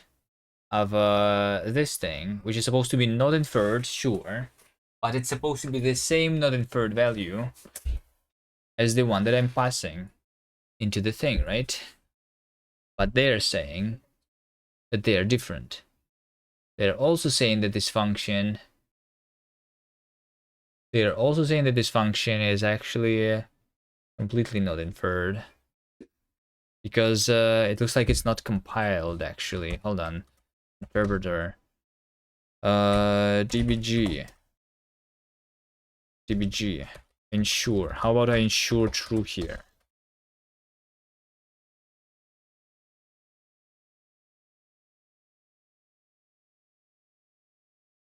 So have a built-in, yes, I mean that's the same stuff though, it doesn't really matter, right? So I have a function which is of type not inferred into not inferred. Okay, why is it not inferred though? Because like I literally know that the it returns a void, right? Why is it not inferred? I don't understand.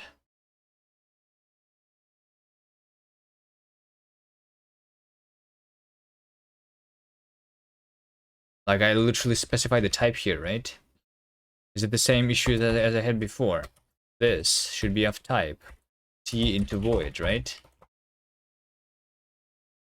And it says infinite failure uniting type and not inferred into the void.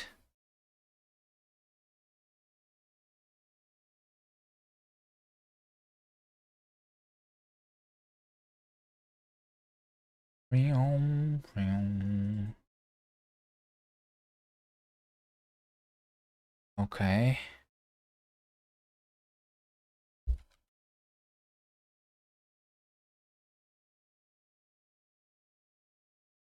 Nah, I cannot do this anymore. Okay. That's that was fun. We what language do you have running at this point? Is there enough to start using it? I mean, let me just show you this example, right? What did I do today? What did I do today? I have the generators working, right? I have the yielding working. I can do yield 1, 2, 3. So I can have a generator function. So yielding 1, yielding 2, and 4, which is going to print these values, right? This is working, with the exception that it's not, unless I am going to specify the types here, where the type that I'm yielding is string, and the type and like the resume is void in this case. I have a bug somewhere basically.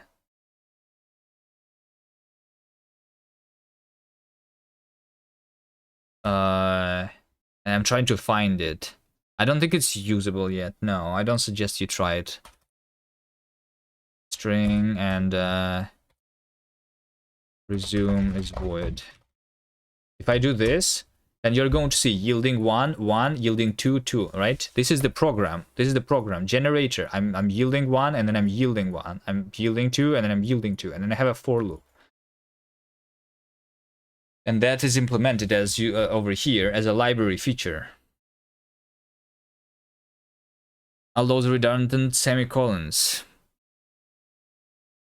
You love playing with languages. I have something to download. I mean, you can try downloading it, but like it's buggy right now, I guess. I need to at least find this bug, you know. Like technically it's usable, right? You just need to no, actually it's not usable, right? Because literally the problem that I have is that if I do dbg int32, then it's working, and then if I do dbg string right after that, then it's not working, because for some reason when I'm doing a template instantiation twice, then then it doesn't work. Specifically if it's a template function, because on the other hand, if I do an option int32, then it's going to be an option, and if I do an option string, which is like, then it's going to like successfully like compile. So something to deal with specifically templated functions for some reason. I'm not sure. Maybe like because it's like nested functions, because templates are also kind of like functions. I don't know. I'll try figuring it out. I think I still did like good progress. The generator is kind of working, you know, kind of working.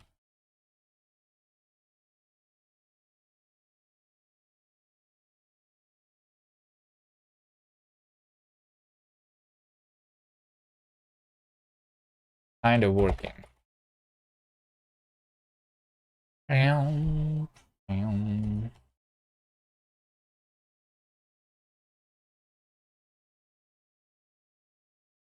I'm going to rest and maybe potentially try to fix the bug later. Or some other day, we'll see.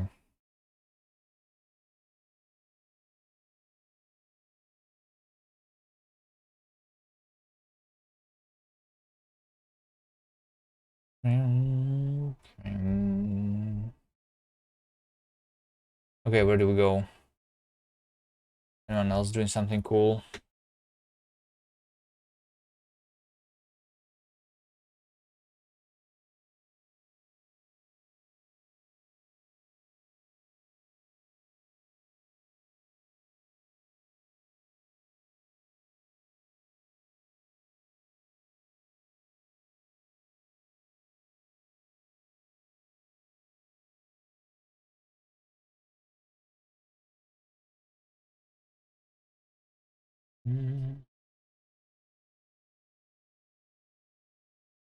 Pirate Software Game Jam is already day 9. Okay, anyone participating? Vest was participating in it or something, no?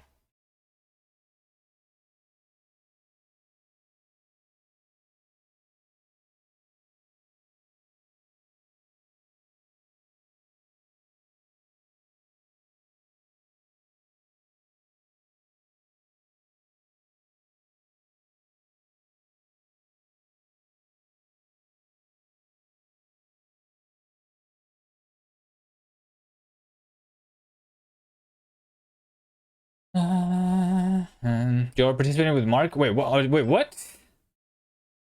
I thought you were working on the close to light.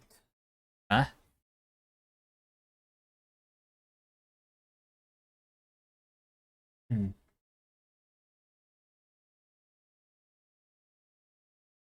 Okay, guys, where do you want me to send you?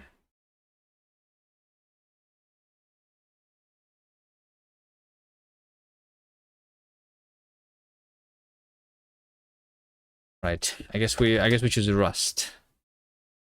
And we go to Alkaline again. Dun, dun, dun, dun, dun. Alright, see you guys next time. Thanks for watching. Bye. Wait, what? Did I not? Did I just try raiding in like by typing raid message in that channel? All right. Okay. Sunny Sensei, hello and bye. All right. See you next time.